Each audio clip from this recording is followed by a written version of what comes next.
Barnaby Rudge, A Tale of the Riots of '80 by Charles Dickens. Recorded by Mill Nicholson. Preface. The late Mr. Waterton, having some time ago expressed his opinion that ravens are gradually becoming extinct in England, I offered the few following words about my experience of these birds. The raven in this story is a compound of two great originals, of whom I was at different times the proud possessor. The first was in the bloom of his youth, when he was discovered in a modest retirement in London by a friend of mine, and given to me. He had from the first, as Sir Hugh Evans says of Anne Page, good gifts, which he improved by study and attention in a most exemplary manner.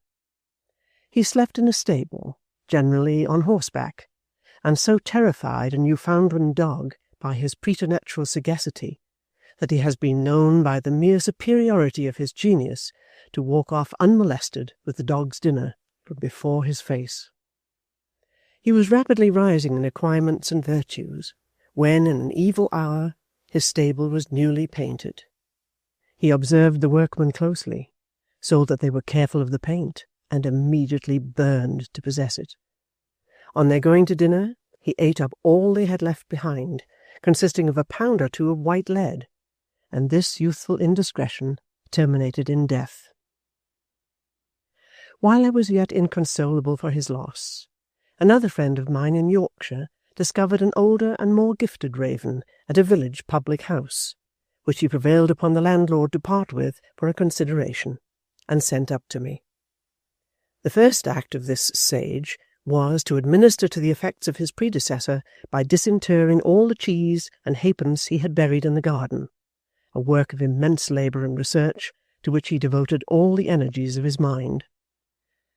When he had achieved this task, he applied himself to the acquisition of stable language, in which he soon became such an adept that he would perch outside my window and drive imaginary horses with great skill all day.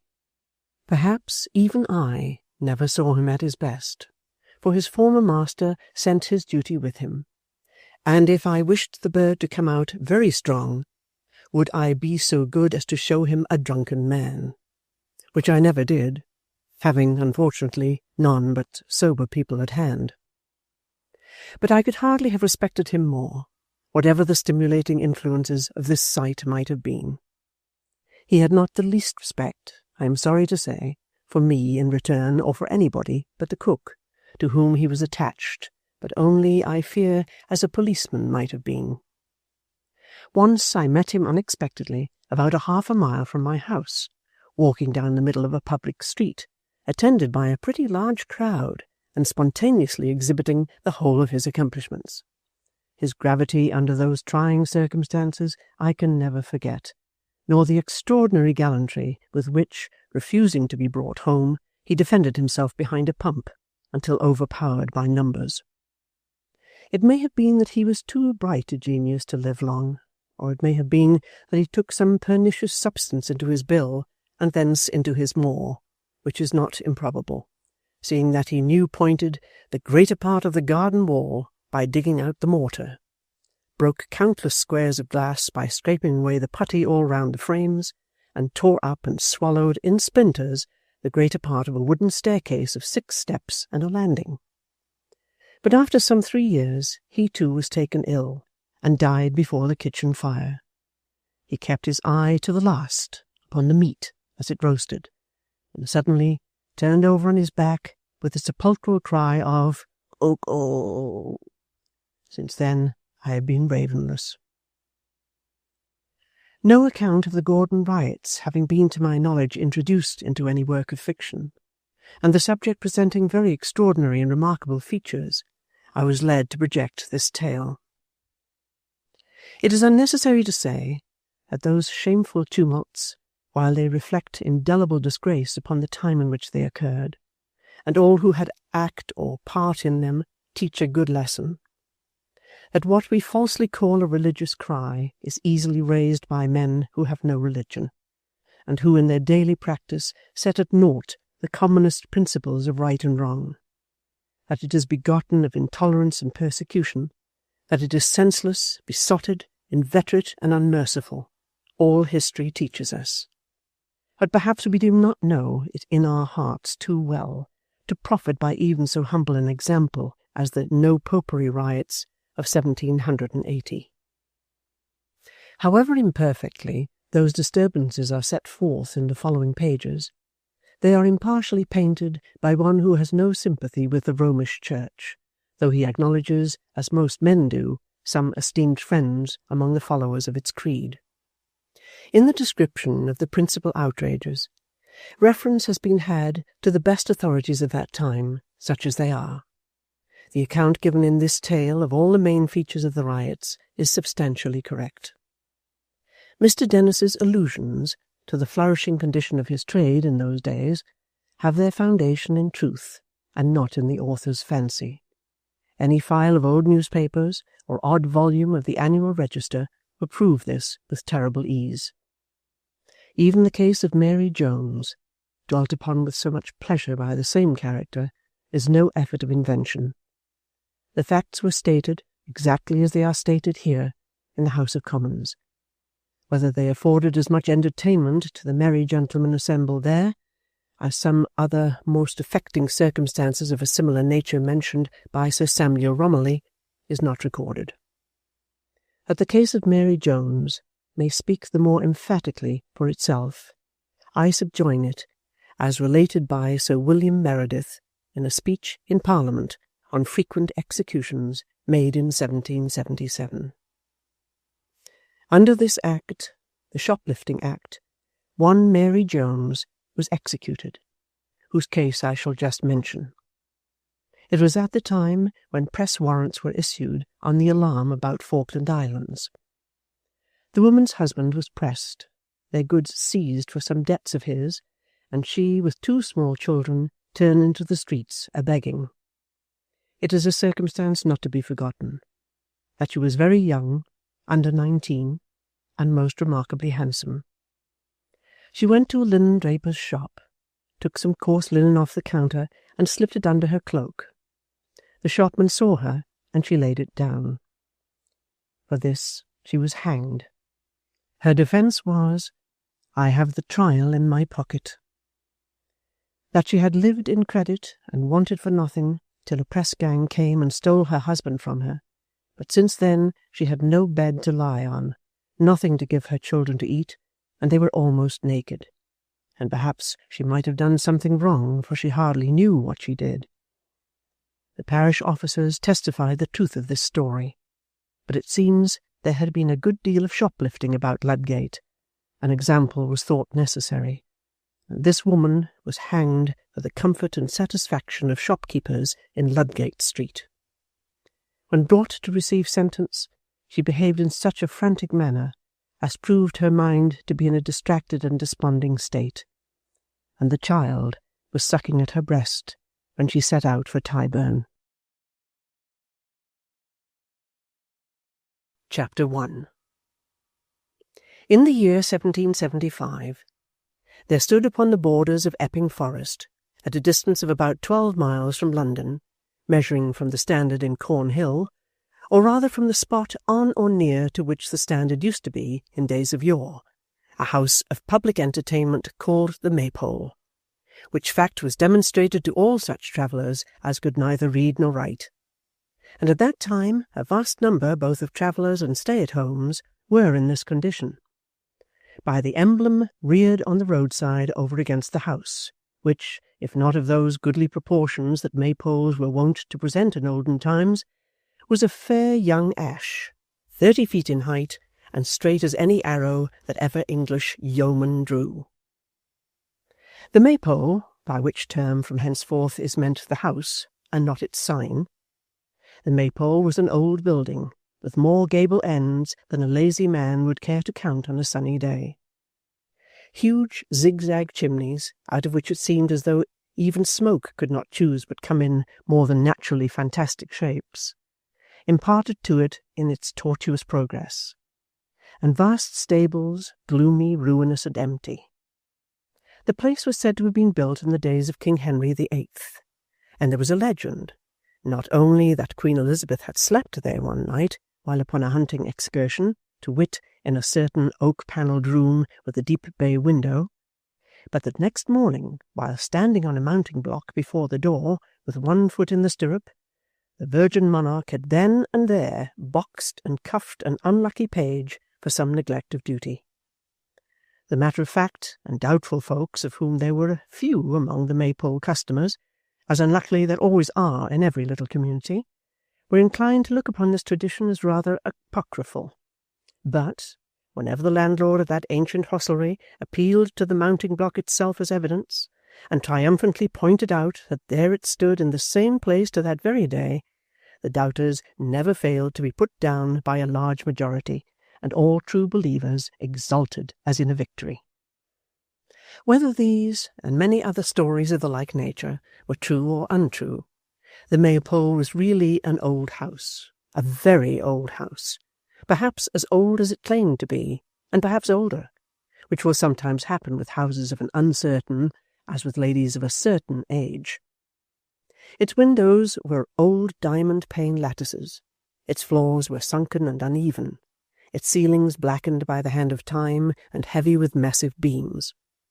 Over the doorway was an ancient porch, quaintly and grotesquely carved, and here, on summer evenings, the more favoured customers smoked and drank, aye, and sang many a good song too, sometimes reposing on two grim-looking high-backed settles, which, like the twin dragons of some fairy tale, guarded the entrance to the mansion. In the chimneys of the disused rooms, swallows had built their nests for many a long year, and from earliest spring to latest autumn whole colonies of sparrows chirped and twittered in the eaves. There were more pigeons about the dreary stable-yard and outbuildings than anybody but the landlord could reckon up. The wheeling and circling flights of runts, fantails, tumblers, and pouters were perhaps not quite consistent with the grave and sober character of the building, but the monotonous cooing, which never ceased to be raised by some among them all day long, suited it exactly, and seemed to lull it to rest. With its overhanging stories, drowsy little panes of glass, and front bulging out and projecting over the pathway, the old house looked as if it were nodding in its sleep. Indeed, it needed no very great stretch of fancy to detect in it other resemblances to humanity. The bricks of which it was built had originally been a deep dark red, but had grown yellow and discoloured like an old man's skin. The sturdy timbers had decayed like teeth, and here and there the ivy, like a warm garment to comfort it in its age, wrapped its green leaves closely round the time-worn walls. It was a hale and hearty age, though, still, and in the summer or autumn evenings, when the glow of the setting sun fell upon the oak and chestnut trees of the adjacent forest, the old house, partaking of its lustre, seemed their fit companion, and to have many good years of life in him yet. The evening with which we have to do was neither a summer nor an autumn one, but the twilight of a day in March, when the wind howled dismally among the bare branches of the trees, and rumbling in the wide chimneys and driving the rain against the windows of the Maypole Inn, gave such of its frequenters as chanced to be there at the moment an undeniable reason for prolonging their stay, and caused the landlord to prophesy that the night would certainly clear at 11 o'clock precisely, which by a remarkable coincidence was the hour at which he always closed his house. The name of him upon whom the spirit of prophecy thus descended was John Willet, a burly, large-headed man with a fat face, which betokened profound obstinacy and slowness of apprehension, combined with a very strong reliance upon his own merits. It was John Willet's ordinary boast, in his more placid moods, that if he was slow, he was sure, which assertion could, in one sense at least, be by no means gainsaid, seeing that he was in everything unquestionably the reverse of fast, and withal one of the most dogged and positive fellows in existence, always sure that what he thought or said or did was right, and holding it as a thing quite settled and ordained by the laws of nature and providence, that anybody who said or did or thought otherwise must be inevitably and of necessity wrong. Mr. Willet walked slowly up to the window, flattened his fat nose against the cold glass, and shading his eyes that his sight might not be affected by the ruddy glow of the fire, looked abroad. Then he walked slowly back to his old seat in the chimney-corner, and, composing himself in it with a slight shiver, such as a man might give way to and so acquire an additional relish for the warm blaze, said, looking round upon his guests, "It'll clear at 11 o'clock. No sooner and no later. Not before and not afterwards." "How do you make out that?" said a little man in the opposite corner. "The moon is past the full, and she rises at 9. John looked sedately and solemnly at his questioner until he had brought his mind to bear upon the whole of his observation, and then made answer, in a tone which seemed to imply that the moon was peculiarly his business and nobody else's. "Never you mind about the moon. Don't you trouble yourself about her. You let the moon alone, and I'll let you alone." "No offence, I hope," said the little man. Again John waited leisurely until the observation had thoroughly penetrated to his brain, and then replying, "No offence, as yet," applied a light to his pipe and smoked in placid silence, now and then casting a sidelong look at a man wrapped in a loose riding-coat with huge cuffs ornamented with tarnished silver lace and large metal buttons, who sat apart from the regular frequenters of the house, and wearing a hat flapped over his face, which was still further shaded by the hand on which his forehead rested, looked unsociable enough. There was another guest who sat, booted and spurred, at some distance from the fire also, and whose thoughts, to judge from his folded arms and knitted brows, and from the untasted liquor before him, were occupied with other matters than the topics under discussion or the persons who discussed them. This was a young man of about 28, rather above the middle height, and though of somewhat slight figure, gracefully and strongly made. He wore his own dark hair, and was accoutred in a riding dress which, together with his large boots, resembling in shape and fashion those worn by our life-guardsmen at the present day, showed indisputable traces of the bad condition of the roads. But travel-stained though he was well and even richly attired, and without being overdressed, looked a gallant gentleman. Lying upon the table beside him, as he had carelessly thrown them down, were a heavy riding-whip and a slouched hat, the latter worn no doubt as being best suited to the inclemency of the weather. There, too, were a pair of pistols in a holster case, and a short riding-cloak. Little of his face was visible, except the long dark lashes, which concealed his downcast eyes, but an air of careless ease and natural gracefulness of demeanour pervaded the figure, and seemed to comprehend even those slight accessories which were all handsome and in good keeping. Towards this young gentleman the eyes of Mr. Willet wandered but once, and then as if in mute inquiry whether he had observed his silent neighbour. It was plain that John and the young gentleman had often met before.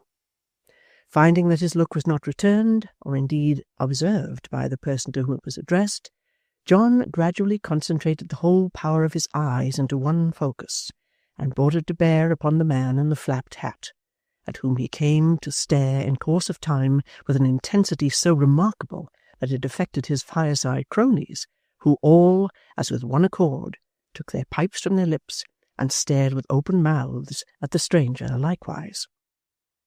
The sturdy landlord had a large pair of dull, fish-like eyes, and the little man who had hazarded the remark about the moon, and who was the parish clerk and bell-ringer of Chigwell, a village hard by, had little round black shiny eyes like beads. Moreover, this little man wore at the knees of his rusty black breeches, and on his rusty black coat, and all down his long flapped waistcoat, little queer buttons like nothing except his eyes, but so like them that as they twinkled and glistened in the light of the fire, which shone too in his bright shoe-buckles, he seemed all eyes from head to foot, and to be gazing with every one of them at the unknown customer. No wonder that a man should grow restless under such an inspection as this, to say nothing of the eyes belonging to short Tom Cobb, the general chandler and post-office keeper, and long Phil Parkes, the ranger, both of whom, infected by the example of their companions, regarded him with a flapped hat no less attentively. The stranger became restless, perhaps from being exposed to this raking fire of eyes, perhaps from the nature of his previous meditations, most probably from the latter cause, for as he changed his position and looked hastily round, he started to find himself the object of such keen regard, and darted an angry and suspicious glance at the fireside group. It had the effect of immediately diverting all eyes to the chimney, except those of John Willet, who, finding himself, as it were, caught in the fact, and not being, as has been already observed, of a very ready nature, remained staring at his guest in a particularly awkward and disconcerted manner. "Well," said the stranger. Well, there was not much in well. It was not a long speech. "I thought you gave an order," said the landlord, after a pause of 2 or 3 minutes for consideration. The stranger took off his hat, and disclosed the hard features of a man of 60 or thereabouts, much weather-beaten and worn by time, and the naturally harsh expression of which was not improved by a dark handkerchief which was bound tightly round his head, and, while it served the purpose of a wig, shaded his forehead and almost hid his eyebrows. If it were intended to conceal or divert attention from a deep gash, now healed into an ugly seam, which, when it was first inflicted, must have laid bare his cheekbone, the object was but indifferently attained, for it could scarcely fail to be noted at a glance. His complexion was of a cadaverous hue, and he had a grisly, jagged beard of some 3 weeks' date. Such was the figure, very meanly and poorly clad, that now rose from the seat, and stalking across the room, sat down in a corner of the chimney, which the politeness or fears of the little clerk very readily assigned to him. "A highwayman," whispered Tom Cobb to Parkes the ranger. Do you suppose highwaymen don't dress handsomer than that? replied Parkes. It's a better business than you think for, Tom, and highwaymen don't need or use to be shabby. Take my word for it. Meanwhile, the subject of their speculations had done due honour to the house by calling for some drink, which was promptly supplied by the landlord's son Joe, a broad-shouldered, strapping young fellow of 20, whom it pleased his father still to consider a little boy, and to treat accordingly. Stretching out his hands to warm them by the blazing fire, the man turned his head towards the company, and after running his eye sharply over them, said in a voice well suited to his appearance, "What house is that which stands a mile or so from here?" "Public house," said the landlord with his usual deliberation. Public house, father? exclaimed Joe. Where's the public house within a mile or so of the Maypole? He means the great house, the Warren, naturally, of course. The old red brick house, sir, that stands in its own grounds? "Aye," said the stranger. And that 15 or 20 years ago stood in a park 5 times as broad, which with other and richer property has bit by bit changed hands and dwindled away. More's the pity," pursued the young man. "Maybe," was the reply. "But my question related to the owner. What it has been, I don't care to know, and what it is, I can see for myself." The heir apparent to the Maypole pressed his finger on his lips, and glancing at the young gentleman already noticed, who had changed his attitude when the house was first mentioned, replied in a lower tone, "The owner's name is Haredale, Mr. Geoffrey Haredale, and," again he glanced in the same direction as before, "and a worthy gentleman too." Paying as little regard to this admonitory cough as to the significant gesture that had preceded it, the stranger pursued his questioning. "I turned out of my way coming here, and took the footpath that crosses the grounds. Who was the young lady that I saw entering a carriage? His daughter?" "Why, how should I know, honest man?" replied Joe, contriving in the course of some arrangements about the hearth to advance close to his questioner and pluck him by the sleeve. "I didn't see the young lady, you know. Whew, whew, there's the wind again, and rain. Well, it is a night." "Rough weather indeed," observed the strange man. "You're used to it?" said Joe, catching at anything which seemed to promise a diversion of the subject. "Pretty well," returned the other. "About the young lady. Has Mr. Haredale a daughter?" "No, no," said the young fellow fretfully. "He's a single gentleman. He's— Be quiet, can't you, man? Don't you see this talk is not relished yonder?" Regardless of this whispered remonstrance, and affecting not to hear it, his tormentor provokingly continued. "Single men have had daughters before now. Perhaps she may be his daughter, though he is not married." "What do you mean?" said Joe, adding in an undertone as he approached him again. "You come in for it presently, I know you will." "I mean no harm," returned the traveller boldly, "and have said none that I know of. I ask a few questions as any stranger may, and not unnaturally, about the inmates of a remarkable house in a neighbourhood which is new to me, and you are as aghast and disturbed as if I were talking treason against King George. Perhaps you can tell me why, sir, for, as I say, I am a stranger, and this is Greek to me." The latter observation was addressed to the obvious cause of Joe Willet's discomposure, who had risen and was adjusting his riding cloak preparatory to sallying abroad. Briefly replying that he could give him no information, the young man beckoned to Joe, and handing him a piece of money in payment of his reckoning, hurried out attended by young Willet himself, who, taking up a candle, followed to light him to the house door. While Joe was absent on this errand, the elder Willet and his 3 companions continued to smoke with profound gravity, and in a deep silence, each having his eyes fixed on a huge copper boiler that was suspended over the fire. After some time, John Willet slowly shook his head, and thereupon his friends slowly shook theirs, but no man withdrew his eyes from the boiler, or altered the solemn expression of his countenance in the slightest degree. At length Joe returned, very talkative and conciliatory, as though with a strong presentiment that he was going to be found fault with. "Such a thing as love is," he said, drawing a chair near the fire and looking round for sympathy. "He has set off to walk to London, all the way to London.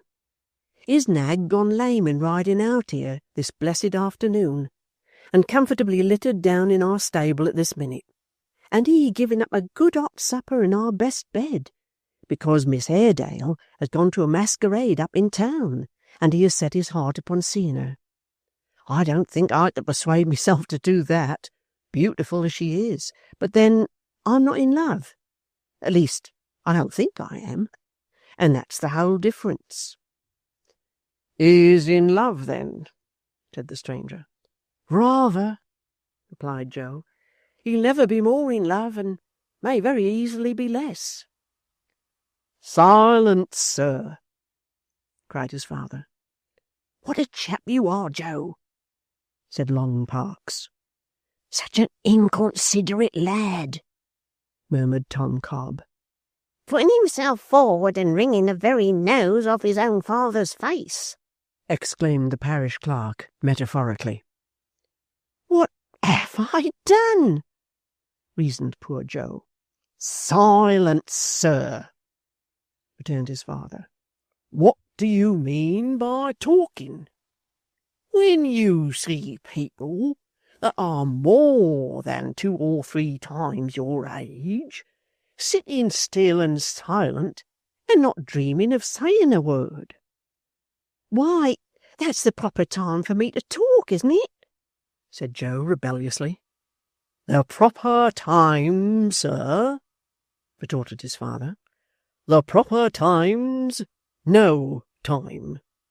"Ah, to be sure," muttered Parkes, nodding gravely to the other 2, who nodded likewise, observing under their breaths that was the point. "The proper time's no time, sir," repeated John Willet. When I was your age, I never talked. I never wanted to talk. I listened and improved myself. That's what I did. And you'd find your father rather a tough customer in argument, Joe, if anybody was to try and tackle him, said Parkes.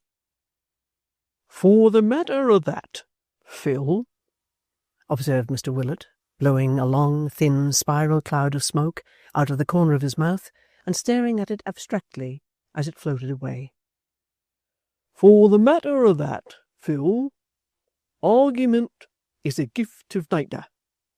If nature has gifted a man with powers of argument, a man has a right to make the best of them, and has not a right to stand on false delicacy, and deny that he is so gifted, for that is a turning of his back on nature, a floating of her, a slighting of her precious caskets, and a proving of oneself to be a swine that isn't worth her scattering pearls before. The landlord pausing here for a very long time, Mr. Parkes naturally concluded that he had brought his discourse to an end, and therefore, turning to the young man with some austerity, exclaimed, You hear what your father says, Joe. You wouldn't much like to tackle him in argument, I'm thinking, sir. If, said John Willet, turning his eyes from the ceiling to the face of his interrupter, and uttering the monosyllable in capitals to apprise him that he had put in his oar, as the vulgar say, with unbecoming and irreverent haste. If, sir, nature has fixed upon me the gift of argument, why should I not own it, and rather glory in the same? Yes, sir, I am a tough customer that way. You are right, sir. My toughness has been proved, sir, in this room many and many a time, as I think you know. And if you don't know, added John, putting his pipe in his mouth again, so much the better, for I aren't proud, and am not going to tell you. A general murmur from his three cronies, and a general shaking of heads at the copper boiler, assured John Willet that they had had good experience of his powers, and needed no further evidence to assure them of his superiority. John smoked with a little more dignity, and surveyed them in silence. It's all very fine talking, muttered Joe, who had been fidgeting in his chair with divers uneasy gestures. but if you mean to tell me that I'm never to open my lips— Silence, sir, roared his father. No, you never are. When your opinion's wanted, you give it. When you're spoke to, you speak. When your opinion's not wanted, and you're not spoke to, don't you give an opinion, and don't you speak. The world's undergone a nice alteration since my time, certainly. My belief is that there aren't any boys left, that there isn't such a thing as a boy, that there's nothing now between a male baby and a man, and that all the boys went out with His Blessed Majesty King George II. That's a very true observation, always excepting the young princes, said the parish clerk, who, as the representative of church and state in that company, held himself bound to the nicest loyalty. If it's godly and righteous for boys, being of the ages of boys, to behave themselves like boys, then the young princes must be boys, and cannot be otherwise. Did you ever hear tell of mermaids, sir? Said Mr. Willet. Certainly I have, replied the clerk. Very good, said Mr. Willet. According to the constitution of mermaids, so much of a mermaid as is not a woman must be a fish. According to the constitution of young princes, princes, so much of a young prince, if anything, as is not actually an angel, must be godly and righteous. Therefore, if it's becoming and godly and righteous in the young princes, as it is at their ages, that they should be boys, they are and must be boys, and cannot, by possibility, be anything else. This elucidation of a knotty point being received with such marks of approval as to put John Willet into a good humour. He contented himself with repeating to his son his command of silence, and addressing the stranger, said, "If you had asked your questions of a grown-up person, of me or any of these gentlemen, you'd have had some satisfaction, and wouldn't have wasted breath. Miss Haredale is Mr. Geoffrey Haredale's niece." Is her father alive? said the man carelessly. No, rejoined the landlord. He is not alive, and he is not dead. Not dead? cried the other. Not dead in a common sort of way, said the landlord. The cronies nodded to each other, and Mr. Parkes remarked in an undertone, shaking his head meanwhile, as to who should say, "Let no man contradict me, for I won't believe him," that John Willet was an amazing force tonight, and fit to tackle a Chief Justice. The stranger suffered a short pause to elapse, and then asked abruptly, "What do you mean?" "More than you think for, friend," returned John Willet. "Perhaps there's more meaning in them words than you suspect." "Perhaps there is," said the strange man gruffly. "But what the devil do you speak in such mysteries for? You tell me first that a man is not alive, nor yet dead, then that he's not dead in a common sort of way, then that you mean a great deal more than I think for. To tell you the truth, you may do that easily, for so far as I can make out, you mean nothing. What do you mean, I ask again?" "That," returned the landlord, a little brought down from his dignity by the stranger's surliness, "is a Maypole story, and has been any time these 24 years. That story is Solomon Daisy's story. It belongs to the house, and nobody but Solomon Daisy has ever told it under this roof, or ever shall. That's more."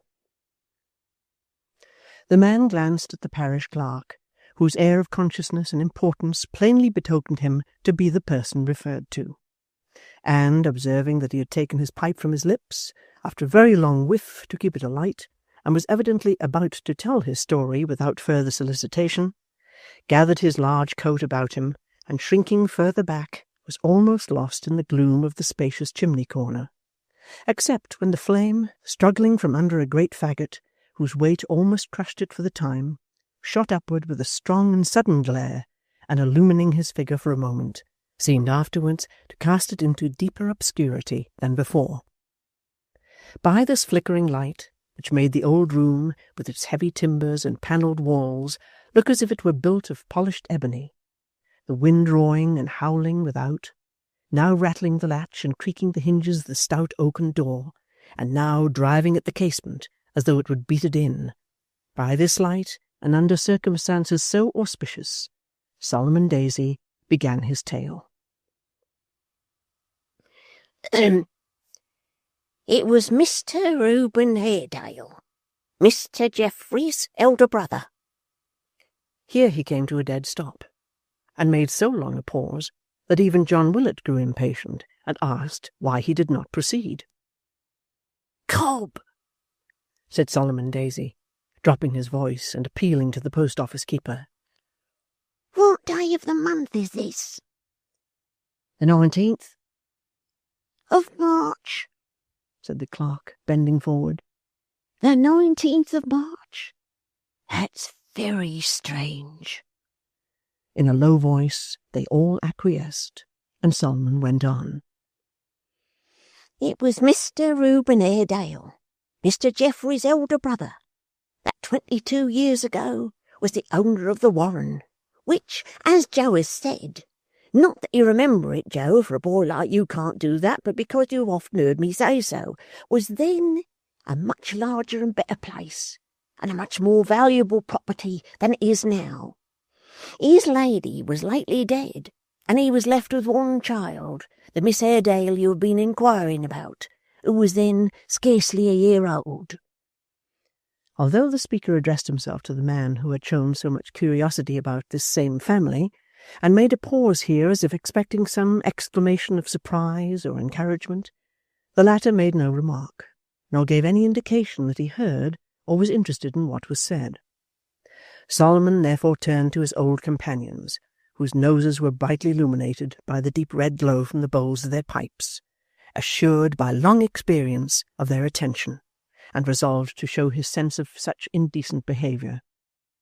"Mr. Airedale," said Solomon, turning his back upon the strange man, "left his place when his lady died, feeling it lonely like, and went up to London, where he stopped some months, but finding that place as lonely as this, as I suppose and I've always heard say, he suddenly came back again with his little girl to the Warren, bringing with him besides that day only 2 women servants, and his steward and a gardener." Mr. Daisy stopped to take a whiff at his pipe, which was going out, and then proceeded, at first in a snuffling tone, occasioned by keen enjoyment of the tobacco and strong pulling at the pipe, and afterwards with increasing distinctness. "Bringing with him 2 women servants and his steward and a gardener. The rest stopped behind up in London and were to follow next day. It happened that night an old gentleman who lived at Chigwell Row, and had long been poorly, deceased, and an order came to me at half after 12 o'clock at night to go and toll the passing bell." There was a movement in the little group of listeners, sufficiently indicative of the strong repugnance any one of them would have felt to have turned out at such a time upon such an errand. The clerk felt and understood it, and pursued his theme accordingly. "It was a dreary thing, especially as the gravedigger was laid up in his bed from long working in a damp soil, and sitting down to take his dinner on cold tombstones, and I was consequently under obligation to go alone, for it was too late to hope to get any other companion. However, I wasn't unprepared for it, as the old gentleman had often made it a request that the bell should be tolled as soon as possible after the breath was out of his body, and he had been expected to go for some days. I put as good a face upon it as I could, and muffling myself up, for it was mortal cold, started out with a lighted lantern in one hand and the key of the church in the other." At this point of the narrative, the dress of the strange man rustled as if he had turned himself to hear more distinctly. Slightly pointing over his shoulder, Solomon elevated his eyebrows and nodded a silent inquiry to Joe whether this was the case. Joe shaded his eyes with his hand and peered into the corner, but could make out nothing, and so shook his head. "It was just such a night as this, blowing a hurricane, raining heavily, and very dark. I often think now, darker than I ever saw it before or since, and that may be my fancy, but the houses were all closed shut, and the folks indoors, and perhaps there was only one other man who knows how dark it really was. I got into the church, chained the door back so that it should keep ajar, for, to tell the truth, I didn't like to be shut in there alone, and putting my lantern on the stone seat in the little corner where the bell rope is, sat down beside it to trim the candle.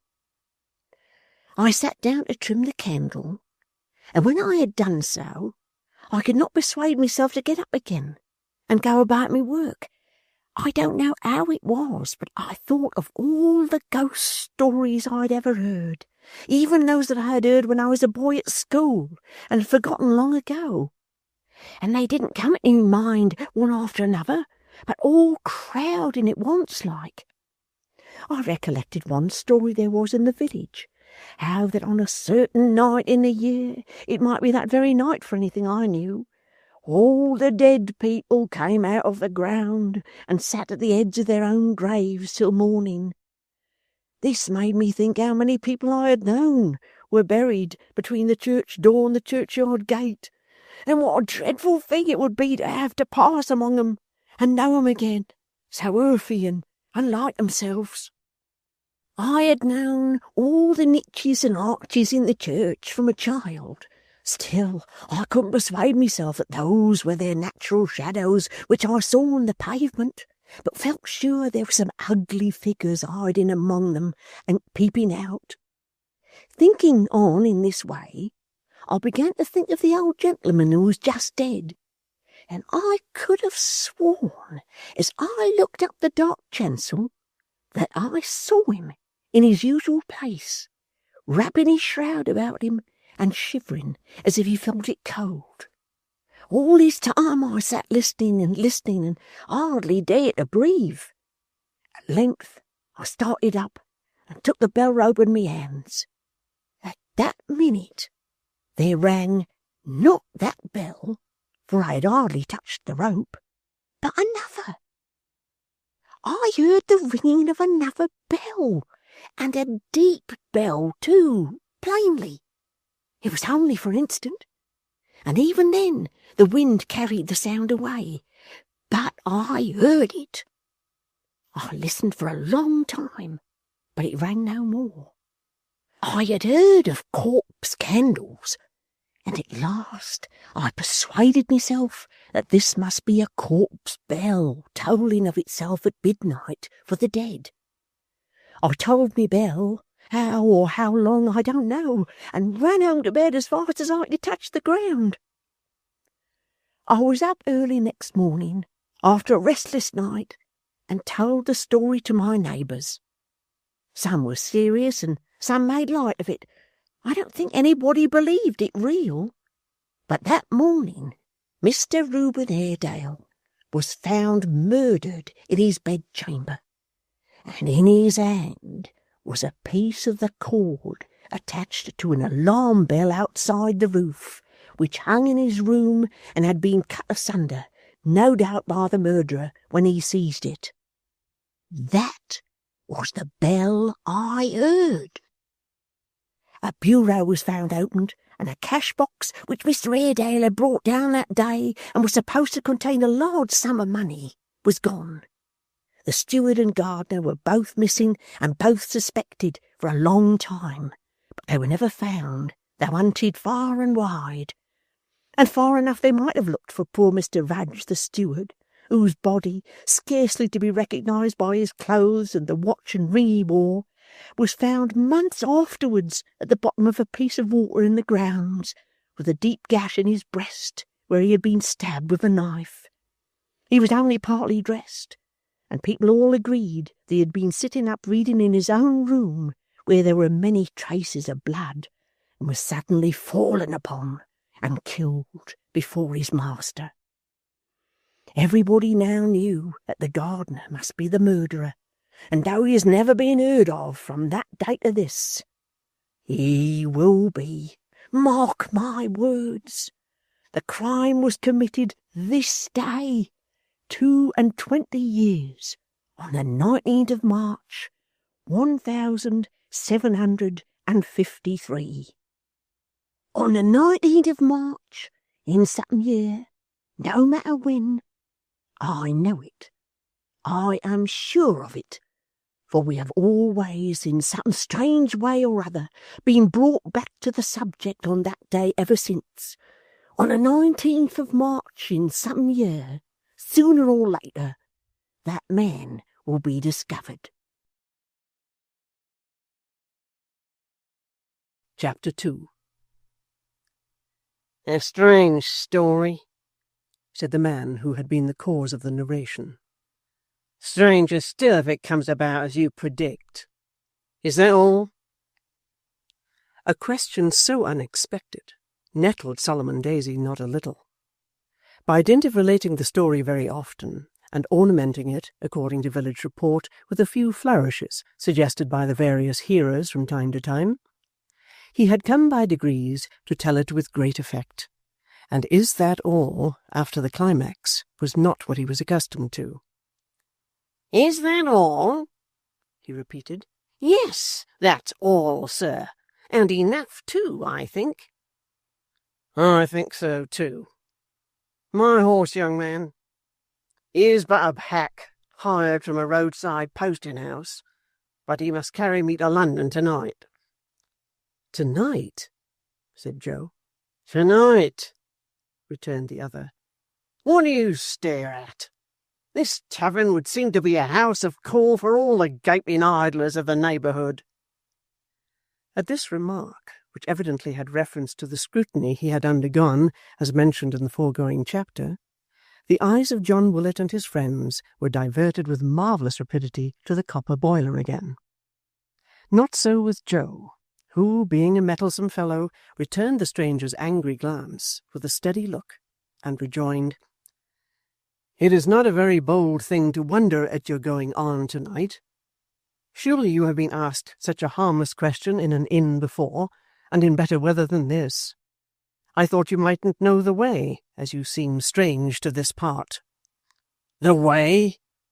repeated the other irritably. "Yes. Do you know it?" "I'll "I'll find it," replied the man, waving his hand and turning on his heel. "Landlord, take the reckoning here." John Willet did as he was desired, for on that point he was seldom slow, except in the particulars of giving change, and testing the goodness of any piece of coin that was proffered to him, by the application of his teeth or his tongue, or some other test, or in doubtful cases by a long series of tests terminating in its rejection. The guest then wrapped his garments about him so as to shelter himself as effectually as he could from the rough weather, and without any word or sign of farewell betook himself to the stable-yard. Here Joe, who had left the room on the conclusion of their short dialogue, was protecting himself and the horse from the rain under the shelter of an old penthouse roof.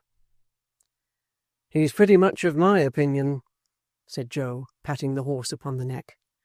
"I'll wager that your stopping here tonight would please him better than it would please me." "He and I are of different opinions, as we have been more than once on our way here," was the short reply. "So I was thinking before you came out, for he has felt your spurs, poor beast." The stranger adjusted his coat-collar about his face, and made no answer. "You'll know me again, I see," he said, marking the young fellow's earnest gaze when he had sprung into the saddle. "The man's worth knowing, master, who travels a road he don't know, mounted on a jaded horse, and leaves good quarters to do it on such a night as this. You have sharp eyes and a sharp tongue, I find." "Both, I hope, by nature, but the last grows rusty sometimes for want of using." "Use the first less, too, and keep their sharpness for your sweethearts, boy," said the man. So saying, he shook his hand from the bridle, struck him roughly on the head with the butt end of his whip, and galloped away, dashing through the mud and darkness with a headlong speed which few badly mounted horsemen would have cared to venture, even had they been thoroughly acquainted with the country, and which, to one who knew nothing of the way he rode, was attended at every step with great hazard and danger.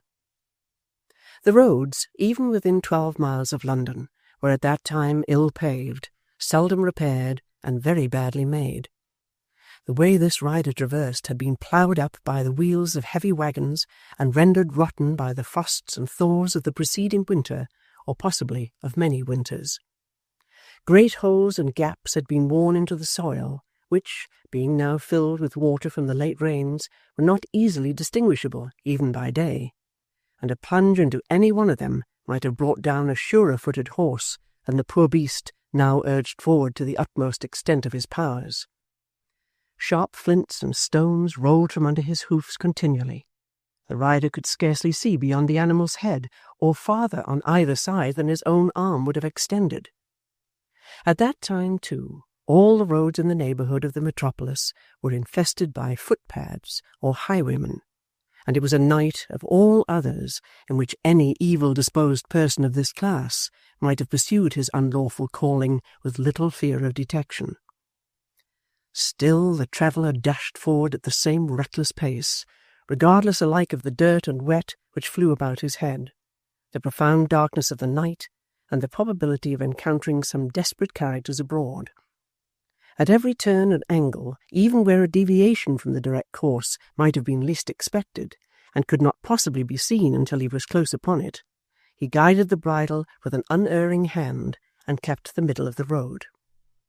Thus he sped onward, raising himself in the stirrups, leaning his body forward until it almost touched the horse's neck, and flourishing his heavy whip above his head with the fervour of a madman. There are times when, the elements being in unusual commotion, those who are bent on daring enterprises, or agitated by great thoughts, whether of good or evil, feel a mysterious sympathy with the tumult of nature, and are roused into corresponding violence. In the midst of thunder, lightning, and storm, many tremendous deeds have been committed. Men, self-possessed before, have given a sudden loose to passions they could no longer control. The demons of wrath and despair have striven to emulate those who ride the whirlwind and direct the storm, and man, lashed into madness with the roaring winds and boiling waters, has become for the time as wild and merciless as the elements themselves. Whether the traveller was possessed by thoughts which the fury of the night had heated and stimulated into a quicker current, or was merely impelled by some strong motive to reach his journey's end, on he swept more like a hunted phantom than a man, nor checked his pace until, arriving at some crossroads, one of which led by a longer route to the place whence he had lately started, he bore down so suddenly upon a vehicle which was coming towards him, that in the effort to avoid it he well nigh pulled his horse upon his haunches, and narrowly escaped being thrown. "Yo-ho!" cried the voice of a man. "What's that? Who goes there?" "A friend," replied the traveller. "A friend?" repeated the voice. "Who calls himself a friend and rides like that, abusing heaven's gifts in the shape of horseflesh, and endangering not only his own neck, which might be no great matter, but the necks of other people?" "You have a lantern there, I see," said the traveller, dismounting. "Lend it me for a moment. You have wounded my horse, I think, with your shaft or wheel." "Wounded him?" cried the other. "If I haven't killed him, it's no fault of yours. What do you mean by galloping along the King's highway like that, eh?" "Give me the light," returned the traveller, snatching it from his hand, "and don't ask idle questions of a man who is in no mood for talking." "If you had said you were in no mood for talking before, I should perhaps have been in no mood for lighting," said the voice. "Howsoever, as it's the poor horse that's damaged and not you, one of you is welcome to the light at all events, but it's not the crusty one." The traveller returned no answer to this speech, but holding the light near to his panting and reeking beast, examined him in limb and carcass. Meanwhile the other man sat very composedly in his vehicle, which was a kind of chaise with a depository for a large bag of tools, and watched his proceedings with a careful eye. The looker-on was a round, red-faced, sturdy yeoman with a double chin, and a voice husky with good living, good sleeping, good humour, and good health. He was past the prime of life, but Father Time is not always a hard parent, and though he tarries for none of his children, often lays his hand lightly upon those who have used him well, making them old men and women inexorably enough, but leaving their hearts and spirits young and in full vigour. With such people the grey head is but the impression of the old fellow's hand in giving them his blessing, and every wrinkle but a notch in the quiet calendar of a well-spent life. The person whom the traveller had so abruptly encountered was of this kind, bluff, hale, hearty, and in a green old age, at peace with himself, and evidently disposed to be so with all the world. Although muffled up in divers coats and handkerchiefs, one of which passed over his crown and tied in a convenient crease of his double chin, secured his three-cornered hat and bob-wig from blowing off his head, There was no disguising his plump and comfortable figure. Neither did certain dirty finger marks upon his face give it any other than an odd and comical expression, through which its natural good humour shone with undiminished lustre. "He is not hurt," said the traveller at length, raising his head and the lantern together. "You have found that out at last, have you?" rejoined the old man. "My eyes have seen more light than yours, but I wouldn't change with you." "What do you mean?" "Mean? I could have told you he wasn't hurt 5 minutes ago. Give me the light, friend. Ride forward at a gentler pace, and good night." In handing up the lantern, the man necessarily cast its rays full on the speaker's face. Their eyes met at the instant. He suddenly dropped it and crushed it with his foot. "Did you never see a locksmith before, that you start as if you had come upon a ghost?" cried the old man in the chaise. "Or is this," he added hastily, thrusting his hand into the tool-basket and drawing out a hammer, "a scheme for robbing me? I know these roads, friend. When I travel them, I carry nothing but a few shillings, and not a crown's worth of them. I tell you plainly, to save us both trouble, that there's nothing to be got from me but a pretty stout arm, considering my years, and this tool, which, mayhap, from long acquaintance with, I can use pretty briskly. You shall not have it all your own way, I promise you, if you play at that game." With these words he stood upon the defensive. "I am not what you take me for, Gabriel Varden," replied the other. "Then what and who are you?" returned the locksmith. "You know my name, it seems. Let me know yours." "I have not gained information from any confidence of yours, but from the inscription on your cart, which tells it to all the town," replied the traveller. "You have better eyes for that than you had for your horse, then," said Varden, descending nimbly from his chaise. "Who are you? Let me see your face." While the locksmith alighted, the traveller had regained his saddle, from which he now confronted the old man, who, moving as the horse moved in chafing under the tightened rein, kept close beside him. "Let me see your face, I say." "Stand off." "No masquerading tricks," said the locksmith, "and tales at the club tomorrow, how Gabriel Varden was frightened by a surly voice in a dark night. Stand, let me see your face." Finding that further resistance would only involve him in a personal struggle with an antagonist by no means to be despised, the traveller threw back his coat, and stooping down looked steadily at the locksmith. Perhaps two men more powerfully contrasted never opposed each other face to face. The ruddy features of the locksmith so set off and heightened the excessive paleness of the man on horseback that he looked like a bloodless ghost, while the moisture which hard riding had brought out upon his skin hung there in dark and heavy drops, like dews of agony and death.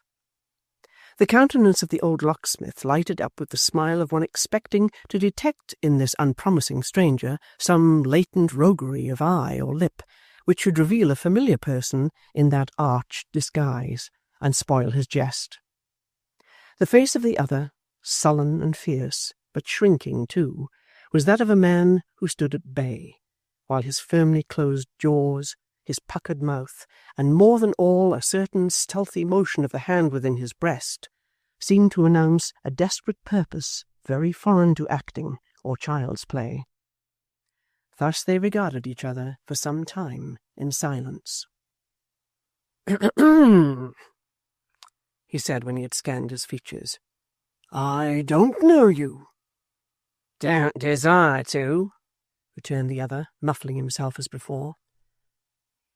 "I don't," said Gabriel.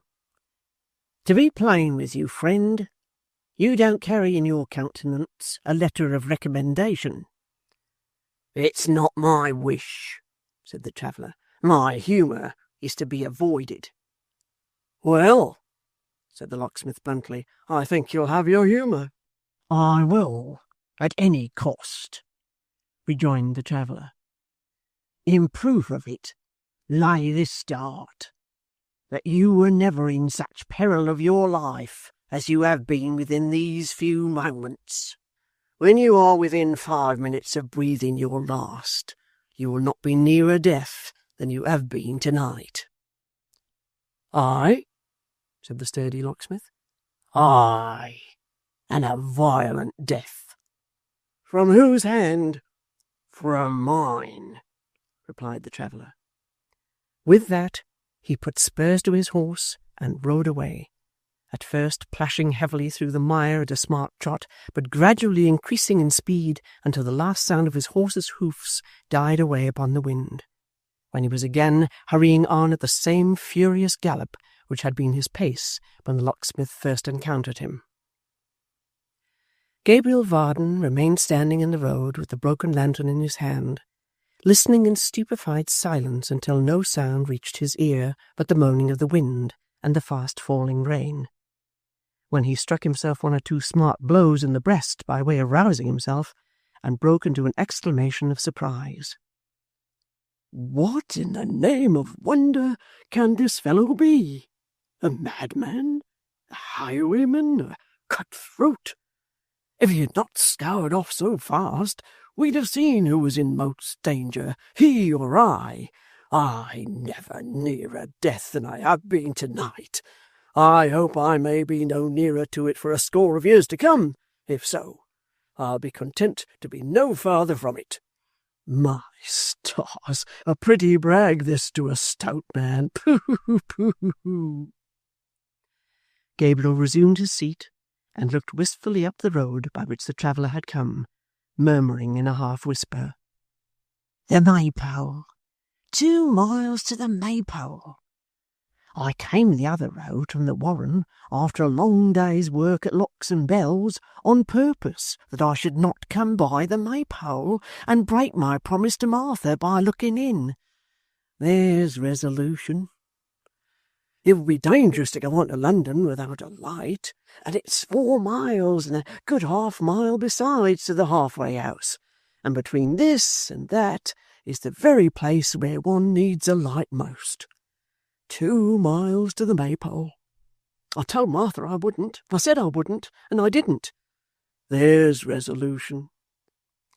Repeating these 2 last words very often, as if to compensate for the little resolution he was going to show by piquing himself on the great resolution he had shown, Gabriel Varden quietly turned back, determining to get a light at the Maypole and to take nothing but a light. When he got to the Maypole, however, and Joe, responding to his well-known hail, came running out to the horse's head, leaving the door open behind him, and disclosing a delicious perspective of warmth and brightness, when the ruddy gleam of the fire, streaming through the old red curtains of the common room, seemed to bring with it, as part of itself, a pleasant hum of voices and a fragrant odour of steaming grog and rare tobacco, all steeped, as it were, in the cheerful glow, when the shadows, flitting across the curtain, showed that those inside had risen from their snug seats and were making room in the snuggest corner, how well he knew that corner, for the honest locksmith, and a broad glare, suddenly streaming up, bespoke the goodness of the crackling log from which a brilliant train of sparks was doubtless at that moment whirling up the chimney in honour of his coming. When, superadded to these enticements, there stole upon him from the distant kitchen a gentler sound of frying, with a musical clatter of plates and dishes, and a savoury smell that made even the boisterous wind a perfume, Gabriel felt his firmness oozing rapidly away. He tried to look stoically at the tavern, but his features would relax into a look of fondness. He turned his head the other way, and the cold black country seemed to frown him off, and drive him for a refuge into its hospitable arms. "The merciful man, Joe," said the locksmith, "is merciful to his beast. I'll get out for a little while." And how natural it was to get out, and how unnatural it seemed for a sober man to be plodding wearily along through miry roads, encountering the rude buffets of the wind and pelting of the rain, when there was a clean floor covered with crisp white sand, a well-swept hearth, a blazing fire, a table decorated with white cloth, bright pewter flagons, and other tempting preparations for a well-cooked meal, when there were these things, and company disposed to make the most of them, all ready to his hand, and entreating him to enjoyment.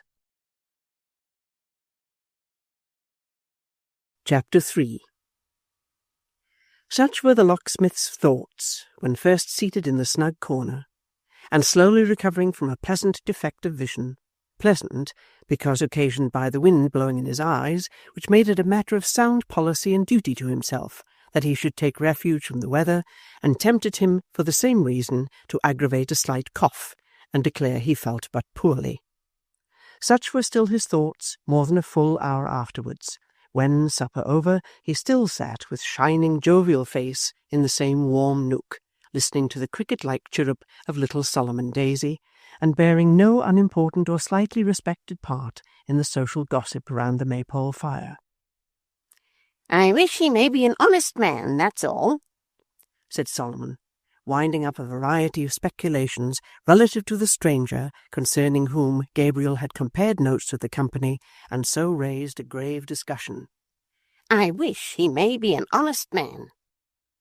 "So we all do, I suppose, don't we?" observed the locksmith. "I don't," said Joe. "No?" cried Gabriel. "No.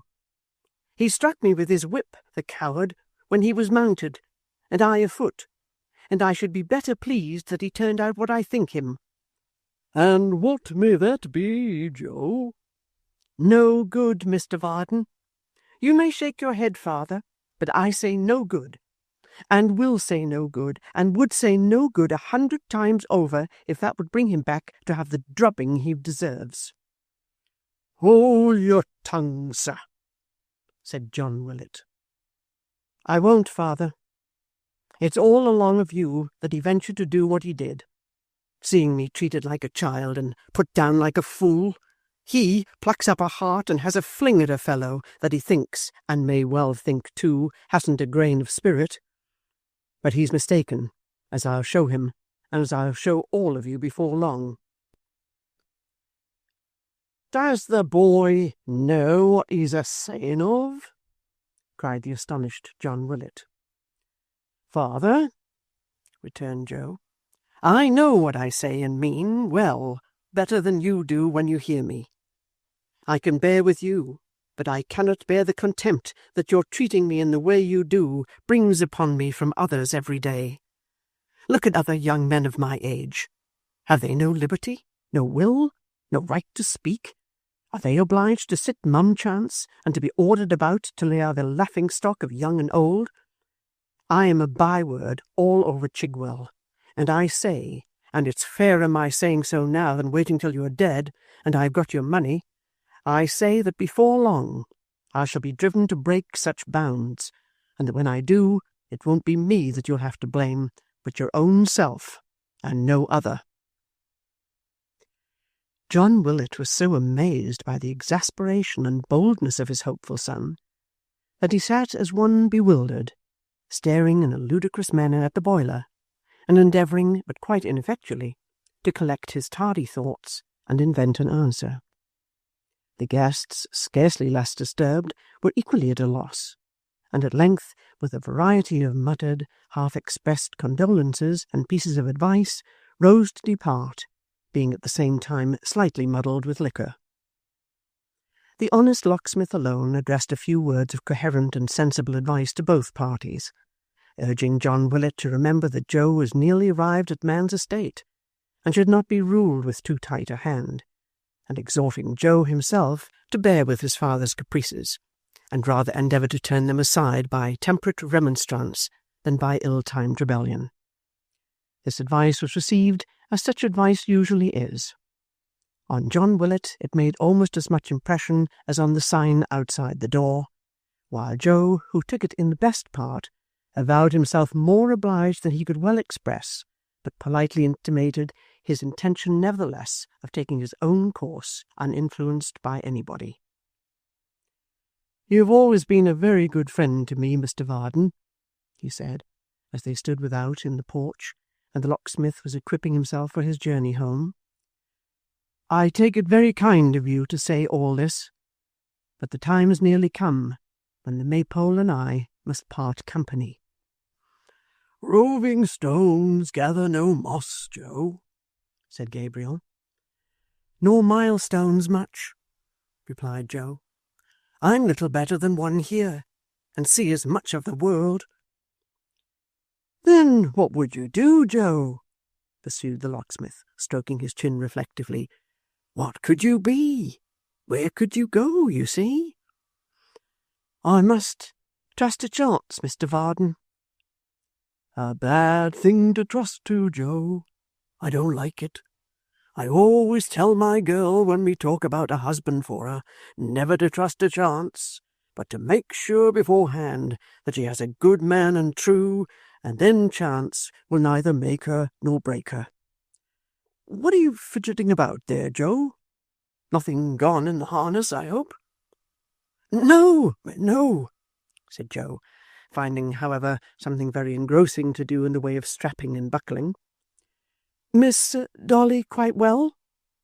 "Hearty, thank ye. She looks pretty enough to be well and good too."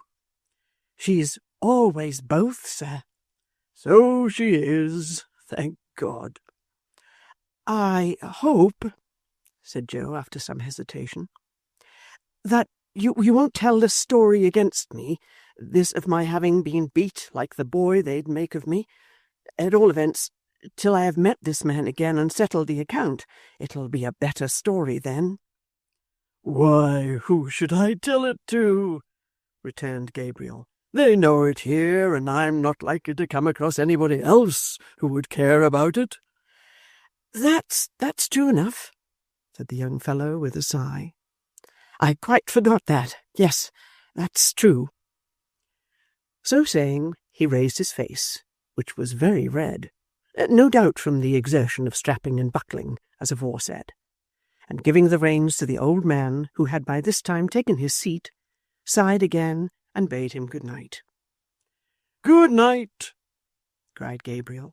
"Now, think better of what we have just been speaking of, and don't be rash. There's a good fellow. I have an interest in you, and wouldn't have you cast yourself away.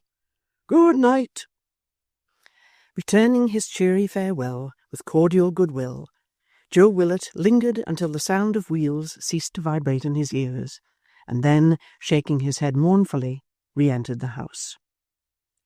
Gabriel Varden went his way towards London, thinking of a great many things, and most of all of flaming terms in which to relate his adventure, and so account satisfactorily to Mrs. Varden for visiting the Maypole, despite certain solemn covenants between himself and that lady.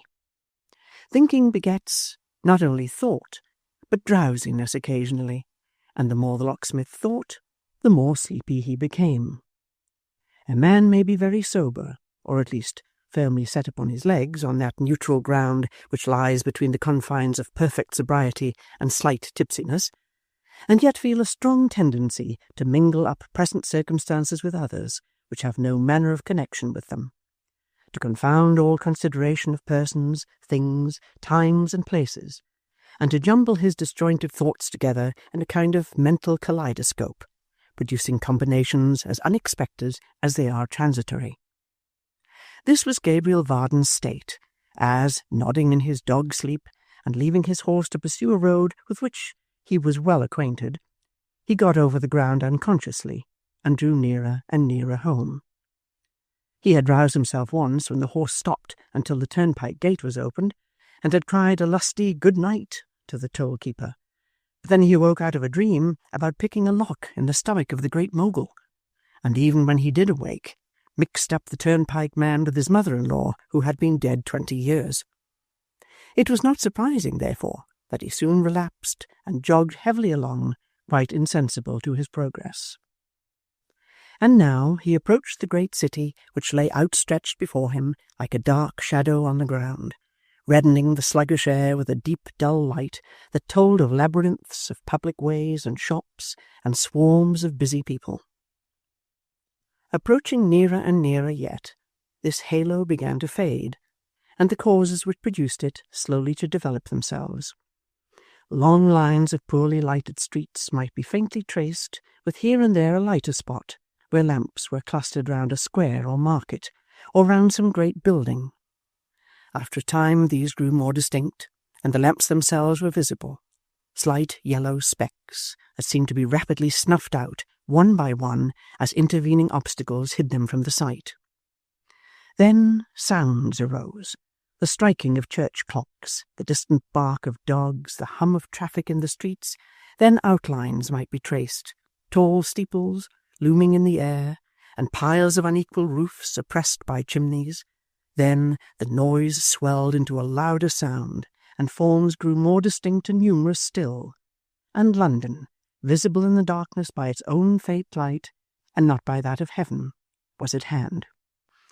The locksmith, however, all unconscious of its near vicinity, still jogged on, half sleeping and half waking, when a loud cry, at no great distance ahead, roused him with a start.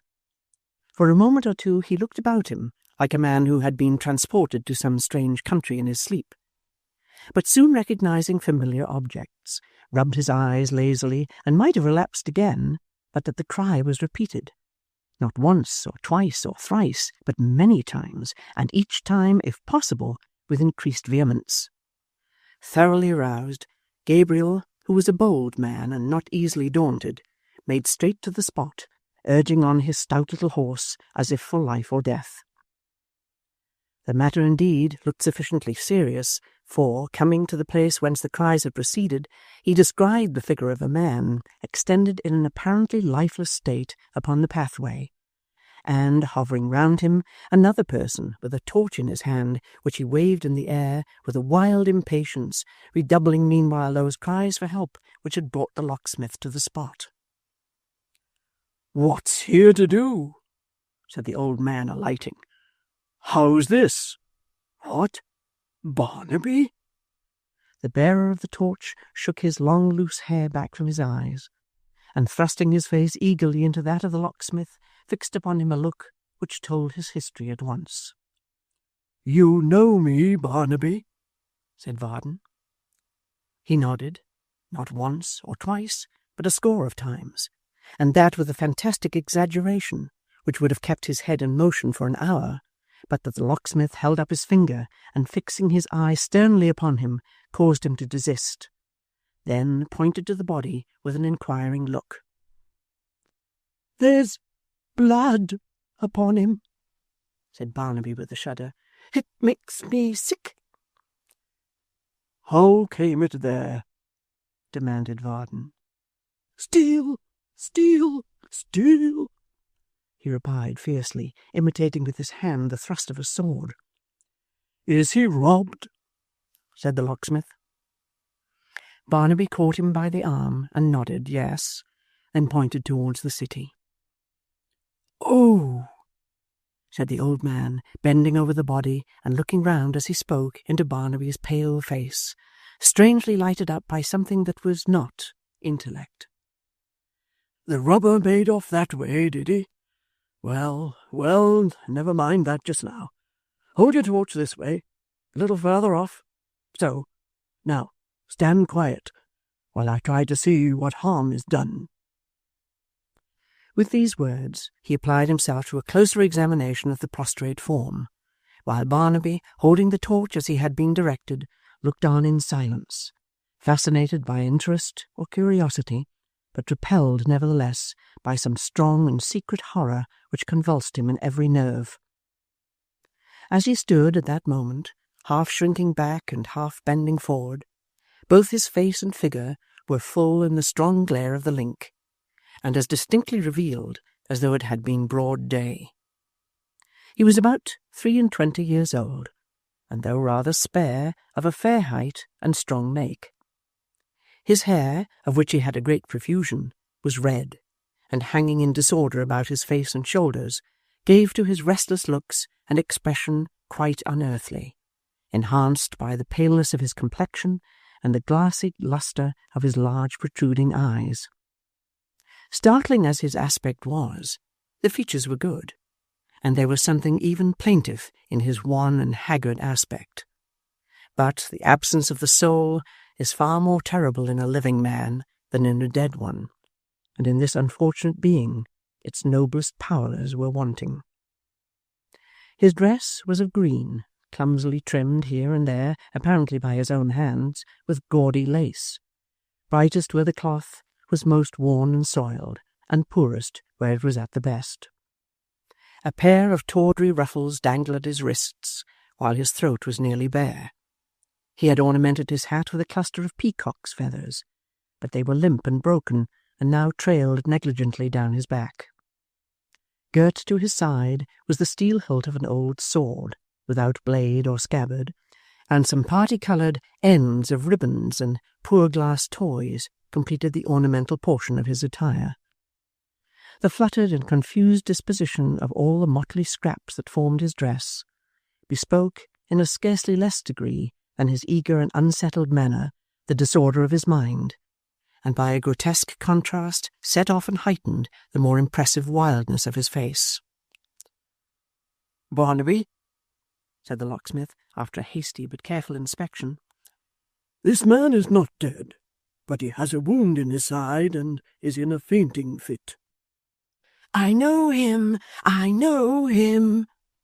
cried Barnaby, clapping his hands. "Know him?" repeated the locksmith. "Hush!" said Barnaby, laying his fingers upon his lips. "He went out today, out wooing.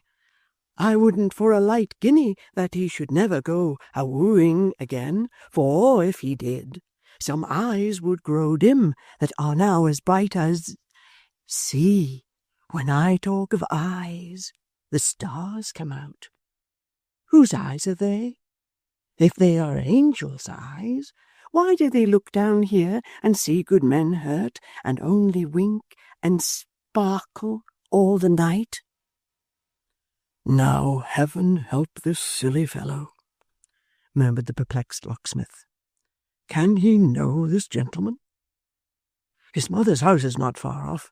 I had better see if she can tell me who he is.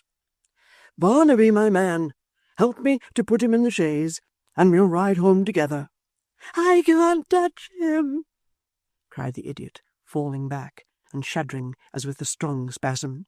"He's bloody." "It's in his nature, I know," muttered the locksmith. "It's cruel to ask him, but I must have help." "Barnaby, good Barnaby, dear Barnaby, if you know this gentleman, for the sake of his life and everybody's life that loves him, help me to raise him and lay him down." "Cover him, then. Wrap him close. Don't let me see it. Smell it. Hear the word. Don't speak the word. Don't." No, I'll not. There, you see he's covered now. Gently. Well done, well done." They placed him in the carriage with great ease, for Barnaby was strong and active, but all the time they were so occupied he shivered from head to foot, and evidently experienced an ecstasy of terror. This accomplished, and the wounded man being covered with Varden's own greatcoat, which he took off for the purpose, they proceeded onward at a brisk pace, Barnaby gaily counting the stars upon his fingers, and Gabriel inwardly congratulating himself upon having an adventure now which would silence Mrs. Varden on the subject of the Maypole, for that night or there was no faith in woman. Chapter 4. In the venerable suburb, it was a suburb once, of Clerkenwell, towards that part of its confines which is nearest to the Charterhouse, and in one of those cool, shady streets of which a few, widely scattered and dispersed, yet remain in such old parts of the metropolis, each tenement quietly vegetating like an ancient citizen who long ago retired from business, and dozing on in its infirmity until in course of time it tumbles down and is replaced by some extravagant young heir, flaunting in stucco and ornamental work, and all the vanities of modern days. In this quarter, and in a street of this description, the business of the present chapter lies. At the time of which it treats, though only 66 years ago, a very large part of what is London now had no existence. Even in the brains of the wildest speculators there had sprung up no long rows of streets connecting Highgate with Whitechapel, no assemblages of palaces in the swampy levels, nor little cities in the open fields. Although this part of town was then, as now, parcelled out in streets and plentifully peopled, it wore a different aspect. There were gardens to many of the houses, and trees by the pavement side, with an air of freshness breathing up and down, which in these days would be sought in vain. Fields were nigh at hand, through which the New River took its winding course, and where there was merry haymaking in the summer-time. Nature was not so far removed or hard to get at, as in these days, and although there were busy trades in Clerkenwell, and working jewellers by scores, it was a purer place, with farmhouses nearer to it than many modern Londoners would readily believe, and lovers' walks at no great distance, which turned into squalid courts long before the lovers of this age were born, or, as the phrase goes, thought of. In one of these streets, the cleanest of them all, and on the shady side of the way, for good housewives know that sunlight damages their cherished furniture, and so choose the shade rather than its intrusive glare, there stood the house with which we have to deal. It was a modest building, not very straight, not large, not tall, not bold-faced with great staring windows, but a shy, blinking house, with a conical roof going up into a peak over its garret window of 4 small panes of glass, like a cocked hat on the head of an elderly gentleman with one eye. It was not built of brick or lofty stone, but of wood and plaster. It was not planned with a dull and wearisome regard to regularity, for no one window matched the other, or seemed to have the slightest reference to anything besides itself. The shop, for it had a shop, was, with reference to the first floor, where shops usually are, and there all resemblance between it and any other shop stopped short and ceased. People who went in and out didn't go up a flight of steps to it, or walk easily in upon a level with the street, but dived down 3 steep stairs as into a cellar. Its floor was paved with stone and brick, as that of any other cellar might be, and in lieu of window framed and glazed, it had a great black wooden flap or shutter, nearly breast-high from the ground, which turned back in the daytime, admitting as much cold air as light, and very often more. Behind this shop was a wainscoted parlour, looking first into a paved yard, and beyond that again into a little terrace garden, raised some feet above it. Any stranger would have supposed that this wainscoted parlour, saving for the door of communication by which he had entered, was cut off and detached from all the world. And indeed most strangers on their first entrance were observed to grow extremely thoughtful, as weighing and pondering in their minds whether the upper rooms were only approachable by ladders from without, never suspecting that 2 of the most unassuming and unlikely doors in existence, which the most ingenious mechanician on earth must of necessity have supposed to be the doors of closets, opened out of this room, each without the smallest preparation or so much as a quarter of an inch of passage, upon 2 dark winding flights of stairs, the one upward, the other downward, which were the sole means of communication between that chamber and the other portions of the house. With all these oddities, there was not a neater, more scrupulously tidy, or more punctiliously ordered house in Clerkenwell, in London, in all England. There were not cleaner windows, or whiter floors, or brighter stoves, or more highly shining articles of furniture in old mahogany. There was not more rubbing, scrubbing, burnishing, and polishing in the whole street put together. Nor was this excellence attained without some cost and trouble, and great expenditure of voice, as the neighbours were frequently reminded when the good lady of the house overlooked and assisted in its being put to rights on cleaning days, which were usually from Monday morning till Saturday night, both days inclusive. Leaning against the doorpost of this, his dwelling, the locksmith stood early on the morning after he had met with the wounded man, gazing disconsolately at a great wooden emblem of a key, painted in vivid yellow to resemble gold, which dangled from the house front, and swung to and fro with a mournful creaking noise, as if complaining that it had nothing to unlock. Sometimes he looked over his shoulder into the shop, which was so dark and dingy with numerous tokens of his trade, and so blackened by the smoke of a little forge near which his prentice was at work, that it would have been difficult for one unused to such espials to have distinguished anything but various tools of uncouth make and shape, great bunches of rusty keys, fragments of iron, half-finished locks, and such-like things, which garnished the walls and hung in clusters from the ceiling. After a long and patient contemplation of the golden key, and many such backward glances, Gabriel stepped into the road and stole a look at the upper windows. One of them chanced to be thrown open at the moment, and a roguish face met his, a face lighted up by the loveliest pair of sparkling eyes that ever locksmith looked upon, the face of a pretty, laughing girl, dimpled and fresh and healthful, the very impersonation of good humour and blooming beauty. "Hush!" she whispered, bending forward and pointing archly to the window underneath. "Mother is still asleep." "Still, my dear?" returned the locksmith in the same tone. "You talk as if she had been asleep all night instead of little more than half an hour. But I'm very thankful. Sleep's a blessing. No doubt about it." The last few words he muttered to himself. "How cruel of you to keep us up so late this morning and never tell us where you were or send us word," said the girl. "Ah, Dolly, Dolly," returned the locksmith, shaking his head and smiling. "How cruel of you to run upstairs to bed. Come down to breakfast, madcap, and come down lightly, or you'll wake your mother. She must be tired. I am sure I am." Keeping these latter words to himself, and returning his daughter's nod, he was passing into the workshop with the smile she had awakened still beaming on his face, when he just caught sight of his prentice's brown paper cap, ducking down to avoid observation, and shrinking from the window back to its former place, which the wearer no sooner reached than he began to hammer lustily.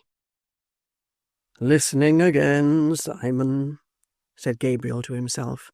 "That's bad. What in the name of wonder does he expect the girl to say, that I always catch him listening when she speaks, and never at any other time? A bad habit, Sim, a sneaking, underhanded way.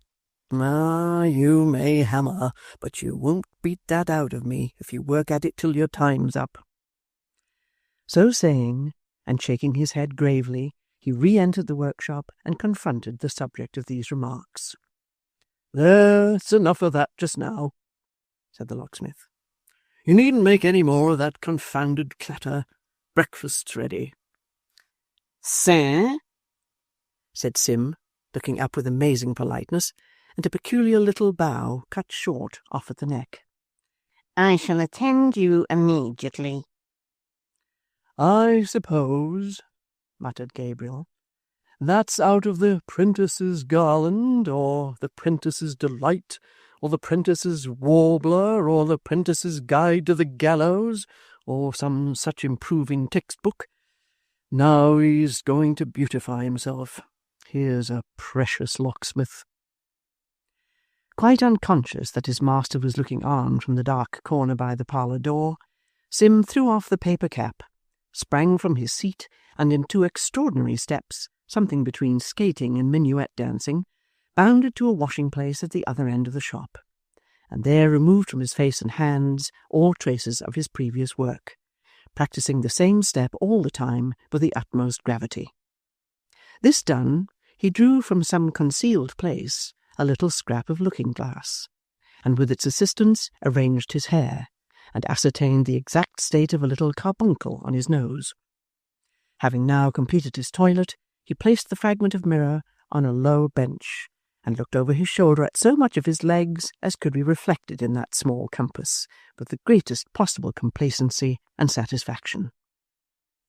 Sim, as he was called in the locksmith's family, or Mr. Simon Tappertit, as he called himself, and required all men to style him out of doors on holidays and Sundays out, was an old-fashioned, thin-faced, sleek-haired, sharp-nosed, small-eyed little fellow, very little more than 5 feet high, and thoroughly convinced in his own mind that he was above the middle size, rather tall, in fact, than otherwise. Of his figure, which was well enough formed, though somewhat of the leanest, he entertained the highest admiration, and with his legs, which in knee breeches were perfect curiosities of littleness, he was enraptured to a degree amounting to enthusiasm. He also had some majestic, shadowy ideas, which had never been quite fathomed by his intimate friends, concerning the power of his eye. Indeed, he had been known to go so far as to boast that he could utterly quell and subdue the haughtiest beauty by a simple process which he termed eyeing her over. But it must be added that neither of this faculty, nor of the power he claimed to have through the same gift of vanquishing and heaving down dumb animals, even in a rabid state, had he ever furnished evidence which could be deemed quite satisfactory and conclusive. It may be inferred from these premises that in the small body of Mr. Tappertit there was locked up an ambitious and aspiring soul. As certain liquors, confined in casks too cramped in their dimensions, will ferment and fret and chafe in their imprisonment, so the spiritual essence or soul of Mr. Tappertit would sometimes fume within that precious cask, his body, until, with great foam and froth and splutter, it would force a vent and carry all before it. It was his custom to remark, in reference to any one of these occasions, that his soul had got into his head, and in this novel kind of intoxication many scrapes and mishaps befell him, which he had frequently concealed with no small difficulty from his worthy master.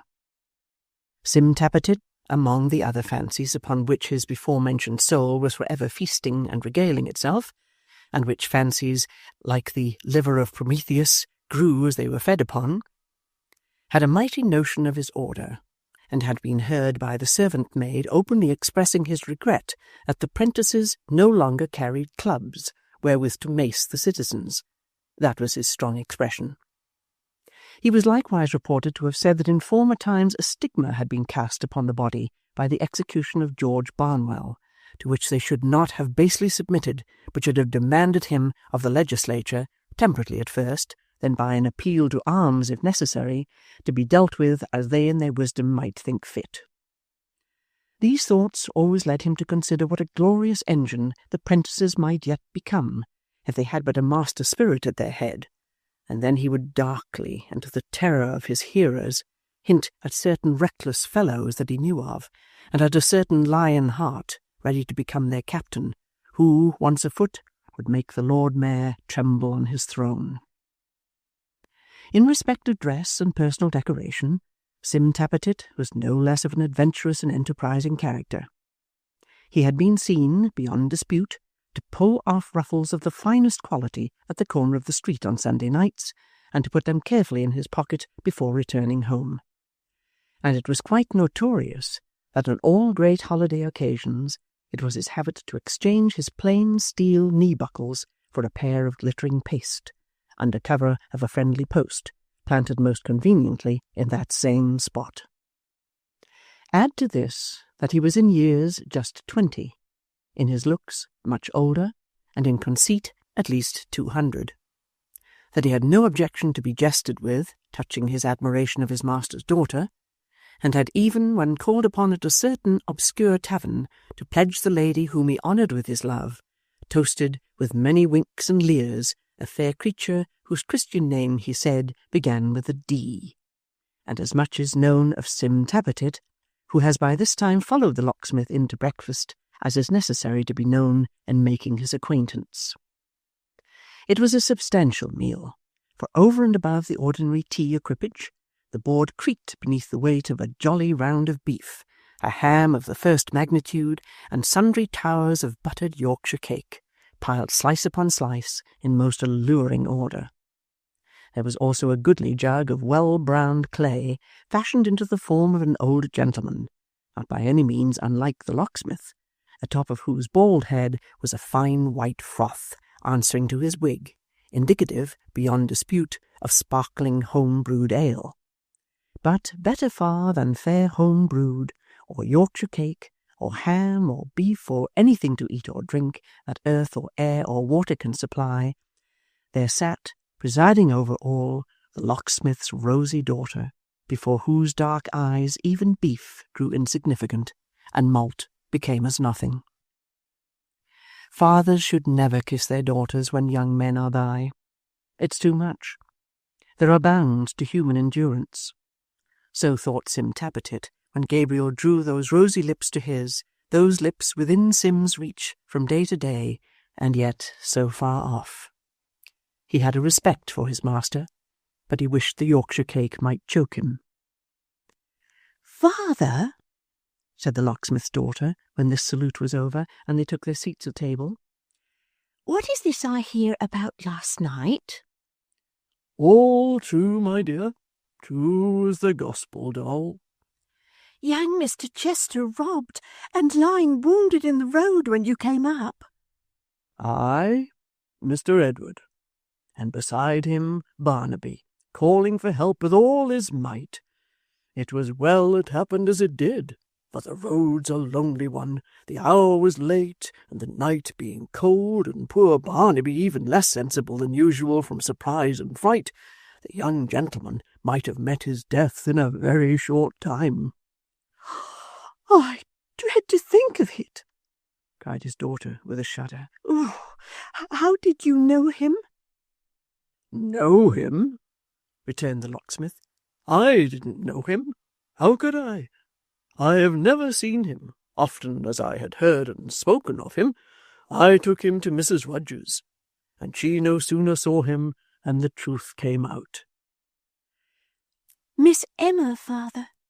If this news should reach her, enlarged upon as it is sure to be, she will go distracted." Why, look'ee there again. How a man suffers for being good-natured, said the locksmith. Miss Emma was with her uncle at the masquerade at Carlisle House, where she had gone, as the people at the Warren told me, sorely against her will. What does your blockhead father, when he and Mrs. Rudge have laid their heads together, but goes there when he ought to be abed, makes interest with his friend the doorkeeper, slips him on a mask and domino, and mixes with the maskers. "And like himself to do so," cried the girl, putting her fair arm round his neck and giving him a most enthusiastic kiss. Like himself, repeated Gabriel, affecting to grumble, but evidently delighted with the part he had taken, and with her praise. Very like himself, so your mother said. However, he mingled with the crowd, and prettily worried and badgered he was, I warrant you, with people squeaking, "Don't you know me?" and "I found you out," and all that kind of nonsense in his ears. He might have wandered on till now, but in a little room there was a young lady who had taken off her mask, on account of the place being very warm, and was sitting there alone. "And that was she?" said his daughter hastily. And that was she, replied the locksmith. And I no sooner whispered to her what the matter was, as softly, doll, and with nearly as much art as you could have used yourself, and she gives a kind of scream, and faints away. "What did you do? What happened next?" asked his daughter. Why, the masks came flocking round with a general noise and hubbub, and I thought myself in luck to get clear off, that's all, rejoined the locksmith. What happened when I reached home, you may guess if you didn't hear it. Ah, well, it's a poor heart that never rejoices. Put Toby this way, my dear. This Toby was the brown jug of which previous mention has been made. Applying his lips to the worthy old gentleman's benevolent forehead, the locksmith, who had all this time been ravaging among the eatables, kept them there so long, at the same time raising the vessel slowly in the air, that at length Toby stood on his head upon his nose, when he smacked his lips and set him on the table again with fond reluctance. Although Sim Tappertit had taken no share in this conversation, no part of it being addressed to him, he had not been wanting in such silent manifestations of astonishment as he deemed most compatible with the favourable display of his eyes. Regarding the pause which now ensued as a particularly advantageous opportunity for doing great execution with them upon the locksmith's daughter, who he had no doubt was looking at him in mute admiration, he began to screw and twist his face, and especially those features, into such extraordinary, hideous, and unparalleled contortions, that Gabriel, who happened to look towards him, was stricken with amazement. "Why, what the devil's the matter with the lad?" cried the locksmith. "Is he choking?" "Who?" demanded Sim, with some disdain. "Who? Why, you," returned his master. "What do you mean by making those horrible faces over your breakfast?" Faces are matters of taste, sir, said Mr. Tappertit, rather discomforted, not the less so because he saw the locksmith's daughter smiling. "Sim," rejoined Gabriel, laughing heartily, "don't be a fool, for I'd rather see you in your senses. These young fellows," he added, turning to his daughter, "are always committing some folly or another. There was a quarrel between Joe Willett and old John last night, though I can't say Joe was much in fault either. He'll be missing one of these mornings, and will have gone away upon some wild goose errand, seeking his fortune. Why, what's the matter, doll? You are making faces now. The girls are as bad as the boys, every bit." It's the tea, said Dolly, turning alternately very red and very white, which is no doubt the effect of a slight scald. So very hot. Mr. Tappertit looked immensely big at a quartern loaf on the table and breathed hard. "Is that all?" returned the locksmith. "Put some more milk in it." "Yes, I am sorry for Joe, because he is a likely young fellow and gains upon one every time one sees him. But he'll start off, you'll find. Indeed, he told me as much himself." "Indeed," cried Dolly in a faint voice. "Indeed." "Is the tea tickling your throat still, my dear?" said the locksmith. But before his daughter could make him any answer, she was taken with a troublesome cough, and it was such a very unpleasant cough that, when she left off, the tears were starting in her bright eyes. The good-natured locksmith was still patting her on the back and applying such gentle restoratives, when a message arrived from Mrs. Varden, making known to all whom it might concern that she felt too much indisposed to rise after her great agitation and anxiety of the previous night, and therefore desired to be immediately accommodated with the little black teapot of strong mixed tea, a couple of rounds of buttered toast, a middling-sized dish of beef and ham cut thin, and the Protestant Manual in 2 volumes post-octavo. Like some other ladies who in remote ages flourished upon this globe, Mrs. Varden was most devout when most ill-tempered. Whenever she and her husband were at unusual variance, then the Protestant Manual was in high feather. Knowing from experience what these requests portended, the triumvirate broke up. Dolly to see the orders executed with all dispatch, Gabriel to some out-of-door work in his little chaise, and Sim to his daily duty in the workshop, to which retreat he carried the big look, although the loaf remained behind.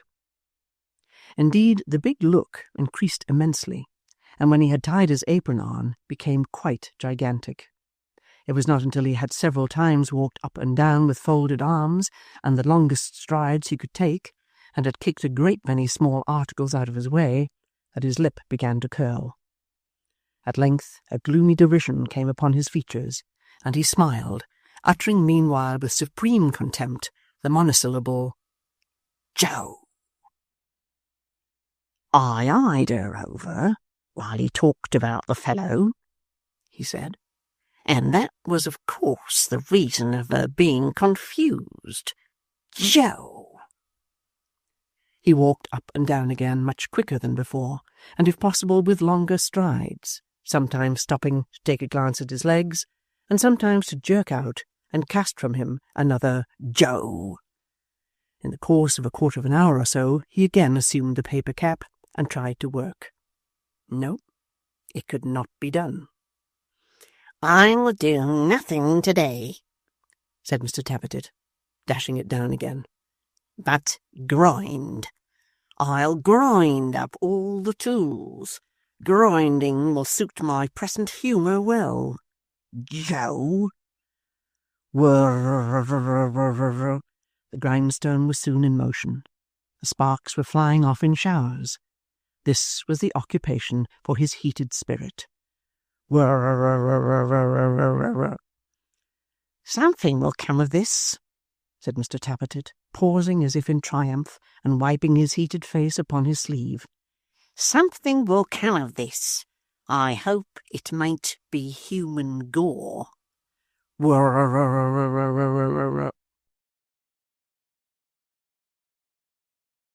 Chapter 5. As soon as the business of the day was over, the locksmith sallied forth alone to visit the wounded gentleman and ascertain the progress of his recovery. The house where he had left him was in a by-street in Southwark, not far from London Bridge, and thither he hied with all speed, bent upon returning with as little delay as might be, and getting to bed betimes. The evening was boisterous, scarcely better than the previous night had been. It was not easy for a stout man like Gabriel to keep his legs at the street corners, or to make head against the high wind, which often fairly got the better of him, and drove him back some paces, or, in defiance of all his energy, forced him to take shelter in an arch or doorway until the fury of the gust was spent.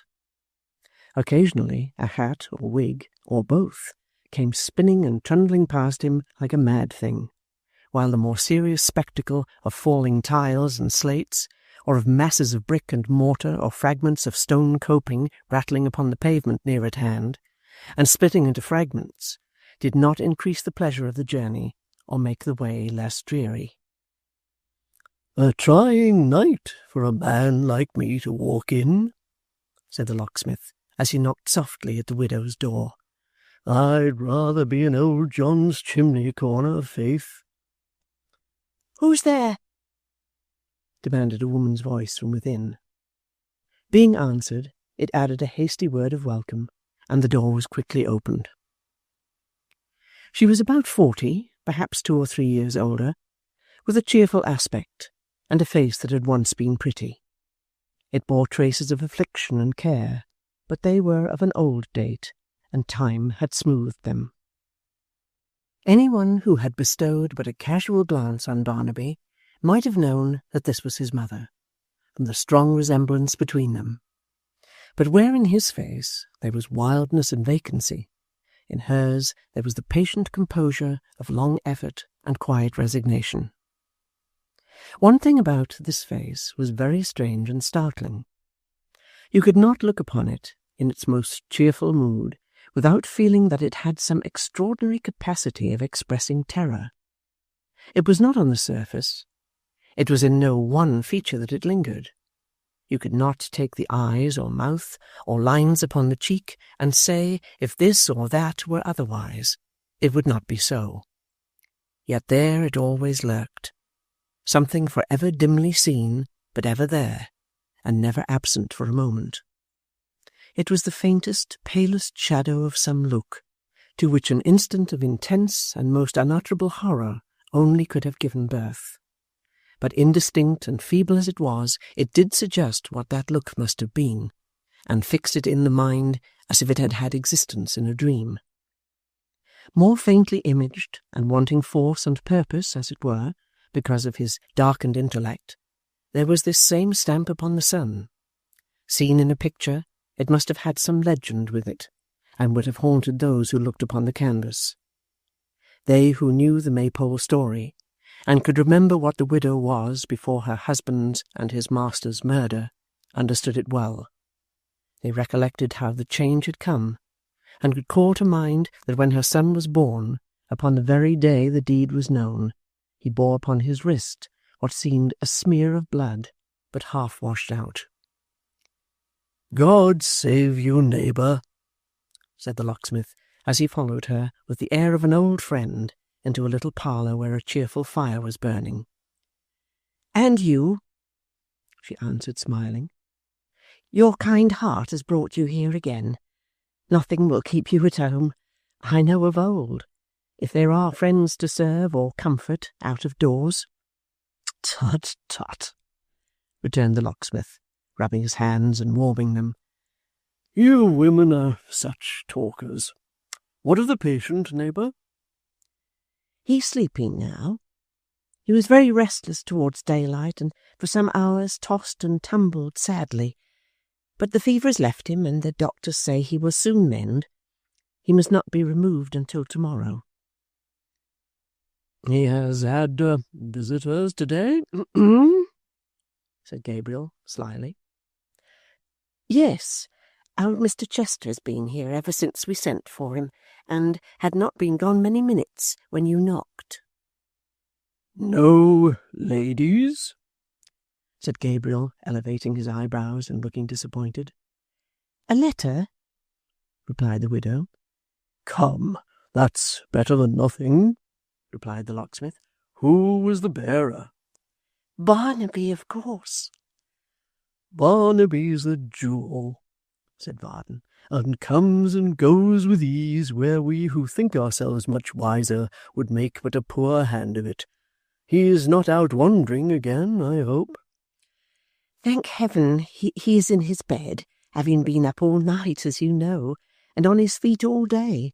He was quite tired out. Ah, neighbour, if I could but see him oftener so, if I could but tame down that terrible restlessness. In good time, said the locksmith kindly. In good time. Don't be downhearted. To my mind he grows wiser every day. The widow shook her head, and yet, though she knew the locksmith sought to cheer her, and spoke from no conviction of his own, she was glad to hear even this praise of her poor benighted son. He will be a cute man yet, resumed the locksmith. Take care. When we are growing old and foolish, Barnaby doesn't put us to the blush, that's all.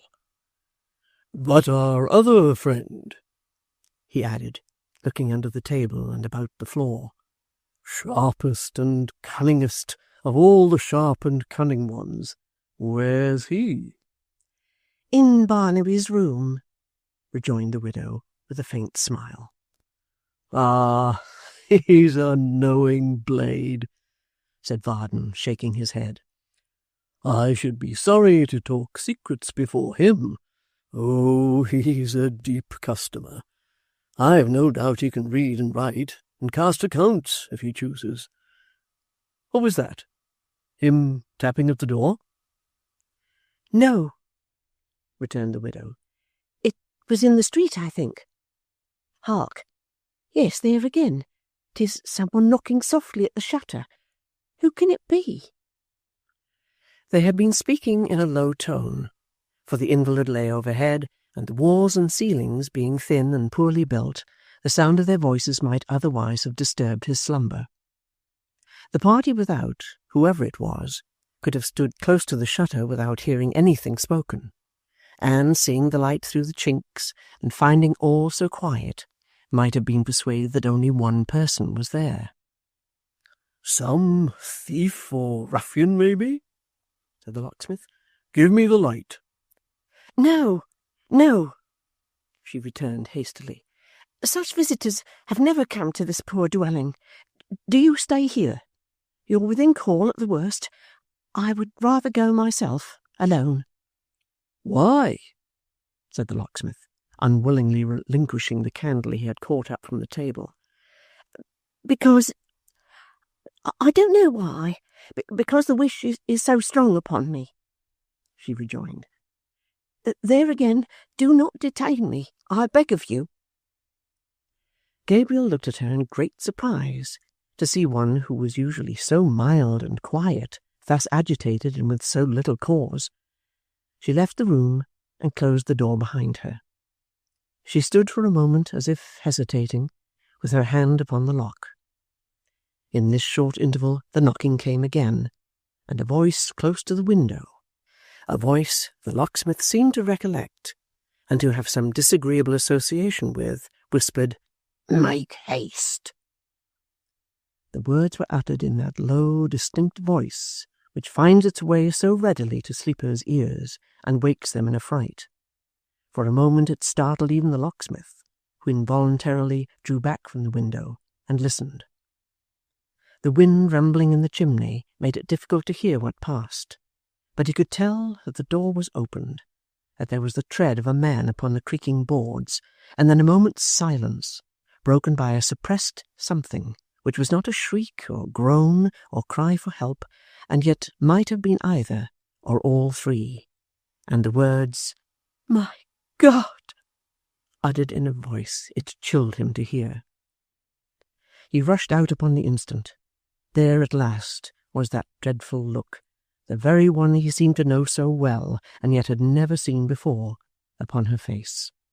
There she stood, frozen to the ground, gazing with starting eyes and livid cheeks, and every feature fixed and ghastly, upon the man he had encountered in the dark last night.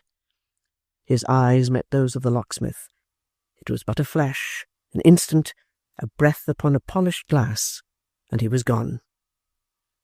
The locksmith was upon him, had the skirts of his streaming garment almost in his grasp, when his arms were tightly clutched, and the widow flung herself upon the ground before him. "The other way! The other way!" she cried. "He went the other way! Turn! Turn!" "The other way? I see him now," rejoined the locksmith, pointing. "Yonder! There is his shadow passing by that light. What? Who is this? Let me go!" "Come back! Come back!" exclaimed the woman, clasping him. "Do not touch him on your life! I charge you, come back! He carries other lives besides his own. Come back!" "What does this mean?" cried the locksmith. "No matter what it means. Don't ask. Don't speak. Don't think about it. He's not to be followed, checked, or stopped. Come back!" The old man looked at her in wonder, as she writhed and clung about him, and, borne down by her passion, suffered her to drag him into the house. It was not until she had chained and double-locked the door, fastened every bolt and bar with the heat and fury of a maniac, and drawn him back into the room, that she turned upon him once again that stony look of horror, and, sinking down into a chair, covered her face and shuddered, as though the hand of death were on her. Chapter 6. Beyond all measure, astonished by the strange occurrences which had passed with so much violence and rapidity, the locksmith gazed upon the shuddering figure in the chair like one half stupefied, and would have gazed much longer had not his tongue been loosened by compassion and humanity. "You are ill," said Gabriel. "Let me call some neighbour in." "Not for the world," she rejoined, motioning to him with her trembling hand, and holding her face averted. "It is enough that you have been by to see this." "Nay, more than enough, or less," said Gabriel. "Be it so," she returned. "As you like. Ask me no questions, I entreat you." "Neighbour," said the locksmith after a pause, "is this fair or reasonable or just to yourself? Is it like you, who have known me so long and sought my advice in all matters, like you, who from a girl have had a strong mind and a staunch heart?" "I have need of them," she replied. "I am growing old, both in years and care. Perhaps that, and too much trial, have made them weaker than they used to be. Do not speak to me." "How can I see what I have seen, and hold my peace?" returned the locksmith. "Who was that man, and why has his coming made this change in you?" She was silent, but held to the chair as though to save herself from falling on the ground. "I take the licence of an old acquaintance, Mary," said the locksmith, "who has ever had a warm regard for you, and maybe has tried to prove it when he could. Who is this ill-favoured man, and what has he to do with you? Who is this ghost that is only seen in the black nights and bad weather? How does he know, and why does he haunt this house, whispering through chinks and crevices as if there was that between him and you which neither durst so much as speak aloud of? Who is he?" "You do well to say he haunts this house," returned the widow faintly. "His shadow has been upon it and me in light and darkness at noonday and midnight, and now, at last, he has come in the body." "But he wouldn't have gone in the body," returned the locksmith with some irritation, "if you had left my arms and legs at liberty. What riddle is this?" "It is one," she answered, rising as she spoke, "that must remain for ever as it is. I dare not say more than that." "Dare not?" repeated the wondering locksmith. "Do not press me," she replied. "I'm sick and faint, and every faculty of life seems dead within me. No, do not touch me either." Gabriel, who had stepped forward to render her assistance, fell back as she made this hasty exclamation, and regarded her in silent wonder. "Let me go my way alone," she said in a low voice, "and let the hands of no honest man touch mine tonight." When she had tottered to the door, she turned and added with a stronger effort, "This is a secret which of necessity I trust to you. You are a true man, as you have ever been good and kind to me. Keep it. If any noise was heard above, make some excuse, say anything but what you really saw, and never let a word or look between us recall this circumstance. I trust you. Mind, I trust to you. How much I trust, you never can conceive." Casting her eyes upon him for an instant, she withdrew and left him there alone. Gabriel, not knowing what to think, stood staring at the door with a countenance full of surprise and dismay. The more he pondered on what had passed, the less able he was to give it any favourable interpretation. To find this widow woman, whose life for so many years had been supposed to be one of solitude and retirement, and who, in her quiet suffering character, had gained the good opinion and respect of all who knew her, to find her linked mysteriously with an ill-omened man, alarmed at his appearance, and yet favouring his escape, was a discovery that pained as much as startled him. Her reliance on his secrecy, and his tacit acquiescence, increased his distress of mind. If he had spoken boldly, persisted in questioning her, detained her when she rose to leave the room, made any kind of protest, instead of silently compromising himself, as he felt he had done, he would have been more at ease. "Why did I let her say it was a secret, and she trusted it to me?" said Gabriel, putting his wig on one side to scratch his head with greater ease, and looking ruefully at the fire. "I have no more readiness than old John himself. Why didn't I say firmly, 'You have no right to such secrets, and I demand of you to tell me what this means,' instead of standing gaping at her like an old moon-calf as I am? But there's my weakness. I can be obstinate enough with men if need be, but women may twist me round their fingers at their pleasure." He took his wig off outright as he made this reflection, and, warming his handkerchief at the fire, began to rub and polish his bald head with it until it glistened again. "And yet," said the locksmith, softening under this soothing process, and stopping to smile, It may be nothing. Any drunken brawler trying to make his way into the house would have alarmed a quiet soul like her. But then, and here was the vexation, how came it to be that man? How comes he to have this influence over her? How came she to favour his getting away from me? And more than all, how came she not to say it was a sudden fright and nothing more? It's a sad thing to have, in 1 minute, reason to mistrust a person I have known so long, and an old sweetheart into the bargain.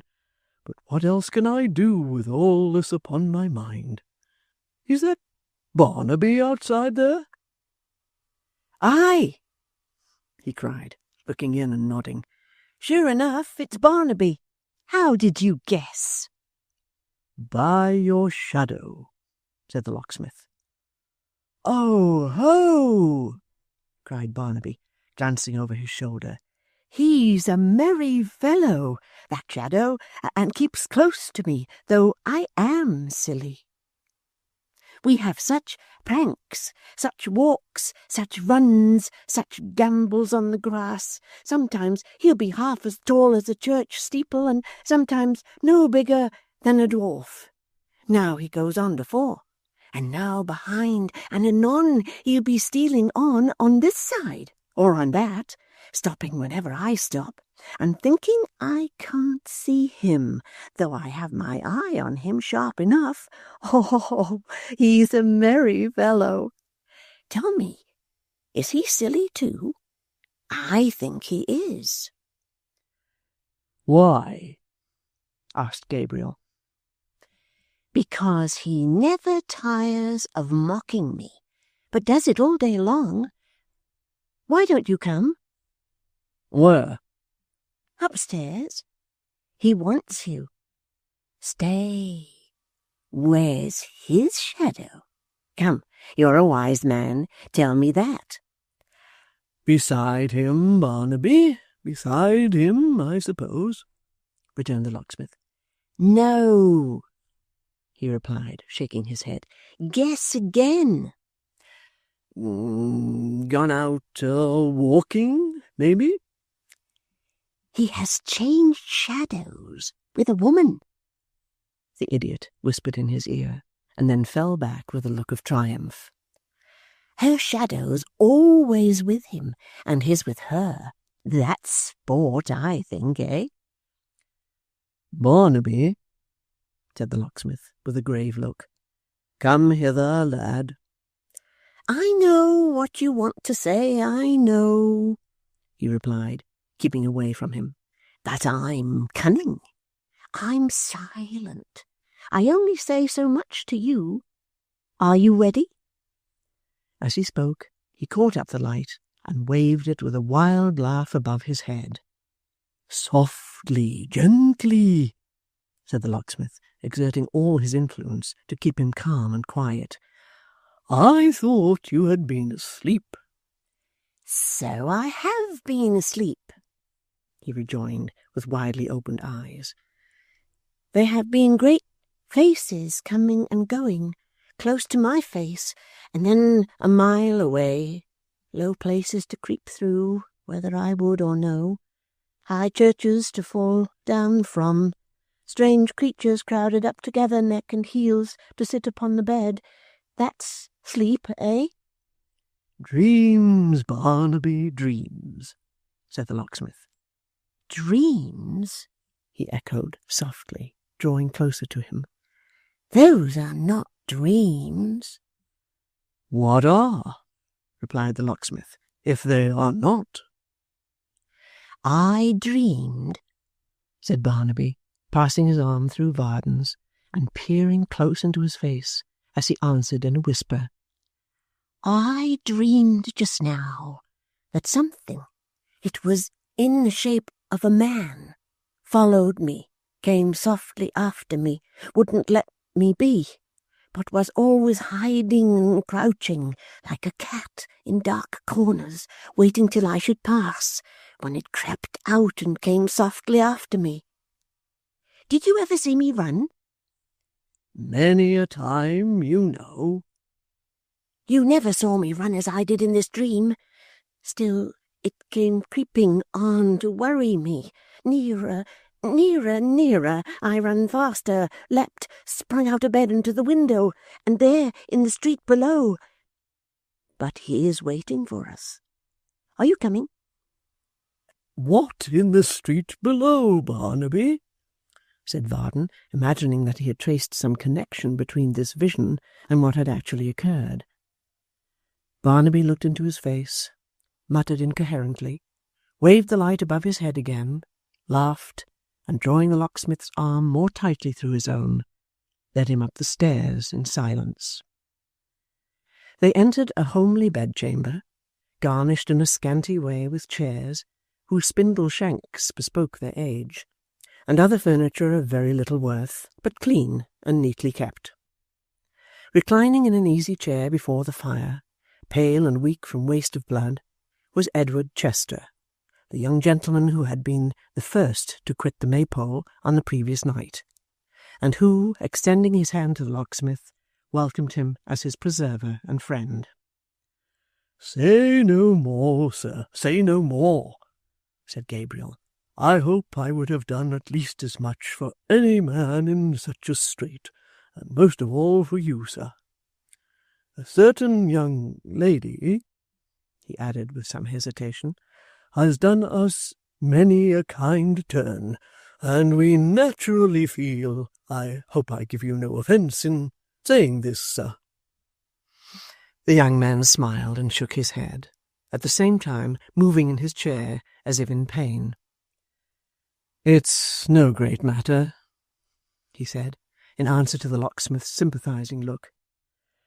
"A mere uneasiness, arising at least as much from being cooped up here as from the slight wound I have, or from the loss of blood. Be seated, Mr. Varden." "If I may make so bold, Mr. Edward, as to lean upon your chair," returned the locksmith, accommodating his action to his speech and bending over him, "I'll stand here for the convenience of speaking low. Barnaby is not in his quietest humour tonight, and at such times talking never does him good." They both glanced at the subject of this remark, who had taken a seat on the other side of the fire, and, smiling vacantly, was making puzzles on his fingers with a skein of string.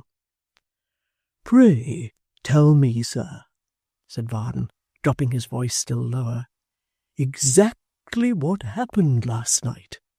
I have my reason for inquiring. You left the Maypole alone?"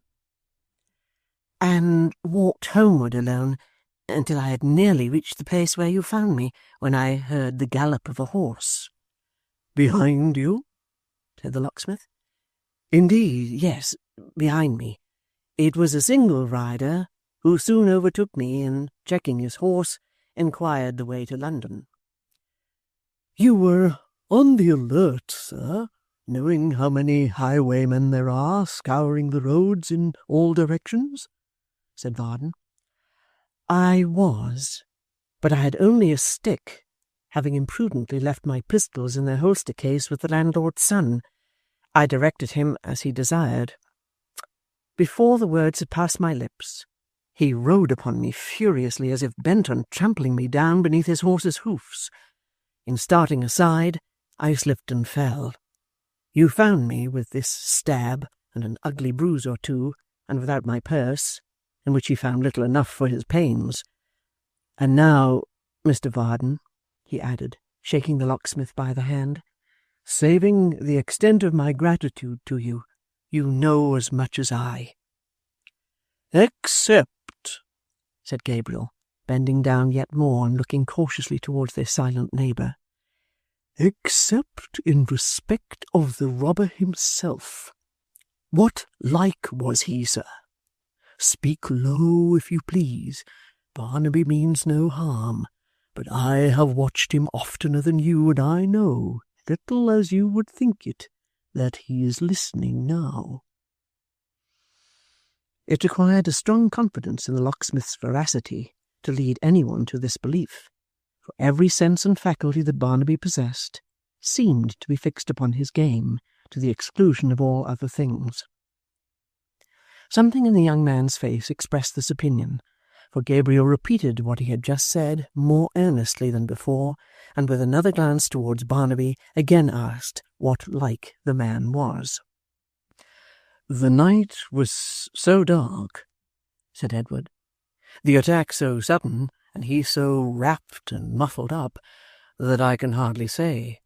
It seems that—" "Don't mention his name, sir," returned the locksmith, following his look towards Barnaby. "I know he saw him. I want to know what you saw." "All I remember is," said Edward, "that as he checked his horse, his hat was blown off. He caught it and replaced it on his head, which I observed was bound with a dark handkerchief. A stranger entered the Maypole while I was there, whom I had not seen, for I had sat apart for reasons of my own, and when I rose to leave the room and glanced round, he was in the shadow of the chimney, and hidden from my sight. But if he and the robber were two different persons, their voices were strangely and most remarkably alike, for directly the man addressed me in the road, I recognized his speech again. It is as I feared. The very man was here tonight, thought the locksmith, changing colour. What dark history is this? "Hello!" cried a hoarse voice in his ear. "Hello! Hello! Hello! Wow, wow, wow! What's the matter here? Hello!"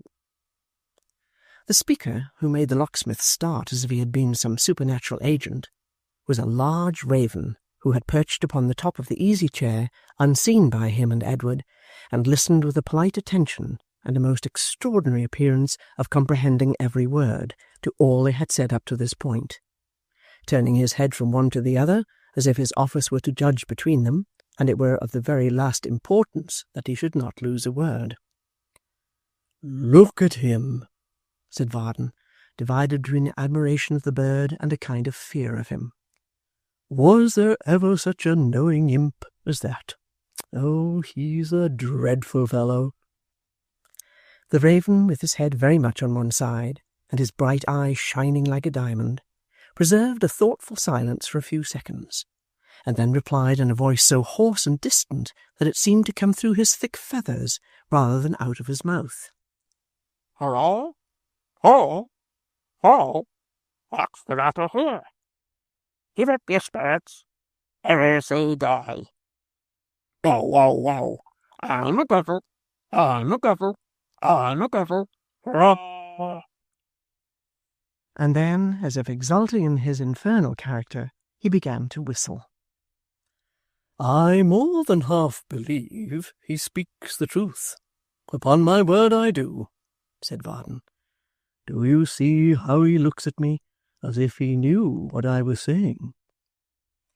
To which the bird, balancing himself on tiptoe as it were, and moving his body up and down in a sort of grave dance, rejoined, "I'm a devil.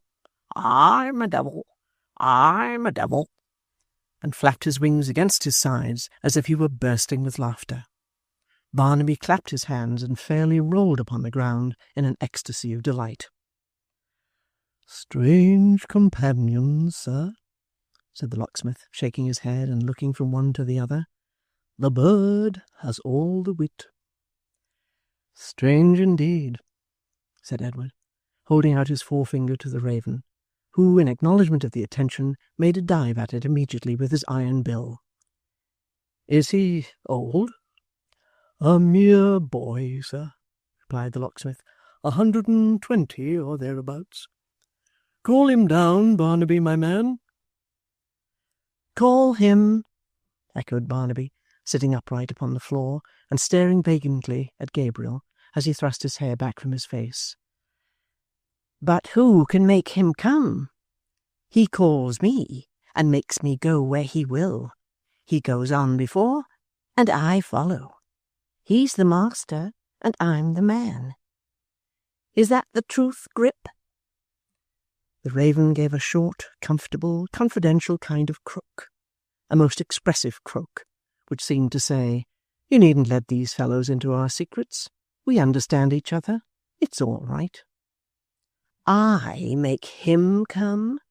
cried Barnaby, pointing to the bird. "Him, who never goes to sleep or so much as winks. Why, any time of night you may see his eyes in my dark room shining like two sparks. And every night and all night, too, he's broad awake, talking to himself, thinking what he shall do tomorrow, where we shall go, and what he shall steal and hide and bury. I make him come?" On second thoughts, the bird appeared disposed to come of himself.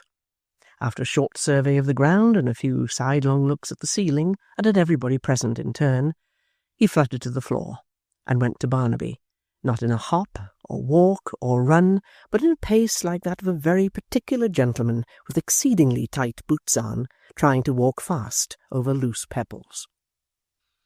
Then, stepping into his extended hand, and condescending to be held out at arm's length, he gave vent to a succession of sounds not unlike the drawing of some 8 or 10 dozen of long corks, and again asserted his brimstone birth and parentage with great distinctness. The locksmith shook his head, perhaps in some doubt of the creature's being really nothing but a bird, perhaps in pity for Barnaby, who by this time had him in his arms and was rolling about with him on the ground.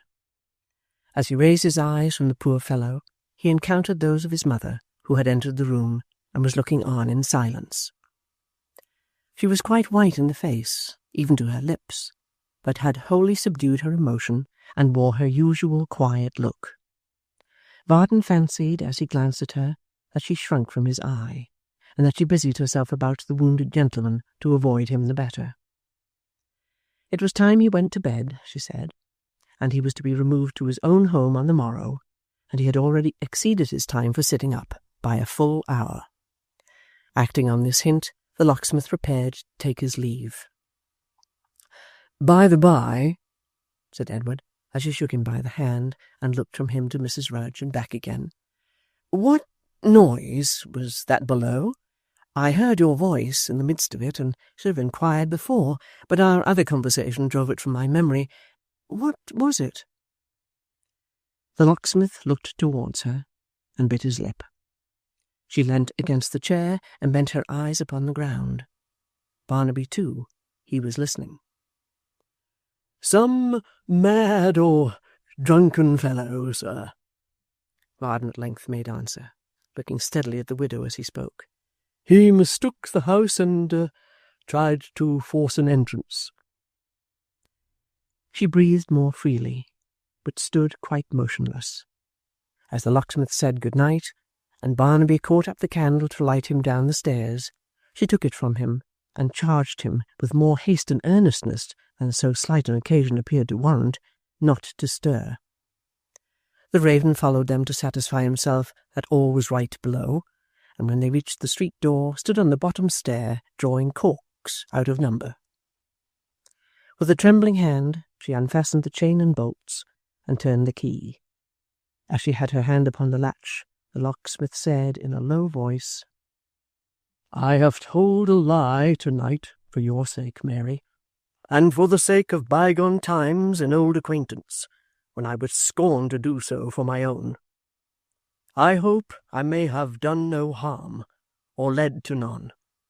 I can't help the suspicions you have forced upon me, and I am loath, I tell you plainly, to leave Mr. Edward here. Take care he comes to no hurt. I doubt the safety of this roof, and am glad he leaves it so soon. Now, let me go." For a moment she hid her face in her hands and wept, but, resisting the strong impulse which evidently moved her to reply, opened the door, no wider than was sufficient for the passage of his body, and motioned him away. As the locksmith stood upon the step, it was chained and locked behind him, and the raven, in furtherance of these precautions, barked like a lusty house-dog. "In league with that ill-looking figure that might have fallen from a gibbet, he listening and hiding here, Barnaby first upon the spot last night. Can she, who has always borne so fair a name, be guilty of such crimes in secret? said the locksmith, musing. Heaven forgive me if I am wrong, and send me just thoughts. But she is poor, the temptation may be great, and we daily hear of things as strange. Ay, bark away, my friend. If there's any wickedness going on, that raven's in it, I'll be sworn. Chapter 7. Mrs. Varden was a lady of what is commonly called an uncertain temper, a phrase which, being interpreted, signifies a temper tolerably certain to make everybody more or less uncomfortable. Thus it generally happened that when other people were merry, Mrs. Varden was dull, and that when other people were dull, Mrs. Varden was disposed to be amazingly cheerful. Indeed, the worthy housewife was of such a capricious nature that she not only attained a higher pitch of genius than Macbeth, in respect of her ability to be wise, amazed, temperate and furious, loyal and neutral in an instant, but would sometimes ring the changes, backwards and forwards on all possible moods and flights, in one short quarter of an hour, performing, as it were, a kind of triple bob major on the peal of instruments in the female belfry, with a skilfulness and rapidity of execution that astonished all who heard her. It had been observed in this good lady, who did not want for personal attractions, being plump and buxom to look at, though like her fair daughter somewhat short in stature, that this uncertainty of disposition strengthened and increased with her temporal prosperity, and divers wise men and matrons, on friendly terms with the locksmith and his family, even went so far as to assert that a tumble down some half-dozen rounds in the world's ladder, such as the breaking of the bank in which her husband kept his money, or some little fall of that kind, would be the making of her, and could hardly fail to render her one of the most agreeable companions in existence. Whether they were right or wrong in this conjecture, certain it is that minds, like bodies, will often fall into a pimpled, ill-conditioned state from mere excess of comfort, and like them are often successfully cured by remedies in themselves very nauseous and unpalatable. Mrs. Varden's chief aider and abettor, and at the same time her principal victim and object of wrath, was her single domestic servant, one Miss Miggs, or as she was called, in conformity with those prejudices of society which lop and top from poor handmaidens all such genteel excrescences, Miggs. This Miggs was a tall young lady, very much addicted to patterns in private life, slender and shrewish, of a rather uncomfortable figure, and though not absolutely ill-looking, of a sharp and acid visage. As a general principle and abstract proposition, Miggs held the male sex to be utterly contemptible and unworthy of notice, to be fickle, false, base, sottish, inclined to perjury, and wholly undeserving. When particularly exasperated against them, which, scandal said, was when Sim Tappertit slighted her most, she was accustomed to wish with great emphasis that the whole race of women could but die off, in order that the men might be brought to know the real value of the blessings by which they set so little store. Nay, her feeling for her order ran so high that she sometimes declared if she could only have good security for a fair round number, say 10,000, of young virgins following her example, she would, to spite mankind, hang, drown, stab, or poison herself with a joy past all expression. It was the voice of Miggs that greeted the locksmith when he knocked at his own house with a shrill cry of, "Who's there?" "Me, girl, me," returned Gabriel. "What, already, sir?" said Miggs, opening the door with a look of surprise. "We were just getting on our nightcaps to sit up, me and mistress. Oh, she's been so bad."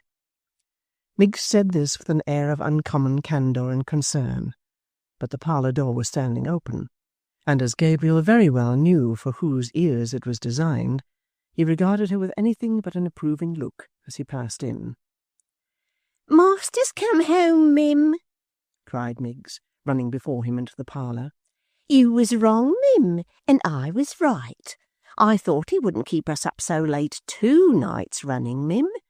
Master's always considerate, so far. I'm so glad, Mim, on your account. I'm a little—" here Miggs simpered, "a little sleepy myself. I'll own it now, Mim, though I said I wasn't when you asked me. It ain't of no consequence, Mim, of course." "You had better," said the locksmith, who most devoutly wished that Barnaby's raven was at Miggs' ankles. "You had better get to bed at once, then." "Thanking you kindly, sir," returned Miggs.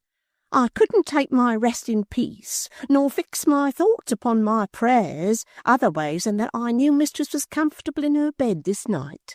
By rights, she ought to have been there hours ago." "You're talkative, mistress," said Varden, pulling off his greatcoat and looking at her askew. "Taking the hint, sir," cried Miggs with a flushed face, "and thanking you for it most kindly, I will make bold to say that if I give offence by having consideration for my mistress, I do not ask your pardon, but am content to get myself into trouble and to be in suffering." Here Mrs. Varden, who, with her countenance shrouded in a large nightcap, had been all this time intent upon the Protestant manual, looked round, and acknowledged Miggs's championship by commanding her to hold her tongue. Every little bone in Miggs's throat and neck developed itself with a spitefulness quite alarming as she replied, "Yes, Mim, I will." "How do you find yourself now, my dear?" said the locksmith, taking a chair near his wife, who had resumed her book, and rubbing his knees hard as he made the inquiry. "You're very anxious to know, aren't you?" returned Mrs. Varden, with her eyes upon the print. "You that have not been near me all day, and wouldn't have been if I was dying." "My dear Martha," said Gabriel. Mrs. Varden turned over to the next page, then went back again to the bottom line over a leaf to be quite sure of the last words, and then went on reading with an appearance of the deepest interest and study. "My dear Martha," said the locksmith, "how can you say such things when you know you don't mean them? If you were dying, why, if there was anything serious the matter with you, Martha, shouldn't I be in constant attendance upon you?" "Yes," cried Mrs. Varden, bursting into tears. "Yes, you would. I don't doubt it, Varden. Certainly you would. That's as much as to tell me that you would be hovering round me like a vulture, waiting till the breath was out of my body that you might go and marry somebody else." Miggs groaned in sympathy. A little short groan, checked in its birth and changed into a cough. It seemed to say, "I can't help it. It's wrung from me by the dreadful brutality of that monster master." "But you'll break my heart one of these days," added Mrs. Varden, with more resignation. "and then we shall both be happy. My only desire is to see Dolly comfortably settled, and when she is, you may settle me as soon as you like." "Ah!" cried Miggs, and coughed again. Poor Gabriel twisted his wig about in silence for a long time, and then said mildly, "Has Dolly gone to bed?" "Your master speaks to you," said Mrs. Varden, looking sternly over her shoulder at Miss Miggs in waiting. "No, my dear, I spoke to you," suggested the locksmith. "Did you hear me, Miggs?" cried the obdurate lady, stamping her foot upon the ground. "You are beginning to despise me now, are you? But this is example." At this cruel rebuke, Miggs, whose tears were always ready, for large or small parties, on the shortest notice and the most reasonable terms, fell a-crying violently, holding both her hands tight upon her heart meanwhile, as if nothing less would prevent its splitting into small fragments. Mrs. Varden, who likewise possessed that faculty in high perfection, wept too against Miggs, and with such effect that Miggs gave in after a time, and, except for an occasional sob, which seemed to threaten some remote intention of breaking out again, left her mistress in possession of the field. Her superiority being thoroughly asserted, that lady soon desisted likewise, and fell into a quiet melancholy. The relief was so great, and the fatiguing occurrences of last night so completely overpowered the locksmith, that he nodded in his chair, and would doubtless have slept there all night, but for the voice of Mrs. Varden, which after a pause of some 5 minutes awoke him with a start. "If I am ever," said Mrs. V., not scolding, but in a sort of monotonous remonstrance, "in spirits, if I am ever cheerful, if I am ever more than usually disposed to be talkative and comfortable, this is the way I am treated."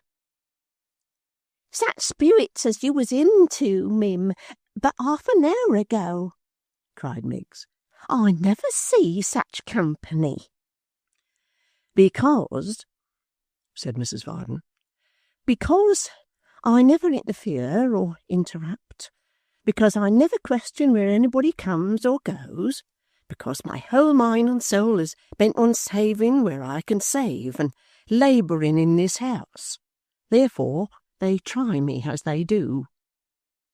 "Martha," urged the locksmith, endeavouring to look as wakeful as possible, "what is it you complain of? I really came home with every wish and desire to be happy. I did indeed." "What do I complain of?" retorted his wife. "Is it a chilling thing to have one's husband sulking and falling asleep directly he comes home? To have him freezing all one's warm-heartedness and throwing cold water over the fireside? Is it natural, when I know he went out upon a matter in which I am as much interested as anybody can be, that I should wish to know all that has happened, or that he should tell me without my begging and praying him to do it? Is that natural, or is it not?" "I'm very sorry, Martha," said the good-natured locksmith. "I was really afraid you were not disposed to talk pleasantly. I'll tell you everything. I shall only be too glad, my dear." "No, Varden," returned his wife, rising with dignity. "I dare say, thank you. I'm not a child to be corrected one minute and petted the next. I'm a little too old for that, Varden. Miggs, carry the light. You can be cheerful, Miggs, at least." Miggs, who to this moment had been in the very depths of compassionate despondency, passed instantly into the liveliest state conceivable, and tossing her head as she glanced towards the locksmith, bore off her mistress and the light together. "Now, who would think," thought Varden, shrugging his shoulders and drawing his chair nearer to the fire, "that that woman could ever be pleasant and agreeable? And yet she can be. Well, well, all of us have our faults. I'll not be hard upon hers. We have been man and wife too long for that." He dozed again, not the less pleasantly, perhaps, for his hearty temper. While his eyes were closed, the door leading to the upper stairs was partially opened, and a head appeared, which, at sight of him, hastily drew back again. "I wish," murmured Gabriel, waking at the noise and looking round the room, "I wish somebody would marry Miggs. But that's impossible. I wonder whether there's any madman alive who would marry Miggs." This was such a vast speculation that he fell into a doze again, and slept until the fire was quite burnt out. At last he roused himself, and having double-locked the street door, according to custom, and put the key in his pocket, went off to bed. He had not left the room in darkness many minutes, when the head again appeared, and Sim Tappertit entered, bearing in his hand a little lamp. "What the devil business has he to stop up so late?" muttered Sim, passing into the workshop and setting it down upon the forge. "Here's half the night gone already. There's only one good that has ever come to me out of this cursed old rusty mechanical trade, and that's this piece of ironmongery, upon my soul." As he spoke, he drew from the right hand, or rather right leg pocket of his smalls, a clumsy, large-sized key, which he inserted cautiously in the lock his master had secured, and softly opened the door. That done, he replaced his piece of secret workmanship in his pocket, and leaving the lamp burning, and closing the door carefully and without noise, stole out into the street, as little suspected by the locksmith in his sound deep sleep as by Barnaby himself in his phantom-haunted dreams. Chapter 8. Clear of the locksmith's house, Sim Tappertit laid aside his cautious manner, and assuming in its stead that of a ruffling, swaggering, roving blade, who would rather kill a man than otherwise, and eat him too if needful, made the best of his way along the darkened streets. Half pausing for an instant now and then to smite his pocket and assure himself of the safety of his master key, he hurried on to Barbican, and, turning into one of the narrowest of the narrow streets which diverged from that centre, slackened his pace and wiped his heated brow as if the termination of his walk were near at hand. It was not a very choice spot for midnight expeditions, being in truth one of more than questionable character and of an appearance by no means inviting. From the main street he had entered, itself little better than an alley, a low-browed doorway led into a blind court or yard, profoundly dark, unpaved, and reeking with stagnant odours. Into this ill-favoured pit the locksmith's vagrant apprentice groped his way, and stopping at a house from whose defaced and rotten front the rude effigy of a bottle swung to and fro like some gibbeted malefactor, struck thrice upon an iron grating with his foot. After listening in vain for some response to his signal, Mr. Tappertit became impatient, and struck the grating thrice again. A further delay ensued, but it was not of long duration. The ground seemed to open at his feet, and a ragged head appeared. "Is that the captain?" said a voice as ragged as the head. "Yes," replied Mr. Tappertit haughtily, descending as he spoke. "Who should it be?" "It's so late, we gave you up," returned the voice, as its owner stopped to shut and fasten the grating. "You're late, sir." "Lead on," said Mr. Tappertit, with a gloomy majesty, "and make remarks when I require you. Forward." This latter word of command was perhaps somewhat theatrical and unnecessary, inasmuch as the descent was by a very narrow, steep, and slippery flight of steps, and any rashness or departure from the beaten track must have ended in a yawning water-butt. But Mr. Tappertit, being, like some other great commanders, favourable to strong effects and personal display, cried, "Forward!" again, in the hoarsest voice he could assume, and led the way with folded arms and knitted brows to the cellar down below, where there was a small copper fixed in one corner, a chair or two, a form and table, a glimmering fire, and a truckle bed covered with a ragged patchwork rug. "Welcome, noble captain," cried a lanky figure, rising as from a nap. The captain nodded.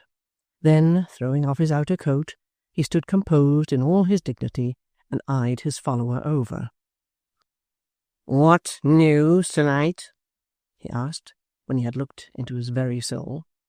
"Nothing particular," replied the other, stretching himself, and he was so long already that it was quite alarming to see him do it. "How come you be so late?" "No matter," was all the captain deigned to say in answer. "Is the room prepared?" "It is," replied the follower. "The comrade, is he here?" "Yes, and a sprinkling of the others. You hear 'em?" "Playing skittles," said the captain moodily. "Light-hearted revellers." There was no doubt respecting the particular amusement in which these heedless spirits were indulging, for even in the close and stifling atmosphere of the vault, the noise sounded like distant thunder.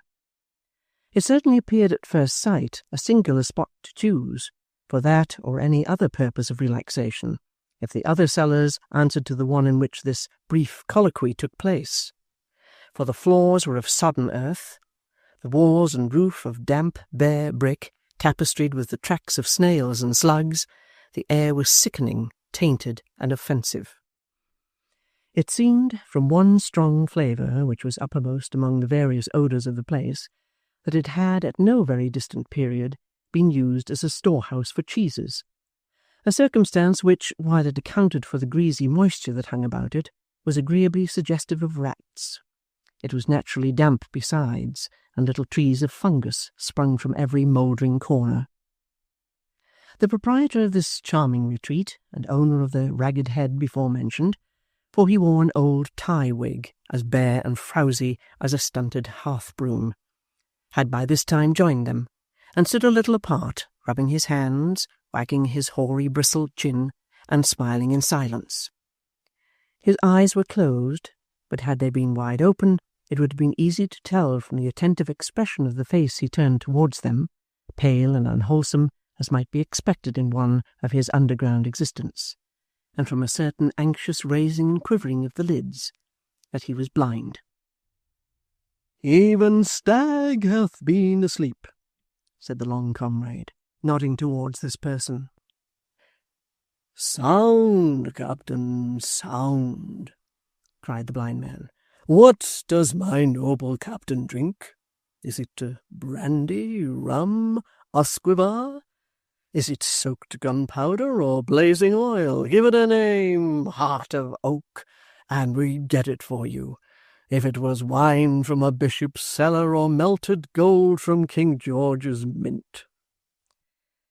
"See," said Mr. Tappertit haughtily, "that it's something strong and comes quick. And so long as you take care of that, you may bring it from the devil's cellar if you like." "Boldly said, noble captain," rejoined the blind man. "Spoken like the prentice's glory. From the devil's cellar, a brave joke. The captain joketh. "I'll tell you what, my fine feller," said Mr. Tappertit, eyeing the host over as he walked to a closet and took out a bottle and glass as carelessly as if he had been in full possession of his sight. "If you make that row, you'll find that the captain's very far from joking, and so I tell you." "He's got his eyes on me," cried Stagg, stopping short on his way back, and affecting to screen his face with the bottle. "I feel him, though I can't see him. Take 'em off, noble captain, remove 'em, for they pierce like gimlets." Mr. Tappertit smiled grimly at his comrade, and twisting out one more look, a kind of ocular screw, under the influence of which the blind man feigned to undergo great anguish and torture, bade him in a softened tone approach and hold his peace. "I obey you, captain," cried Stagg, drawing close to him and filling out a bumper without spilling a drop, by reason that he held his little finger at the brim of the glass and stopped at the instant the liquor touched it. "Drink, noble governor. Death to all masters, life to all prentices, and love to all fair damsels. Drink, brave general, and warm your gallant heart." Mr. Tappertit condescended to take the glass from his outstretched hand. Stagg then dropped on one knee, and gently smoothed the calves of his legs with an air of humble admiration. "That I had but eyes," he cried, "to behold my captain's symmetrical proportions, that I had but eyes to look upon these twin invaders of domestic peace." "Get out," said Mr. Tappertit, glancing downward at his favourite limbs. "Go along, will you, Stagg?" "When I touch my own afterwards," cried the host, smiting them reproachfully, "I hate them. Comparatively speaking, they've no more shape than wooden legs beside these models of my noble captains." "Yours?" exclaimed Mr. Tappertit. "No, I should think not. Don't talk about those precious old toothpicks in the same breath with mine. That's rather too much. Here, take the glass. Benjamin, lead on to business." With these words, he folded his arms again, and frowning with a sullen majesty, passed with his companion through a little door at the upper end of the cellar, and disappeared, leaving Stagg to his private meditations. The vault they entered, strewn with sawdust and dimly lighted, was between the outer one from which they had just come, and that in which the skittle players were diverting themselves, as was manifested by the increased noise and clamour of tongues, which was suddenly stopped, however, and replaced by a dead silence, at a signal from the long comrade. Then this young gentleman, going to a little cupboard, returned with a thigh-bone, which in former times must have been part and parcel of some individual at least as long as himself, and placed the same in the hands of Mr. Tappertit, who, receiving it as a sceptre and staff of authority, cocked his three-cornered hat fiercely on the top of his head, and mounted a large table, whereon a chair of state, cheerfully ornamented with a couple of skulls, was placed ready for his reception. He had no sooner assumed this position than another young gentleman appeared, bearing in his arms a huge clasped book, who made him a profound obeisance, and delivering it to the long comrade, advanced to the table, and turning his back upon it, stood there, Atlas-wise. Then the long comrade got upon the table too, and seating himself in a lower chair than Mr. Tappertit's, with much state and ceremony, placed the large book on the shoulders of their mute companion as deliberately as if he had been a wooden desk, and prepared to make entries therein with a pen of corresponding size. When the long comrade had made these preparations, he looked towards Mr. Tappertit, and Mr. Tappertit, flourishing the bone, knocked 9 times therewith upon one of the skulls. At the 9th stroke, a third young gentleman emerged from the door leading to the skittle ground, and bowing low, awaited his commands. "Prentice," said the mighty captain, "who waits without?" The prentice made answer that a stranger was in attendance, who claimed admission into that secret society of prentice knights, and a free participation in their rights, privileges, and immunities. Thereupon Mr. Tappertit flourished the bone again, and giving the other skull a prodigious rap on the nose, exclaimed, "Admit him." At these dread words, the prentice bowed once more, and so withdrew as he had come. There soon appeared at the same door 2 other prentices, having between them a third, whose eyes were bandaged, and who was attired in a bag wig and a broad-skirted coat, trimmed with tarnished lace, and who was girded with a sword, in compliance with the laws of the institution regulating the introduction of candidates, which required them to assume this courtly dress, and kept it constantly in lavender for their convenience. One of the conductors of this novice held a rusty blunderbuss pointed towards his ear, and the other a very ancient sabre with which he carved imaginary offenders as he came along in a sanguinary and anatomical manner. As this silent group advanced, Mr. Tappertit fixed his hat upon his head. The novice then laid his hand upon his breast and bent before him.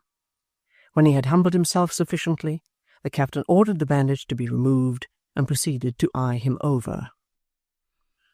"Ha!" said the captain thoughtfully, when he had concluded this ordeal. "Proceed." The long comrade read aloud as follows. Mark Gilbert, age 19, bound to Thomas Curzon, hosier, Golden Fleece, Aldgate. Loves Curzon's daughter. Cannot say that Curzon's daughter loves him. Should think it probable. Curzon pulled his ears last Tuesday week. "How?" cried the captain, starting. "For looking at his daughter, please you," said the novice. "Write Curzon down denounced," said the captain. "Put a black cross against the name of Curzon." "So please you," said the novice. "That's not the worst. He calls his prentice idle dog, and stops his beer unless he works to his liking. he gives Dutch cheese too, eating Cheshire, sir, himself. And Sundays out are only once a month. This, said Mr. Tappertit gravely, is a flagrant case. Put 2 black crosses to the name of Curzon. If the society, said the novice, who was an ill-looking, one-sided, shambling lad with sunken eyes set close together in his head, if the society would burn his house down, for he's not insured, or beat him as he comes home from his club at night, or help me to carry off his daughter and marry her at the Fleet, whether she gave consent or no. Mr. Tappertit waved his grisly truncheon as an admonition to him not to interrupt, and ordered 3 black crosses to the name of Curzon. Which means, he said in gracious explanation, vengeance complete and terrible. Prentice, do you love the Constitution? To which the novice, being to that end instructed by his attendant sponsors, replied, I do. The Church, the State, and everything established but the masters, quoth the captain. Again the novice said, I do. Having said it, he listened meekly to the captain, who, in an address prepared for such occasions, told him how that under that same constitution, which was kept in a strong-box somewhere, but where exactly he could not find out, or he would have endeavoured to procure a copy of it, the prentices had, in times gone by, had frequent holidays of right, broken people's heads by scores, defied their masters, nay, even achieved some glorious murders in the streets, which privileges had gradually been wrested from them, and in all which noble aspirations they were now restrained. How the degrading checks imposed upon them were unquestionably attributable to the innovating spirit of the times, and how they united therefore to resist all change, except such change as would restore those good old English customs by which they would stand or fall. After illustrating the wisdom of going backward by reference to that sagacious fish, the crab, and the not unfrequent practice of the mule and donkey, he described their general objects, which were briefly vengeance on their tyrant masters, of whose grievous and insupportable oppression no prentice could entertain a moment's doubt, and the restoration, as aforesaid, of their ancient rights and holidays, for neither of which objects were they now quite ripe, being barely 20 strong, but which they pledged themselves to pursue with fire and sword when needful. Then he described the oath which every member of that small remnant of a noble body took, and which was of a dreadful and impressive kind, binding him, at the bidding of his chief, to resist and obstruct the Lord Mayor, sword-bearer, and chaplain, to despise the authority of the sheriffs, and to hold the court of aldermen as naught, but not on any account, in case the fullness of time should bring a general rising of prentices, to damage or in any way disfigure Temple Bar, which was strictly constitutional and always to be approached with reverence. Having gone over these several heads with great eloquence and force, and having further informed the novice that this society had its origin in his own teeming brain, stimulated by a swelling sense of wrong and outrage, Mr. Tappertit demanded whether he had strength of heart to take the mighty pledge required, or whether he would withdraw while retreat was yet in his power. To this the novice made rejoinder that he would take the vow, though it should choke him, and it was accordingly administered with many impressive circumstances, among which the lighting up of the 2 skulls with a candle end inside of each, and a great many flourishes with the bone, were chiefly conspicuous, not to mention a variety of grave exercises with the blunderbuss and sabre, and some dismal groaning by unseen prentices without. All these dark and direful ceremonies being at length completed, the table was put aside, the chair of state removed, the sceptre locked up in its usual cupboard, the doors of communication between the 3 cellars thrown freely open, and the prentice knights resigned themselves to merriment. But Mr. Tappertit, who had a soul above the vulgar herd, and who, on account of his greatness, could only afford to be merry now and then, threw himself on a bench with the air of a man who was faint with dignity. He looked with an indifferent eye alike on skittles, cards, and dice, thinking only of the locksmith's daughter and the base degenerate days on which he had fallen. "My noble captain neither games, nor sings, nor dances," said his host, taking a seat beside him. "Drink, gallant general." Mr. Tappertit drained the proffered goblet to the dregs, then thrust his hands into his pockets, and with a lowering visage walked among the skittles, while his followers, such as the influence of superior genius, restrained the ardent ball and held his little shins in dumb respect.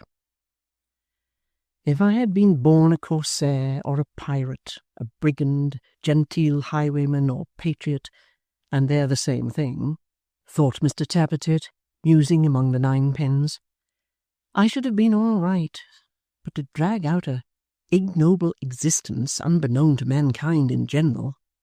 Patience. I will be famous yet. A voice within me keeps on whispering greatness. I shall burst out one of these days, and when I do, what power can keep me down? I feel my soul getting into my head at the idea. More drink there. The novice, pursued Mr. Tappertit, not exactly in a voice of thunder, for his tones, to say the truth, were rather cracked and shrill, but very impressively, notwithstanding. Where is he? "Here, noble captain," cried Stagg. "One stands beside me who I feel is a stranger." Have you, said Mr. Tappertit, letting his gaze fall on the party indicated, who was indeed the new knight, by this time restored to his own apparel. Have you the impression of your street door key in wax? The long comrade anticipated the reply by producing it from the shelf on which it had been deposited. Good, said Mr. Tappertit, scrutinizing it attentively, while a breathless silence reigned around, for he had constructed secret door-keys for the whole society, and perhaps owed something of his influence to that mean and trivial circumstance. On such slight accidents do even men of mind depend. This is easily made. Come hither, friend. With that he beckoned the new knight apart, and putting the pattern in his pocket, motioned to him to walk by his side. And so, he said, when he had taken a few turns up and down, you love your master's daughter? I do, said the prentice. Honour bright, no chaff, you know. Have you, rejoined Mr. Tappertit, catching him by the wrist, and giving him a look which would have been expressive of the most deadly malevolence, but for an accidental hiccup that rather interfered with it. Have you, a rival? Not as I know on, replied the apprentice. If you had now, said Mr. Tappertit, what would you, The prentice looked fierce and clenched his fists. It is enough, cried Mr. Tappertit hastily. We understand each other. We are observed. I thank you.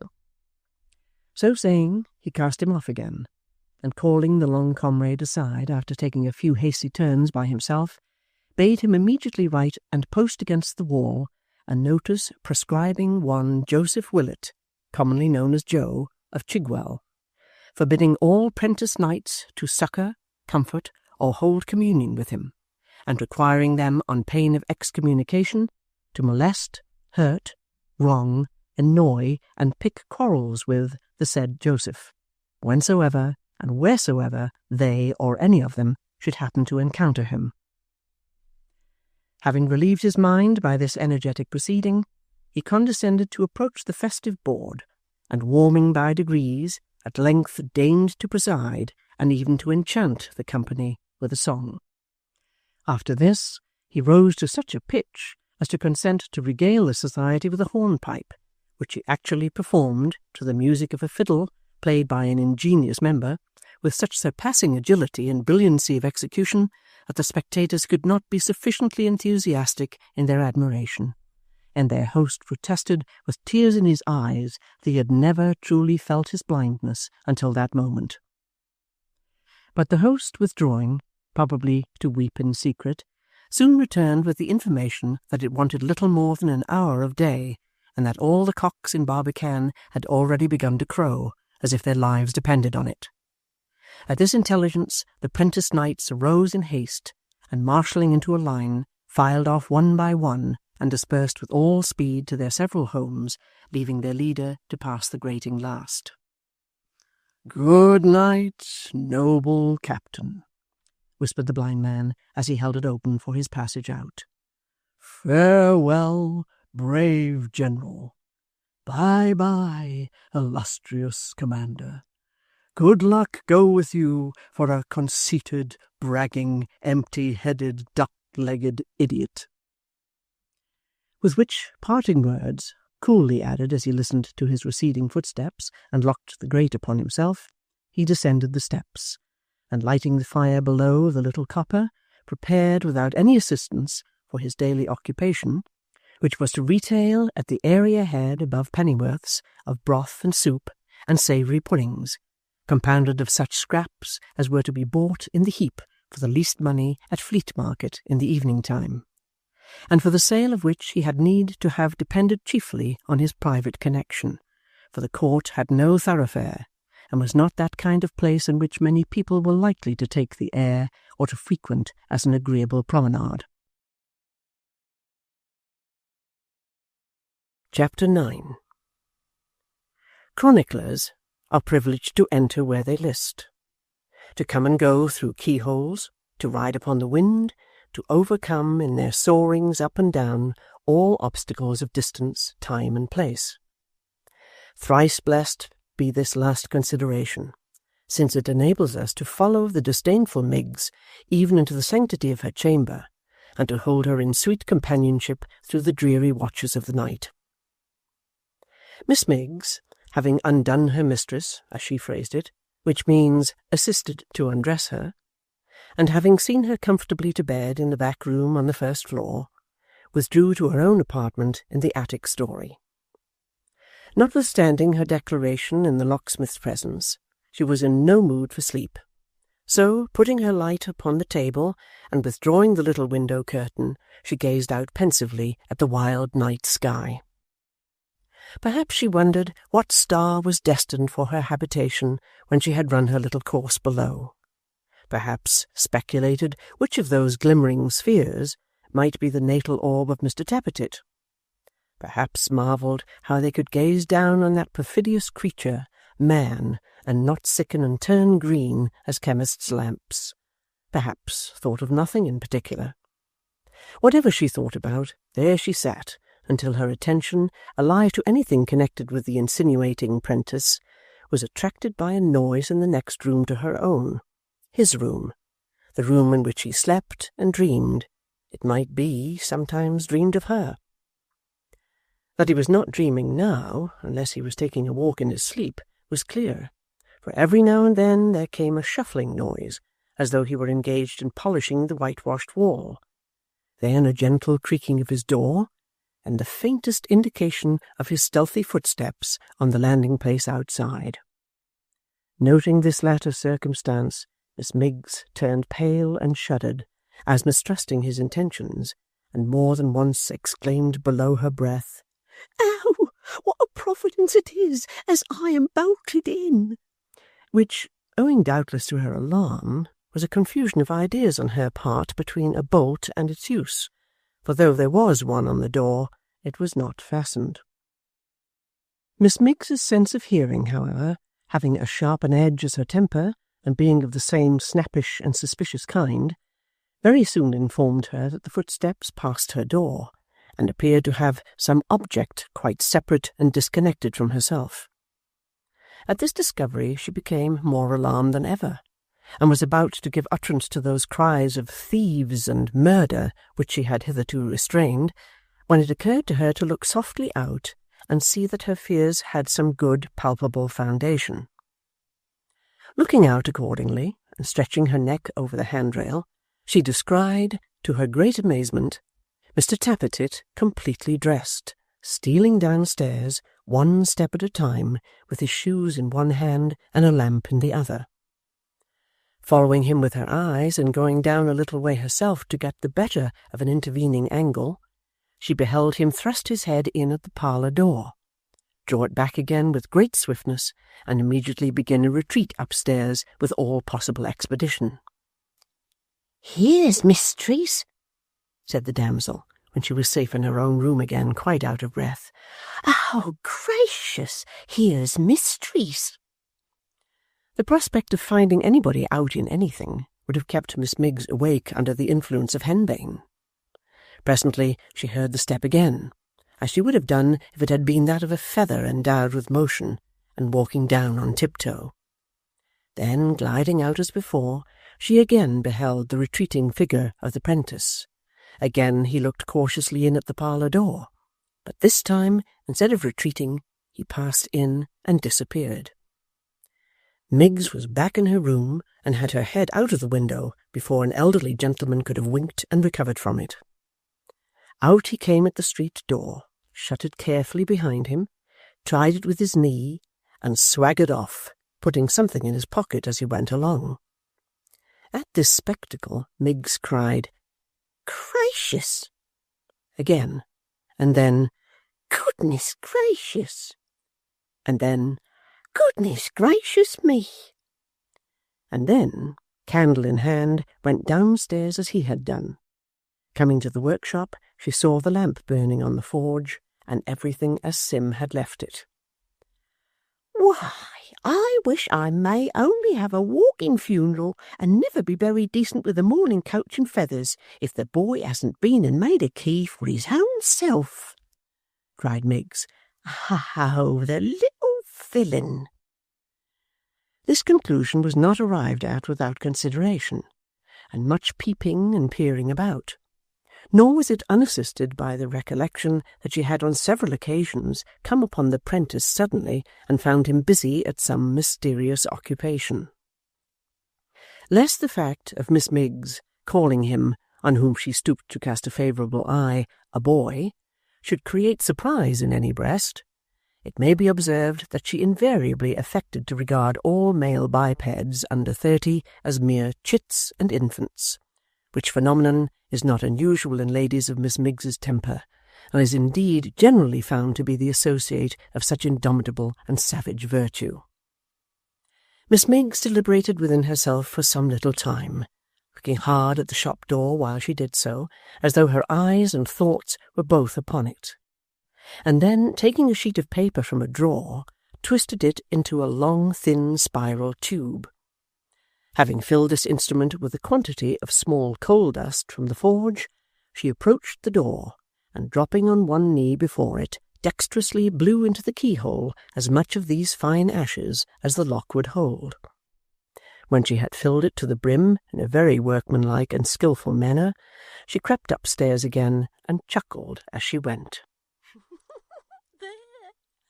cried Miggs, rubbing her hands.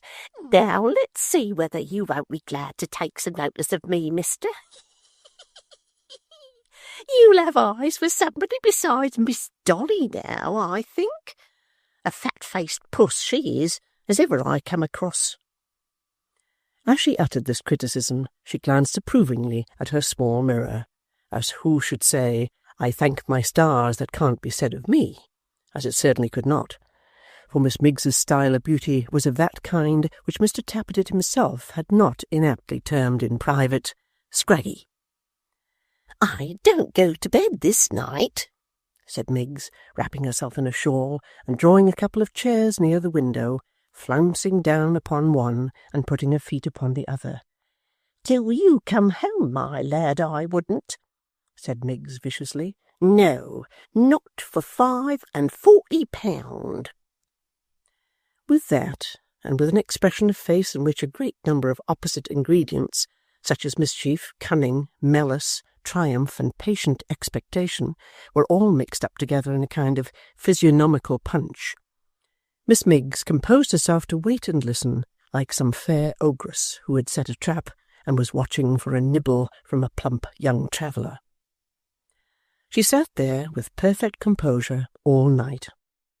At length, just upon break of day, there was a footstep in the street, and presently she could hear Mr. Tappertit stop at the door.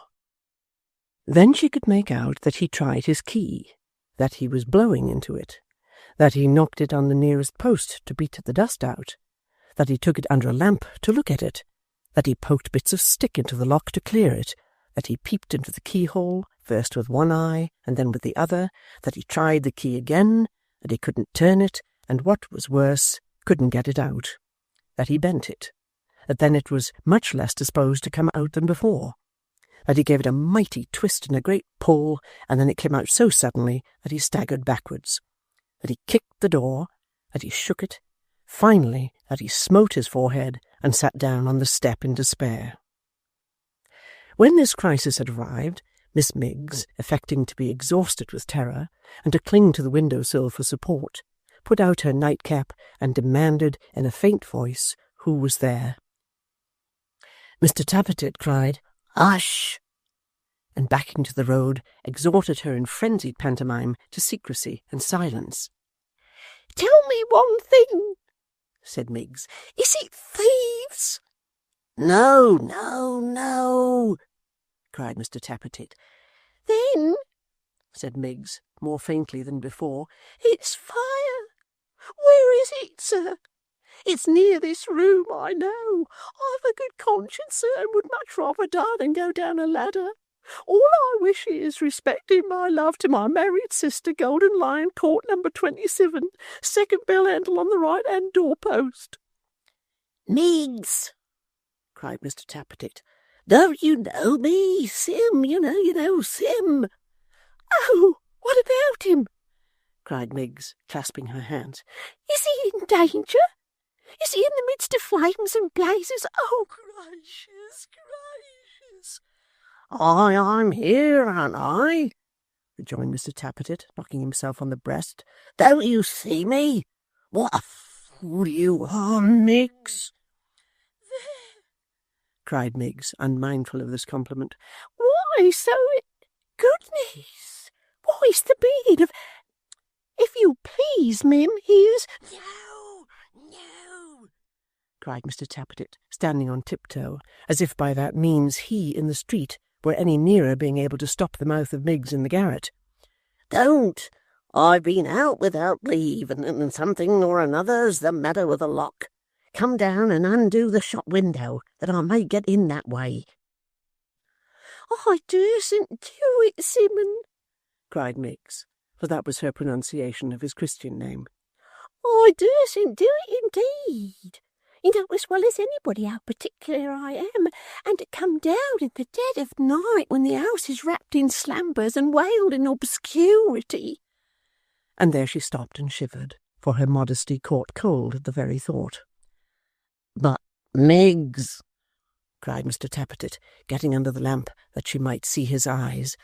"My darling Miggs," Miggs screamed slightly, "that I love so much and never can help thinking of." And it is impossible to describe the use he made of his eyes when he said this.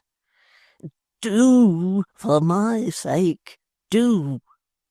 "Oh, Simon," cried Miggs, "this is worse than all. I know if I come down you'll go and..." "And what, my precious?" said Mr. Tappertit. "And try," said Miggs hysterically, "to kiss me, or some such dreadfulness. I know you will." "I swear I won't," said Mr. Tappertit with remarkable earnestness. "Upon my soul I won't. It's getting broad day, and the watchman's waking up. Angelic Miggs, if you'll only come and let me in, I promise you faithfully and truly I won't." Miss Miggs, whose gentle heart was touched, did not wait for the oath, knowing how strong the temptation was and fearing he might forswear himself, but tripped lightly down the stairs, and with her own fair hands drew back the rough fastenings of the workshop window. Having helped the wayward prentice in, she faintly articulated the words, "Simon is safe," and, yielding to her woman's nature, immediately became insensible. "I knew I should quench her," said Sim, rather embarrassed by this circumstance. "Of course I was certain it would come to this, but there was nothing else to be done.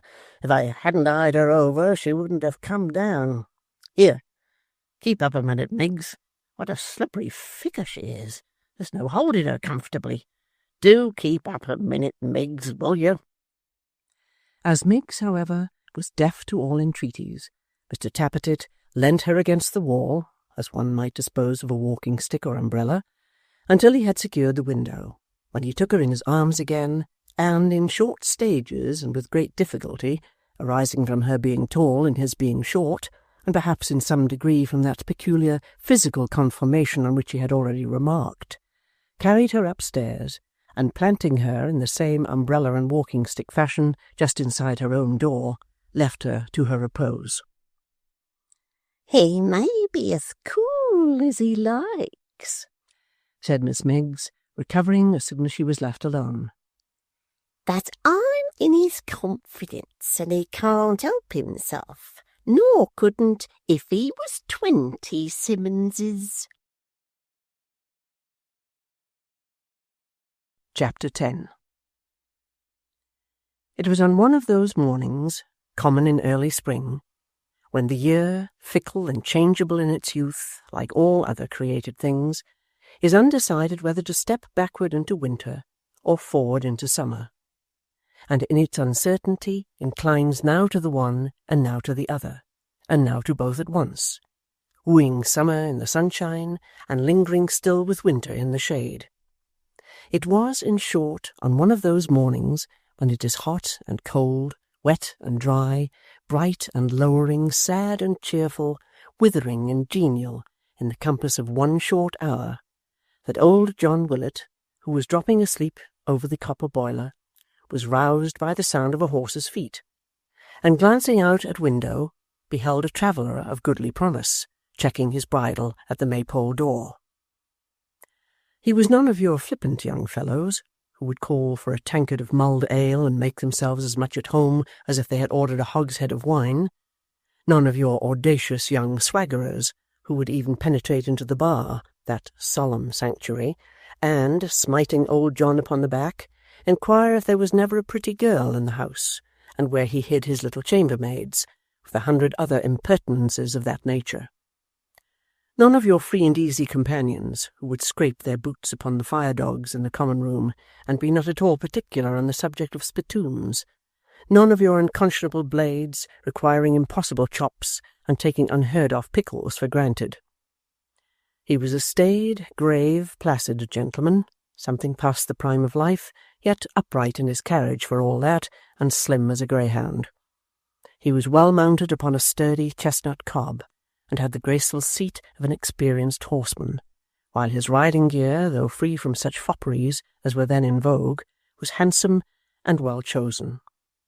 He wore a riding coat of a somewhat brighter green than might have been expected to suit the taste of a gentleman of his years, with a short black velvet cape, and laced pocket-holes and cuffs, all of a jaunty fashion.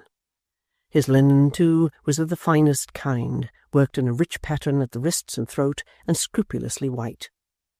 Although he seemed, judging from the mud he had picked up on the way, to have come from London, his horse was as smooth and cool as his own iron-grey periwig and pigtail. Neither man nor beast had turned a single hair, and saving for his soiled skirts and spatter-dashes, this gentleman, with his blooming face, white teeth, exactly ordered dress, and perfect calmness, might have come from making an elaborate and leisurely toilet to sit for an equestrian portrait at old John Willet's gate.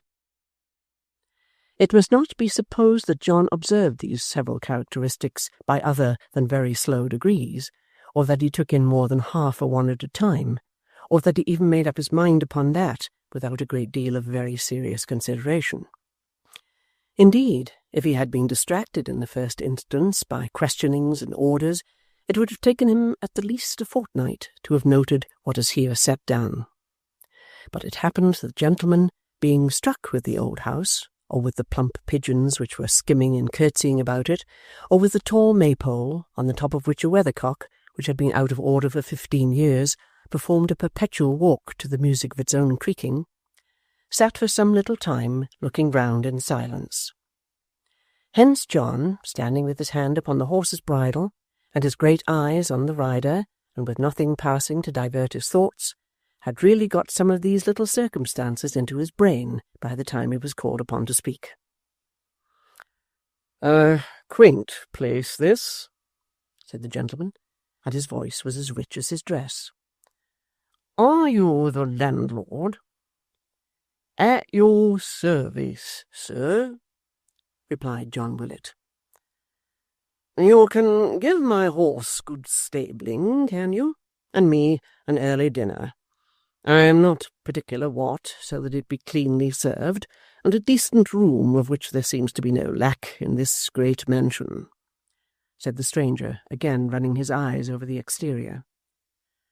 "You can have, sir," returned John, with a readiness quite surprising, "anything you please."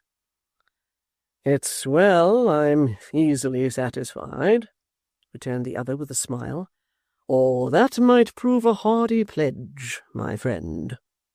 And saying so, he dismounted with the aid of the block before the door in a twinkling. "Halloa there, Hugh!" roared John.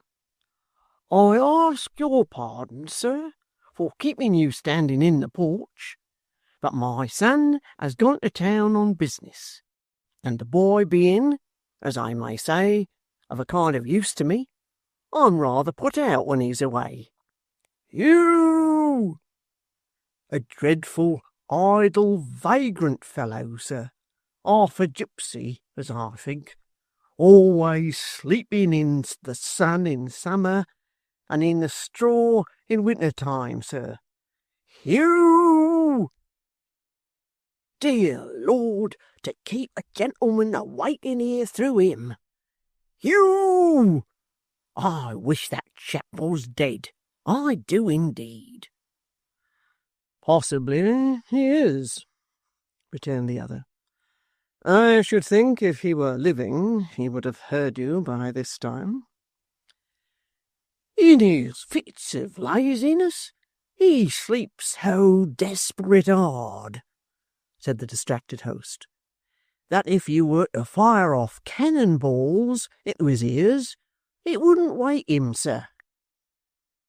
The guest made no remark upon this novel cure for drowsiness, and recipe for making people lively, but, with his hands clasped behind him, stood in the porch, very much amused to see old John, with the bridle in his hand, wavering between a strong impulse to abandon the animal to his fate, and a half disposition to lead him into the house and shut him up in the parlour while he waited on his master.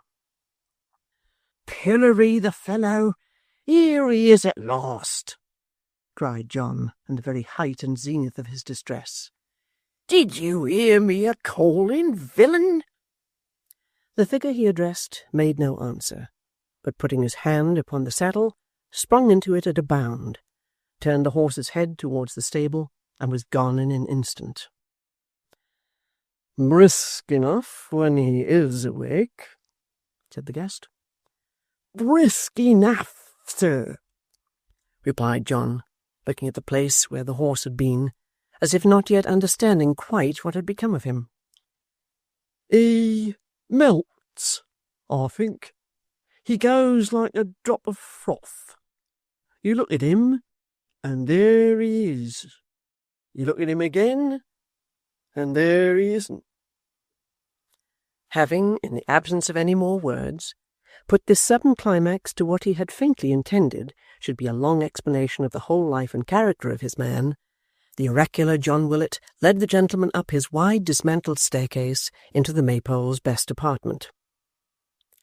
It was spacious enough in all conscience, occupying the whole depth of the house, and having at either end a great bay window, as large as many modern rooms, in which some few panes of stained glass, emblazoned with fragments of armorial bearings, though cracked and patched and shattered, yet remained, attesting by their presence that the former owner had made the very light subservient to his state, and pressed the sun itself into his list of flatterers, bidding it, when it shone into his chamber, reflect the badges of his ancient family, and take new hues and colours from their pride. But those were old days, and now every little ray came and went as it would, telling the plain, bare, searching truth. Although the best room of the inn, it had the melancholy aspect of grandeur in decay, and was much too vast for comfort.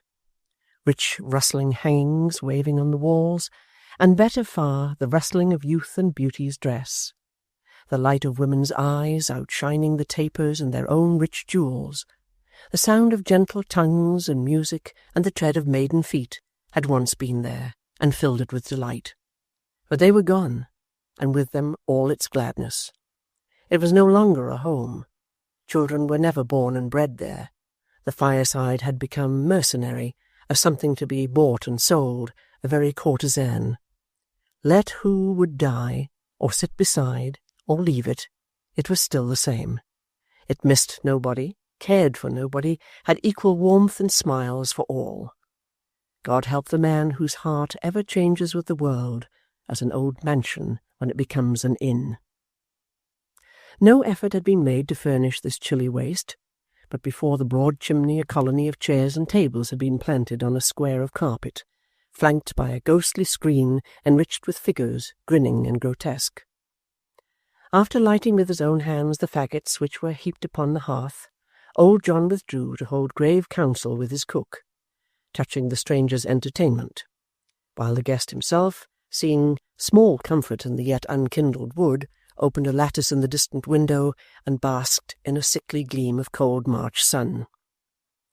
Leaving the window now and then to rake the crackling logs together, or pace the echoing room from end to end, he closed it when the fire was quite burned up, and having wheeled the easiest chair into the warmest corner, summoned John Willet.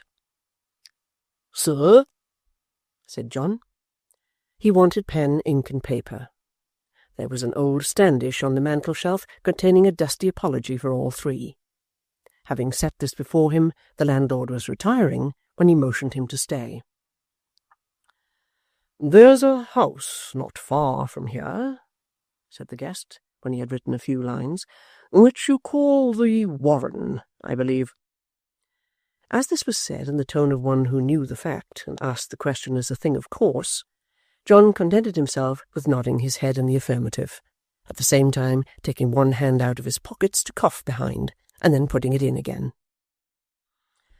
"I want this note," said the guest, glancing at what he had written and folding it, "conveyed there without loss of time, and an answer brought back here. Have you a messenger at hand?" John was thoughtful for a minute or thereabouts, and then said yes. "Let me see him," said the guest.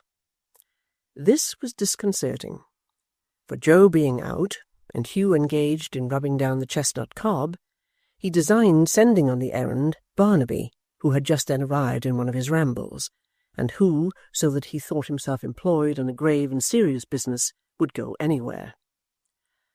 "Why, the truth is," said John, after a long pause, "that the person who'd go quickest is a sort of natural, as one may say, sir, and though quick of foot, and as much to be trusted as the post itself, he's not good at talking, being touched and flighty, sir." "You don't," said the guest, raising his eyes to John's fat face, "you don't mean, what's the fellow's name? You don't mean Barnaby?" "Yes, I do," returned the landlord, his features turning quite expressive with surprise. "How comes he to be here?" inquired the guest, leaning back in his chair, speaking in the bland, even tone from which he never varied, and with the same soft, courteous, never-changing smile upon his face. "I saw him in London last night." "He's for ever here 1 hour, and there "The next," returned old John, after the usual pause to get the question in his mind. "Sometimes he walks, and sometimes runs. He's known along the road by everybody, and sometimes comes here in a cart or chaise, and sometimes riding double. He comes and goes through wind, rain, snow, and hail, and on the darkest nights. Nothing hurts him." "He goes often to the Warren, does he not?" said the guest carelessly. "I seem to remember his mother telling me something to that effect yesterday, but I was not attending to the good woman much." "You're right, sir," John made answer. "He does. His father, sir, was murdered in that house." "So I've heard," returned the guest, taking a gold toothpick from his pocket with the same sweet smile. "A very disagreeable circumstance for the family." "Very," said John, with a puzzled look, as if it occurred to him dimly and afar off that this might by possibility be a cool way of treating the subject. "All the circumstances after a murder," said the guest, soliloquizing, "must be dreadfully unpleasant. So much bustle and disturbance, no repose, a constant dwelling upon one subject, and the running in and out and up and down stairs intolerable. I wouldn't have such a thing happen to anybody I was nearly interested in on any account. 'Twould be enough to wear one's life out. You were going to say, friend?" he added, turning to John again. "Only that Mrs. Rudge lives on a little pension from the family, and that Barnaby's as free of the house as any cat or dog about it," answered John. "Shall he do your errand, sir?" "Oh, yes," replied the guest. "Oh, certainly. Let him do it by all means. Please to bring him here, that I may charge him to be quick. If he objects to come, he may tell him it's Mr. Chester. He will remember my name, I dare say." John was so very much astonished to find who his visitor was that he could express no astonishment at all, by looks or otherwise, but left the room as if he were in the most placid and imperturbable of all possible conditions. It has been reported that when he got downstairs, he looked steadily at the boiler for 10 minutes by the clock, and all that time never once left off shaking his head, for which statement there would seem to be some ground of truth and feasibility, inasmuch as that interval of time did certainly elapse before he returned with Barnaby to the guest's apartment. "Come hither, lad," said Mr. Chester. "You know Mr. Geoffrey Haredale?"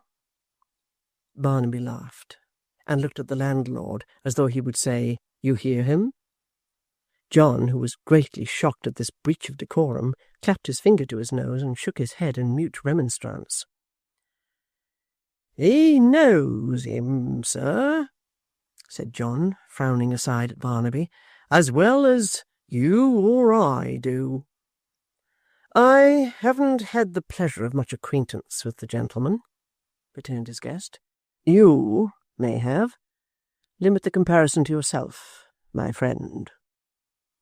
Although this was said with the same easy affability and the same smile, John felt himself put down, and laying the indignity at Barnaby's door, determined to kick his raven on the very first opportunity. "Give that," said the guest, who had by this time sealed the note, and who beckoned his messenger towards him as he spoke, "into Mr. Haredale's own hands. Wait for an answer, and bring it back to me here. If you should find that Mr. Haredale is engaged just now, tell him, can he remember a message, landlord?" "When he chooses, sir," replied John. "He won't forget this one." "How are you sure of that?" John merely pointed to him as he stood with his head bent forward and his earnest gaze fixed closely on his questioner's face, and nodded sagely. "Tell him, then, Barnaby, should he be engaged," said Mr. Chester, "that I shall be glad to wait his convenience here, and to see him, if he will call, at any time this evening. At the worst, I can have a bed here, will it, I suppose?" Old John, immensely flattered by the personal notoriety implied in this familiar form of address, answered with something like a knowing look. "I should believe you could, sir," and was turning over in his mind various forms of eulogium, with the view of selecting one appropriate to the qualities of his best bed, when his ideas were put to flight by Mr. Chester giving Barnaby the letter and bidding him make all speed away. "Speed?" said Barnaby, folding the little packet in his breast. "Speed? If you want to see hurry and mystery, come here. Here." With that he put his hand, very much to John Willet's horror, on the guest's fine broadcloth sleeve, and led him stealthily to the back window. "Look down there," he said softly. "Do you mark how they whisper in each other's ears, then dance and leap to make believe they are in sport? Do you see how they stop for a moment, when they think there is no one looking, and mutter among themselves again? And then how they roll and gambol, delighted with the mischief they've been plotting? Look at 'em now. See how they whirl and plunge. And now they stop again and whisper cautiously together, little thinking, mind, how often I have lain upon the grass and watched them. I say, what is it that they plot and hatch? Do you know?" "They are only clothes," returned the guest, "such as we wear, hanging on those lines to dry and fluttering in the wind." "Clothes?" echoed Barnaby, looking close into his face and falling quickly back. Why, how much better to be silly and as wise as you. You don't see shadowy people there, like those that live in sleep. Not you. Nor eyes in the knotted panes of glass, nor swift ghosts when it blows hard. Nor do you hear voices in the air, nor see men stalking in the sky. Not you. I lead a merrier life than you, with all your cleverness. You're the dull men, we're the bright ones. I'll not change with you, clever as you are, not I." With that he waved his hat above his head and darted off. "A strange creature, upon my word," said the guest, pulling out a handsome box and taking a pinch of snuff. "He wants imagination," said Mr. Willet, very slowly, and after a long silence.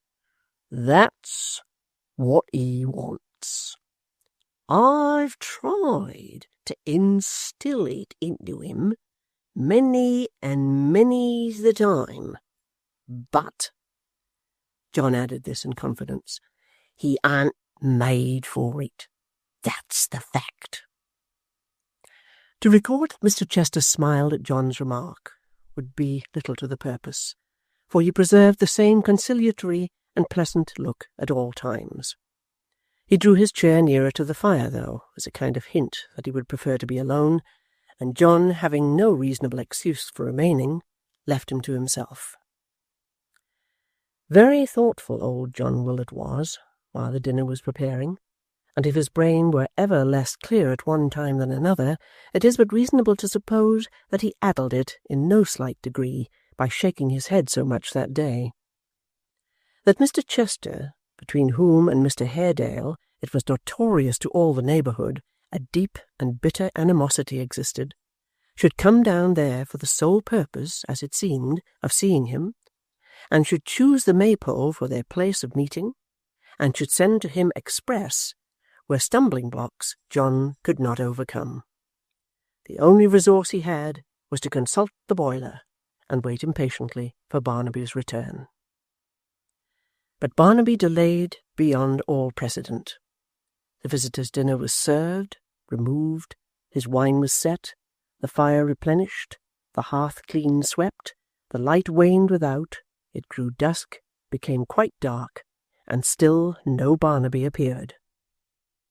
Yet though John Willet was full of wonder and misgiving, his guest sat cross-legged in the easy-chair, to all appearance as little ruffled in his thoughts as in his dress, the same calm, easy, cool gentleman, without a care or thought beyond his golden toothpick. "Barnaby's late," John ventured to observe, as he placed a pair of tarnished candlesticks some 3 feet high upon the table and snuffed the lights they held. "He is rather so," replied the guest, sipping his wine. "He will not be much longer, I dare say." John coughed and raked the fire together. "As your roads bear no very good character, if I may judge from my son's mishap, though," said Mr. Chester, "and as I have no fancy to be knocked on the head, which is not only disconcerting at the moment, but places one besides in a ridiculous position with respect to the people who chance to pick one up, I shall stop here tonight. I think you said you had a bed to spare?" "Such a bed, sir," replied John Willet. "Aye, such a bed as few, even of the gentry's houses, own.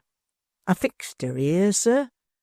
I've heard say that bedstead is nigh 200 years of age. Your noble son, a fine young gentleman, slept in it last, sir, 1/2 a year ago."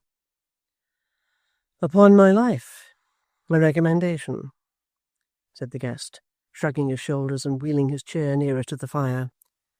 "See that it be well aired, Mr. Willet, and let a blazing fire be lighted there at once. This house is something damp and chilly." John raked the faggots up again, more from habit than presence of mind, or any reference to this remark, and was about to withdraw when a bounding step was heard upon the stair, and Barnaby came panting in. "He'll have his foot in the stirrup in an hour's time," he cried, advancing. "He has been riding hard all day, has just come home, but will be in the saddle again as soon as he has eat and drank to meet his loving friend." "Was that his message?" asked the visitor, looking up without the smallest discomposure, or at least without the show of any. "All but the last words," Barnaby rejoined. "He meant those. I saw that in his face." "This for your pains," said the other, putting money in his hand and glancing at him steadfastly. "This for your pains, sharp Barnaby." "For Grip and me and Hugh to share among us," he rejoined, putting it up and nodding as he counted it on his fingers. "Grip 1, me 2, Hugh 3. The dog, the goat, the cats. Well, we shall spend it pretty soon, I warn you. Stay. Look, do you wise men see nothing there now?" He bent eagerly down on one knee, and gazed intently at the smoke, which was rolling up the chimney in a thick black cloud.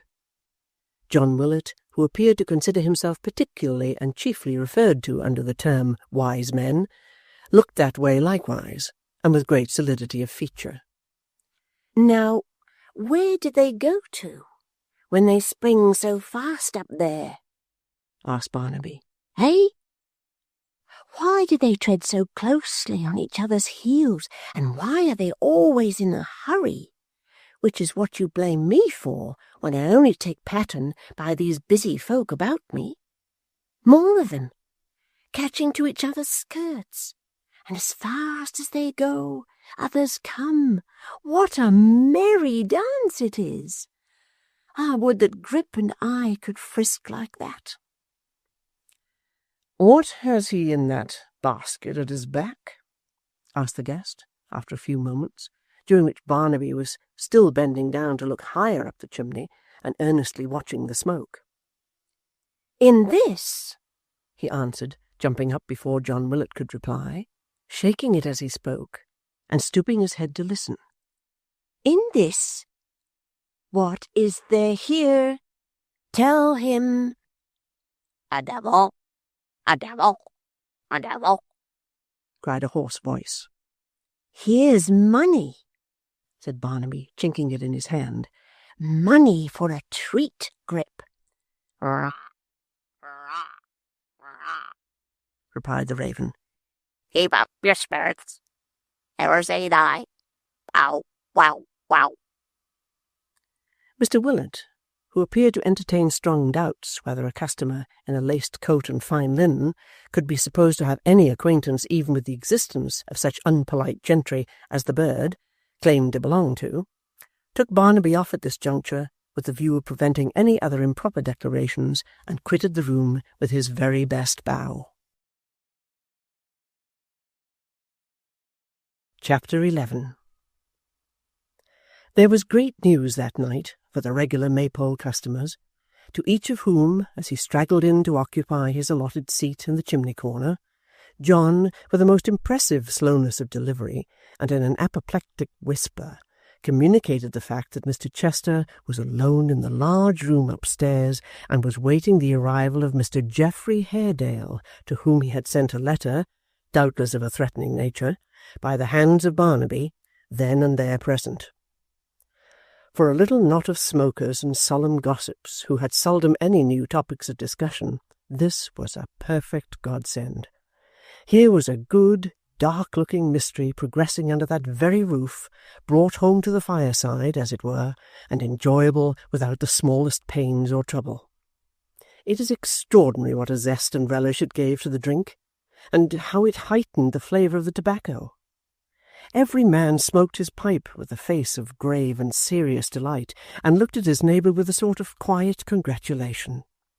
Nay, it was felt to be such a holiday and special night, that, on the motion of little Solomon Daisy, every man, including John himself, put down his sixpence for a can of flip, which grateful beverage was brewed with all dispatch, and set down in the midst of them on the brick floor, both that it might simmer and stew before the fire, and that its fragrant steam, rising up among them, and mixing with the wreaths of vapour from their pipes, might shroud them in a delicious atmosphere of their own, and shut out all the world. The very furniture of the room seemed to mellow and deepen in its tone. The ceiling and walls looked blacker and more highly polished, the curtains of a ruddier red. The fire burnt clear and high, and the crickets in the hearthstone chirped with a more than wonted satisfaction. There were present two, however, who showed but little interest in the general contentment.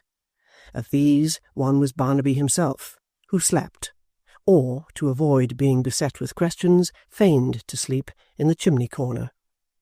The other, Hugh, who, sleeping too, lay stretched upon the bench on the opposite side in the full glare of the blazing fire.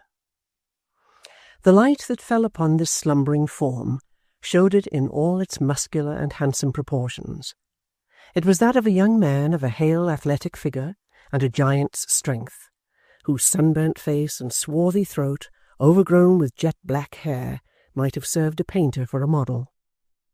Loosely attired in the coarsest and roughest garb, with scraps of straw and hay, his usual bed, clinging here and there, and mingling with his uncombed locks, he had fallen asleep in a posture as careless as his dress.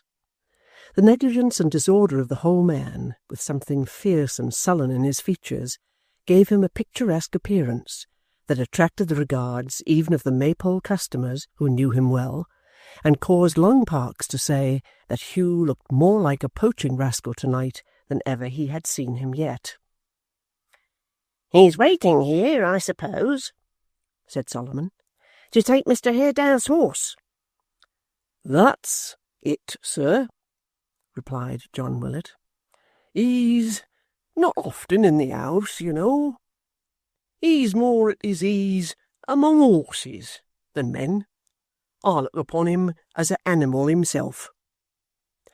Following up this opinion with a shrug that seemed meant to say, "We can't expect everybody to be like us," John put his pipe into his mouth again and smoked like one who felt his superiority over the general run of mankind.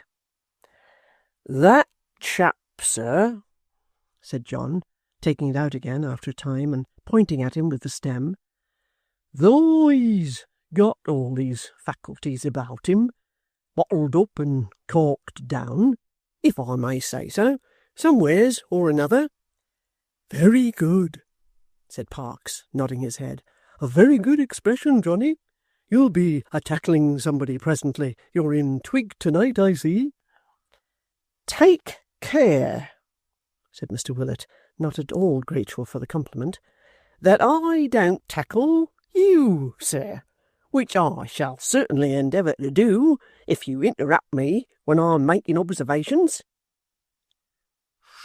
That chap, I was a-saying, though he has all his faculties about him, somewheres or another bottled up and corked down, has no more imagination than Barnaby has.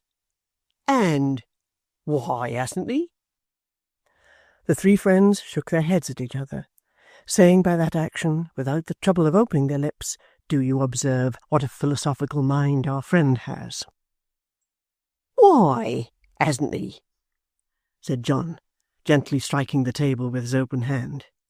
"Because they was never drawed out of him when he was a boy. That's why. What would any of us have been if our fathers hadn't drawed our faculties out of us? What would my boy Joe have been if I hadn't drawed his faculties out of him? Do you mind what I'm a-saying of, gentlemen?" "Ah, we mind you," cried Parkes. "Go on improving of us, Johnny." "Consequently, then," said Mr. Willet, "that chap, whose mother was hung when he was a little boy, along with 6 others, for passing bad notes, and it's a blessed thing to think how many people are hung in batches every 6 weeks for that, and such like offences, as showing how wide awake our government is. That chap that was then turned loose and had to mind cows and frighten birds away and what not for a few pence to live on, and so got on by degrees to mind horses, and to sleep in course of time in lofts and litter instead of under haystacks and hedges, till at last he come to be the ostler at the Maypole for his board and lodging and an annual trifle. That chap can't read nor write, and has never had much to do with anything but animals, and has never lived in any way but like the animals he has lived among. He's an animal. And," said Mr. Willet, arriving at his logical conclusion, "is to be treated accordingly." "Willet," said Solomon Daisy, who had exhibited some impatience at the intrusion of so unworthy a subject on their more interesting theme, "when Mr. Chester came this morning, did he order the large room?" "He signified, sir," said John, "that he wanted a large apartment. Yes, certainly." "Why then, I'll tell you what," said Solomon, speaking softly and with an earnest look, "he and Mr. Haredale are going to fight a duel in it." Everybody looked at Mr. Willet after this alarming suggestion. Mr. Willet looked at the fire, weighing in his own mind the effect which such an occurrence would be likely to have on the establishment. "Well," said John, "I don't know, I'm sure. I remember that when I went up last, he had put the lights upon the mantel-shelf." "It's as plain," returned Solomon, "as the nose on Parkes's face." Mr. Parkes, who had a large nose, rubbed it, and looked as if he considered this a personal allusion. "They'll fight in that room. You know by the newspapers what a common thing it is for gentlemen to fight in coffee-houses without seconds. One of 'em will be wounded, or perhaps killed, in this house." "That was a challenge that Barnaby took then, eh?" said John. "Enclosed in a slip of paper with the measure of his sword upon it. I'll bet a guinea," answered the little man. "We know what sort of gentleman Mr. Airedale is. You have told us what Barnaby said about his looks when he came back. Depend upon it, I'm right. Now mind." The flip had had no flavour till now. The tobacco had been of mere English growth compared with its present taste. A duel in that great old rambling room upstairs, and the best bed ordered already for the wounded man. "Would it be swords or pistols now?" said John. "Heaven knows. Perhaps both," returned Solomon.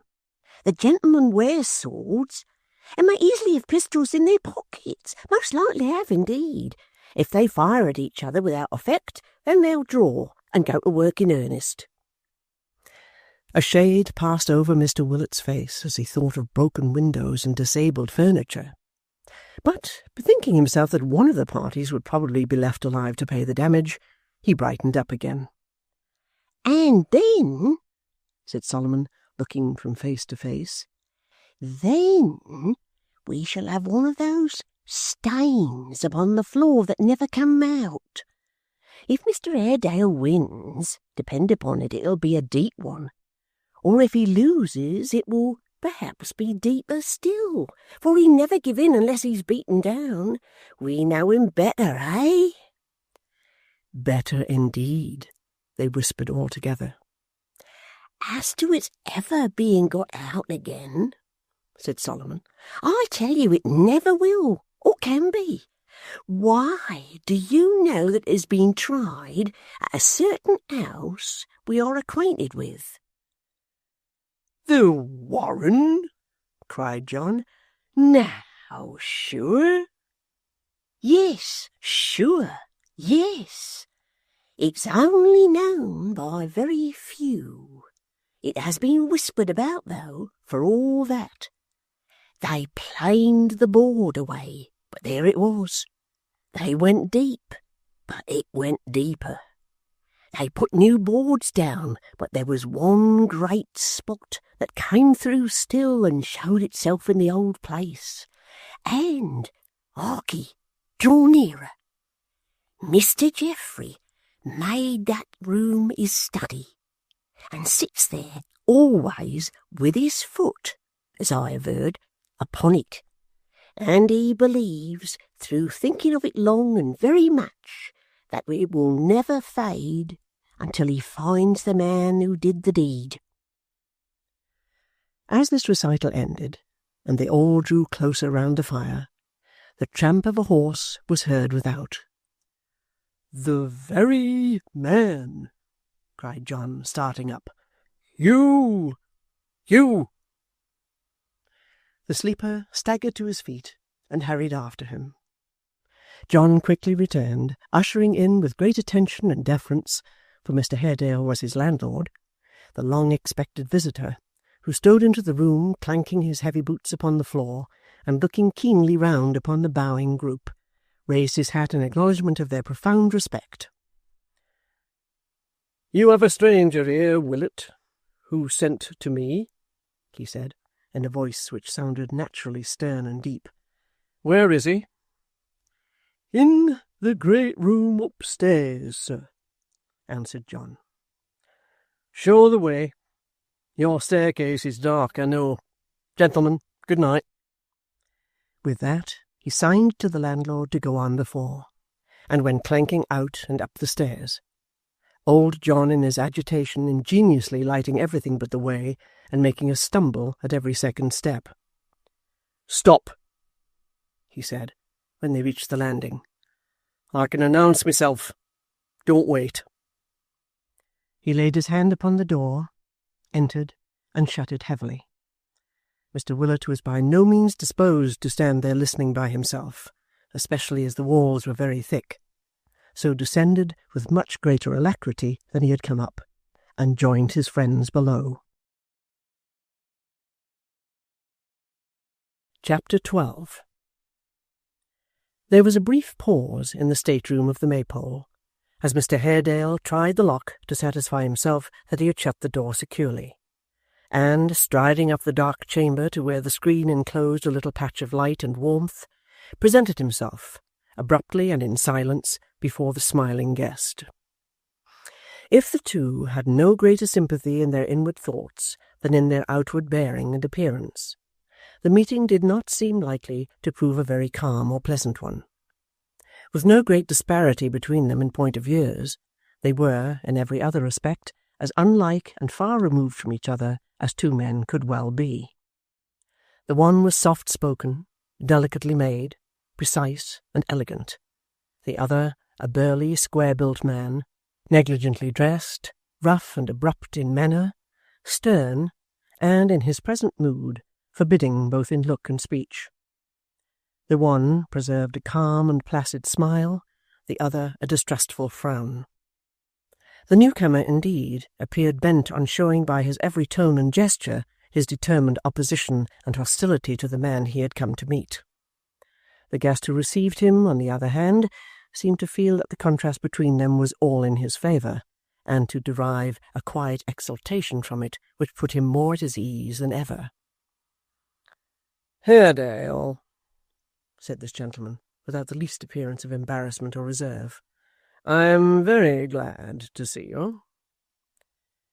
"Let us dispense with compliments. They are misplaced between us," returned the other, waving his hand, "and say plainly what we have to say. You have asked me to meet you. I'm here. Why do we stand face to face again?" "Still the same frank and sturdy character, I see." "Good or bad, sir, I am," returned the other, leaning his arm upon the chimney-piece and turning a haughty look upon the occupant of the easy-chair. "The man I used to be. I have lost no old likings or dislikings. My memory has not failed me by a hair's breadth. You asked me to give you a meeting. I say I am here." "Our meeting, Haredale," said Mr. Chester, tapping his snuff-box and following with a smile the impatient gesture he had made, perhaps unconsciously, towards his sword, "is one of conference and peace, I hope." "I have come here," returned the other, "at your desire, holding myself bound to meet you when and where you would. I have not come to bandy pleasant speeches or hollow professions. You are a smooth man of the world, sir, and at such play have me at a disadvantage. The very last man on this earth with whom I would enter the lists to combat with gentle compliments and masked faces is Mr. Chester. I do assure you, I am not his match at such weapons, and have reason to believe that few men are." "You do me a great deal of honour, Haredale," returned the other, most composedly, "and I thank you. I will be frank with you." "I beg your pardon. Will be what?" "Frank, open, perfectly candid." "Ha!" cried Mr. Haredale, drawing his breath. "But don't let me interrupt you." "So resolved am I to hold this course," returned the other, tasting his wine with great deliberation, "that I have determined not to quarrel with you, and not to be betrayed into a warm expression or a hasty word." "There again," said Mr. Haredale, "you have me at a great advantage. Your self-command is not to be disturbed when it will serve my purpose, you would say," rejoined the other, interrupting him with the same complacency. "Granted, I allow it, and I have a purpose to serve now. So have you. I am sure our object is the same. Let us attain it like sensible men who have ceased to be boys some time. Do you drink?" "With me friends," returned the other. At least, said Mr. Chester, you will be seated. I will stand, returned Mr. Haredale impatiently, on this dismantled, beggared hearth, and not pollute it, fallen as it is, with mockeries. Go on. You are wrong, Haredale, said the other, crossing his legs and smiling as he held his glass up in the bright glow of the fire. You're really very wrong. The world is a lively place enough, in which we must accommodate ourselves to circumstances, sail with the stream as glibly as we can, be content to take froth for substance, the surface for the depth, the counterfeit for the real coin. I wonder no philosopher has ever established that our globe itself is hollow. It should be, if nature is consistent in her works. You think it is, perhaps? I should say, he returned, sipping his wine, there could be no doubt about it. Well, we, in trifling with this jingling toy, have had the ill luck to jostle and fall out. We are not what the world calls friends, but we are as good and true and loving friends for all that as 9 out of every 10 of those on whom it bestows the title. You have a niece, and I a son. A fine lad, Haredale, but foolish. They fall in love with each other, and form what this same world calls an attachment, meaning a something fanciful and false like the rest, which, if it took its own free time, would break like any other bubble. But it may not have its own free time, will not, if they are left alone, and the question is, shall we too, because society calls us enemies, stand aloof and let them rush into each other's arms when, by approaching each other sensibly, as we do now, we can prevent it, and part them? I love my niece, said Mr. Haredale, after a short silence. It may sound strangely in your ears, but I love her. Strangely, my good fellow, cried Mr. Chester, lazily filling his glass again and pulling out his toothpick. Not at all. I like Ned too, or, as you say, love him. What's the word among such near relations? I'm very fond of Ned. He's an amazingly good fellow, and a handsome fellow, foolish and weak as yet, that's all. But the thing is, Haredale, for I'll be very frank, as I told you I would at first, independently of any dislike that you and I might have to being related to each other, and independently of the religious differences between us, and damn it, that's important, I couldn't afford a match of this description. Ned and I couldn't do it. It's impossible. Curb your tongue, in God's name, if this conversation is to last, retorted Mr. Haredale fiercely. I have said I love my niece. Do you think that, loving her, I would have her fling her heart away on any man who had your blood in his veins? You see, said the other, not at all disturbed, the advantage of being so frank and open. Just what I was about to add, upon my honour. I'm amazingly attached to Ned. I quite dote upon him indeed. And even if we could afford to throw ourselves away, that very objection would be quite insuperable. I wish you'd take some wine. Mark me, said Mr. Haredale, striding to the table and laying his hand upon it heavily. If any man believes, presumes to think, that I, in word or deed, or in the wildest dream, ever entertained remotely the idea of Emma Haredale's favouring the suit of anyone who was akin to you, in any way, I care not what, he lies. He lies, and does me grievous wrong in the mere thought. Haredale, returned the other, rocking himself to and fro as in assent, and nodding at the fire. It's extremely manly, and really very generous in you, to meet me in this unreserved and handsome way. Upon my word, Those are exactly my sentiments, only expressed with much more force and power than I could use. You know my sluggish nature, and will forgive me, I am sure. While I would restrain her from all correspondence with your son, and sever their intercourse here, though it should cause her death, said Mr. Haredale, who had been pacing to and fro, I would do it kindly and tenderly, if I can. I have a trust to discharge, which my nature is not formed to understand, and for this reason, the bare fact of there being any love between them comes upon me tonight, almost for the first time. I am more delighted than I can possibly tell you, rejoined Mr. Chester with the utmost blandness, to find my own impressions so confirmed. You see the advantage of our having met. We understand each other. We quite agree. We have a most complete and thorough explanation, and we know what course to take. Why don't you taste your tenant's wine? It's really very good. Pray who, said Mr. Haredale, have aided Emma or your son? Who are their go-betweens and agents, do you know? All the good people hereabouts, the neighbourhood in general, I think, returned the other, with his most affable smile. The messenger I sent to you today, foremost among them all.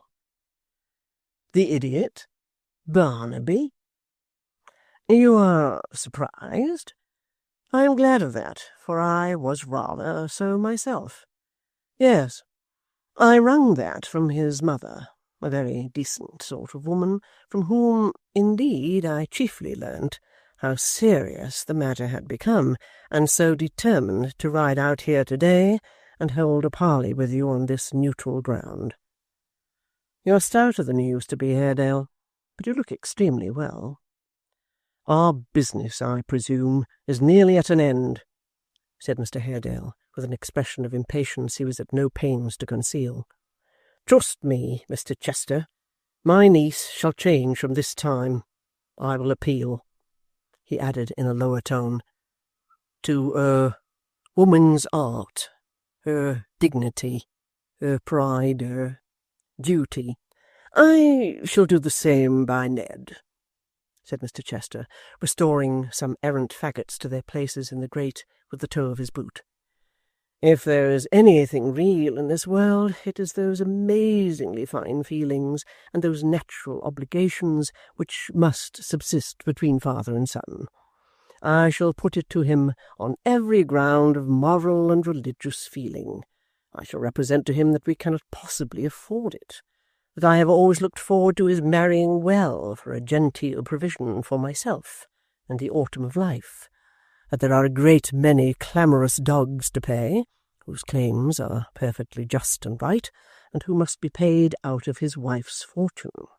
In short, that the very highest and most honourable feelings of our nature, with every consideration of filial duty and affection, and all that sort of thing, imperatively demand that he should run away with an heiress. And break her heart as speedily as possible, said Mr. Haredale, drawing on his glove. There Ned will act exactly as he pleases, returned the other, sipping his wine. That's entirely his affair. I wouldn't for the world interfere with my son, Haredale, beyond a certain point. The relationship between father and son, you know, is positively quite a holy kind of bond. Won't you let me persuade you to take one glass of wine? Well, as you please, he added, helping himself again. Chester, said Mr. Haredale, after a short silence, during which he had eyed his smiling face from time to time intently, you have the head and heart of an evil spirit in all matters of deception. Your health, said the other with a nod, but I've interrupted you. If now, pursued Mr. Haredale, we should find it difficult to separate these young people, and break off their intercourse. If, for instance, you find it difficult on your side, what course do you intend to take?" "Nothing plainer, my good fellow, nothing easier," returned the other, shrugging his shoulders and stretching himself more comfortably before the fire. "I shall then exert those powers on which you flatter me so highly, though, upon my word, I don't deserve your compliments, to their full extent, and resort to a few little trivial subterfuges for rousing jealousy and resentment. You see? In short, justifying the means by the end, we are, as a last resource for tearing them asunder, to resort to treachery and in lying," said Mr. Haredale. "Oh, dear, no, fie, returned the other, relishing a pinch of snuff extremely. "Not lying, only a little management, a little diplomacy, a little intriguing. That's the word." "I wish," said Mr. Haredale, moving to and fro, and stopping and moving on again like one who is ill at ease, "that this could have been foreseen or prevented. But as it has gone so far, and it is necessary for us to act, it is of no use shrinking or regretting. Well, I shall second your endeavours to the utmost of my power. There is one topic in the whole wide range of human thoughts on which we both agree. We shall act in concert, but apart. There will be no need, I hope, for us to meet again." "Are you going?" said Mr. Chester, rising with a graceful indolence. "Let me light you down the stairs." "Pray keep your seat," returned the other dryly. "I know the way." So, waving his hand slightly and putting on his hat as he turned upon his heel, he went clanking out as he had come, shut the door behind him, and tramped down the echoing stairs. "Pah! A very coarse animal indeed," said Mr. Chester, composing himself in the easy chair again. "A rough brute. Quite a human badger." John Willet and his friends, who had been listening intently for the clash of swords or firing of pistols in the great room, and had indeed settled the order in which they should rush in when summoned, in which procession old John had carefully arranged that he should bring up the rear, were very much astonished to see Mr. Haredale come down without a scratch, call for his horse, and ride away thoughtfully at a foot-pace. After some consideration, it was decided that he had left the gentleman above for dead, and had adopted the stratagem to divert suspicion of pursuit. As this conclusion involved the necessity of their going upstairs forthwith, they were about to ascend in the order they had agreed upon, when a smart ringing at the guest's bell, as if he had pulled it vigorously, overthrew all their speculations, and involved them in great uncertainty and doubt. At length Mr. Willet agreed to go upstairs himself, escorted by Hugh and Barnaby, as the strongest and stoutest fellows on the premises, who were to make their appearance under pretence of clearing away the glasses.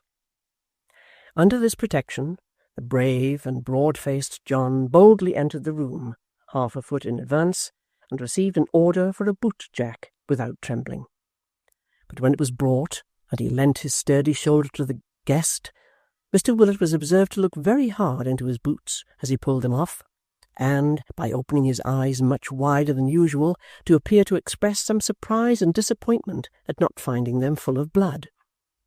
He took occasion, too, to examine the gentleman as closely as he could, expecting to discover sundry loopholes in his person pierced by his adversary's sword.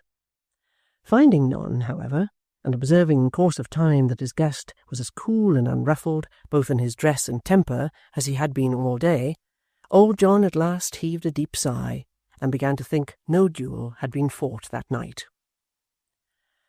"And now, Willet," said Mr. Chester, "if the room's well aired, I'll try the merits of that famous bed."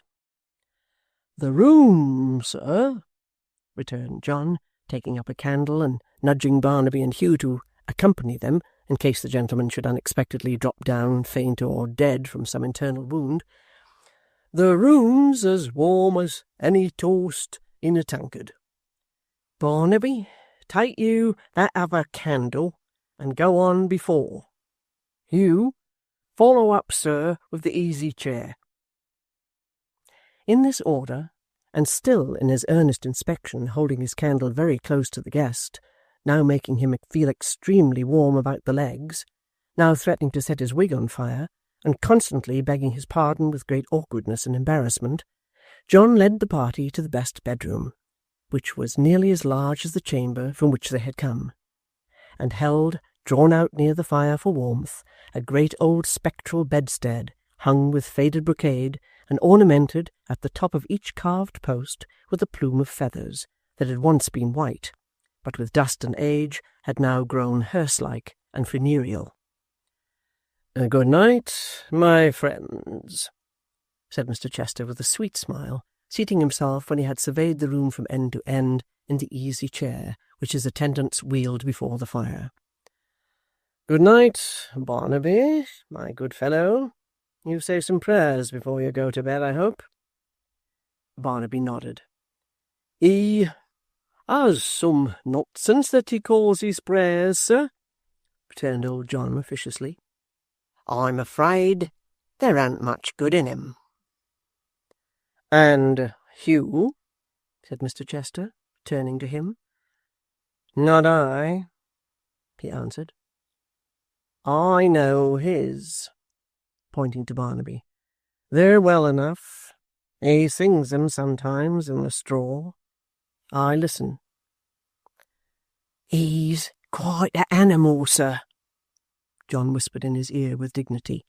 "You'll excuse him, I'm sure. If he has any soul at all, sir, it must be such a very small one that it don't signify what he does or doesn't in that way. Good night, sir."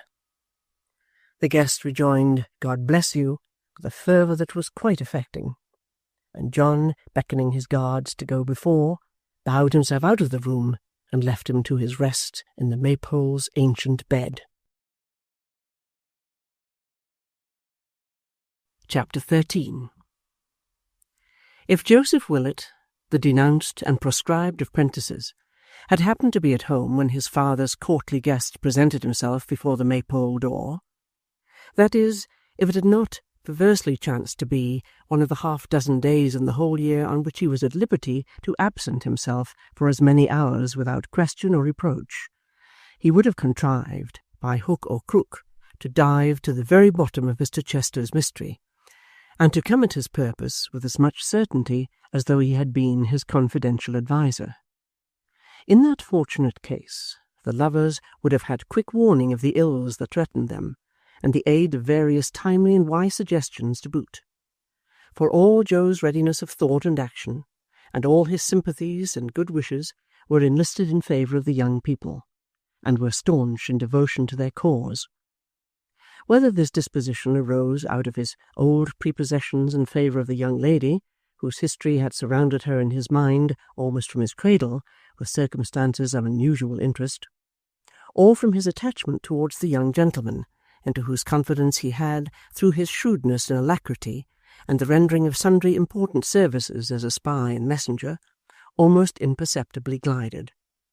Whether they had their origin in either of these sources, or in the habit natural to youth, or in the constant badgering and worrying of his venerable parent, or in any hidden little love affair of his own which gave him something of a fellow feeling in the matter, it is needless to inquire, especially as Joe was out of the way, and had no opportunity on that particular occasion of testifying to his sentiments either on one side or the other. It was, in fact, the 25th of March, which, as most people know to their cost, is, and has been time out of mind, one of those unpleasant epochs termed quarter days. On this 25th of March it was John Willet's pride annually to settle, in hard cash, his account with a certain vintner and distiller in the city of London, to give into whose hands a canvas bag containing its exact amount, and not a penny more or less, was the end and object of a journey for Joe, so surely as the year and day came round. This journey was performed upon an old grey mare, concerning whom John had an indistinct set of ideas hovering about him, to the effect that she could win a plate or cup if she tried. She never had tried, and probably never would now, being some 14 or 15 years of age, short in wind, long in body, and rather the worse for wear in respect of her mane and tail.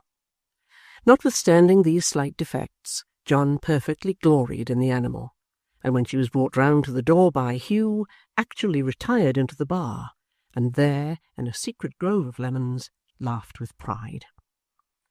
"There's a bit of horse-flesh, Hugh," said John, when he had recovered enough self-command to appear at the door again. "There's a comely creature. There's eye metal. There's bone." There was bone enough, beyond all doubt, and so Hugh seemed to think, as he sat sideways in the saddle, lazily doubled up with his chin nearly touching his knees, and heedless of the dangling stirrups and loose bridle rein, sauntered up and down on the little green before the door.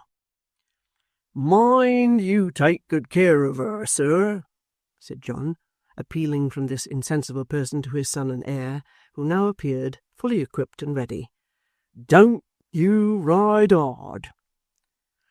"I should be puzzled to do that, I think, father," Joe replied, casting a disconsolate look at the animal. "None of your impudence, sir, if you please," retorted old John. "What would you ride, sir? A wild ass or zebra would be too tame for you, would he, sir? You'd like to ride a roaring lion, wouldn't you, sir, sir? Hold your tongue, sir."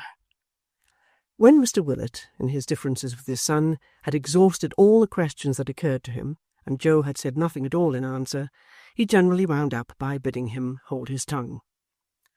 "And what does the boy mean?"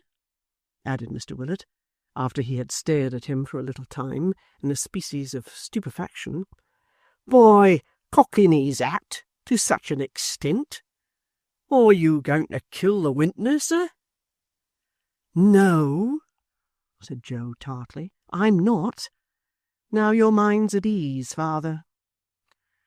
"With a military air, too," said Mr. Willet, surveying him from top to toe. "With a swaggering, fire-eating, boiling water drinking sort of way with him. And what do you mean by pulling up the crocuses and snowdrops, sir?" "It's only a little nosegay," said Joe, reddening. "There's no harm in that, I hope." "You're a boy of business, you are, sir," said Mr. Willet disdainfully, "to go supposing that wintners care for nosegays." "I don't suppose anything of the kind," returned Joe. "Let them keep their red noses for bottles and tankards. These are going to Mr. Varden's house." "And do you suppose he minds such things as crocuses?" demanded John. "I don't know, and to say the truth, I don't care," said Joe. "Come, father, give me the money, and in the name of patience let me go."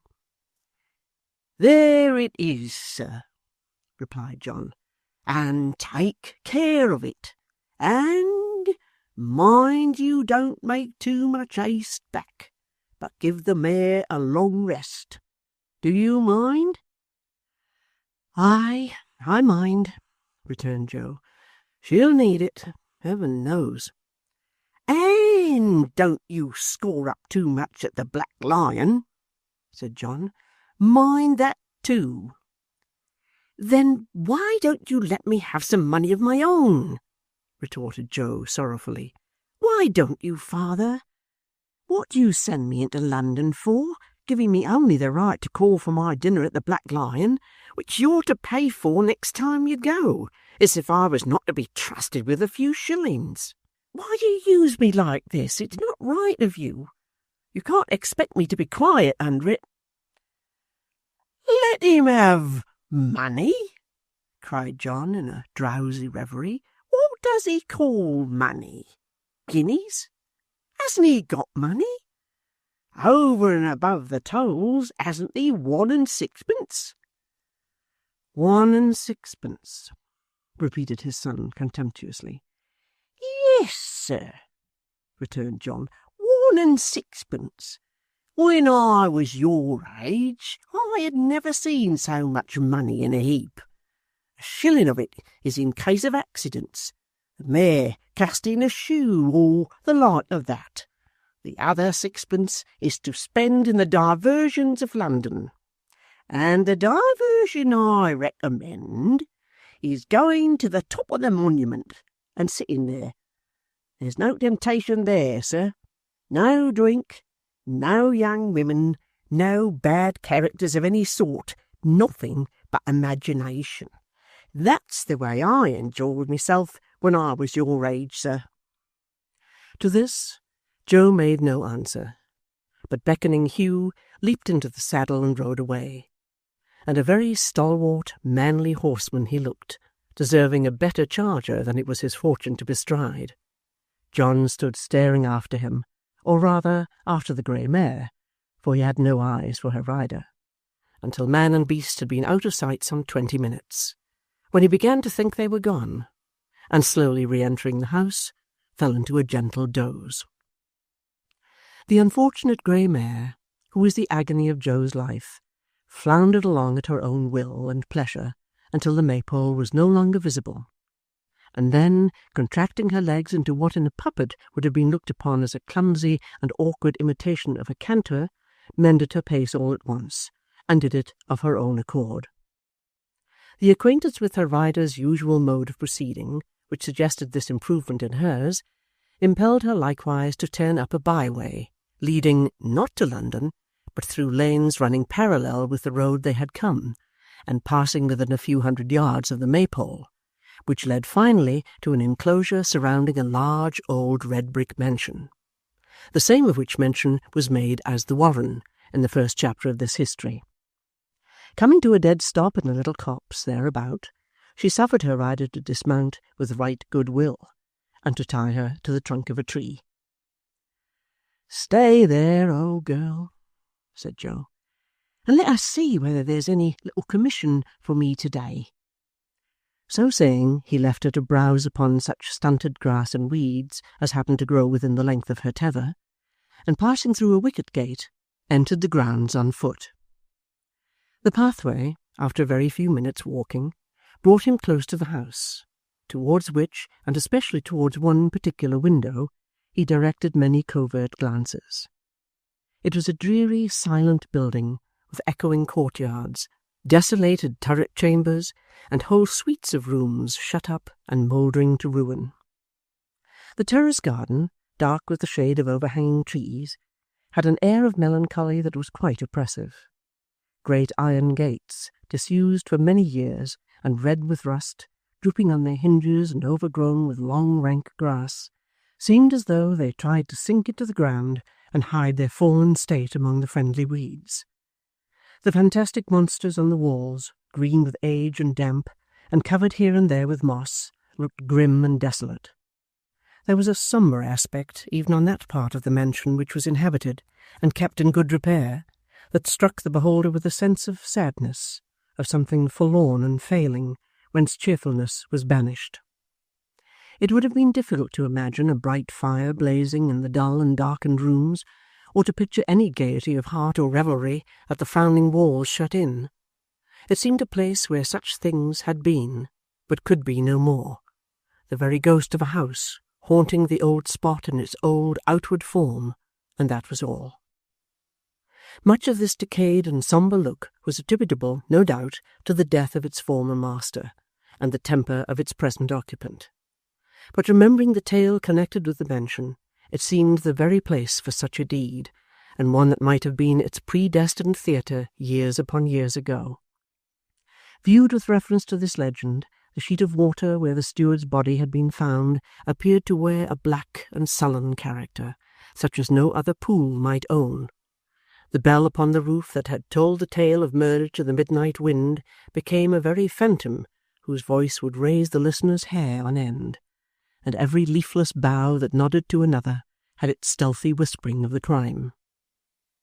Joe paced up and down the path, sometimes stopping in affected contemplation of the building or the prospect, sometimes leaning against a tree with an assumed air of idleness and indifference, but always keeping an eye upon the window he had singled out at first. After some quarter of an hour's delay, a small white hand was waved to him for an instant from this casement, and the young man, with a respectful bow, departed, saying under his breath as he crossed his horse again, "No errand for me today." But the air of smartness, the cock of the hat to which John Willet had objected, and the spring nosegay all betokened some little errand of his own, having a more interesting object than a vintner or even a locksmith. So, indeed, it turned out. For when he had settled with the vintner, whose place of business was down in some deep cellars hard by Thames Street, and who was as purple-faced an old gentleman as if he had all his life supported their arched roof on his head, when he had settled the account and taken the receipt, and declined tasting more than 3 glasses of old sherry, to the unbounded astonishment of the purple-faced vintner, who, gimlet in hand, had projected an attack upon at least a score of dusty casks, and who stood transfixed, or morally gimleted, as it were, to his own wall. When he had done all this, and disposed besides of a frugal dinner at the Black Lion in Whitechapel, spurning the monument and John's advice, he turned his steps towards the locksmith's house, attracted by the eyes of blooming Dolly Varden. Joe was by no means a sheepish fellow, but, for all that, when he got to the corner of the street in which the locksmith lived, he could by no means make up his mind to walk straight to the house. First he resolved to stroll up another street for 5 minutes, then up another street for 5 minutes more, and so on until he had lost full half an hour, when he made a bold plunge and found himself with a red face and a beating heart in the smoky workshop. "Joe Willet, or his ghost," said Varden, rising from the desk at which he was busy with his books, and looking at him under his spectacles. "Which is it? Joe in the flesh, eh? That's hearty. And how are all the Chigwell company, Joe?" "Much as usual, sir. They and I agree as well as ever." "Well, well," said the locksmith, "we must be patient, Joe, and bear with old folks' foibles. How's the mare, Joe? Does she do the 4 miles an hour as easily as ever? Does she, Joe, eh?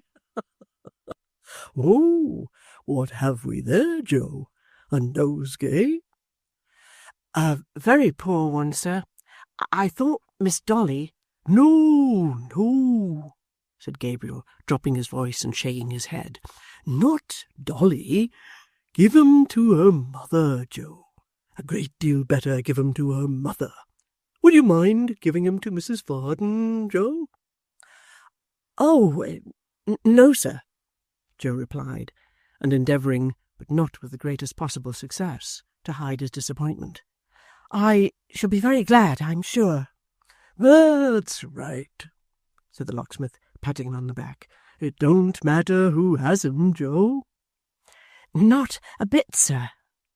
Dear heart, how the words stuck in his throat. "Come in," said Gabriel. "I have just been called to tea. She's in the parlour."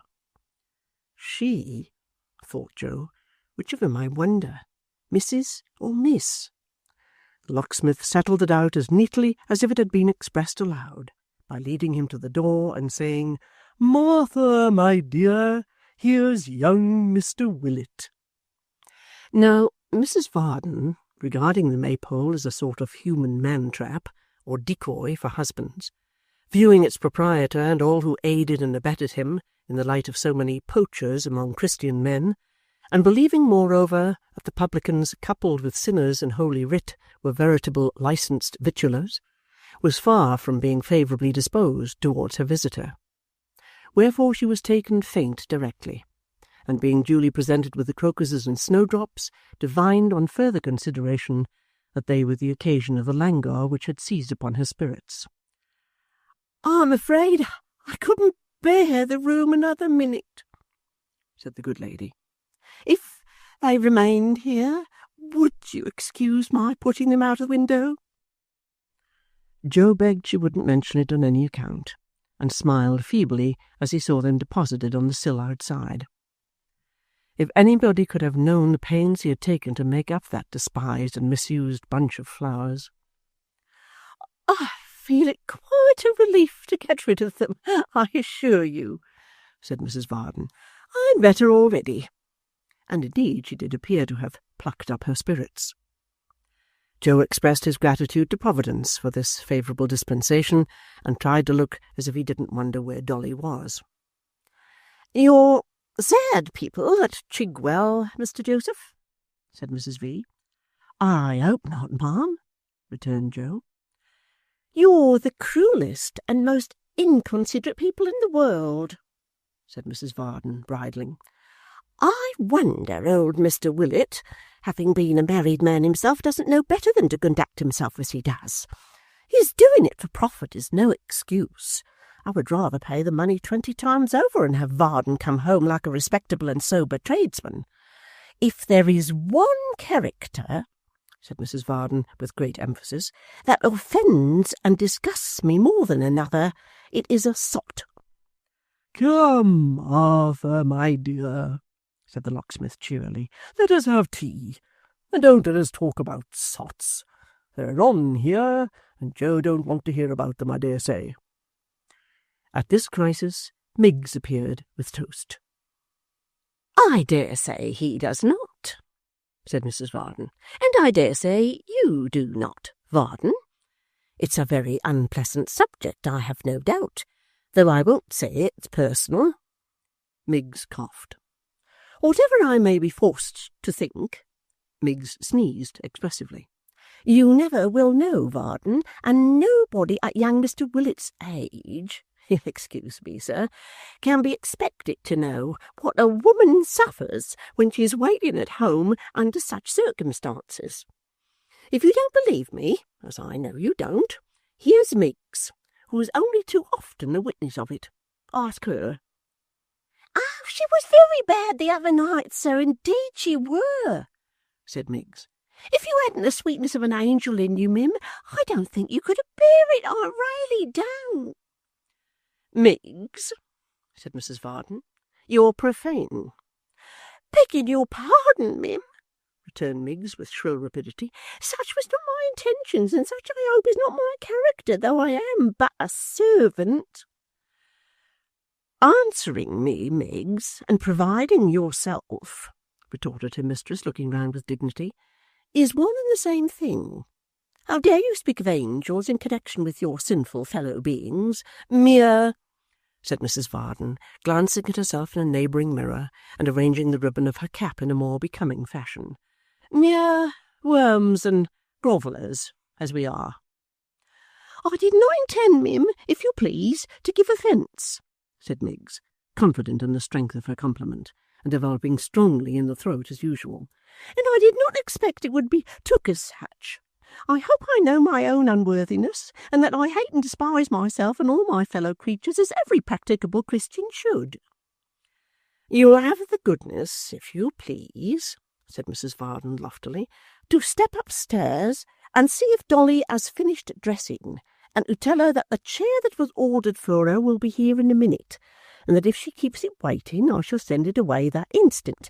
I'm sorry to see that you don't take your tea, Varden, and that you don't take yours, Mr. Joseph, though of course it would be foolish of me to expect that anything that can be had at home and in the company of females would please you." This pronoun was understood in the plural sense, and included both gentlemen, upon both of whom it was rather hard and undeserved, for Gabriel had applied himself to the meal with a very promising appetite, until it was spoilt by Mrs. Varden herself, and Joe had as great a liking for the female society of the locksmith's house, or for a part of it at all events, as man could well entertain.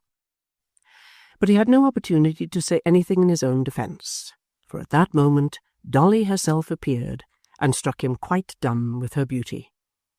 Never had Dolly looked so handsome as she did then, in all the glow and grace of youth, with all her charms increased 100-fold by a most becoming dress, by 1,000 little coquettish ways which nobody could assume with a better grace, and all the sparkling expectation of that accursed party.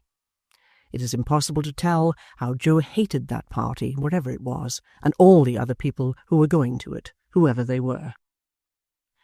And she hardly looked at him. No, hardly looked at him. And when the chair was seen through the open door coming blundering into the workshop, she actually clapped her hands and seemed glad to go. But Joe gave her his arm, there was some comfort in that, and handed her into it. To see her seat herself inside, with her laughing eyes brighter than diamonds, and her hand, surely she had the prettiest hand in the world, on the ledge of the open window, and her little finger provokingly and pertly tilted up, as if it wondered why Joe didn't squeeze or kiss it. To think how well 1 or 2 of the modest snowdrops would have become that delicate bodice, and how they were lying neglected outside the parlour window. To see how Miggs looked on with a face expressive of knowing how all this loveliness was got up, and of being in the secret of every string and pin and hook and eye, and of saying it ain't half as real as you think, and I could look quite as well myself if I took the pains. To hear that provoking, precious little scream when the chair was hoisted on its poles, and to catch that transient but not to be forgotten vision of the happy face within, what torments and aggravations, and yet what delights were these! The very chairmen seemed favoured rivals as they bore her down the street. There never was such an alteration in a small room in a small time as in that parlour when they went back to finish tea. So dark, so deserted, so perfectly disenchanted. It seemed such sheer nonsense to be sitting tamely there when she was at a dance with more lovers than man could calculate fluttering about her, with the whole party doting on and adoring her and wanting to marry her. Miggs was hovering about too, and the fact of her existence, the mere circumstance of her ever having been born, appeared after Dolly such an unaccountable practical joke.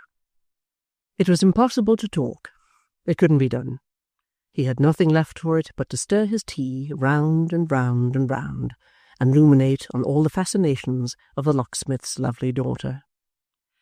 Gabriel was dull too. It was a part of the certain uncertainty of Mrs. Varden's temper that when they were in this condition she should be gay and sprightly. "I need have a cheerful disposition, I am sure," said the smiling housewife, "to preserve any spirits at all, and how I do it I can scarcely tell." "Ah, Mim," sighed Miggs, "begging your pardon for the interruption, there aren't a many like you." "Take away, Miggs," said Mrs. Varden, rising. "Take away, pray. I know I'm a restraint here, and as I wish everybody to enjoy themselves as they best can, I feel I had better go." "No, no, Martha," cried the locksmith. "Stop here. I'm sure we shall be very sorry to lose you, eh, Joe?" Joe started and said, "Certainly."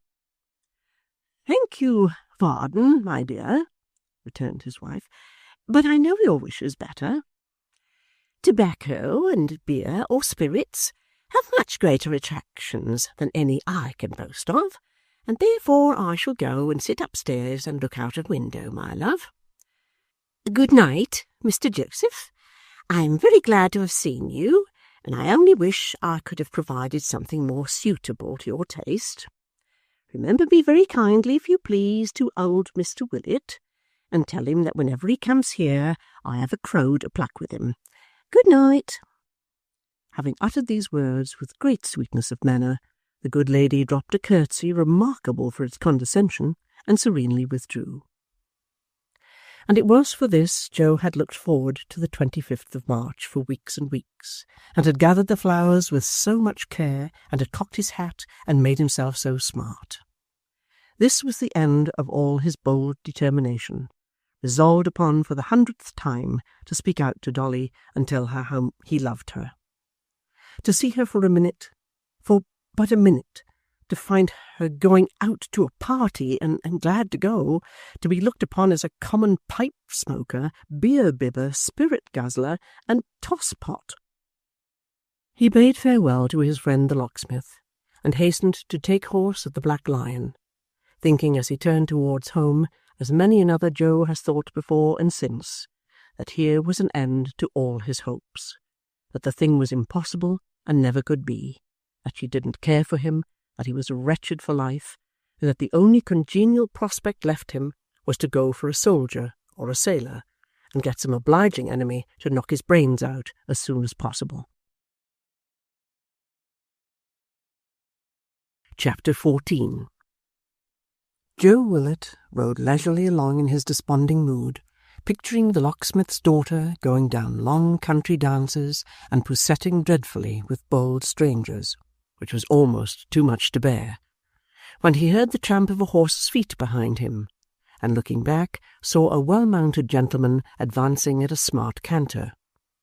As this rider passed, he checked his steed and called him of the Maypole by his name. Joe set spurs to the grey mare and was at his side directly. "I thought it was you, sir," he said, touching his hat. "A fair evening, sir. Glad to see you out of doors again." The gentleman smiled and nodded. "What gay doings have been going on today, Joe? Is she as pretty as ever? Nay, don't blush, man." "If I coloured at all, Mr. Edward," said Joe, "which I didn't know I did, it was to think I should have been such a fool as ever to have any hope of her. She's as far out of my reach as heaven is." "Well, Joe, I hope that's not altogether beyond it," said Edward, good-humouredly. "Eh?" "Ah," sighed Joe, "it's all very fine talking, sir. Proverbs are easily made in cold blood, but it can't be helped. Are you bound for our house, sir?" "Yes. As I am not quite strong yet, I shall stay there tonight and ride home coolly in the morning." "If you're in no particular hurry," said Joe after a short silence, "and will bear with the pace of this poor jade, I should be glad to ride on with you to the Warren, sir, and hold your horse when you dismount. It'll save you having to walk from the Maypole, there and back again. I can spare the time well, sir, for I am too soon." "And so am I," returned Edward, "though I was unconsciously riding fast just now, in compliment, I suppose, to the pace of my thoughts, which were travelling post. We will keep together, Joe, willingly, and be as good company as may be. And cheer up, cheer up. Think of the locksmith's daughter with a stout heart, and you shall win her yet." Joe shook his head, but there was something so cheery in the buoyant, hopeful manner of this speech that his spirits rose under its influence, and communicated, as it would seem, some new impulse even to the grey mare, who, breaking from her sober amble into a gentle trot, emulated the pace of Edward Chester's horse, and appeared to flatter herself that he was doing his very best. It was a fine dry night, and the light of a young moon, which was then just rising, shed around that peace and tranquillity which gives to evening time its most delicious charm.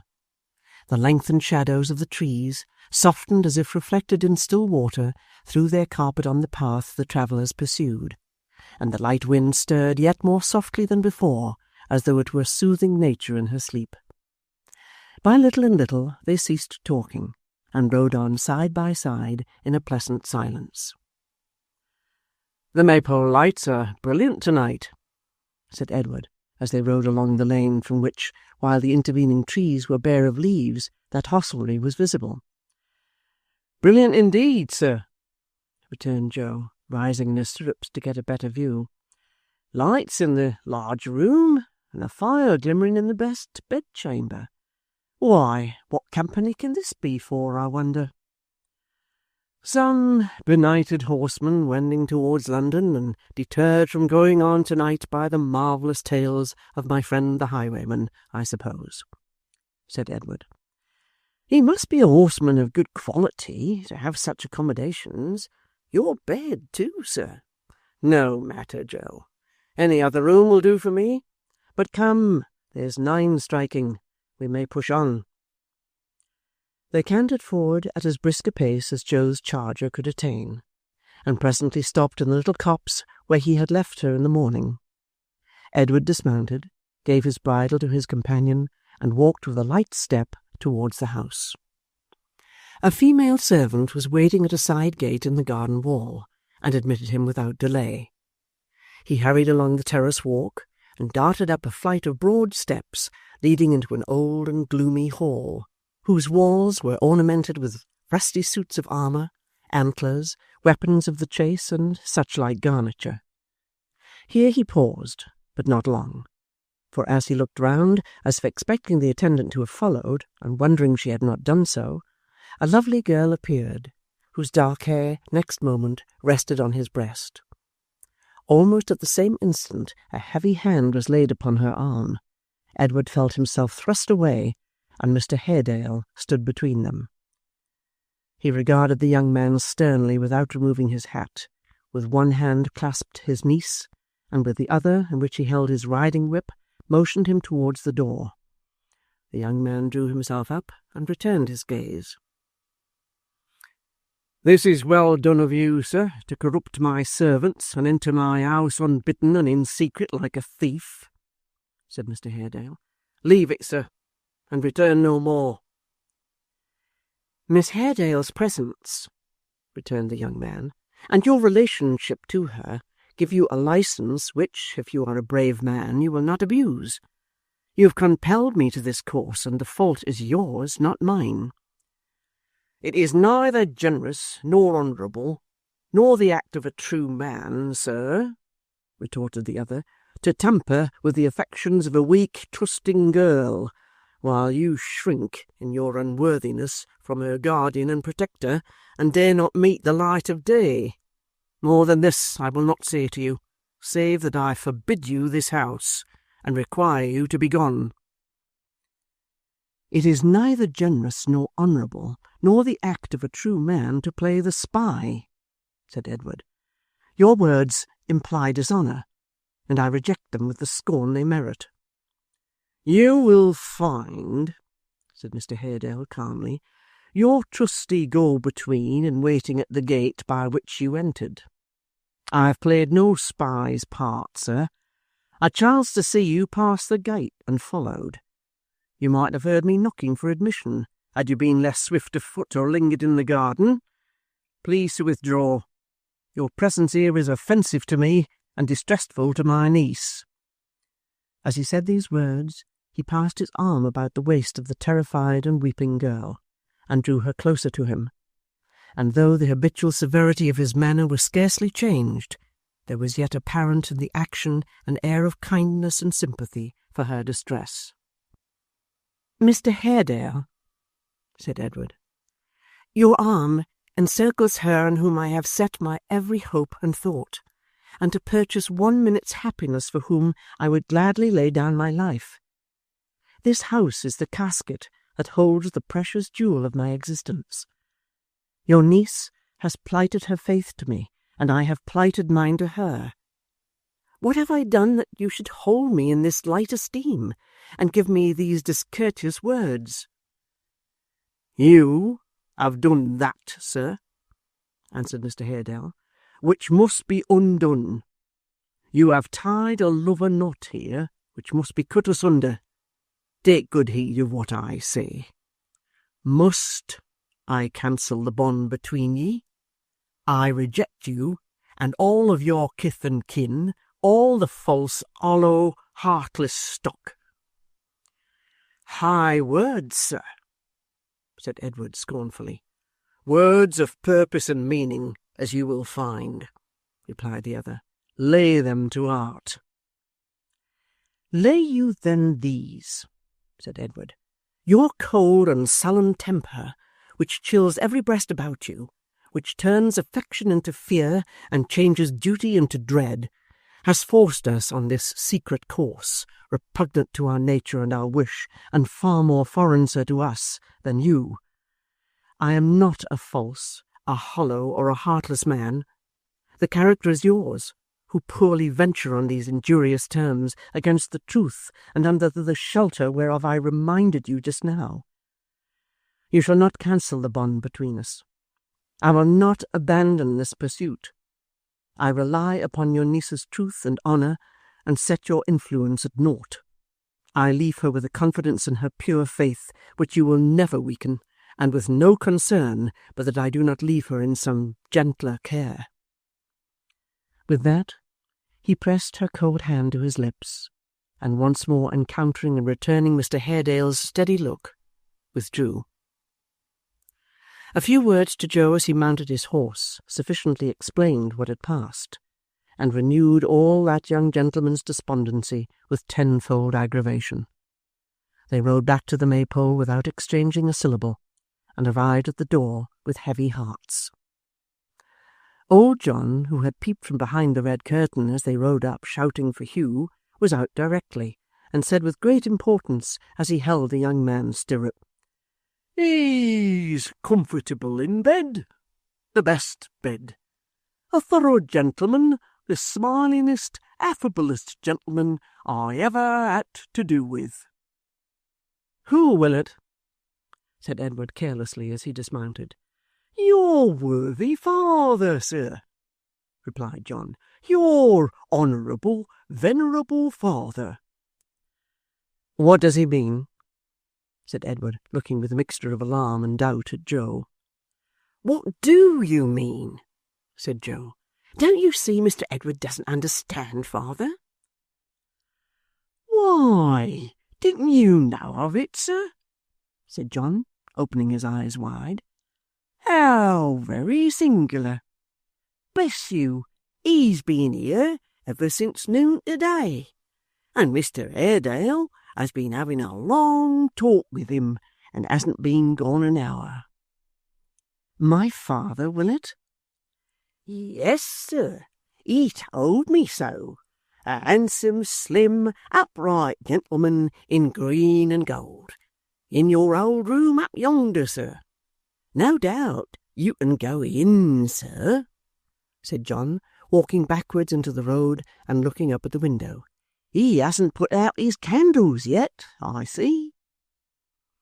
Edward glanced at the window also, and hastily murmuring that he had changed his mind, forgotten something, and must return to London, mounted his horse again and rode away, leaving the Willets, father and son, looking at each other in mute astonishment.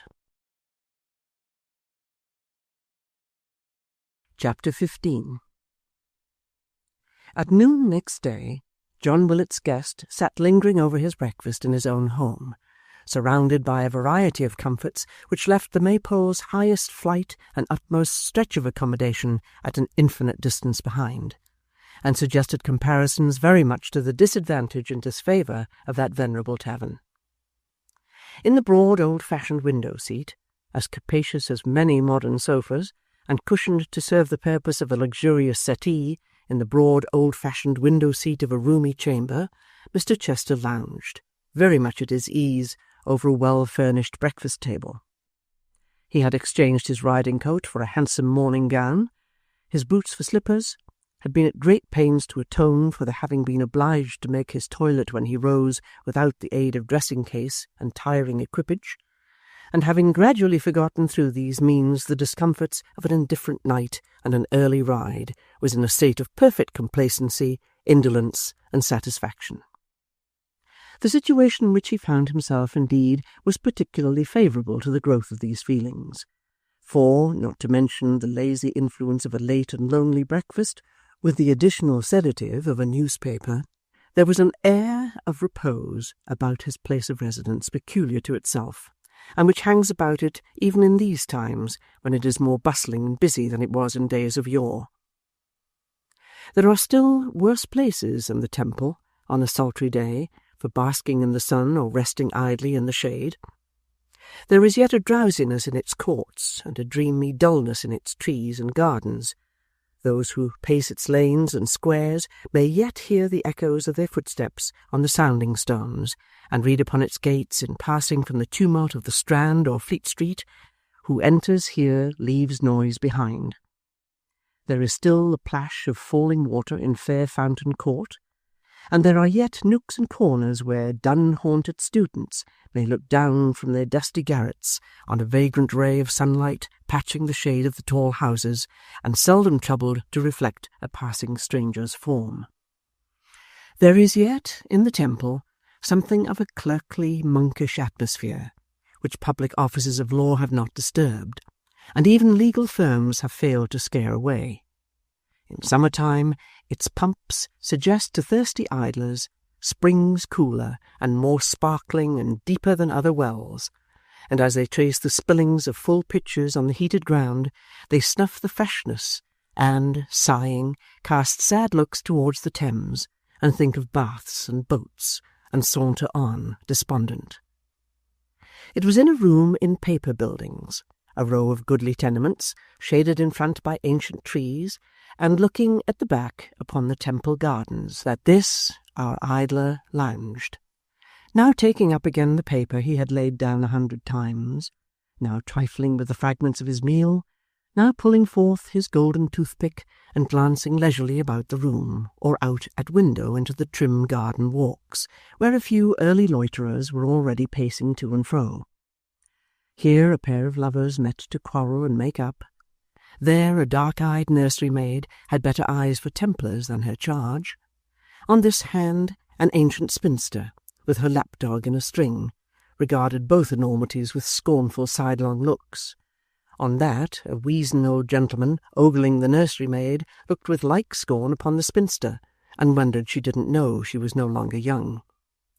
Apart from all these, on the river's margin 2 or 3 couple of business talkers walked slowly up and down in earnest conversation, and one young man sat thoughtfully on a bench, alone. "Ned is amazingly patient," said Mr. Chester, glancing at this last-named person as he set down his teacup and plied the golden toothpick.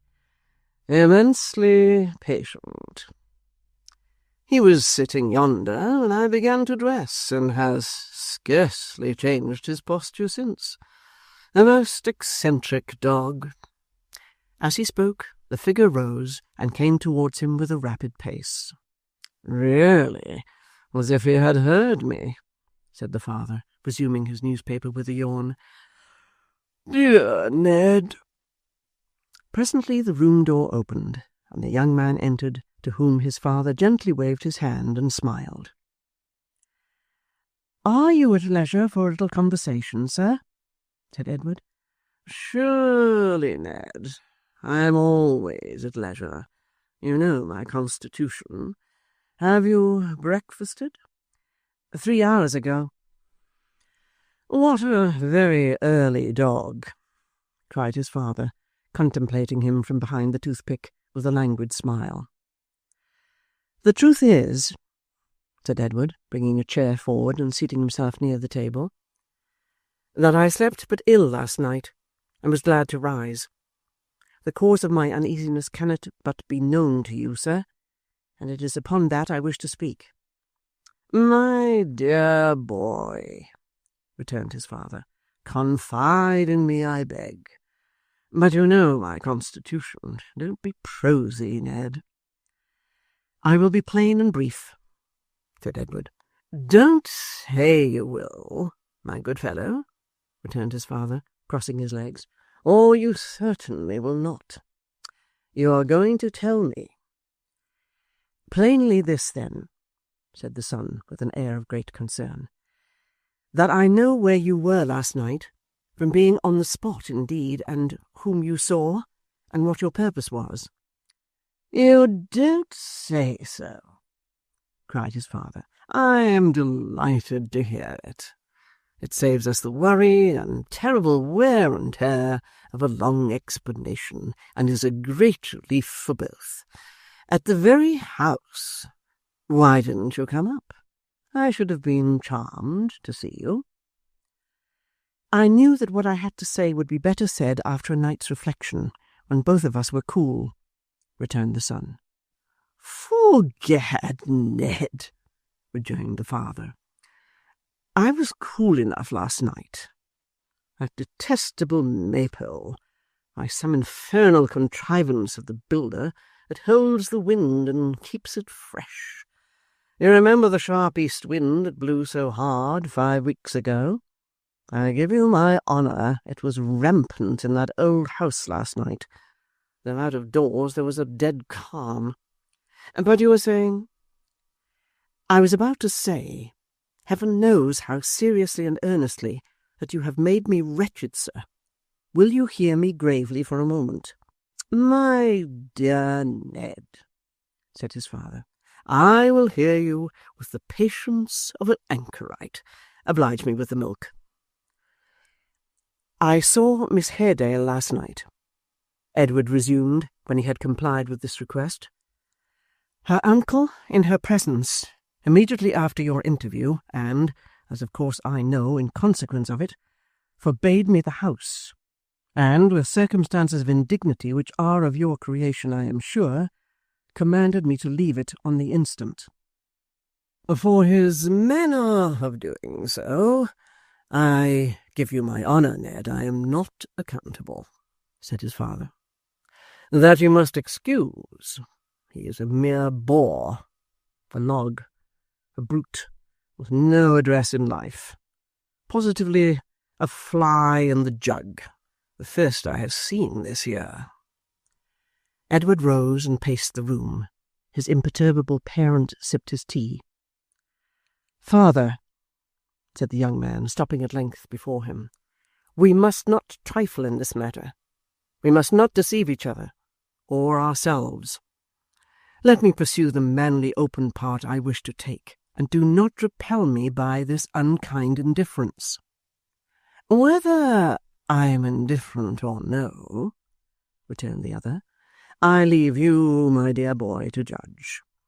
A ride of 25 or 30 miles through miry roads, a maypole dinner, a tete-a-tete with Haredale, which, vanity apart, was quite a valentine and awesome business, a maypole bed, a maypole landlord, and a maypole retinue of idiots and centaurs, whether the voluntary endurance of these things looks like indifference, dear Ned, or like the excessive anxiety and devotion and all that sort of thing of a parent, you shall determine for yourself.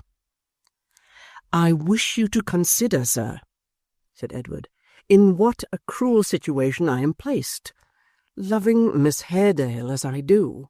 My dear fellow, interrupted his father with a compassionate smile, you do nothing of the kind. You don't know anything about it. There's no such thing, I assure you. Now, do take my word for it.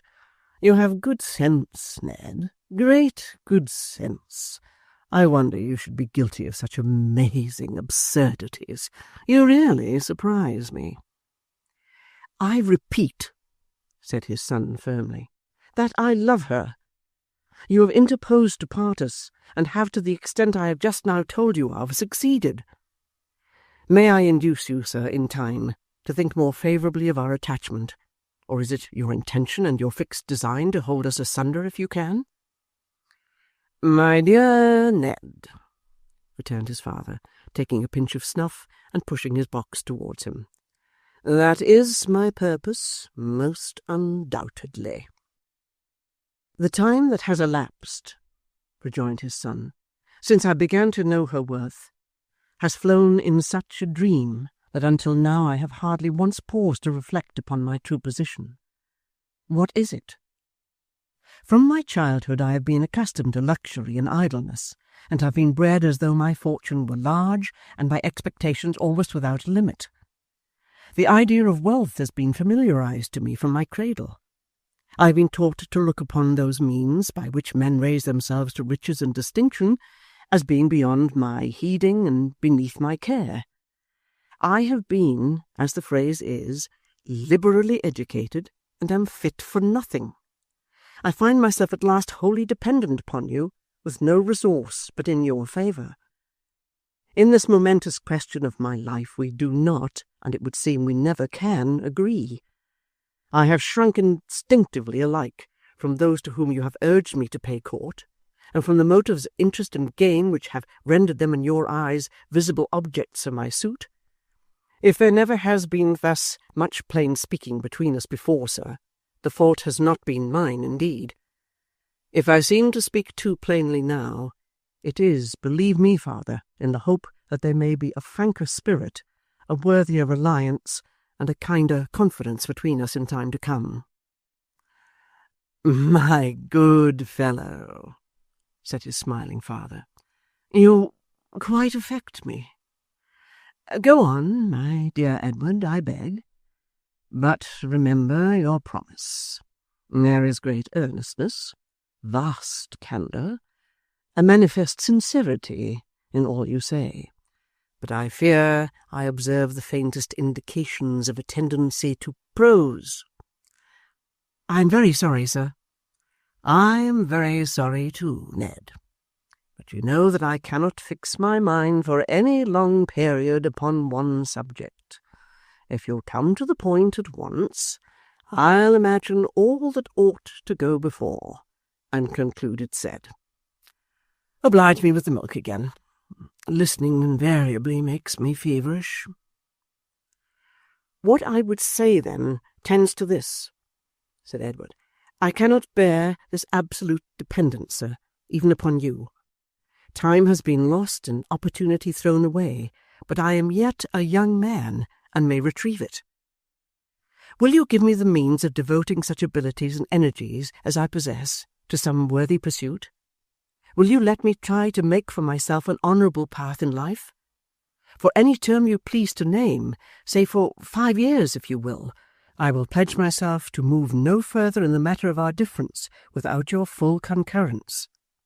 During that period, I will endeavour earnestly and patiently, if ever man did, to open some prospect for myself, and free you from the burden you fear I should become if I married one whose worth and beauty are her chief endowments. Will you do this, sir? At the expiration of the term we agree upon, let us discuss this subject again. Till then, unless it is revived by you, let it never be renewed between us."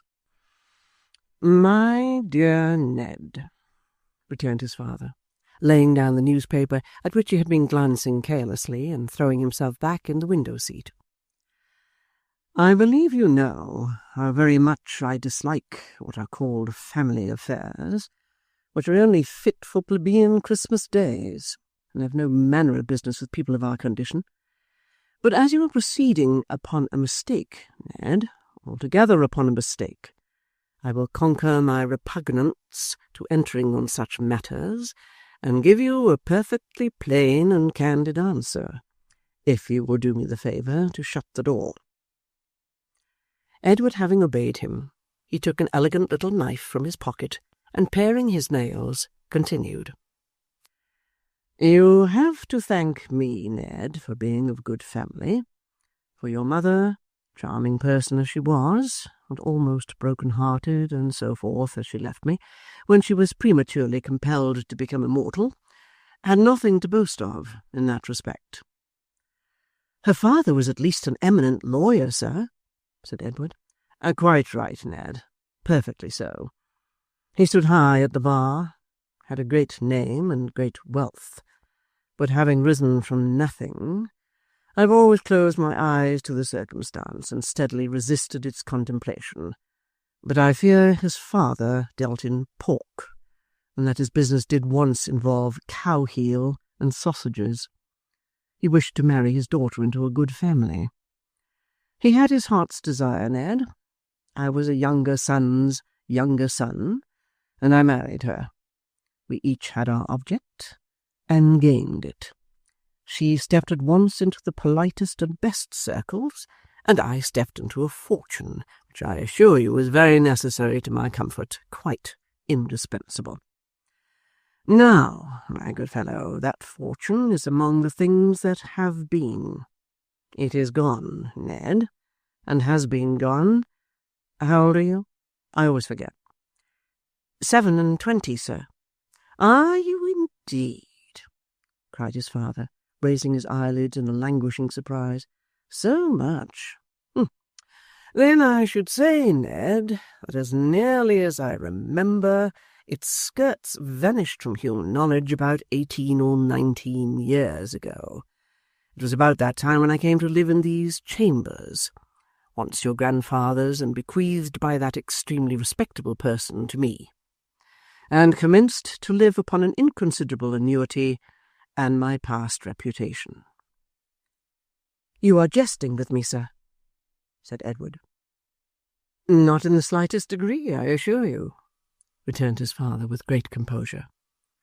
These family topics are so extremely dry that I am sorry to say they don't admit of any such relief.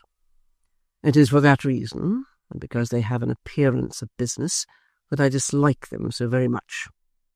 Well, you know the rest. A son, Ned, unless he is old enough to be a companion, that is to say, unless he is some 2 or 23, is not the kind of thing to have about one. He is a restraint upon his father. His father is a restraint upon him, and they make each other mutually uncomfortable.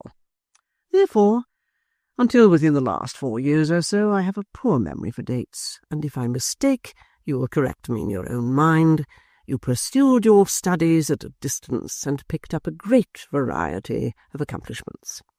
Occasionally we passed a week or 2 together here, and disconcerted each other as only such near relations can.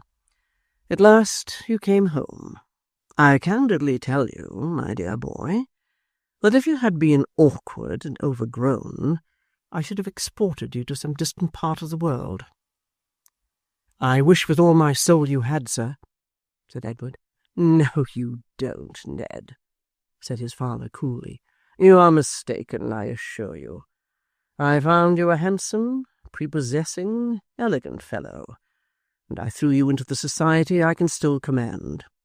Having done that, my dear fellow, I consider that I have provided for you in life, and rely upon your doing something to provide for me in return. I do not understand your meaning, sir. My meaning, Ned, is obvious. I observe another fly in the cream jug, but have the goodness not to take it out as you did the first, for their walk, when their legs are milky, is extremely ungraceful and disagreeable. My meaning is that you must do as I did, that you must marry well and make the most of yourself. A mere fortune-hunter? Cried the son indignantly. What in the devil's name, Ned, would you be? Returned the father. All men are fortune-hunters, are they not? The law, the church, the courts, the camp. See how they are all crowded with fortune-hunters jostling each other in the pursuit. The stock exchange, the pulpit, the counting-house, the royal drawing-room, the senate. What but fortune-hunters are they filled with? A fortune-hunter? Yes, you are one, and you would be nothing else, my dear Ned, if you were the greatest courtier, lawyer, legislator, prelate, or merchant in existence. If you are squeamish and moral, Ned, console yourself with the reflection that at the very worst your fortune-hunting can make but one person miserable or unhappy. How many people do you suppose these other kinds of huntsmen crush in following their sport? Hundreds at a step? Or thousands? The young man leant his head upon his hand and made no answer. I am quite charmed, said the father, rising and walking slowly to and fro, stopping now and then to glance at himself in the mirror, or survey a picture through his glass with the air of a connoisseur, that we have had this conversation, Ned, unpromising as it was.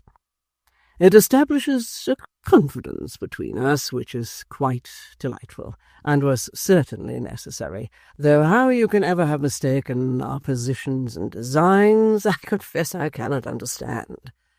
I conceived, until I found your fancy for this girl, that all these points were tacitly agreed upon between us.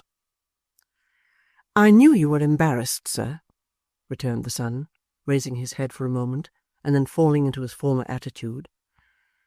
But I had no idea we were the beggared wretches you describe. How could I suppose it, bred as I have been, witnessing the life you have always led and the appearance you have always made? My dear child, said the father, for you really talk so like a child that I must call you one. You were bred upon a careful principle. The very manner of your education, I assure you, maintained my credit surprisingly. As to the life I lead, I must lead it, Ned. I must have these little refinements about me. I've always been used to them, and I cannot exist without them. They must surround me, you observe, and therefore they are here. With regard to our circumstances, Ned, you may set your mind at rest upon that score. They are desperate. Your own appearance is by no means despicable, and our joint pocket money alone devours our income. That's the truth. Why have I never known this before? Why have you encouraged me, sir, to an expenditure and mode of life to which we have no right or title? My good fellow, returned his father more compassionately than ever, if you made no appearance, how could you possibly succeed in the pursuit for which I destined you?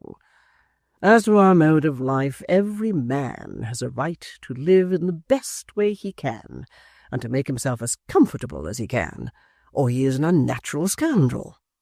Our debts, I grant, are very great, and therefore it the more behoves you, as a young man of principle and honour, to pay them off as speedily as possible. The villain's part, muttered Edward, that I have unconsciously played. I to win the heart of Emma Haredale. I would for her sake I had died first. I am glad you see, Ned, returned his father, how perfectly self-evident it is that nothing can be done in that quarter. But apart from this, and the necessity of your speedily bestowing yourself on another, as you know you could tomorrow if you chose, I wish you'd look upon it pleasantly. In religious point of view alone, how could you ever think of uniting yourself to a Catholic, unless she was amazingly rich? You ought to be so very Protestant, coming of such a Protestant family as you do. Let us be moral, Ned, or we are nothing. Even if one could set that objection aside, which is impossible, we come to another, which is quite conclusive. The very idea of marrying a girl whose father was killed, like meat. Good God, Ned, how disagreeable.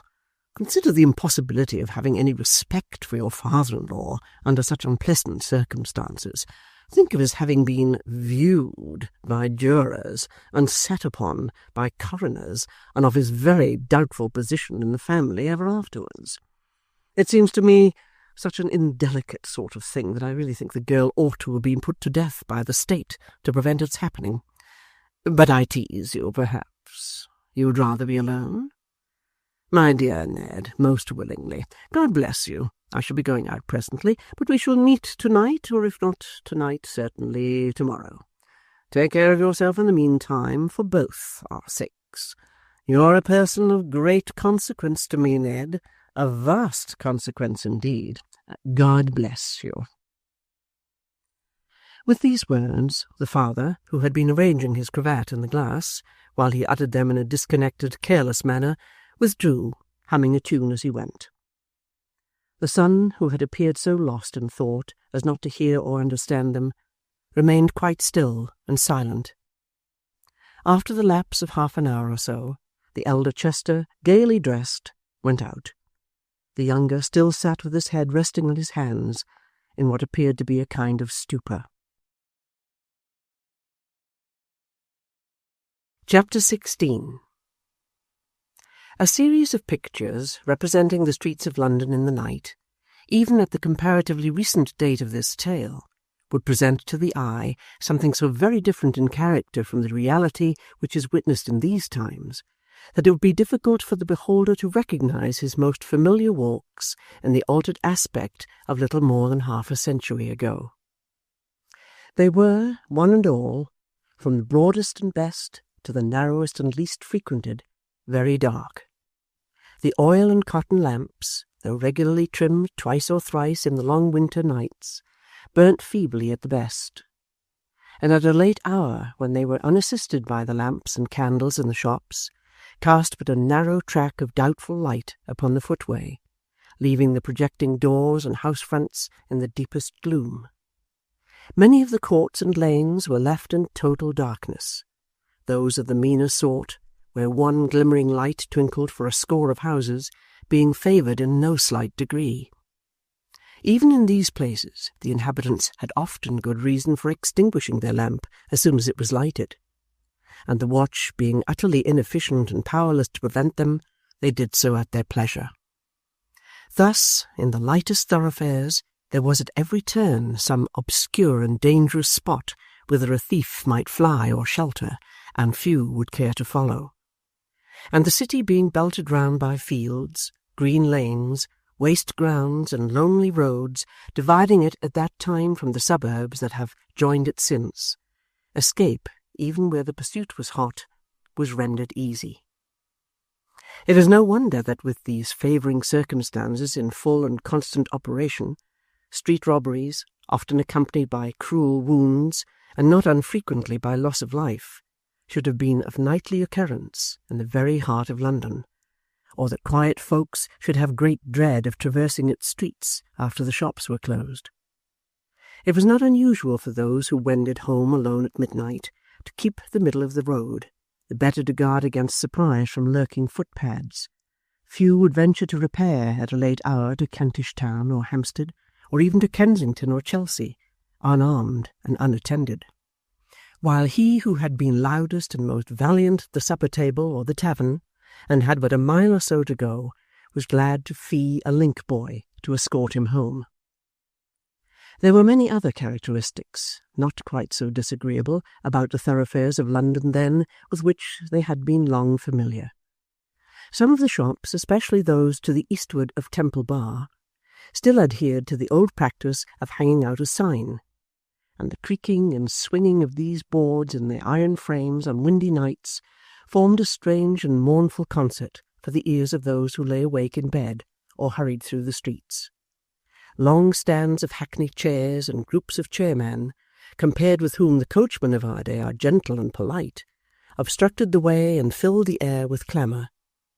Night cellars, indicated by a little stream of light crossing the pavement and stretching out halfway into the road, and by the stifled roar of voices from below, yawned for the reception and entertainment of the most abandoned of both sexes.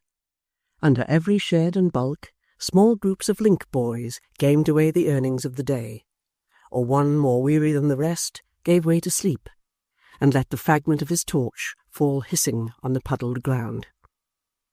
Then there was the watch with staff and lantern crying the hour, and the kind of weather, and those who woke up at his voice and turned them round in bed were glad to hear it rained, or snowed, or blew, or froze, for very comfort's sake. The solitary passenger was startled by the chairman's cry of "Buy your leave there," as two came trotting past him with their empty vehicle, carried backwards to show its being disengaged, and hurried to the nearest stand. Many a private chair, too, enclosing some fine lady, monstrously hooped and furbelowed, and preceded by running footmen bearing flambeaux, for which extinguishers are yet suspended before the doors of a few houses of the better sort, made the way gay and light as it danced along, and darker and more dismal when it had passed. It was not unusual for these running gentry, who carried it with a very high hand, to quarrel in the servants' hall while waiting for their masters and mistresses, and, falling to blows either there or in the street without, to strew the place of skirmish with hair-powder, fragments of bag-wigs, and scattered nosegays. Gaming, the vice which ran so high among all classes, the fashion being of course set by the upper, was generally the cause of these disputes, for cards and dice were as openly used, and worked as much mischief and yielded as much excitement below stairs as above. While incidents like these, arising out of drums and masquerades and parties at quadrille, were passing at the west end of the town, heavy stagecoaches and scarce heavier wagons were lumbering slowly towards the city, the coachman, guard, and passengers armed to the teeth, and the coach, a day or so perhaps behind its time, but that was nothing, despoiled by highwaymen who made no scruple to attack, alone and single-handed, a whole caravan of goods and men, and sometimes shot a passenger or two, and were sometimes shot themselves, as the case might be. On the morrow, rumours of this new act of daring on the road yielded matter for a few hours' conversation through the town, and a public progress of some fine gentlemen, half drunk, to Tyburn, dressed in the newest fashion, and damning the ordinary with unspeakable gallantry and grace, furnished to the populace at once a pleasant excitement and a wholesome and profound example. Among all the dangerous characters who, in such a state of society, prowled and skulked in the metropolis at night, there was one man from whom many as uncouth and fierce as he shrunk with an involuntary dread. Who he was, or whence he came, was a question often asked, but which none could answer. His name was unknown. He had never been seen until within about 8 days or thereabouts, and was equally a stranger to the old ruffians upon whose haunts he ventured fearlessly, as to the young. He could be no spy, for he never removed his slouched hat to look about him, entered into conversation with no man, heeded nothing that passed, listened to no discourse, regarded nobody that came or went. But so surely as the dead of night set in, so surely this man was in the midst of the loose concourse in the night cellar, where outcasts of every grade resorted, and there he sat till morning.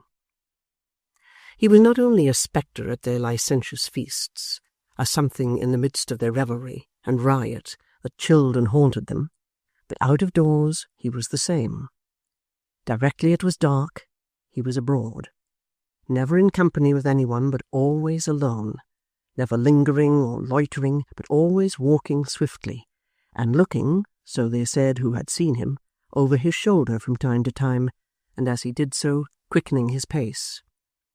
In the fields, the lanes, the roads, in all quarters of the town, east, west, north, and south, that man was seen gliding on like a shadow. He was always hurrying away. Those who encountered him saw him steal past, caught sight of the backward glance, and so lost him in the darkness.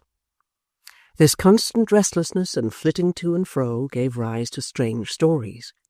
He was seen in such distant and remote places, at times so nearly tallying with each other, that some doubted whether there were not 2 of them, or more, some, whether he had not an earthly means of travelling from spot to spot. The footpad, hiding in a ditch, had marked him passing, like a ghost, along its brink. The vagrant had met him on the dark high road. The beggar had seen him pause upon the bridge to look down at the water, and then sweep on again. They who dealt in bodies with the surgeons could swear he slept in churchyards, and that they had beheld him glide away among the tombs on their approach. And as they told these stories to each other, one who had looked about him would pull his neighbour by the sleeve, and there he would be among them. At last, one man, he was one of those whose commerce lay among the graves, resolved to question this strange companion. Next night, when he had eat his poor meal voraciously, he was accustomed to do that, they had observed, as though he had no other in the day. This fellow sat down at his elbow. "A black night, master." "It is a black night." "Blacker than last, though that was pitchy too. Didn't I pass you near the turnpike and the Oxford Road?" "It's like you may. I don't know." "Come, come, master," cried the fellow, urged on by the looks of his comrades, and slapping him on the shoulder. "Be more companionable and communicative. Be more the gentleman in this good company. There are tales among us that you have sold yourself to the devil, and I know not what." "We all have we not?" returned the stranger, looking up. "If we were fewer in number, perhaps you would give better wages." "It goes rather hard with you indeed," said the fellow, as the stranger disclosed his haggard, unwashed face and torn clothes. "What of that? Be merry, master. A stave of a roaring song now." "Sing you, if you desire to hear one," replied the other, shaking him roughly off. "And don't touch me, if you're a prudent man. I carry arms which go off easily. They have done so before now, and make it dangerous for strangers who don't know the trick of them to lay hands upon me." "Do you threaten?" said the fellow. "Yes," returned the other, rising and turning upon him, and looking fiercely round as if in apprehension of a general attack. His voice and look and bearing, all expressive of the wildest recklessness and desperation, daunted while they repelled the bystanders. Although in a very different sphere of action now, they were not without much of the effect they had wrought at the Maypole Inn. "I am what you all are, and live as you all do," said the man sternly, after a short silence.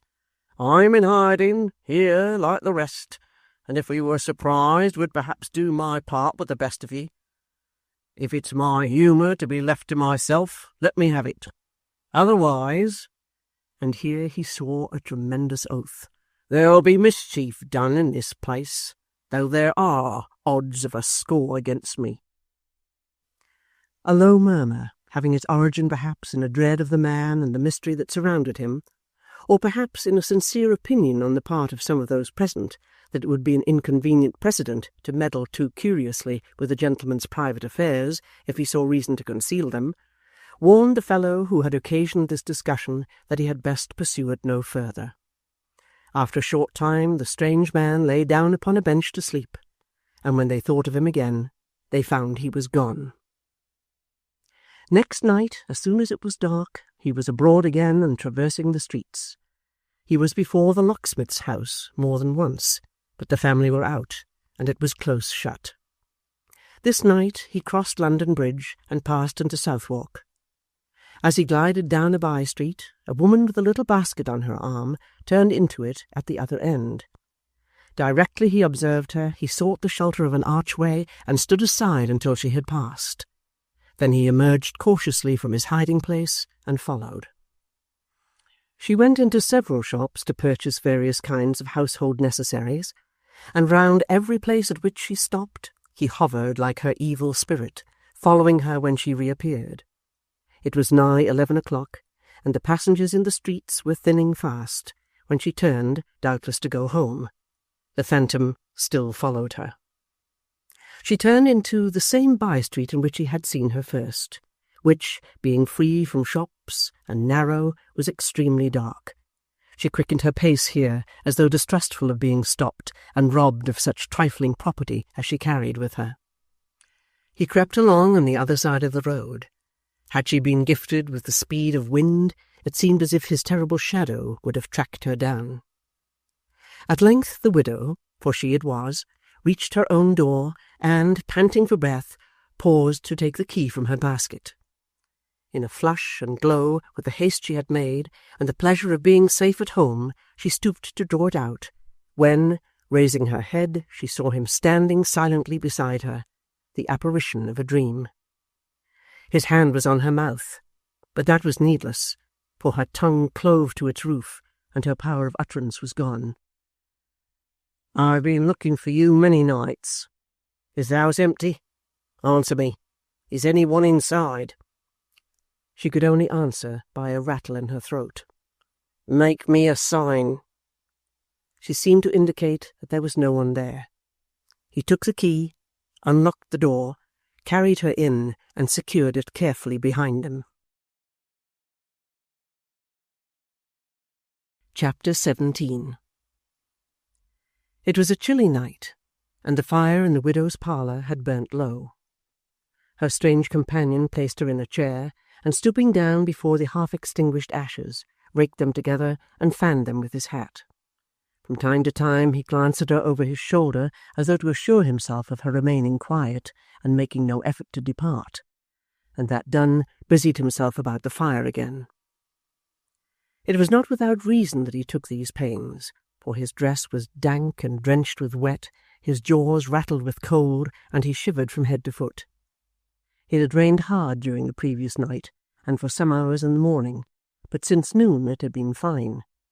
Wheresoever he had passed the hours of darkness, his condition sufficiently betokened that many of them had been spent beneath the open sky. Besmeared with mire, his saturated clothes clinging with a damp embrace about his limbs, his beard unshaven, his face unwashed, his meagre cheeks worn into deep hollows, a more miserable wretch could hardly be than this man who now cowered down upon the widow's hearth and watched the struggling flame with bloodshot eyes. She had covered her face with her hands, fearing, as it seemed, to look towards him. So they remained for some short time in silence. Glancing round again, he asked at length, "Is this your house?" "It is. Why in the name of heaven do you darken it?" "Give me meat and drink," he answered sullenly, "or I dare do more than that. The very marrow in me bones is cold with wet and hunger. I must have warmth and food, and I will have 'em here." "You were the robber on the Chigwell Road?" "I was." "And nearly a murderer, then?" "The will was not wanting. There was one came upon me and raised a hue and cry that it would have gone hard with, but for his nimbleness. I made a thrust at him." "You thrust your sword at him?" cried the widow, looking upwards. "You hear this man? You hear and saw?" He looked at her as, with her head thrown back and her hands tight clenched together, she uttered these words in an agony of appeal. Then, starting to his feet as she had done, he advanced towards her. "Beware!" she cried in a suppressed voice, whose firmness stopped him midway. "Do not so much as touch me with a finger, or you are lost. Body and soul, you are lost." "Hear me," he replied, menacing her with his hand. "I, that in the form of a man live the life of a hunted beast, that in the body am a spirit, a ghost upon the earth, a thing from which all creatures shrink, save those cursed beings of another world who will not leave me. I am in my desperation of this night, past all fear but that of the hell in which I exist from day to day. Give the alarm, cry out, refuse to shelter me. I will not hurt you, but I will not be taken alive, and so surely as you threaten me above your breath, I fall a dead man on this floor. The blood with which I sprinkle it be on you and yours, in the name of the evil spirit that tempts men to their ruin." As he spoke, he took a pistol from his breast and firmly clutched it in his hand. "Remove this man from me, good heaven!" cried the widow. "In thy grace and mercy give him 1 minute's penitence and strike him dead." "It has no such purpose," he said, confronting her. "It is death. Give me to eat and drink, lest I do that. It cannot help my doing, and will not do for you." "Will you leave me, if I do thus much? Will you leave me and return no more?" "I will promise nothing," he rejoined, seating himself at the table. "Nothing but this. I will execute my threat, if you betray me." She rose at length, and going to a closet or pantry in the room, brought out some fragments of cold meat and bread, and put them on the table. He asked for brandy and for water. These she produced likewise, and he ate and drank with the voracity of a famished hound. All the time he was so engaged, she kept at the uttermost distance of the chamber, and sat there shuddering, but with her face towards him. She never turned her back upon him once, and although, when she passed him, as she was obliged to do in going to and from the cupboard, she gathered the skirts of her garment about her, as if even its touching his by chance were horrible to think of, still, in the midst of all this dread and terror, she kept her face towards his own, and watched his every movement. His repast ended, if that can be called one, which was a mere ravenous satisfying of the cause of hunger, he moved his chair towards the fire again, and warming himself before the blaze which had now sprung brightly up, accosted her once more.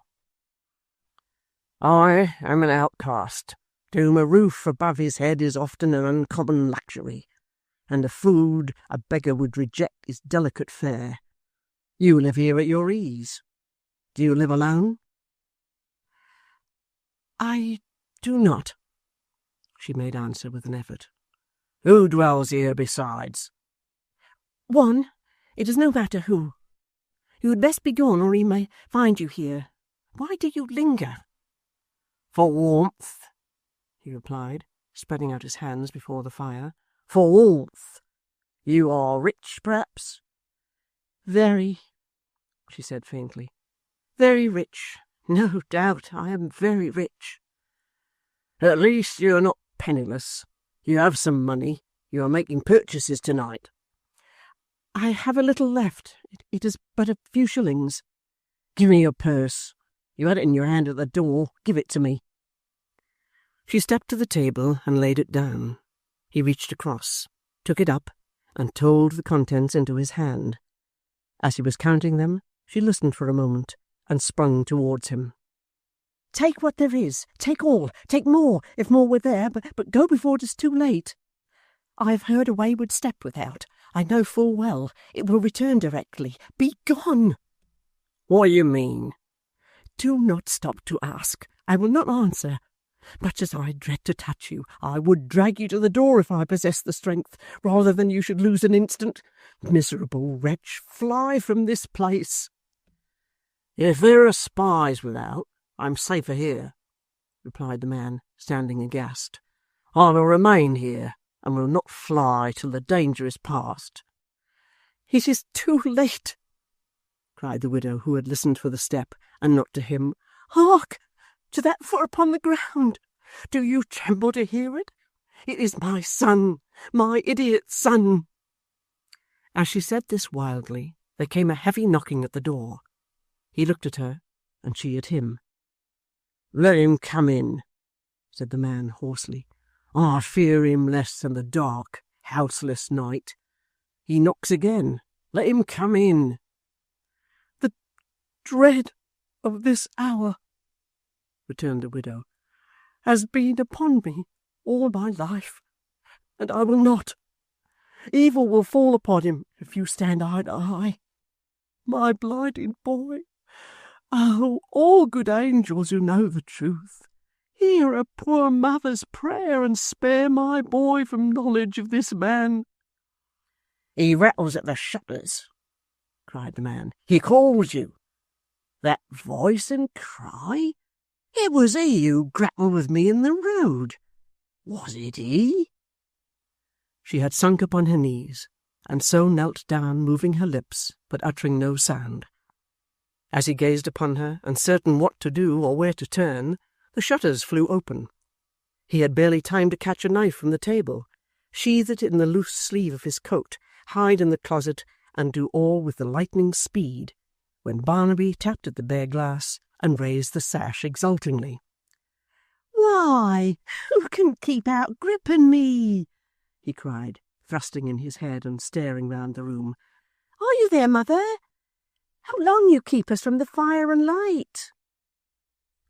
She stammered some excuse, and tendered him her hand, but Barnaby sprung lightly in without assistance, and putting his arms about her neck, kissed her 100 times. "We have been afield, mother, leaping ditches, scrambling through hedges, running down steep banks, up and away, and hurrying on. The wind has been blowing, and the rushes and young plants bowing and bending to it, lest it should do them harm, the cowards. And Grip, brave Grip, who cares for nothing, and when the wind rolls him over in the dust, turns manfully to bite it. Grip, bold Grip, has quarrelled with every little bowing twig, thinking, he told me, that it mocked him, and has worried it like a bulldog." The raven in his little basket at his master's back, hearing this frequent mention of his name in a tone of exultation, expressed his sympathy by crowing like a cock, and afterwards running over his various phrases of speech with such rapidity, and in so many varieties of hoarseness, that they sounded like the murmurs of a crowd of people. "He takes such care of me besides," said Barnaby. "Such care, mother. He watches all the time I sleep, and when I shut my eyes and make believe to slumber, he practises new learning softly, but he keeps his eye on me the while, and if he sees me laugh, though never so little, stops directly. He won't surprise me till he's perfect." The raven crowed again in a rapturous manner, which plainly said, "Those are certainly some of my characteristics, and I glory in them." In the meantime, Barnaby closed the window and secured it, and coming to the fireplace, prepared to sit down with his face to the closet. But his mother prevented this by hastily taking that side herself and motioning him towards the other. "How pale you are tonight," said Barnaby, leaning on his stick. "We have been cruel, Grip, and made her anxious." Anxious in good truth and sick at heart. The listener held the door of his hiding-place open with his hand and closely watched her son. Grip, alive to everything his master was unconscious of, had his head out of the basket, and in return was watching him intently with his glistening eye. "He flaps his wings," said Barnaby, turning almost quickly enough to catch the retreating form and closing door. "as if there were strangers here. But Grip is wiser than to fancy that. Jump, then." Accepting this invitation with a dignity peculiar to himself, the bird hopped onto his master's shoulder, from that to his extended hand, and so to the ground.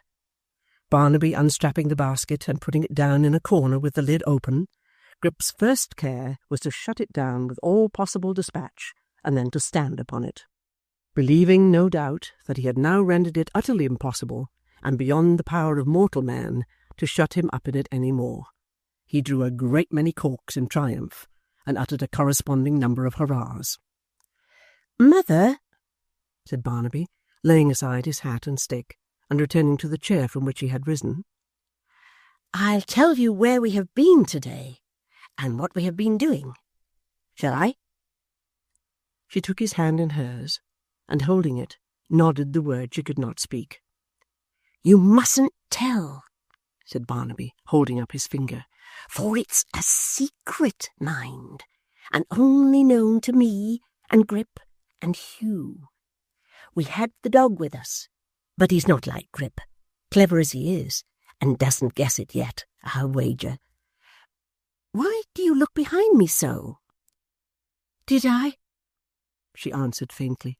I didn't know I did. Come nearer to me." "You're frightened," said Barnaby, changing colour.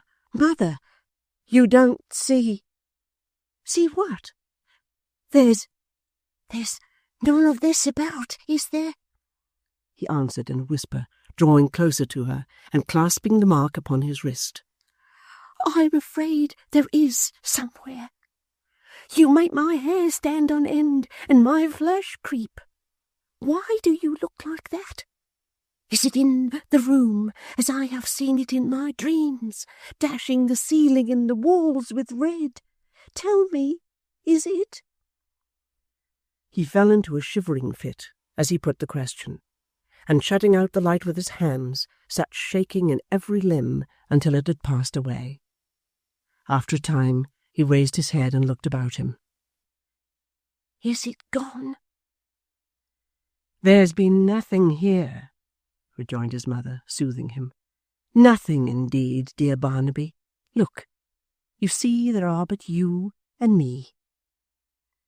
He gazed at her vacantly, and, becoming reassured by degrees, burst into a wild laugh. "But let us see," he said thoughtfully. "Were we talking? Was it you and me? Where have we been?" "Nowhere but here." "Aye, but Hugh and I," said Barnaby. "That's it. Maypole Hugh and I, you know, and Grip.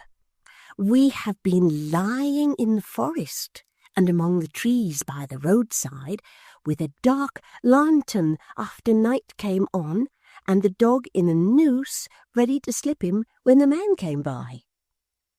"What man?" "The robber, him that the stars winked at. We have waited for him after dark these many nights, and we shall have him. I'd know him in 1,000. Mother, see here. This is the man. Look."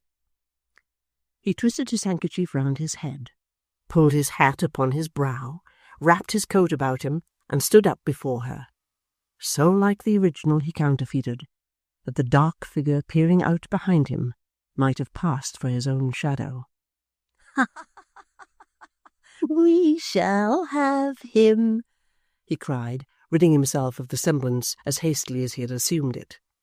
You shall see him, mother, bound hand and foot, and brought to London at a saddle girth, and you shall hear of him at Tyburn Tree, if we have luck.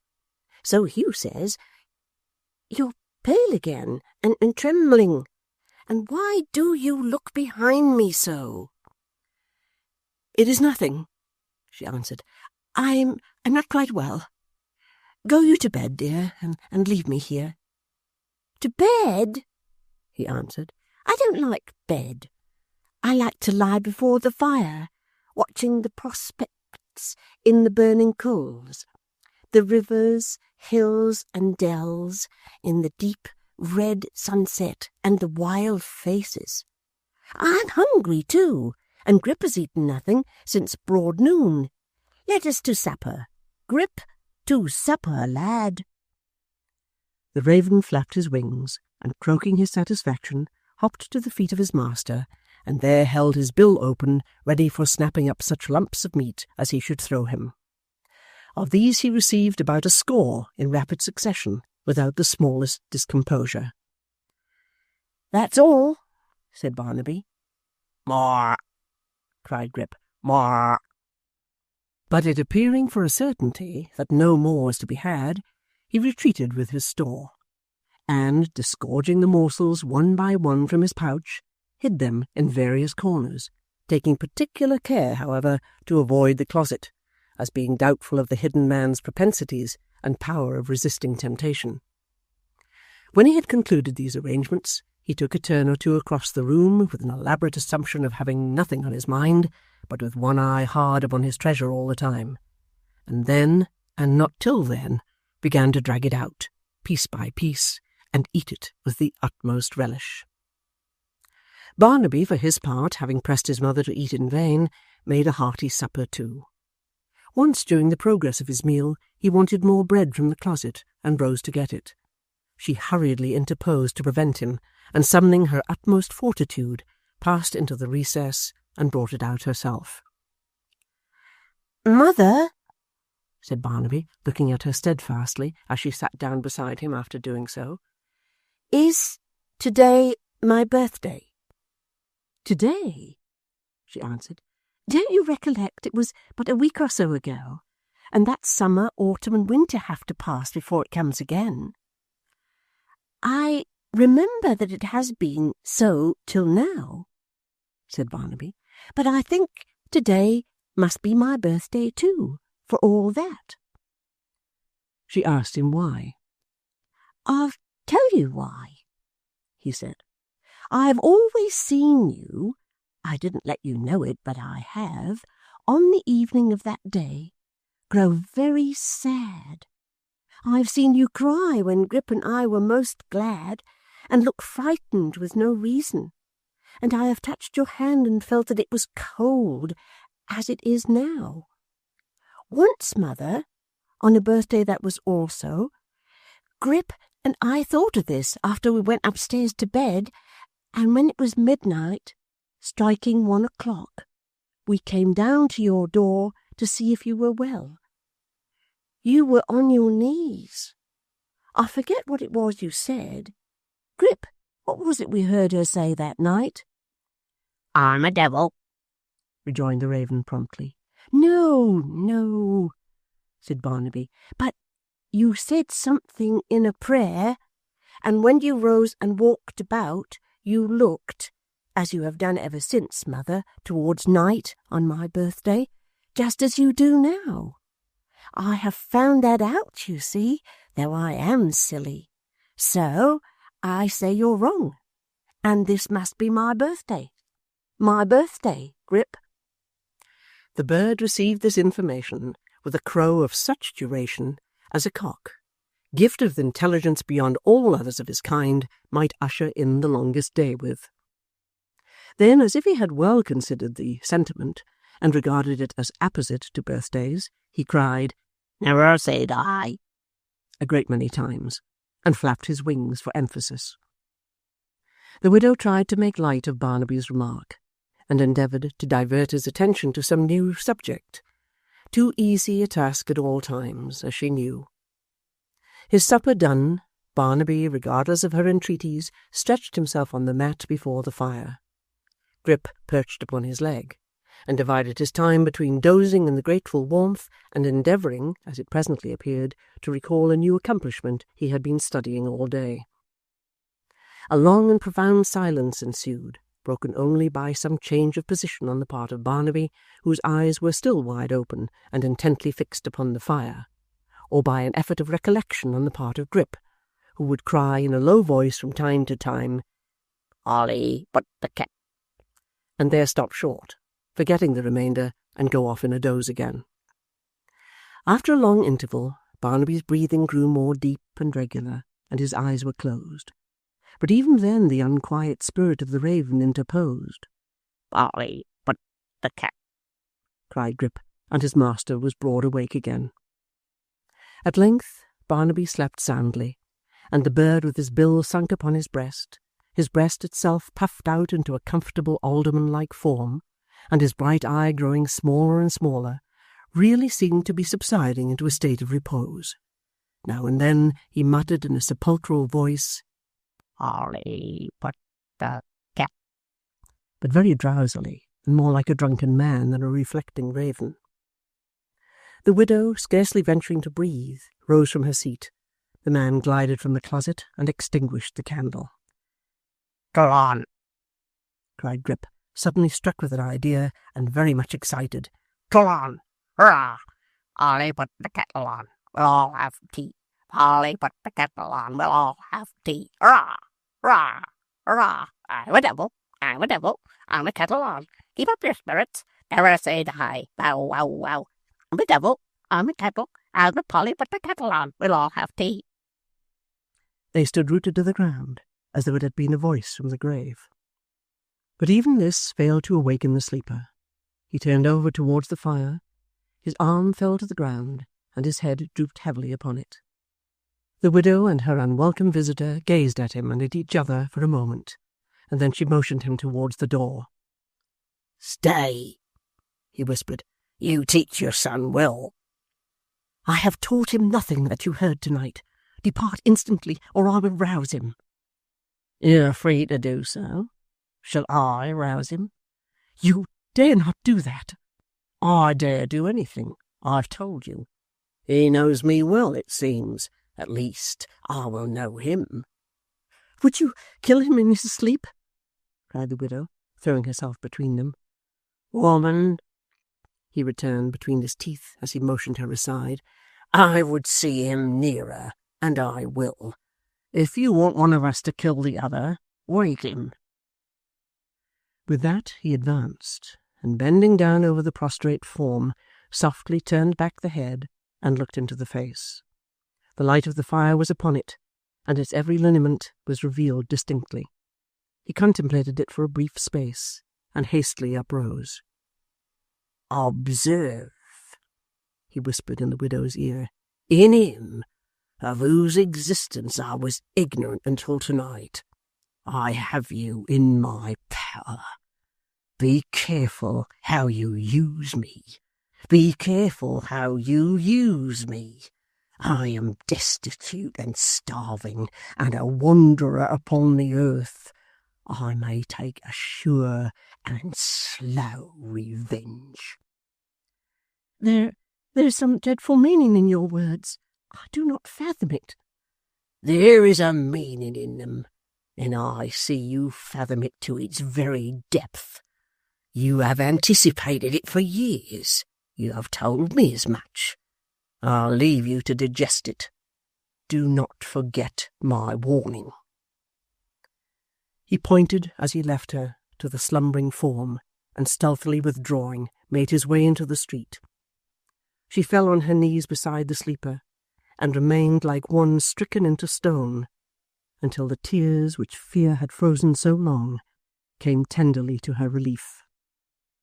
"O thou," she cried, "who hast taught me such deep love for this one remnant of the promise of a happy life, out of whose affliction even perhaps the comfort springs that he is ever a relying, loving child to me, never growing old or cold at heart, but needing my care and duty in his manly strength as in his cradle time.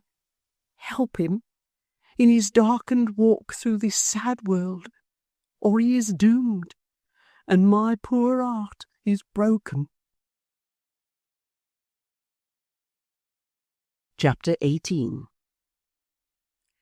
Gliding along the silent streets, and holding his course where they were darkest and most gloomy, the man who had left the widow's house crossed London Bridge, and arriving in the city, plunged into the back ways, lanes, and courts between Cornhill and Smithfield, with no more fixedness of purpose than to lose himself among their windings and baffle pursuit, if anyone were dogging his steps. It was the dead time of the night, and all was quiet. Now and then a drowsy watchman's footsteps sounded on the pavement, or the lamplighter on his rounds went flashing past, leaving behind a little track of smoke mingled with glowing morsels of his hot red link. He hid himself even from these partakers of his lonely walk, and, shrinking in some arch or doorway while they passed, issued forth again when they were gone, and so pursued his solitary way.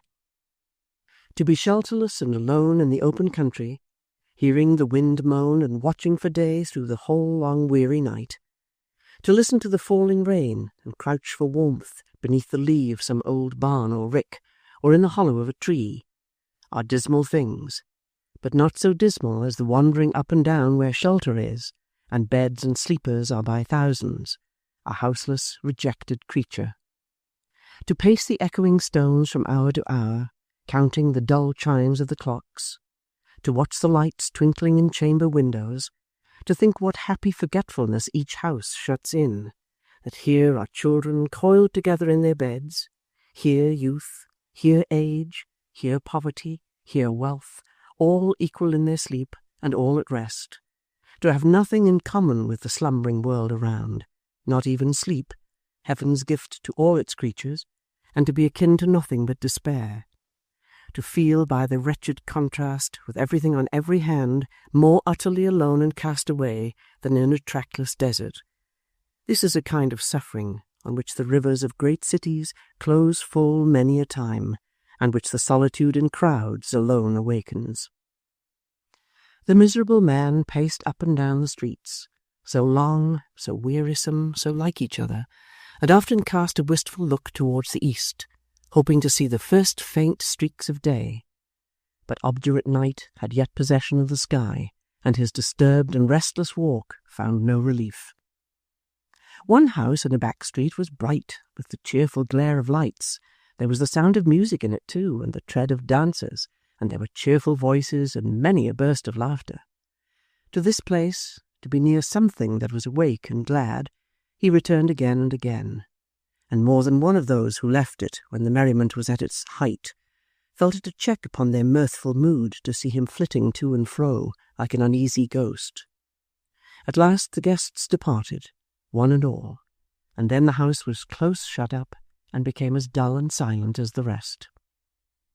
His wanderings brought him at one time to the city jail.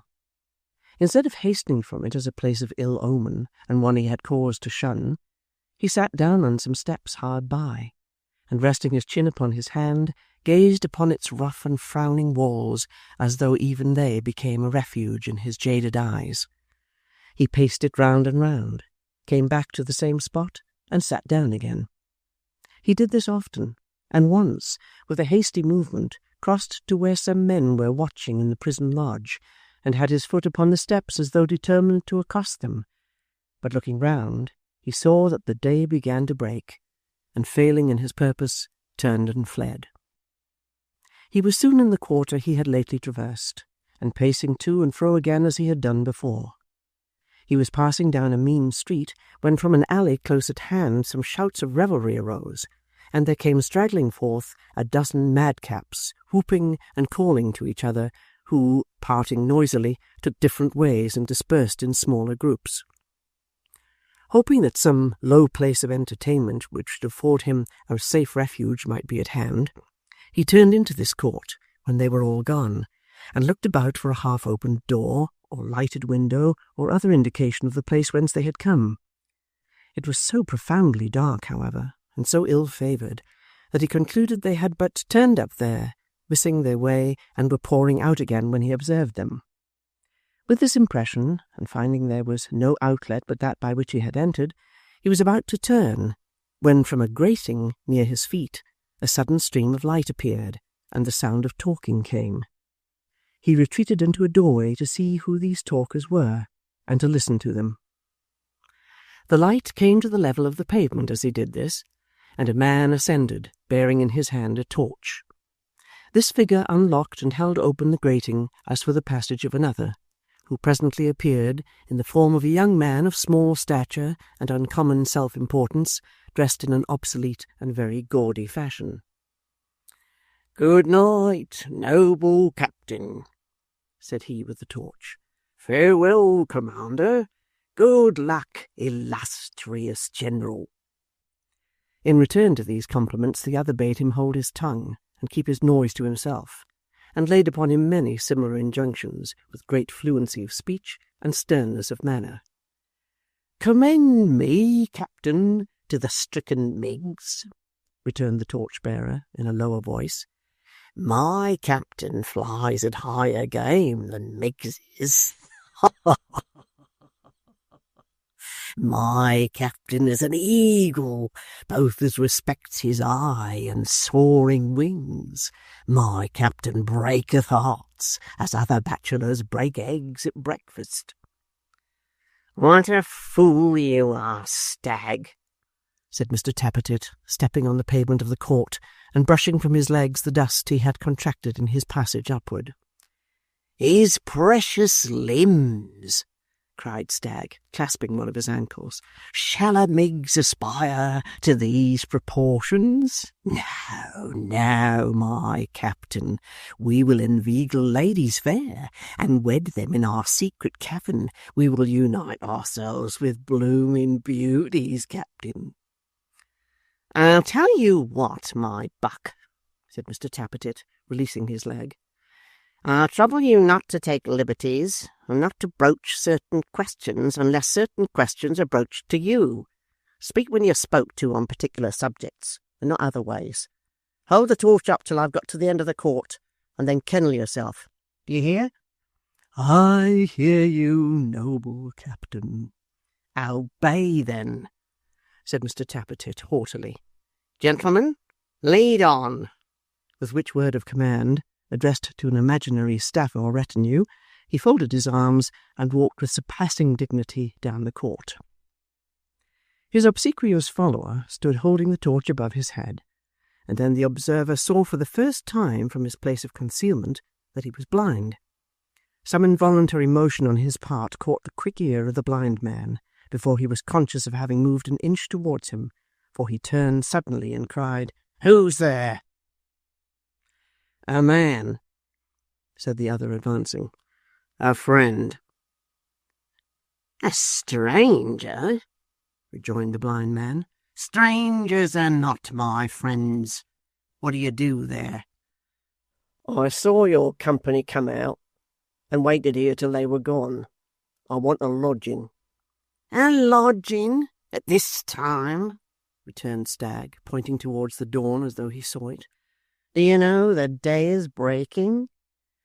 "I know it," returned the other, "to my cost. I have been traversing this iron-hearted town all night." "You had better traverse it again," said the blind man, preparing to descend. "Till you find some lodging suitable to your taste. I don't let any." "Stay!" cried the other, holding him by the arm. "I'll beat this light about that hangdog face of yours, for hangdog it is if it answers to your voice, and rouse the neighbourhood besides if you detain me," said the blind man. "Let me go. Do you hear?" "Do you hear?" returned the other, chinking a few shillings together and hurriedly pressing them into his hand. "I beg nothing of you. I will pay for the shelter you give me. Death, is it much to ask of such as you? I have come from the country and desire to rest where there are none to question me. I'm faint, exhausted, worn out, almost dead. Let me lie down like a dog before your fire. I ask no more than that. If you would be rid of me, I will depart tomorrow." "If a gentleman has been unfortunate on the road," muttered Stagg, yielding to the other, who, pressing on him, had already gained a footing on the steps, "and can pay for his accommodation—" "I will pay with all I have. I am just now past the want of food, God knows, and wish but to purchase shelter. What companion have you below?" "None." "Then fasten your grate there, and show me the way, quick." The blind man complied after a moment's hesitation, and they descended together. The dialogue had passed as hurriedly as the words could be spoken, and they stood in his wretched room before he had had time to recover from his first surprise. "May I see where that door leads to, and what is beyond?"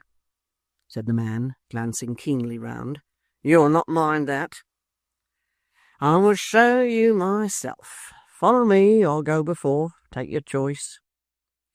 He bade him lead the way, and, by the light of the torch which his conductor held up for the purpose, inspected all 3 cellars narrowly.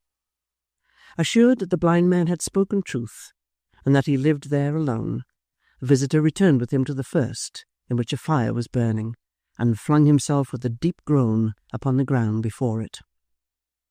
His host pursued his usual occupation without seeming to heed him any further, but directly he fell asleep, and he noted his falling into a slumber as readily as the keenest-sighted man could have done, he knelt down beside him and passed his hand lightly but carefully over his face and person. His sleep was checkered with starts and moans, and sometimes with a muttered word or two. His hands were clenched, his brow bent, and his mouth firmly set. All this the blind man accurately marked, and as if his curiosity were strongly awakened, and he had already some inkling of his mystery, he sat watching him, if the expression may be used, and listening until it was broad day. Chapter 19.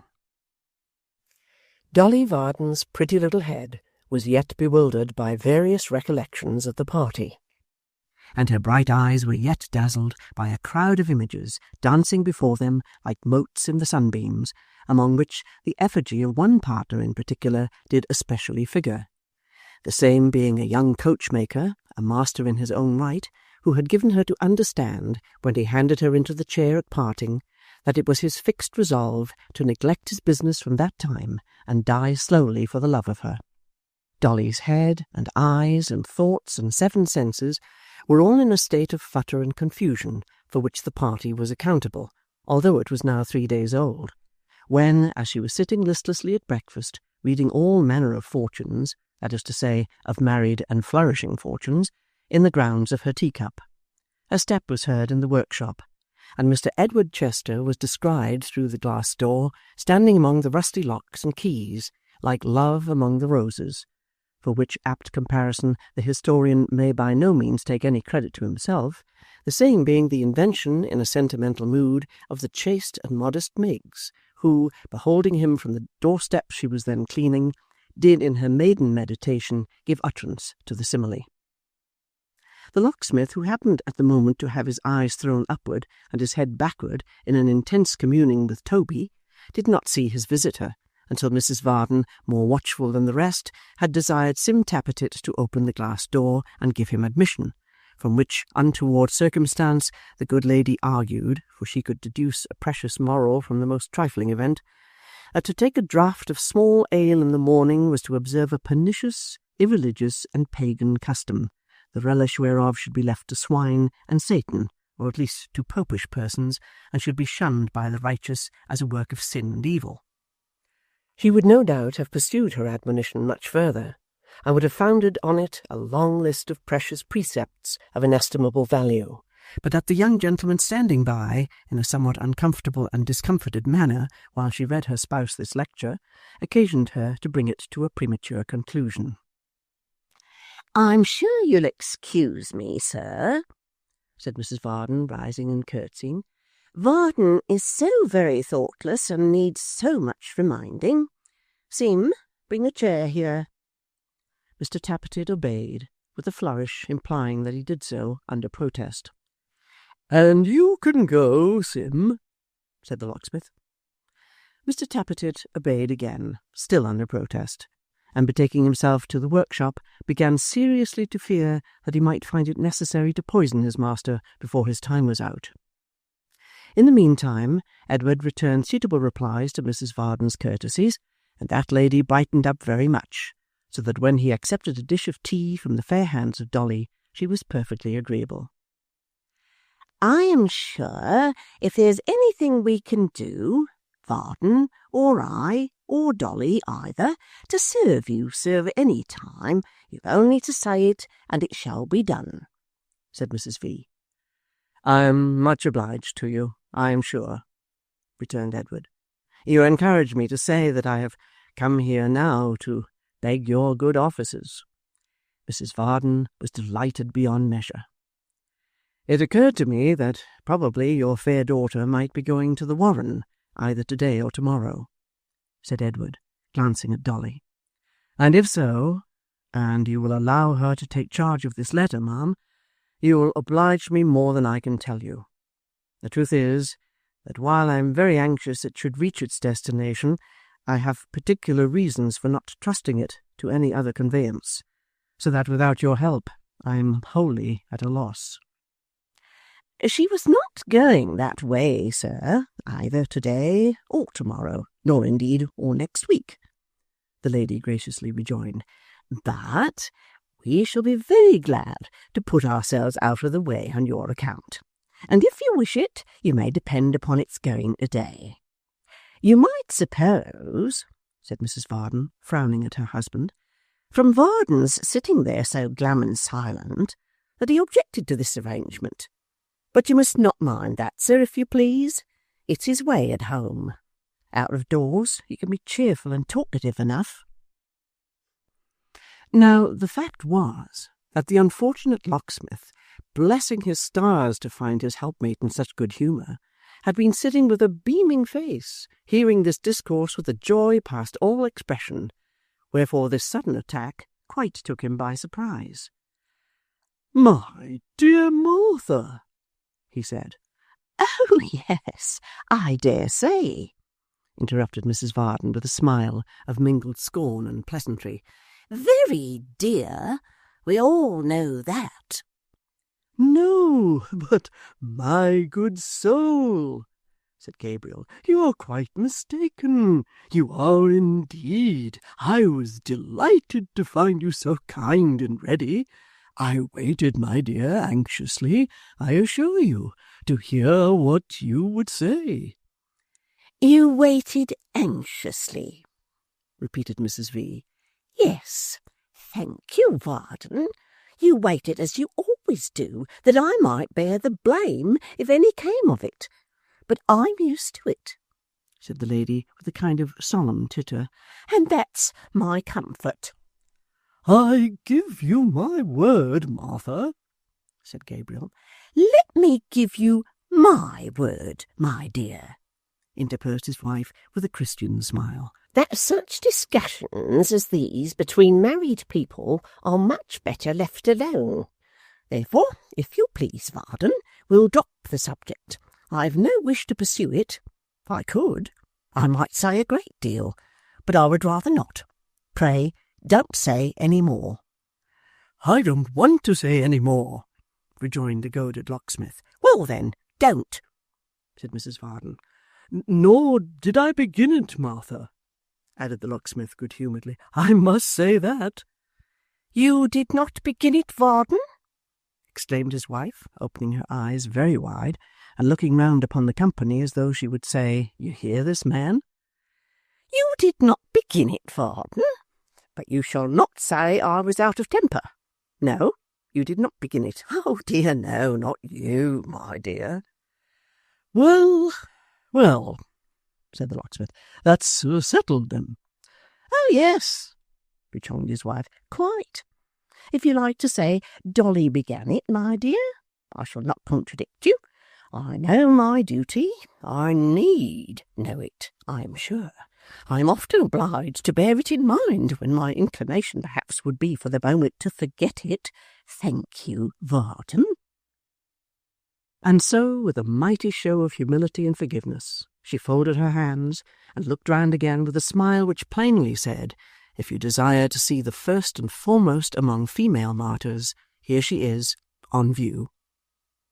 This little incident, illustrative though it was of Mrs. Varden's extraordinary sweetness and amiability, had so strong a tendency to check the conversation and to disconcert all parties but that excellent lady, that only a few monosyllables were uttered until Edward withdrew, which he presently did, thanking the lady of the house a great many times for her condescension, and whispering in Dolly's ear that he would call on the morrow in case there should happen to be an answer to the note, which indeed she knew without his telling, as Barnaby and his friend Grip had dropped in on the previous night to prepare her for the visit which was then terminating. Gabriel, who had attended Edward to the door, came back with his hands in his pockets, and after fidgeting about the room in a very uneasy manner, and casting a great many sidelong looks at Mrs. Varden, who with the calmest countenance in the world was 5 fathoms deep in the Protestant manual, inquired of Dolly how she meant to go. Dolly supposed by the stagecoach, and looked at her lady mother, who, finding herself silently appealed to, dived down at least another fathom into the manual, and became unconscious of all earthly things. "Martha," said the locksmith. I hear you, Varden, said his wife, without rising to the surface. I'm sorry, my dear, you have such an objection to the Maypole and old John. For otherways, as it's a very fine morning, and Saturday's not a busy day with us, we might have all 3 gone to Chigwell in the chaise and had quite a happy day of it. Mrs. Varden immediately closed the manual, and bursting into tears, requested to be led upstairs. "What is the matter now, Martha?" inquired the locksmith. To which Martha rejoined, "Oh, don't speak to me," and protested in agony that if anybody had told her so, she wouldn't have believed it. "But, Martha," said Gabriel, putting himself in the way as she was moving off with the aid of Dolly's shoulder, "wouldn't have believed what? Tell me what's wrong now. Do tell me. Upon my soul, I don't know. Do you know, child?" "Damn!" cried the locksmith, plucking at his wig in a kind of frenzy. "Nobody does know, I verily believe, but Miggs." "Miggs," said Mrs. Varden faintly, and with symptoms of approaching incoherence, is attached to me, and that is sufficient to draw down hatred upon her in this house. She is a comfort to me, whatever she may be to others." "She's no comfort to me," cried Gabriel, made bold by despair. "She's the misery of my life. She's all the plagues of Egypt in one." "She's considered so, I have no doubt," said Mrs. Varden. "I was prepared for that. It's natural. It's of a piece with the rest. When you taunt me, as you do to my face, how can I wonder that you taunt her behind her back?" And here, the incoherence coming on very strong, Mrs. Varden wept, and laughed, and sobbed, and shivered, and hiccuped, and choked, and said she knew it was very foolish, but she couldn't help it, and that when she was dead and gone, perhaps they would be sorry for it, which really, under the circumstances, did not appear quite so probable as she seemed to think, with a great deal more to the same effect.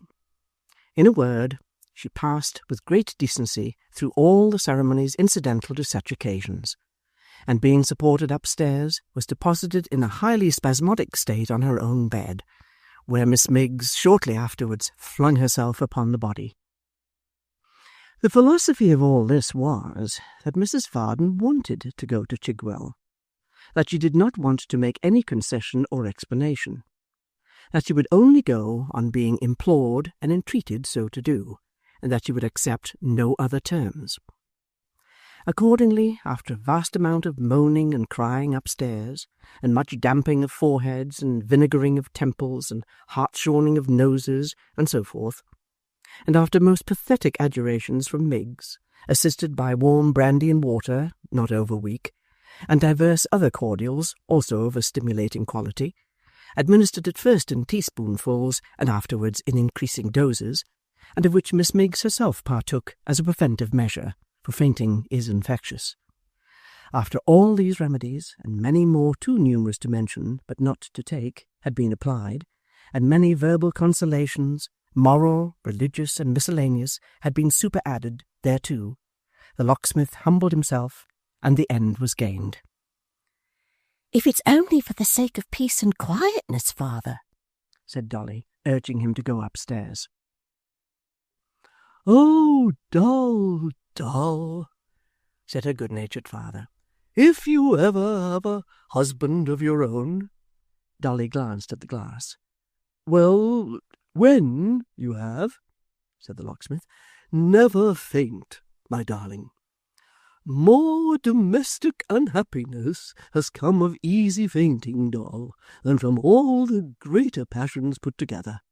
Remember that, my dear, if you would be really happy, which you never can be if your husband isn't. And a word in your ear, my precious, never have a Miggs about you." With this advice, he kissed his blooming daughter on the cheek, and slowly repaired to Mrs. Varden's room, where that lady, lying all pale and languid on her couch, was refreshing herself with the sight of her last new bonnet, which Miggs, as a means of calming her scattered spirits, displayed to the best advantage at her bedside. "Here's Master, Mim," said Miggs. "Oh, what a happiness it is when man and wife come round again! Oh, gracious, to think that him and her should ever have a word together!" In the energy of these sentiments, which were uttered as an apostrophe to the heavens in general, Miss Miggs perched the bonnet on the top of her own head, and folding her hands, turned on her tears. I can't help it," cried Miggs. "I couldn't if I was to be drowned in 'em. She has such a forgiving spirit. She'll forget all that has passed and go along with you, sir. Oh, if it was to the world's end, she'd go along with you." Mrs. Varden, with a faint smile, gently reproved her attendant for this enthusiasm, and reminded her at the same time that she was far too unwell to venture out that day. "Oh, no, you're not, Mim. Indeed you're not," said Miggs. "I repeat the master. Master knows you're not, Mim. The hair and motion of the shay will do you good, Mim, and you must not give way. You must not rally. She must keep up, mustn't she, sir, for all our sakes? I was a-telling her that just now. She must remember us, even if she forgets herself. Master will persuade you, Mim, I'm sure. There's Miss Dolly's a-going, you know, and Master, and you, all so happy and so comfortable. Oh!" cried Miggs, turning on the tears again, previous to quitting the room in great emotion. "I never see such a blessed one as she is for the forgiveness of her spirit. I never did. Not more did Master neither. No, nor no one, never." For 5 minutes or thereabouts, Mrs. Varden remained mildly opposed to all her husband's prayers that she would oblige him by taking a day's pleasure. But relenting at length, she suffered herself to be persuaded, and granting him her free forgiveness, the merit whereof she meekly said rested with the manual, and not with her, desired that Miggs might come and help her dress. The handmaid attended promptly, and it is but justice to their joint exertions to record that, when the good lady came downstairs in course of time, completely decked out for the journey, she really looked as if nothing had happened, and appeared in the very best health imaginable. As to Dolly, there she was again, the very pink and pattern of good looks, in a smart little cherry-coloured mantle, with a hood of the same drawn over her head, and upon the top of that hood a little straw hat, trimmed with cherry-coloured ribbons, and worn the merest trifle on one side, just enough, in short, to make it the wickedest and most provoking headdress that ever malicious milliner devised, and not to speak of the manner in which these cherry-coloured decorations brightened her eyes, or vied with her lips, or shed a new bloom on her face, she wore such a cruel little muff, and such a heart-rending pair of shoes, and was so surrounded and hemmed in, as it were, by aggravations of all kinds, that when Mr. Tappertit, holding the horse's head, saw her come out of the house alone, such impulses came over him to decoy her into the chaise and drive off like mad, that he would unquestionably have done it, but for certain uneasy doubts besetting him as to the shortest way to Gretna Green, whether it was up the street or down, or up the right-hand turning or the left, and whether, supposing all the turnpikes to be carried by storm, the blacksmith in the end would marry them on credit, which by reason of his clerical office appeared, even to his excited imagination, so unlikely that he hesitated. And while he stood hesitating, and looking post-chaises and six at Dolly, out came his master and mistress, and the constant Miggs, and the opportunity was gone for ever. For now the chaise creaked upon its springs, and Mrs. Varden was inside, and now it creaked again, and more than ever, and the locksmith was inside, and now it bounded once, as if its heart beat lightly, and Dolly was inside, and now it was gone, and its place was empty, and he and that dreary Miggs were standing in the street together. The hearty locksmith was in as good a humour as if nothing had occurred for the last 12 months to put him out of his way. Dolly was all smiles and graces, and Mrs. Varden was agreeable beyond all precedent. As they jogged through the streets, talking of this thing and of that, who should be descried upon the pavement but that very coachmaker, looking so genteel that nobody would have believed he had ever had anything to do with a coach but riding in it, and bowing like any nobleman. To be sure, Dolly was confused when she bowed again, and to be sure the cherry-coloured ribbons trembled a little when she met his mournful eye, which seemed to say, "I have kept my word, I have begun, the business is going to the devil, and you're the cause of it." There he stood, rooted to the ground, as Dolly said, like a statue, and as Mrs. Varden said, like a pump, till they turned the corner, and when her father thought it was like his impudence, and her mother wondered what he meant by it, Dolly blushed again till her very hood was pale. But on they went, not the less merrily for this, and there was the locksmith in the incautious fullness of his heart, pulling up at all manner of places, and evincing a most intimate acquaintance with all the taverns on the road, and all the landlords and all the landladies, with whom indeed the little horse was on equally friendly terms, for he kept on stopping of his own accord. Never were people so glad to see other people as these landlords and landladies were to behold Mr. Varden and Mrs. Varden and Miss Varden.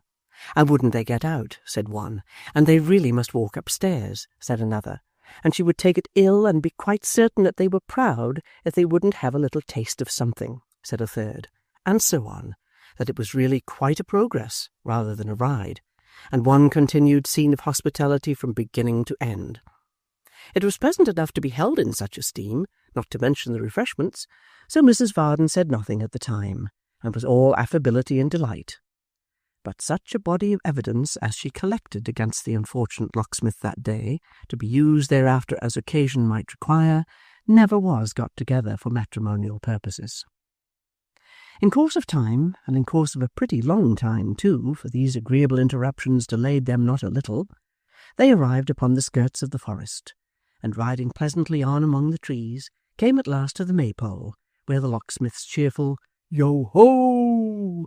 speedily brought to the porch old John, and after him young Joe, both of whom were so transfixed at sight of the ladies that for a moment they were perfectly unable to give them any welcome, and could do nothing but stare. It was only for a moment, however, that Joe forgot himself, for speedily reviving he thrust his drowsy father aside, to Mr. Willet's mighty and inexpressible indignation, and darting out stood ready to help them to alight. It was necessary for Dolly to get out first. Joe had her in his arms. Yes, though for a space of time no longer than you could count one in, Joe had her in his arms. Here was a glimpse of happiness. It would be difficult to describe what a flat and commonplace affair the helping Mrs. Varden out afterwards was, but Joe did it, and did it too with the best grace in the world. Then old John, who, entertaining a dull and foggy sort of idea that Mrs. Varden wasn't fond of him, had been in some doubt whether she might not have come for purposes of assault and battery, took courage, hoped she was well, and offered to conduct her into the house. This tender being amicably received, they marched in together. Joe and Dolly followed arm in arm, happiness again, and Varden brought up the rear. Old John would have it that they must sit in the bar, and nobody objecting, into the bar they went. All bars are snug places, but the Maypole's was the very snuggest, cosiest, and completest bar that ever the wit of man devised. Such amazing bottles in old oaken pigeonholes, such gleaming tankards dangling from pegs at about the same inclination as thirsty men would hold them to their lips, such sturdy little Dutch kegs ranged in rows on shelves, so many lemons hanging in separate nets and forming the fragrant grove already mentioned in this chronicle, suggestive, with goodly loaves of snowy sugar stowed away hard by, of punch, idealized beyond all mortal knowledge. Such closets, such presses, such drawers full of pipes, such places for putting things away in hollow window seats, all crammed to the throat with eatables, drinkables, or savoury condiments. Lastly, and to crown all, as typical of the immense resources of the establishment and its defiances to all visitors to cut and come again, such a stupendous cheese. It is a poor heart that never rejoices. It must have been the poorest, weakest, and most watery heart that ever beat, which would not have warmed towards the Maypole bar. Mrs. Varden's did directly. She could no more have reproached John Willet among those household gods, the kegs and bottles, lemons, pipes, and cheese, than she could have stabbed him with his own bright carving knife. The order for dinner, too, it might have soothed a savage. "A bit of fish," said John to the cook, "and some lamb chops, breaded with plenty of ketchup, and a good salad, and a roast spring chicken, with a dish of sausages and mashed potatoes, or something of that sort." Something of that sort? The resources of these inns! To talk carelessly about dishes which in themselves were a first-rate holiday kind of dinner, suitable to one's wedding day, as something of that sort. Meaning, if you can't get a spring chicken, any other trifle in the way of poultry will do, such as a peacock, perhaps. The kitchen, too, with its great, broad, cavernous chimney, the kitchen where nothing in the way of cookery seemed impossible, where you could believe in anything to eat they chose to tell you of. Mrs. Varden returned from the contemplation of these wonders to the bar again, with a head quite dizzy and bewildered. Her housekeeping capacity was not large enough to comprehend them. She was obliged to go to sleep. Waking was pain in the midst of such immensity. Dolly, in the meanwhile, whose gay heart and head ran upon other matters, passed out at the garden door, and glancing back now and then, but of course not wondering whether Joe saw her, tripped away by a path across the fields with which she was well acquainted to discharge her mission at the Warren. And this deponent hath been informed and verily believes that you might have seen many less pleasant objects than a cherry-coloured mantle and ribbons as they went fluttering along the green meadows in the bright light of the day, like giddy things as they were. Chapter 20. The proud consciousness of her trust, and the great importance she derived from it, might have advertised it to all the house if she had had to run the gauntlet of its inhabitants. But as Dolly had played in every dull room and passage many and many a time when a child, and had ever since been the humble friend of Miss Haredale, whose foster sister she was as free of the building as a young lady herself. So, using no greater precaution than holding her breath and walking on tiptoe as she passed the library door, she went straight to Emma's room as a privileged visitor. It was the liveliest room in the building. The chamber was sombre like the rest for the matter of that, but the presence of youth and beauty would make a prison cheerful, saving, alas, that confinement withers them, and lend some charms of their own to the gloomiest scene. Birds, flowers, books, drawing, music, and 100 such graceful tokens of feminine loves and cares filled it with more of life and human sympathy than the whole house besides seemed made to hold. There was heart in the room, and who that has a heart ever fails to recognize the silent presence of another? Dolly had one, undoubtedly, and it was not a tough one either. Though there was a little mist of coquettishness about it, such as sometimes surrounds that sun of life in its morning and slightly dims its lustre.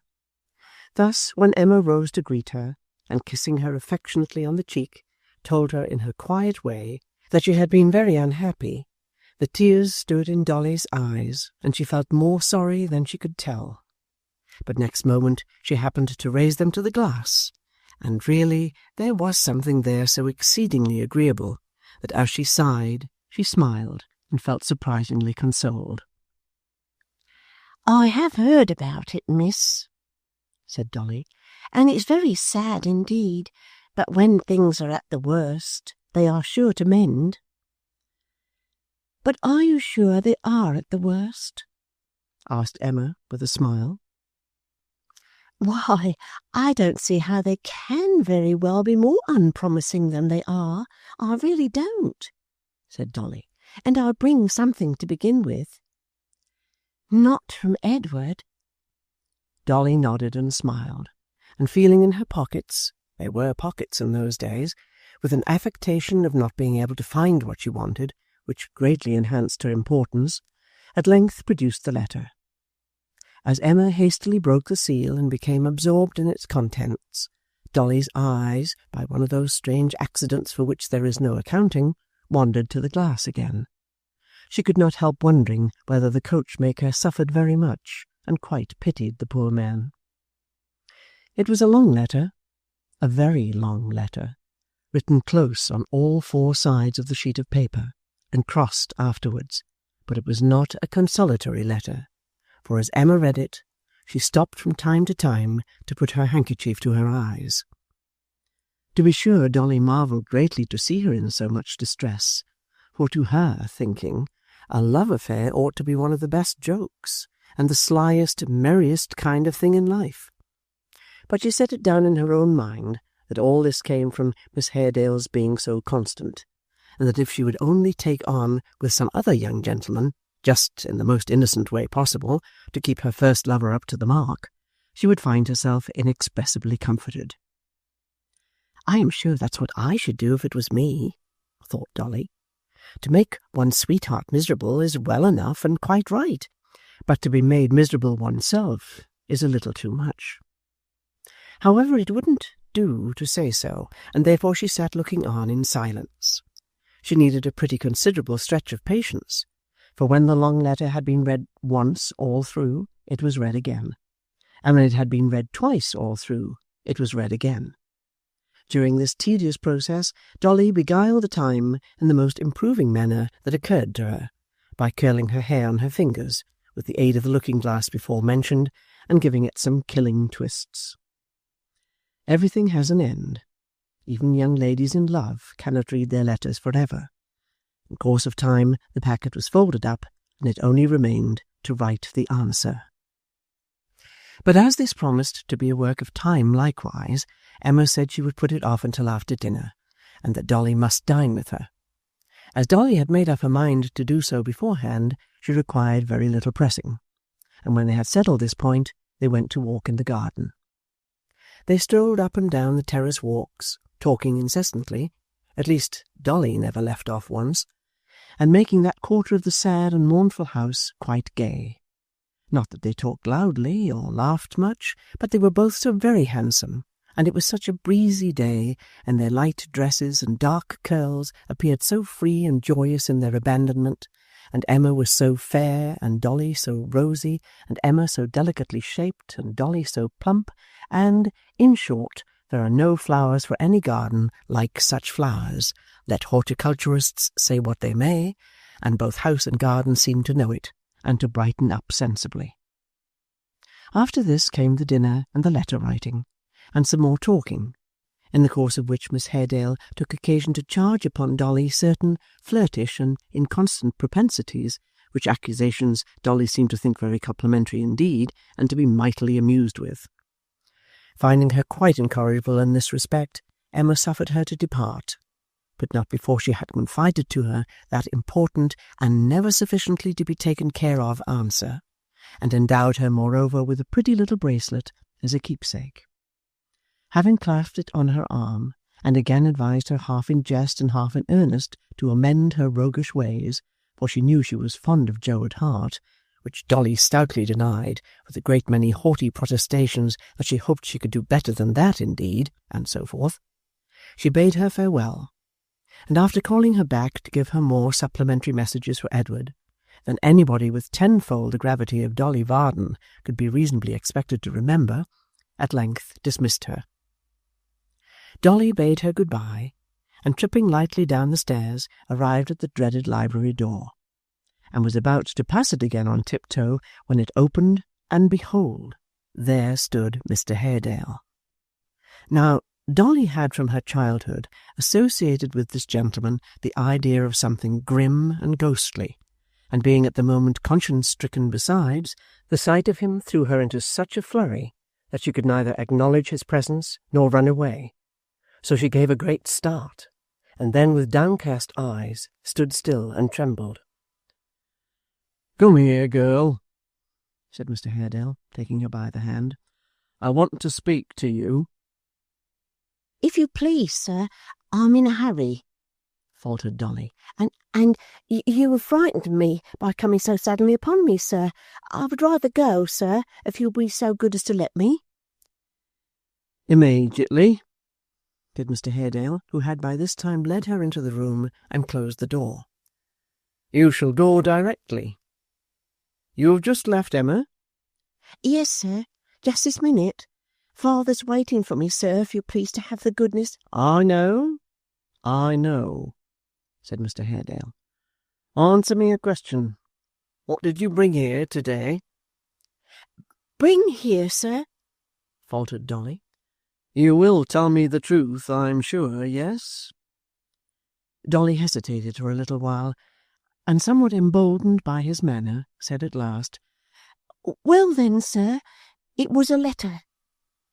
"From Mr. Edward Chester, of course, and you are the bearer of the answer." Dolly hesitated again, and not being able to decide upon any other course of action, burst into tears. "You alarm yourself without cause," said Mr. Haredale. "Why are you so foolish? Surely you can answer me. You know that I have but to put the question to Emma and learn the truth directly.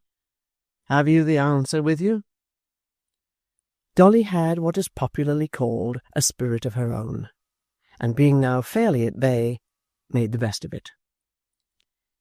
"Yes, sir," she rejoined, trembling and frightened as she was. "Yes, sir, I have. You may kill me if you please, sir, but I won't give it up. I'm very sorry, but I won't. There, sir." "I commend your firmness and your plain speaking," said Mr. Haredale. "Rest assured that I have as little desire to take your letter as your life. You are a very discreet messenger and a good girl." Not feeling quite certain, as she afterwards said, whether he might not be coming over her with these compliments, Dolly kept as far from him as she could, cried again, and resolved to defend her pocket, for the letter was there, to the last extremity. "I have some design," said Mr. Haredale, after a short silence, during which a smile, as he regarded her, had struggled through the gloom and melancholy that was natural to his face, "of providing a companion for my niece, for her life is a very lonely one. Would you like the office? You are the oldest friend she has, and the best entitled to it." "I don't know, sir," answered Dolly, not sure but he was bantering her. I can't say. I don't know what they might wish at home. I couldn't give my opinion, sir." "If your friends had no objection, would you have any?" said Mr. Haredale. "Come, there's a plain question, and easy to answer." "None at all that I know of, sir," replied Dolly. "I should be very glad to be near Miss Emma, of course, and always am." "That's well," said Mr. Haredale. "That is all I had to say. You're anxious to go? Don't let me detain you." Dolly didn't let him, nor did she wait for him to try, for the words had no sooner passed his lips than she was out of the room, out of the house, and in the fields again. The first thing to be done, of course, when she came to herself and considered what a flurry she had been in, was to cry afresh.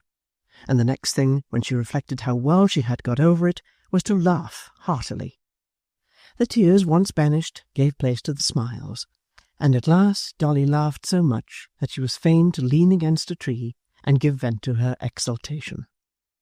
When she could laugh no longer, and was quite tired, she put her headdress to rights, dried her eyes, looked back very merrily and triumphantly at the Warren chimneys, which were just visible, and resumed her walk. The twilight had come on, and it was quickly growing dusk, but the path was so familiar to her from frequent traversing that she hardly thought of this, and certainly felt no uneasiness at being left alone. Moreover, there was the bracelet to admire, and when she had given it a good rub and held it out at arm's length, it sparkled and glittered so beautifully on her wrist that to look at it in every point of view and with every possible turn of the arm was quite an absorbing business.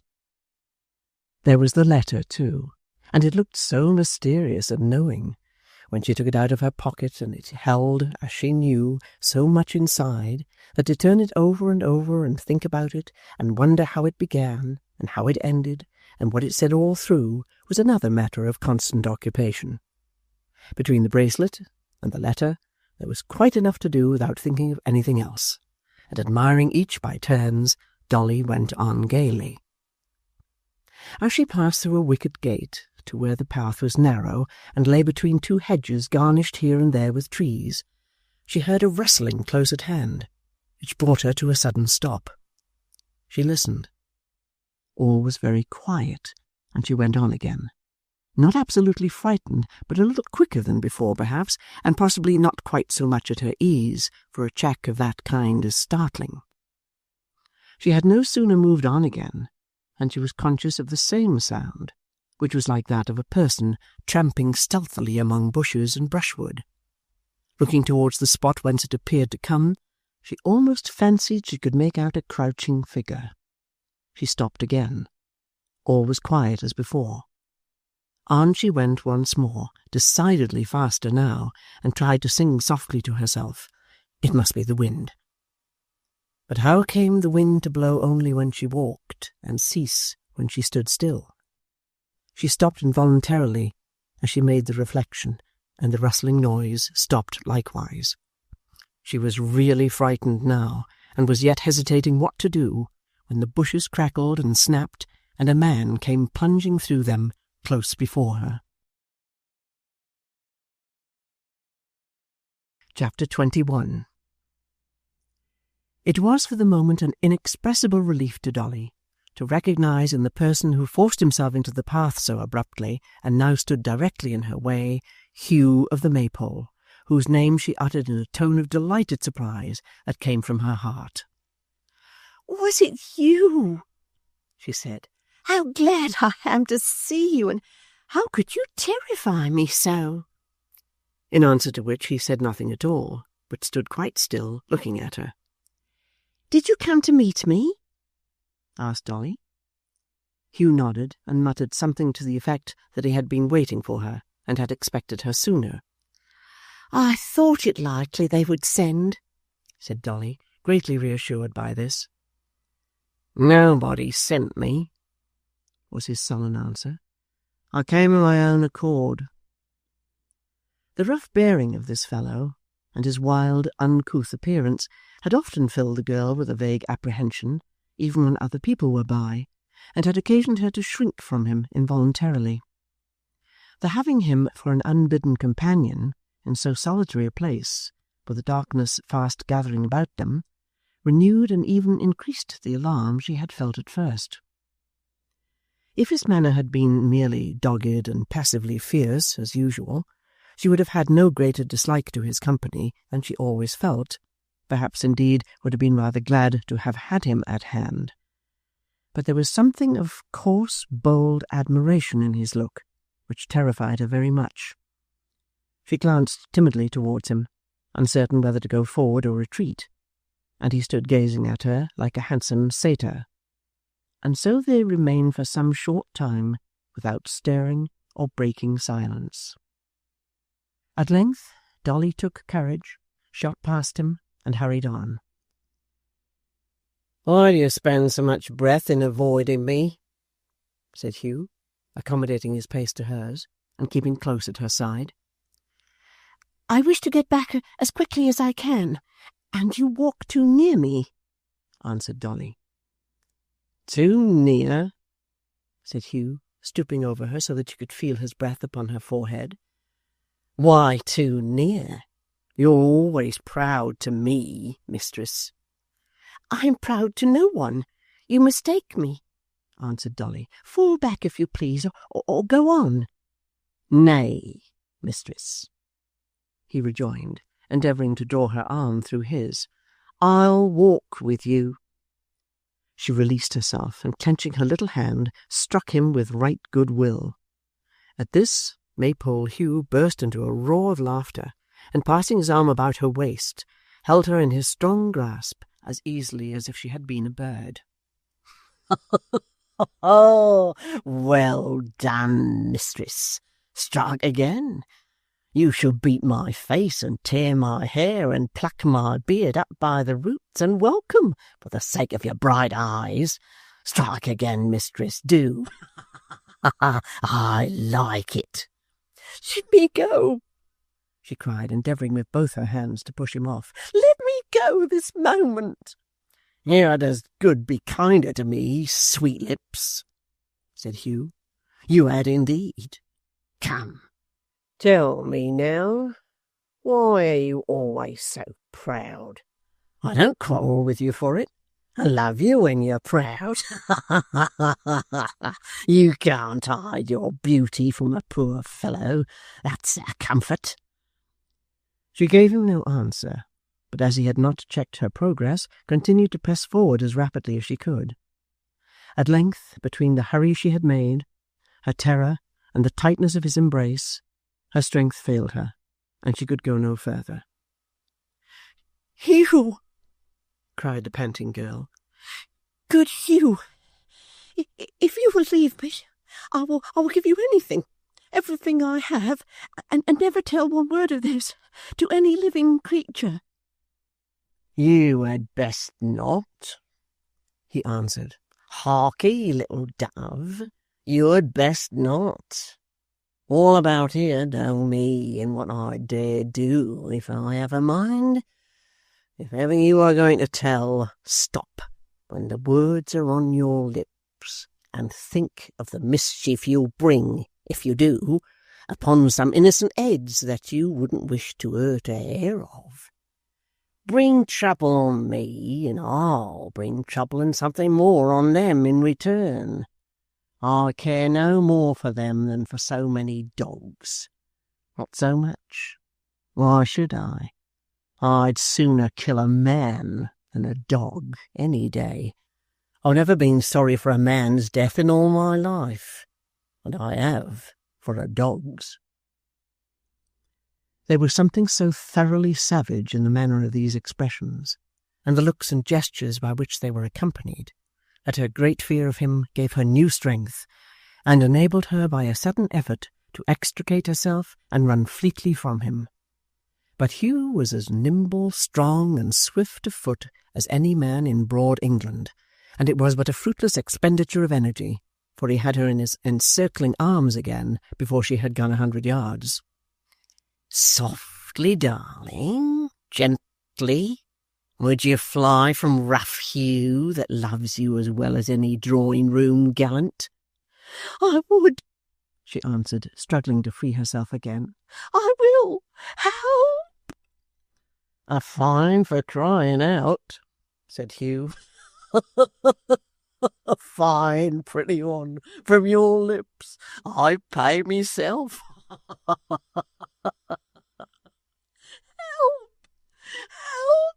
Help!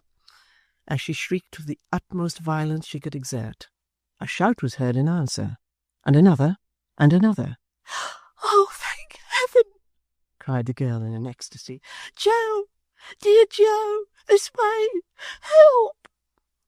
Her assailant paused and stood irresolute for a moment, but the shouts drawing nearer and coming quick upon them forced him to a speedy decision. He released her, whispered with a menacing look, "Tell him, and see what follows," and leaping the hedge was gone in an instant. Dolly darted off and fairly ran into Joe Willet's open arms. "What is the matter? Are you hurt? What is it? Who was it? Where is he? What was he like?" With a great many encouraging expressions and assurances of safety were the first words Joe poured forth. But poor little Dolly was so breathless and terrified that for some time she was quite unable to answer him, and hung upon his shoulder, sobbing and crying as if her heart would break. Joe had not the smallest objection to have her hanging on his shoulder. No, not the least, though it crushed the cherry-coloured ribbons sadly, and put the smart little hat out of all shape. But he couldn't bear to see her cry. It went to his very heart. He tried to console her, bent over her, whispered to her. Some say kissed her, but that's a fable. At any rate, he said all the kind and tender things he could think of, and Dolly let him go on, and didn't interrupt him once, and it was a good 10 minutes before she was able to raise her head and thank him. "What was it that frightened you?" said Joe. A man whose person was unknown to her had followed her, she answered. He began by begging, and went on to threats of robbery, which he was on the point of carrying into execution, and would have executed but for Joe's timely aid. The hesitation and confusion with which she said this, Joe attributed to the fright she had sustained, and no suspicion of the truth occurred to him for a moment. "Stop when the words are on your lips." 100 times that night, and very often afterwards when the disclosure was rising to her tongue, Dolly thought of that, and repressed it. A deeply rooted dread of the man, the conviction that his ferocious nature, once roused, would stop at nothing, and the strong assurance that if she impeached him, the full measure of his wrath and vengeance would be wreaked on Joe, who had preserved her. These were considerations she had not the courage to overcome, and inducements to secrecy too powerful for her to surmount. Joe, for his part, was a great deal too happy to inquire very curiously into the matter, and Dolly being yet too tremulous to walk without assistance, they went forward very slowly, and in his mind very pleasantly, until the Maypole lights were near at hand, twinkling their cheerful welcome, when Dolly stopped suddenly, and with a half-scream exclaimed, "The letter!" "What letter?" cried Joe. "That I was carrying. Oh, I had it in my hand. My bracelet, too," she said, clasping her wrist. "I have lost them both." "Do you mean just now?" said Joe. "Either I dropped them then, or they were taken from me," answered Dolly, vainly searching her pocket and rustling her dress. "They are gone, both gone. What an unhappy girl I am." With these words, poor Dolly, who, to do her justice, was quite as sorry for the loss of the letter as for her bracelet, fell a-crying again, and bemoaned her fate most movingly. Joe tried to comfort her with the assurance that directly he had housed her in the Maypole, he would return to the spot with the lantern, for it was now quite dark, and make strict search for the missing articles, which there was great probability of his finding, as it was not likely that anybody had passed that way since, and she was not conscious that they had been forcibly taken from her. Dolly thanked him very heartily for this offer, though with no great hope of his quest being successful, and so with many lamentations on her side, and many hopeful words on his, and much weakness on the part of Dolly, and much tender supporting on the part of Joe, they reached the Maypole bar at last, where the locksmith and his wife and old John were yet keeping high festival. Mr. Willet received the intelligence of Dolly's trouble with that surprising presence of mind and readiness of speech for which he was so eminently distinguished above all other men. Mrs. Varden expressed her sympathy for her daughter's distress by scolding her roundly for being so late, and the honest locksmith divided himself between condoling with and kissing Dolly, and shaking hands heartily with Joe, whom he could not sufficiently praise or thank. In reference to this latter point, old John was far from agreeing with his friend. For besides that he by no means approved of an adventurous spirit in the abstract, it occurred to him that if his son and heir had been seriously damaged in a scuffle, the consequences would assuredly have been expensive and inconvenient, and might perhaps have proved detrimental to the Maypole business.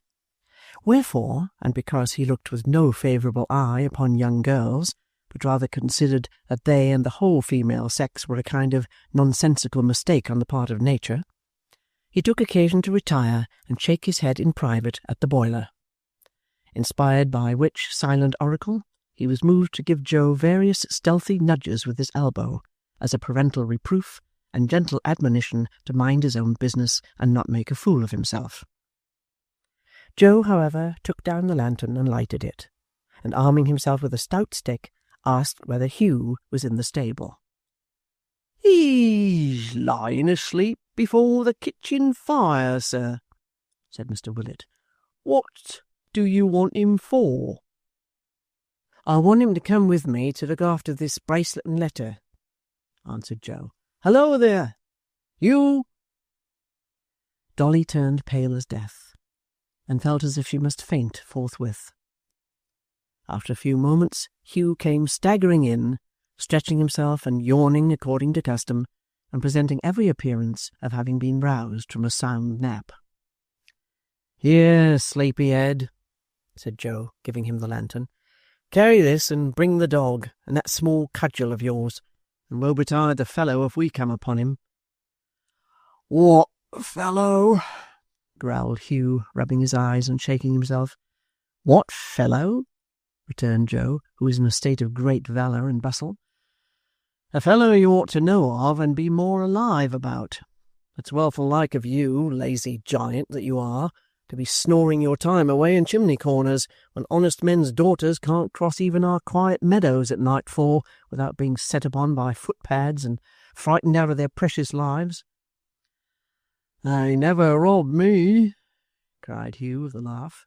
"I've got nothing to lose, but I'd as lief knock 'em at head as any other men. How many are there?" "Only one," said Dolly faintly, for everybody looked at her. "And what was he like, mistress?" said Hugh with a glance at young Willet, so slight and momentary that the scowl it conveyed was lost on all but her. "About my height?" Not so tall," Dolly replied, scarce knowing what she said. "His dress," said Hugh, looking at her keenly, like any of ours now?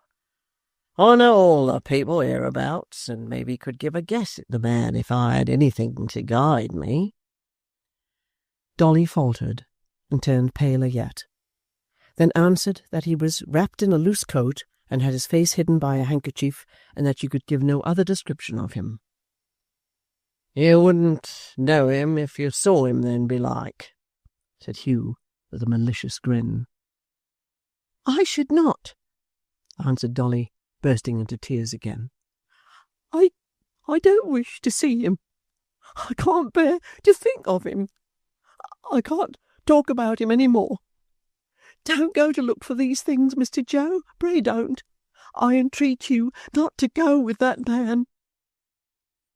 "Not to go with me?" cried Hugh. "I'm too rough for them all. They're all afraid of me. Why, bless you, mistress, I've the tenderest heart alive. I love all the ladies, mob," said Hugh, turning to the locksmith's wife. Mrs. Varden opined that if he did, he ought to be ashamed of himself, such sentiments being more consistent, so she argued, with a benighted Mussulman or wild islander than with a staunch Protestant. Arguing from this imperfect state of his morals, Mrs. Varden further opined that he had never studied the manual. Hugh admitting that he never had, and moreover that he couldn't read, Mrs. Varden declared with much severity that he ought to be even more ashamed of himself than before, and strongly recommended him to save up his pocket-money for the purchase of one, and further to teach himself the contents with all convenient diligence. She was still pursuing this train of discourse when Hugh, somewhat unceremoniously and irreverently, followed his young master out and left her to edify the rest of the company. This she proceeded to do, and finding that Mr. Willet's eyes were fixed upon her with an appearance of deep attention, gradually addressed the whole of her discourse to him, whom she entertained with a moral and theological lecture of considerable length, in the conviction that great workings were taking place in his spirit. The simple truth was, however, that Mr. Willet, although his eyes were wide open, and he saw a woman before him whose head, by long and steady looking at, seemed to grow bigger and bigger until it filled the whole bar, was to all other intents and purposes fast asleep, and so sat leaning back in his chair with his hands in his pockets until his son's return caused him to wake up with a deep sigh, and a faint impression that he had been dreaming about pickled pork and greens, a vision of his slumbers which was no doubt referable to the circumstance of Mrs. Varden's having frequently pronounced the word grace with much emphasis, which word entering the portals of Mr. Willet's brain as they stood ajar, and coupling itself with the words before meat, which were there ranging about, did in time suggest a particular kind of meat, together with that description of vegetable which is usually its companion. The search was wholly unsuccessful. Joe had groped along the path a dozen times, and among the grass, and in the dry ditch, and in the hedge, but all in vain. Dolly, who was quite inconsolable for her loss, wrote a note to Miss Haredale, giving her the same account of it that she had given at the Maypole, which Joe undertook to deliver as soon as the family were stirring next day. That done, they sat down to tea in the bar, where there was an uncommon display of buttered toast, and, in order that they might not grow faint for want of sustenance, and might have a decent halting-place or halfway house between dinner and supper, a few savoury trifles in the shape of great rashers of broiled ham, which, being well cured, done to a turn, and smoking hot, sent forth a tempting and delicious fragrance. Mrs. Varden was seldom very Protestant at meals, unless it happened that they were underdone or overdone, or indeed that anything occurred to put her out of humour. Her spirits rose considerably on beholding these goodly preparations, and from the nothingness of good works she passed to the somethingness of ham and toast with great cheerfulness. Nay, under the influence of these wholesome stimulants, she sharply reproved her daughter for being low and despondent, which she considered an unacceptable frame of mind, and remarked, as she held her own plate for a fresh supply, that it would be well for Dolly, who pined over the loss of a toy and a sheet of paper, if she would reflect upon the voluntary sacrifices of the missionaries in foreign parts, who lived chiefly on salads. The proceedings of such a day occasion various fluctuations in the human thermometer, and especially in instruments so sensitively and delicately constructed as Mrs. Varden. Thus, at dinner, Mrs. V. stood at summer heat, genial, smiling, and delightful. After dinner, in the sunshine of the wine, she went up at least 6 degrees, and was perfectly enchanting. As its effect subsided, she fell rapidly, went to sleep for an hour or so at temperate, and woke at something below freezing. Now she was at summer heat again, in the shade, and when tea was over, and old John, producing a bottle of cordial from one of the oaken cases, insisted on her sipping 2 glasses thereof in slow succession, she stood steadily at 90 for 1 hour and a quarter. Profiting by experience, the locksmith took advantage of this genial weather to smoke his pipe in the porch, and in consequence of this prudent management he was fully prepared, when the glass went down again, to start homewards directly. The horse was accordingly put in, and the chaise brought round to the door. Joe, who would on no account be dissuaded from escorting them until they had passed the most dreary and solitary part of the road, led out the grey mare at the same time, and having helped Dolly into her seat, more happiness, sprung gaily into the saddle. Then, after many good nights, and admonitions to wrap up, and glancing of lights, and handing in of cloaks and shawls, the chaise rolled away, and Joe trotted beside it, on Dolly's side, no doubt, and pretty close to the wheel too. Chapter 22. It was a fine bright night, and for all her lowness of spirits, Dolly kept looking up at the stars in a manner so bewitching, and she knew it, that Joe was clean out of his senses, and plainly showed that if ever a man were, not to say over head and ears, but over the monument and the top of St. Paul's in love. That man was himself. The road was a very good one, not at all a jolting road or an uneven one, and yet Dolly held the side of the chaise with one little hand all the way. If there had been an executioner behind him with an uplifted axe ready to chop off his head if he touched that hand, Joe couldn't have helped doing it. From putting his own hand upon it as if by chance, and taking it away again after a minute or so, he got to riding along without taking it off at all, as if he, the escort, were bound to do that as an important part of his duty, and had come out for the purpose. The most curious circumstance about this little incident was that Dolly didn't seem to know of it. She looked so innocent and unconscious when she turned her eyes on Joe that it was quite provoking.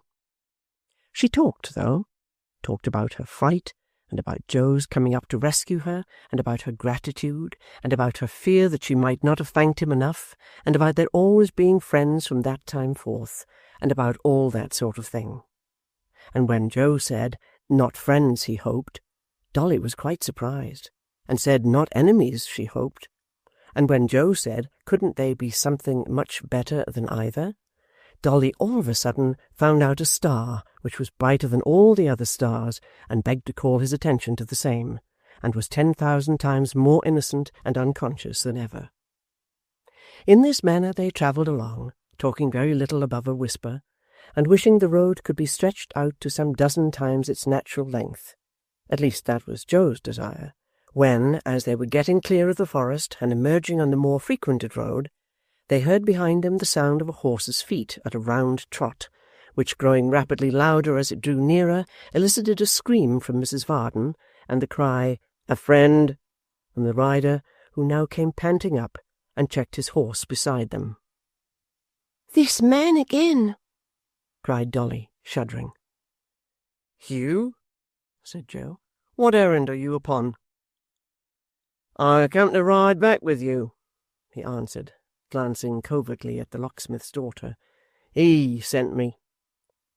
"My father," said poor Joe, adding under his breath with a very unfilial apostrophe, "will he never think me man enough to take care of myself?" "Aye," returned Hugh to the first part of the inquiry.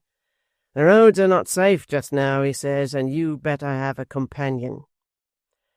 "Ride on, then," said Joe. "I'm not going to turn yet." Hugh complied, and they went on again. It was his whim or humour to ride immediately before the chaise, and from this position he constantly turned his head and looked back. Dolly felt that he looked at her, but she averted her eyes and feared to raise them once, so great was the dread with which he had inspired her. This interruption and the consequent wakefulness of Mrs. Varden, who had been nodding in her sleep up to this point, except for a minute or two at a time, when she roused herself to scold the locksmith for audaciously taking hold of her to prevent her nodding herself out of the chaise, put a restraint upon the whispered conversation, and made it difficult of resumption. Indeed, before they had gone another mile, Gabriel stopped at his wife's desire, and that good lady protested she would not hear of Joe's going a step further on any account whatever. It was in vain for Joe to protest, on the other hand, that he was by no means tired, and would turn back presently, and would see them safely past such a point, and so forth. Mrs. Varden was obdurate, and being so, was not to be overcome by mortal agency. "Good night, if I must say it," said Joe sorrowfully. "Good night," said Dolly. She would have added, "Take care of that man, and pray don't trust him." But he had turned his horse's head, and was standing close to them. She had therefore nothing for it but to suffer Joe to give her hand a gentle squeeze, and when the chaise had gone on for some distance, to look back and wave it, as he still lingered on the spot where they had parted, with the tall dark figure of Hugh beside him. What she thought about, going home, and whether the coachmaker held as favourable a place in her meditations as he had occupied in the morning, is unknown. They reached home at last, for it was a long way, made none the shorter by Mrs. Varden's grumbling. Miggs, hearing the sound of wheels, was at the door immediately. "Here they are, Simon, here they are," cried Miggs, clapping her hands and issuing forth to help her mistress to alight. "Bring the chair, Simon. Now, aren't you the better for it, Mim? Don't you feel more yourself than you would have done if you'd have stopped at home? Oh, gracious, how cold you are! Goodness me, sir, she's a perfect heap of ice. I can't help it, my good girl. You'd better take her into the fire, said the locksmith. Master sounds unfeeling, Mim, said Miggs in a tone of commiseration. but such is not his intentions, I'm sure. After what he has seen of you this day, I never will believe but he has a deal more affection in his heart than to speak unkind. Come in and sit yourself down by the fire, there's a good dear, do. Mrs. Varden complied. The locksmith followed with his hands in his pockets, and Mr. Tappertit trundled off with a chaise to a neighbouring stable. Martha, my dear, said the locksmith when they reached the parlour, if you look to Dolly yourself, or let somebody else do it, perhaps it will be only kind and reasonable. She has been frightened, you know, and is not at all well to-night. In fact, Dolly had thrown herself upon the sofa, quite regardless of all the little finery of which she had been so proud in the morning, and with her face buried in her hands, was crying very much. At first sight of this phenomenon, for Dolly was by no means accustomed to displays of this sort, rather learning from her mother's example to avoid them as much as possible, Mrs. Varden expressed her belief that never was any woman so beset as she, and that her life was a continued scene of trial, that whenever she was disposed to be well and cheerful, so sure were the people around her to throw, by some means or other, a damp upon her spirits, and that, as she had enjoyed herself that day, and heaven knew it was very seldom she did enjoy herself, so she was now to pay the penalty. To all such propositions Miggs assented freely.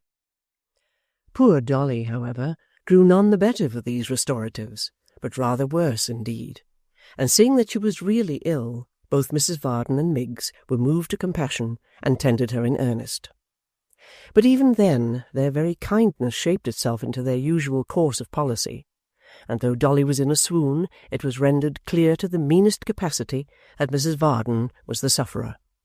Thus, when Dolly began to get a little better, and passed into that stage in which matrons hold that remonstrance and argument may be successfully applied, a mother represented to her, with tears in her eyes, that if she had been flurried and worried that day, she must remember it was the common lot of humanity, and in especial of womankind, who through the whole of their existence must expect no less, and were bound to make up their minds to meek endurance and patient resignation.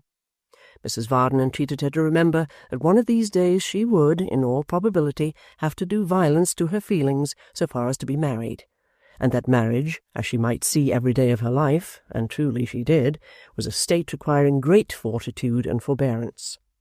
She represented to her in lively colours that if she, Mrs. V., had not, in steering her course through this vale of tears, been supported by a strong principle of duty which alone upheld and prevented her from drooping, she must have been in her grave many years ago, in which case she desired to know what would have become of that errant spirit, meaning the locksmith, of whose eye she was the very apple, and in whose path she was, as it were, a shining light and guiding star.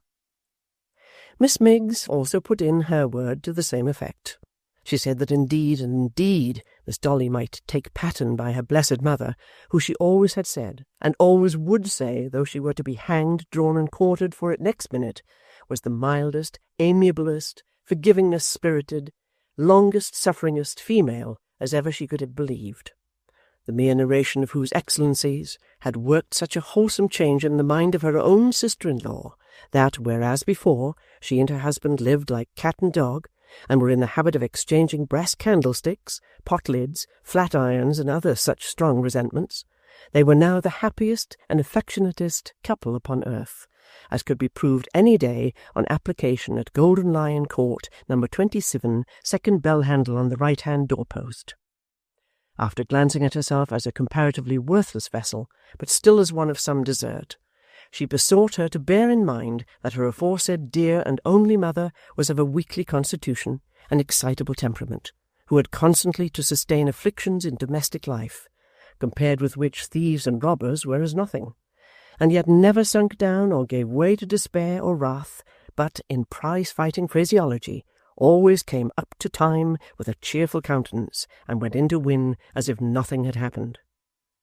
When Miggs finished her solo, her mistress struck in again, and the two together performed a duet to the same purpose, the burden being that Mrs. Varden was persecuted perfection, and Mr. Varden, as the representative of mankind in that apartment, a creature of vicious and brutal habits, utterly insensible to the blessings he enjoyed. Of so refined a character indeed was their talent of assault under the mask of sympathy, that when Dolly, recovering, embraced her father tenderly as in vindication of his goodness, Mrs. Varden expressed her solemn hope that this would be a lesson to him for the remainder of his life, and that he would do some little justice to a woman's nature ever afterwards, in which aspiration Miss Miggs, by divers sniffs and coughs, more significant than the longest oration, expressed her entire concurrence. But the great joy of Miggs's heart was, that she not only picked up a full account of what had happened, but had the exquisite delight of conveying it to Mr. Tappertit for his jealousy and torture. For that gentleman, on account of Dolly's indisposition, had been requested to take his supper in the workshop, and it was conveyed thither by Miss Miggs's own fair hands. "Oh, Simon," said the young lady, "such goings on to-day! Oh, gracious me, Simon!" Mr. Tappertit, who was not in the best of humours, and who disliked Miss Miggs more when she laid her hand on her heart and panted for breath than at any other time, as her deficiency of outline was most apparent under such circumstances, eyed her over in his loftiest style, and deigned to express no curiosity whatever. "I never heard the like, nor nobody else," pursued Miggs. "The idea of interfering with her! What people can see in her to make it worth their while to do so, that's the joke." Finding there was a lady in the case, Mr. Tappertit haughtily requested his fair friend to be more explicit, and demanded to know what she meant by her. "Why, that Dolly," said Miggs, with an extremely sharp emphasis on the name. "But, oh, upon my word and honour, young Joseph Willet is a brave one, and he do deserve her, that he do." "Woman," said Mr. Tappertit, jumping off the counter on which he was seated, "beware." "My stars, Simon!" cried Miggs, in affected astonishment. "You frightened me to death. What's the matter?" "There are strings," said Mr. Tappertit, flourishing his bread-and-cheese knife in the air, "in the human heart that had better not be vibrated. That's what's the matter." "Oh, very well, if you're in a huff," cried Miggs, turning away. "Huff or no huff," said Mr. Tappertit, detaining her by the wrist. "What do you mean, Jezebel? What were you going to say? Answer me." Notwithstanding this uncivil exhortation, Miggs gladly did as she was required, and told him how that their young mistress, being alone in the meadows after dark, had been attacked by 3 or 4 tall men, who would have certainly borne her away and perhaps murdered her, but for the timely arrival of Joseph Willet, who with his own single hand put them all to flight, and rescued her, to the lasting admiration of his fellow creatures generally, and to the eternal love and gratitude of Dolly Varden. "Very good," said Mr. Tappertit, fetching a long breath when the tale was told, and rubbing his hair up till it stood stiff and straight on end all over his head. "His days are numbered." "Oh, Simon!" "I tell you," said the 'prentice, "his days are numbered. Leave me. Get along with you." Miggs departed at his bidding, but less because of his bidding than because she desired to chuckle in secret. When she had given vent to her satisfaction, she returned to the parlour, where the locksmith, stimulated by quietness and Toby, had become talkative, and was disposed to take a cheerful review of the occurrences of the day. But Mrs. Varden, whose practical religion, as is not uncommon, was usually of the retrospective order, cut him short by declaiming on the sinfulness of such junketings, and holding that it was high time to go to bed. To bed, therefore, she withdrew, with an aspect as grim and gloomy as that of the Maypole's own state couch, and to bed the rest of the establishment soon afterwards repaired. Chapter 23. Twilight had given place to night some hours, and it was high noon in those quarters of the town in which the world condescended to dwell, the world being then, as now, of very limited dimensions and easily lodged, when Mr. Chester reclined upon a sofa in his dressing-room in the Temple, entertaining himself with a book. He was dressing, as it seemed, by easy stages, and having performed half the journey, was taking a long rest. Completely attired as to his legs and feet in the trimmest fashion of the day, he had yet the remainder of his toilet to perform. The coat was stretched, like a refined scarecrow, on its separate horse, the waistcoat was displayed to the best advantage, the various ornamental articles of dress were severally set out in most alluring order, and yet he lay dangling his legs between the sofa and the ground, as intent upon his book as if there were nothing but bed before him. "Upon my honour," he said at length, raising his eyes to the ceiling with the air of a man who was reflecting seriously on what he had read. "Upon my honour, the most masterly composition, the most delicate thoughts, the finest code of morality, and the most gentlemanly sentiments in the universe. Ah, Ned, Ned, if you would but form your mind by such precepts, we should have but one common feeling on every subject that could possibly arise between us." This apostrophe was addressed, like the rest of his remarks, to empty air, for Edward was not present, and the father was quite alone. "My Lord Chesterfield," he said, pressing his hand tenderly upon the book as he laid it down, "if I could but have profited by your genius soon enough to have formed my son on the model you have left to all wise fathers, both he and I would have been rich men. Shakespeare was undoubtedly very fine in his way, Milton good, though prosy, Lord Bacon deep, and decidedly knowing, but the writer who should be his country's pride is my Lord Chesterfield." He became thoughtful again, and the toothpick was in requisition. "I thought I was tolerably accomplished as a man of the world," he continued. "I flattered myself that I was pretty well versed in all those little arts and graces which distinguish men of the world from boors and peasants, and separate their character from those intensely vulgar sentiments which are called the national character. Apart from any natural prepossession in my own favour, I believed I was. Still, in every page of this enlightened writer, I find some captivating hypocrisy which has never occurred to me before, or some superlative piece of selfishness to which I was utterly a stranger. I should quite blush for myself before this stupendous creature, if, remembering his precepts, one might blush at anything. An amazing man, a noble man indeed. Any king or queen may make a lord, but only the devil himself and the graces can make a Chesterfield."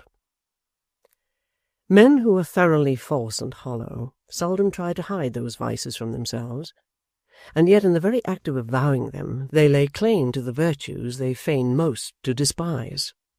"For," say they, "this is honesty, this is truth. All mankind are like us, but they have not the candour to avow it." The more they affect to deny the existence of any sincerity in the world, the more they would be thought to possess it in its boldest shape, and this is an unconscious compliment to truth on the part of these philosophers, which will turn the laugh against them to the day of judgment.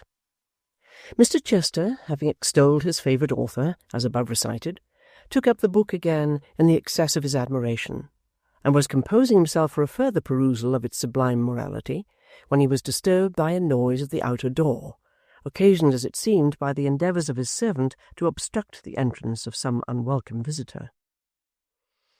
"A late hour for an importunate creditor," he said, raising his eyebrows with as indolent an expression of wonder as if the noise were in the street, and one with which he had not the smallest possible concern. "Much after their accustomed time. The usual pretence, I suppose. No doubt a heavy payment to make up tomorrow. Poor fellow! He loses time, and time is money, as the good proverb says. I never found it out, though. Well, what now? You know I am not at home. A man, sir, replied the servant, who was to the full as cool and negligent in his way as his master, has brought home the riding-whip you lost the other day. I told him you were out, but he said he was to wait while I brought it in, and wouldn't go till I did. He was quite right, returned his master, and you're a blockhead, possessing no judgment or discretion whatever.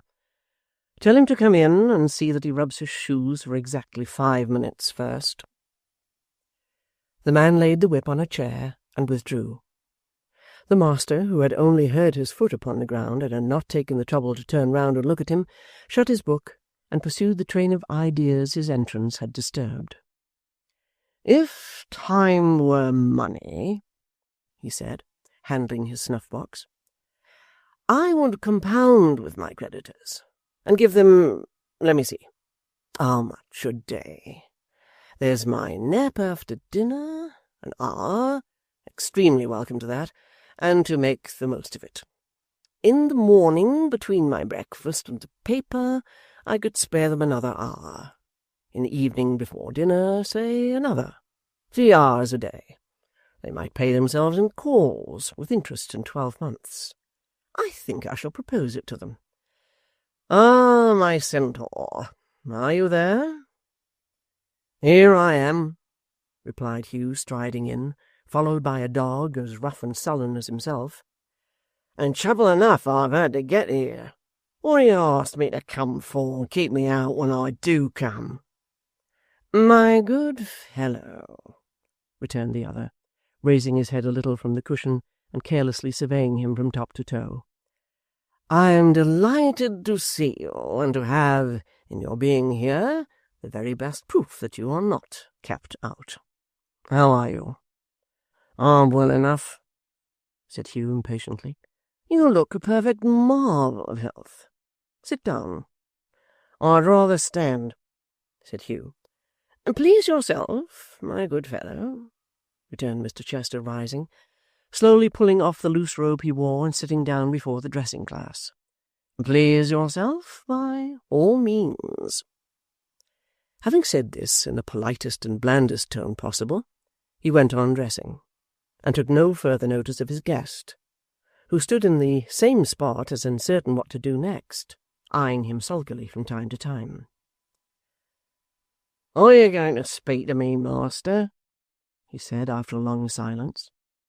My worthy creature, returned Mr. Chester, you're a little ruffled and out of humour. I'll wait till you're quite yourself again. I am in no hurry. This behaviour had its intended effect. It humbled and abashed the man, and made him still more irresolute and uncertain. Hard words he could have returned, violence he would have repaid with interest, but this cool, complacent, contemptuous, self-possessed reception caused him to feel his inferiority more completely than the most elaborate arguments. Everything contributed to this effect. His own rough speech contrasted with the soft, persuasive accents of the other, his rude bearing and Mr. Chester's polished manner, the disorder and negligence of his ragged dress, and the elegant attire he saw before him, with all the unaccustomed luxuries and comforts of the room, and the silence that gave him leisure to observe these things, and feel how ill at ease they made him. All these influences, which have too often some effect on tutored minds, and become of almost resistless power when brought to bear on such a mind as his, quelled Hugh completely. He moved by little and little nearer to Mr. Chester's chair, and glancing over his shoulder at the reflection of his face in the glass, as if seeking for some encouragement in its expression, said at length, with a rough attempt at conciliation, Are you going to speak to me, master, or am I to go away? Speak you, said Mr. Chester. Speak you, good fellow. I have spoken, have I not? I am waiting for you. Why, look ye, sir, returned Hugh with increased embarrassment, Am I the man that you privately left your whip with before you rode away from the Maypole, and told to bring it back whenever he might want to see you on a certain subject? No doubt the same. Or you have a twin brother, said Mr. Chester, glancing at the reflection of his anxious face, which is not probable, I should say. Then I have come, sir, said Hugh, and I brought it back, and something else along with it. A letter, sir, it is, that I took from the person who had charge of it. As he spoke, he laid upon the dressing-table Dolly's lost epistle, the very letter that had cost her so much trouble. Did you obtain this by force, my good fellow? Said Mr. Chester, casting his eye upon it without the least perceptible surprise or pleasure. Not quite, said Hugh. Partly. Who was the messenger from whom you took it? A woman, one Varden's daughter. Oh, indeed, said Mr. Chester gaily. What else did you take from her? What else? Yes, said the other in a drawling manner, for he was fixing a very small patch of sticking plaster on a very small pimple near the corner of his mouth. What else? Well, a kiss, replied Hugh after some hesitation. And what else? Nothing. I think, said Mr. Chester, in the same easy tone and smiling twice or thrice to try if the patch adhered, I think there was something else. I have heard a trifle of jewellery spoken of, a mere trifle, a thing of such little value indeed that you may have forgotten it. Do you remember anything of the kind, such as a bracelet now, for instance? Hugh, with a muttered oath, thrust his hand into his breast, and drawing the bracelet forth, wrapped in a scrap of hay, was about to lay it on the table likewise, when his patron stopped his hand and bade him put it up again. You took that for yourself, my excellent friend, he said, and may keep it. I am neither a thief nor a receiver, but don't show it to me. You had better hide it again and lose no time. Don't let me see where you put it either, he added, turning away his head. You're not a receiver, said Hugh bluntly, despite the increasing awe in which he held him. What do you call that, master? Striking the letter with his heavy hand. I call that quite another thing, said Mr. Chester coolly. I shall prove it presently, as you will see. You are thirsty, I suppose? Hugh drew his sleeve across his lips and gruffly answered yes. Step to that closet and bring me a bottle you will see there, and a glass. He obeyed. His patron followed him with his eyes, and when his back was turned, smiled as he had never done when he stood beside the mirror. On his return he filled the glass, and bade him drink. That dram dispatched, he poured him out another, and another. How many can you bear? He said, filling the glass again.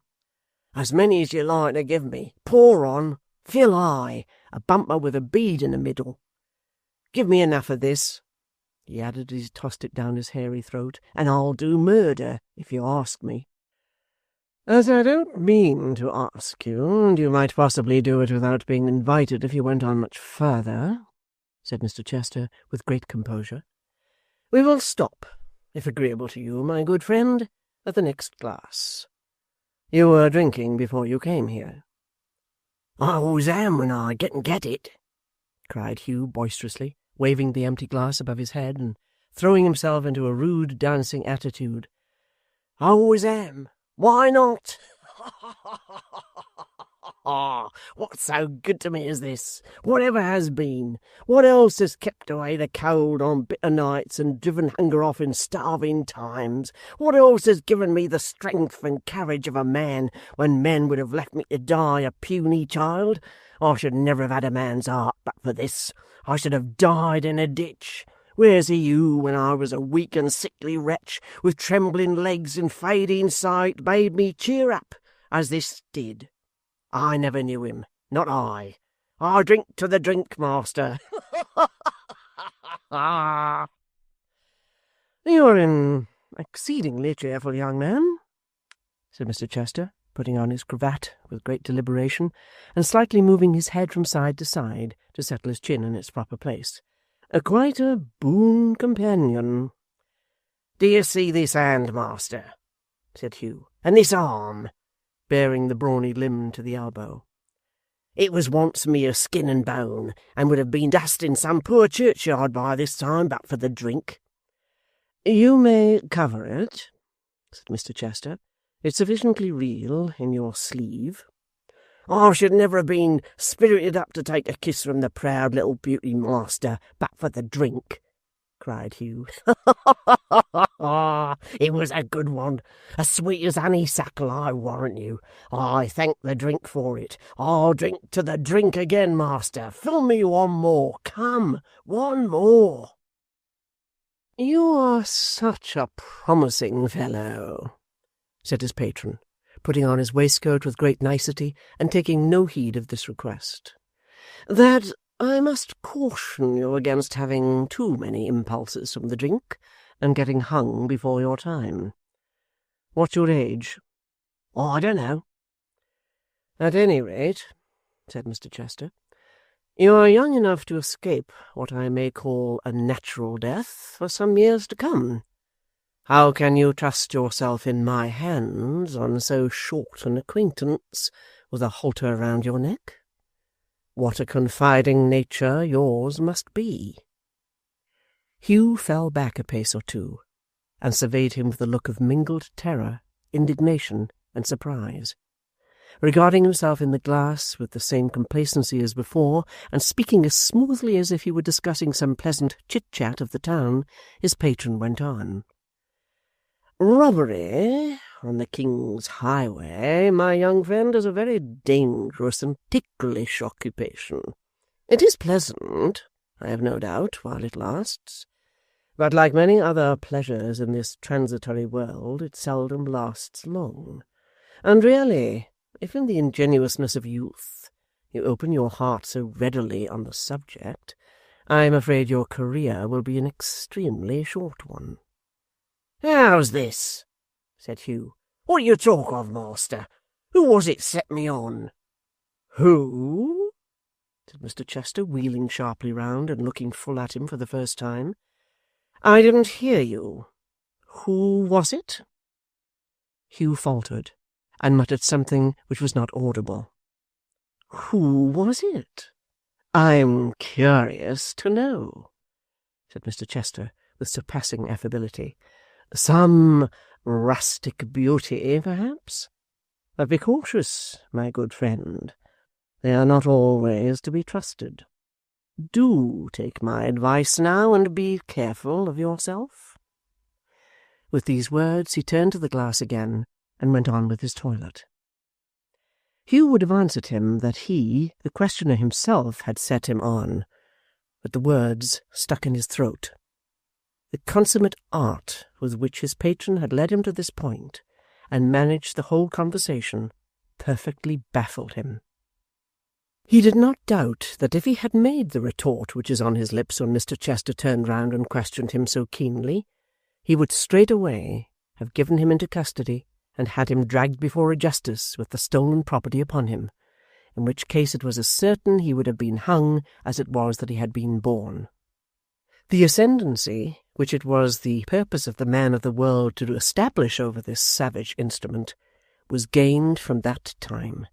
Hugh's submission was complete. He dreaded him beyond description, and felt that accident and artifice had spun a web about him, which at a touch from such a master hand as his would bind him to the gallows. With these thoughts passing through his mind, and yet wondering at the very same time how he who came there rioting in the confidence of this man, as he thought, should be so soon and so thoroughly subdued, Hugh stood cowering before him, regarding him uneasily from time to time while he finished dressing. When he had done so, he took up the letter, broke the seal, and throwing himself back in his chair, read it leisurely through. "Very neatly worded, upon my life. Quite a woman's letter, full of what people call tenderness and disinterestedness and heart and all that sort of thing. As he spoke, he twisted it up, and glancing lazily round at Hugh as though he would say, "You see this?" held it in the flame of the candle. When it was in a full blaze, he tossed it into the grate, and there it smouldered away. "It was directed to my son," he said, turning to Hugh, "and you did quite right to bring it here. I opened it on my own responsibility, and you see what I have done with it. Take this for your trouble." Hugh stepped forward to receive the piece of money he held out to him. As he put it in his hand, he added, "If you should happen to find anything else of this sort, or to pick up any kind of information you may think I would like to have, bring it here, will you, my good fellow?" This was said with a smile, which implied, or Hugh thought it did, "Fail to do so at your peril." He answered that he would. "And don't," said his patron with an air of the very kindest patronage, "don't be at all downcast or uneasy respecting that little rashness we have been speaking of. Your neck is as safe in my hands, my good fellow, as though a baby's fingers clasped it, I assure you. Take another glass. You are quieter now." Hugh accepted it from his hand, and looking stealthily at his smiling face, drank the contents in silence. "Don't you don't you drink to the drink any more?" said Mr. Chester in his most winning manner. "To you, sir," was the sullen answer, with something approaching to a bow. "I drink to you." "Thank you. God bless you. By the by, what is your name, my good soul? You are called Hugh, I know, of course. Your other name?" "I have no other name." "A very strange fellow. Do you mean that you never knew one, or that you don't choose to tell it? Which?" "I'd tell it if I could," said Hugh quickly. "I can't. I've been always called Hugh. Nothing more. I never knew, nor saw, nor thought about a father, and I was a boy of 6, that's not very old, when they hung my mother up at Tyburn for a couple of thousand men to stare at. They might have let her live. She was poor enough." "Oh, how very sad!" exclaimed his patron with a condescending smile. "I have no doubt she was an exceedingly fine woman." "You see that dog of mine?" said Hugh abruptly. "Faithful, I dare say," rejoined his patron, looking at him through his glass, "and immensely clever. Virtuous and gifted animals, whether man or beast, always are so very hideous. Such a dog as that, and one of the same breed, was the only living thing except me that howled that day," said Hugh. "Out of the 2,000 odd, there was a larger crowd for its being a woman. The dog and I alone had any pity. If he'd have been a man, he'd have been glad to be quit of her, for she had been forced to keep him lean and half-starved. But being a dog, and not having a man's sense, he was sorry." "It was dull of the brute, certainly," said Mr. Chester, "and very like a brute." Hugh made no rejoinder, but whistling to his dog, who sprung up at the sound and came jumping and sporting about him, bade his sympathizing friend good night. "Good night," he returned. "Remember, you're safe with me, quite safe, so long as you deserve it, my good fellow, as I hope you always will. You have a friend in me, on whose silence you may rely. Now, do be careful of yourself, pray do, and consider what jeopardy you might have stood in. Good night. Bless you."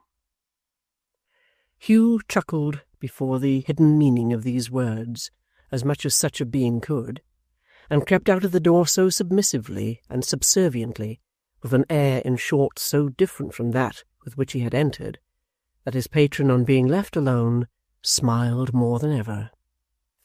"And yet," he said as he took a pinch of snuff. "I do not like their having hanged his mother. The fellow has a fine eye, and I am sure she was handsome. But very probably she was coarse, red-nosed, perhaps, and had clumsy feet. Aye, it was all for the best, no doubt." With this comforting reflection, he put on his coat, took a farewell glance at the glass, and summoned his man, who promptly attended, followed by a chair and its two bearers. "Phew!" said Mr. Chester. "The very atmosphere that centaur has breathed seems tainted with the cart and ladder. Here, Peake, bring some scent and sprinkle the floor, and take away the chair he sat upon and air it, and dash a little of that mixture upon me. I'm stifled." The man obeyed, and the room and its master being both purified, nothing remained for Mr. Chester but to demand his hat, to fold it jauntily under his arm, to take his seat in the chair, and be carried off, humming a fashionable tune. Chapter 24. How the accomplished gentleman spent the evening in the midst of a dazzling and brilliant circle, how he enchanted all those with whom he mingled by the grace of his deportment, the politeness of his manner, the vivacity of his conversation, and the sweetness of his voice, how it was observed in every corner that Chester was a man of that happy disposition that nothing ruffled him, that he was one on whom the world's cares and errors sat lightly as his dress, and in whose smiling face a calm and tranquil mind was constantly reflected.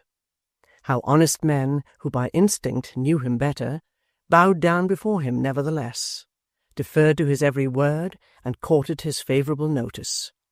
How people who really had good in them went with the stream, and fawned and flattered and approved and despised themselves while they did so, and yet had not the courage to resist.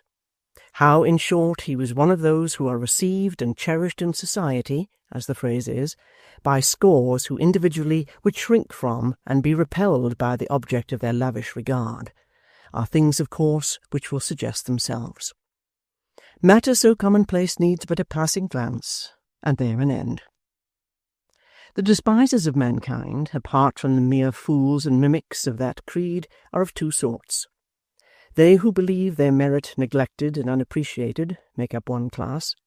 They who receive adulation and flattery, knowing their own worthlessness, compose the other. Be sure that the coldest-hearted misanthropes are ever of this last order. Mr. Chester sat up in bed next morning, sipping his coffee and remembering with a kind of contemptuous satisfaction how he had shone last night, and how he had been caressed and courted when his servant brought in a very small scrap of dirty paper, tightly sealed in two places, on the inside whereof was inscribed in pretty large text these words: "A friend, desiring of a conference. Immediate. Private. Burn it when you've read it." "Where in the name of the gunpowder plot did you pick up this?" said his master. "It was given him by a person then waiting at the door," the man replied. "With a cloak and dagger?" said Mr. Chester. With nothing more threatening about him, it appeared, than a leather apron and a dirty face. "Let him come in." In he came, Mr. Tappertit, with his hair still on end, and a great lock in his hand, which he put down on the floor in the middle of the chamber, as if he were about to go through some performances in which it was a necessary agent.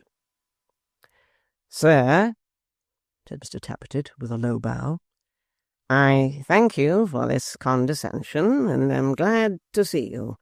Pardon the menial office in which I am engaged, sir, and extend your sympathies to one who, humble as his appearance is, has inward workings far above his station." Mr. Chester held the bed-curtain farther back, and looked at him with a vague impression that he was some maniac who had not only broken open the door of his place of confinement, but had brought away the lock.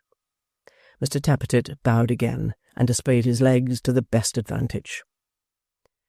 "You have heard, sir," said Mr. Tappertit, laying his hand upon his breast, "of G. Varden, locksmith and bell-hanger, and repairs neatly executed in town and country, Clerkenwell, London?"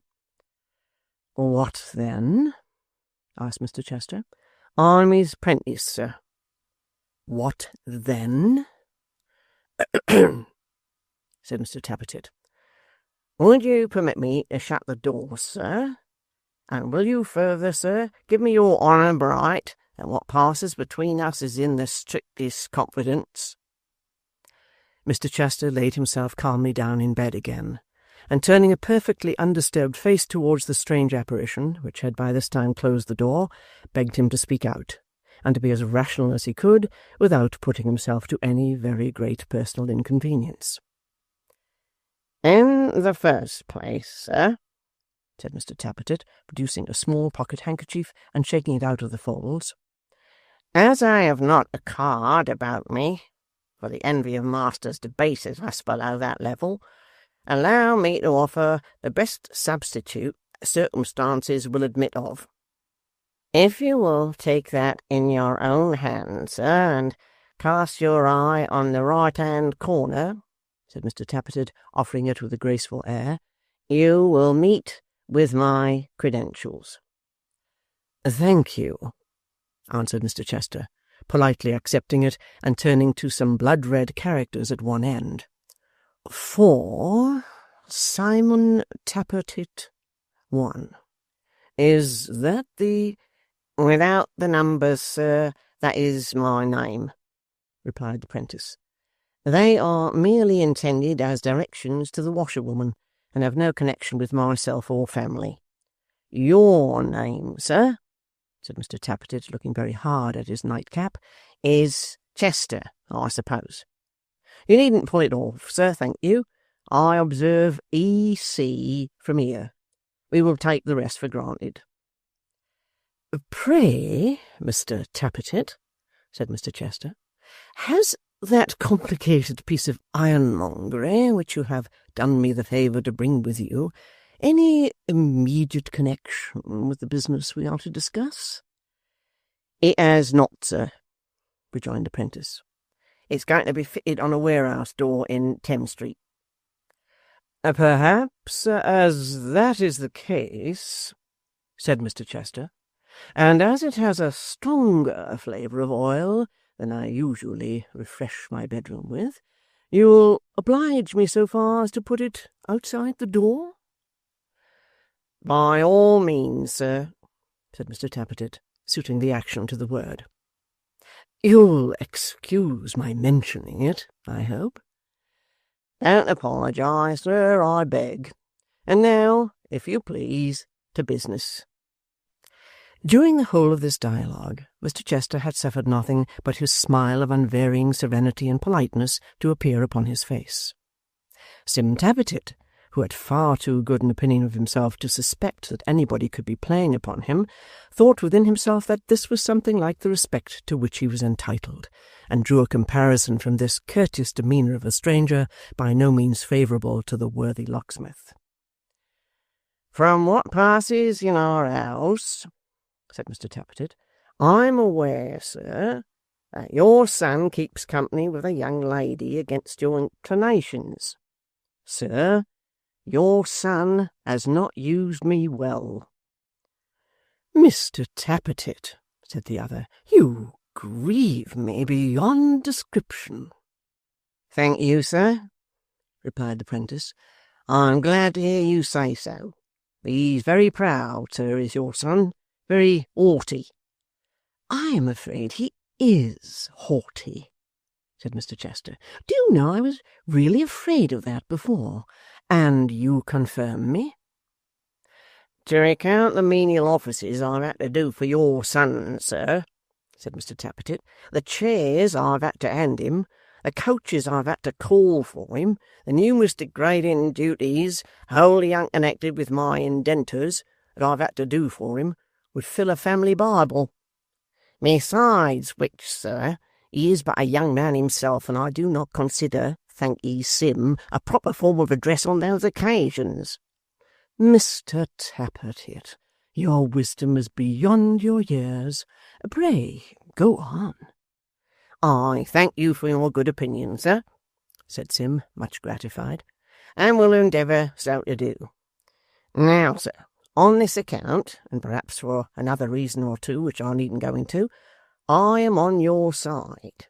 And what I tell you is this, that as long as our people go backwards and forwards, to and fro, up and down, to that there jolly old maypole, lettering and messaging and fetching and carrying, you couldn't help your son keeping company with that young lady by deputy.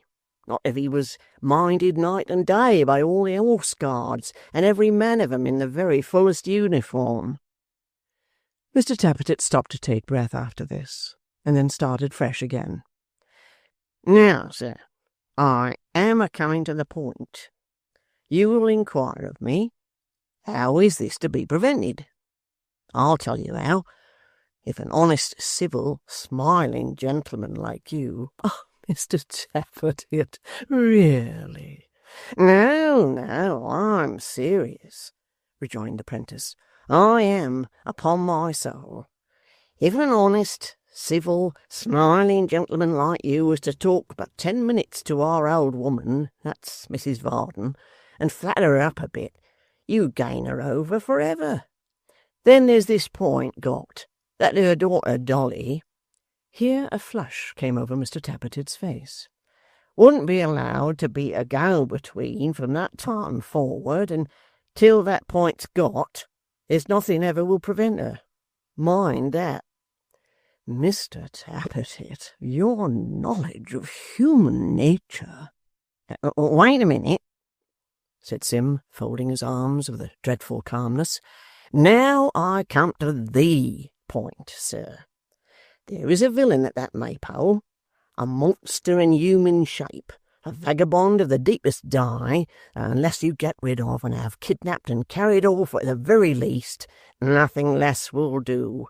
Will marry your son to that young woman, as certainly and as surely as if he was the Archbishop of Canterbury himself. He will, sir, for the hatred and malice that he bears to you, let alone the pleasure of doing a bad action, which to him is its own reward. If you knew how this chap, this Joseph Willet, that's his name, comes backwards and forwards to our house, libelling and denouncing and threatening you, and how I shudder when I hear him, you'd hate him worse than I do. Worse than I do, sir, said Mr. Tappertit wildly, putting his hair up straighter and making a crunching noise with his teeth. If such a thing is possible.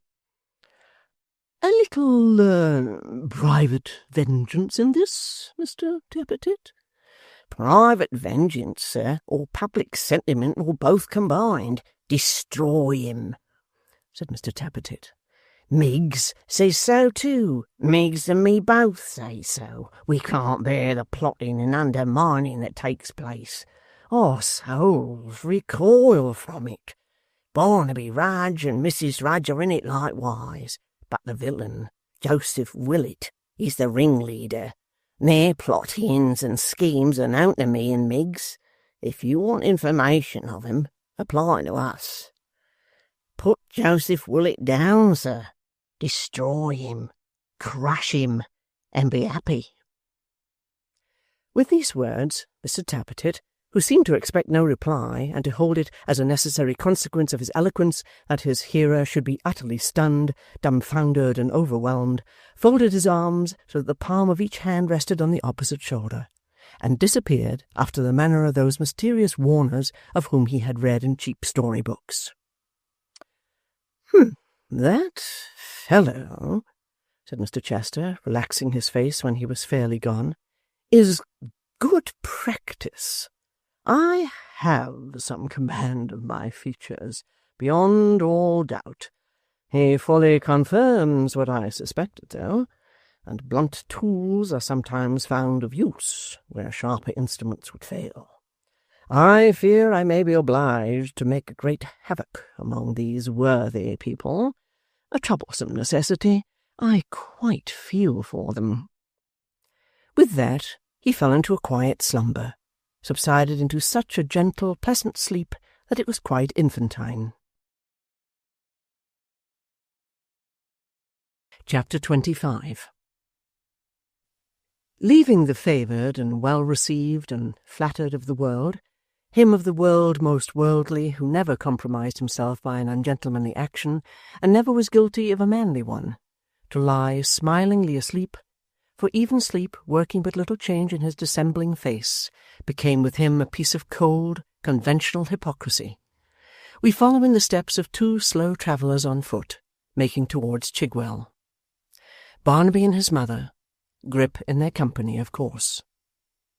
The widow, to whom each painful mile seemed longer than the last, toiled wearily along, while Barnaby, yielding to every inconstant impulse, fluttered here and there, now leaving her far behind, now lingering far behind himself, now darting into some by-lane or path, and leaving her to pursue her way alone, until he stealthily emerged again and came upon her with a wild shout of merriment, as his wayward and capricious nature prompted.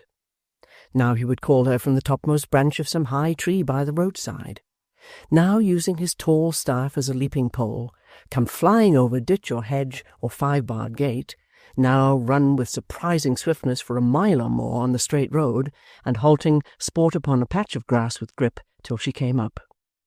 These were his delights, and when his patient mother heard his merry voice, or looked into his flushed and healthy face, she would not have abated them by one sad word or murmur, though each had been to her a source of suffering in the same degree as it was to him of pleasure.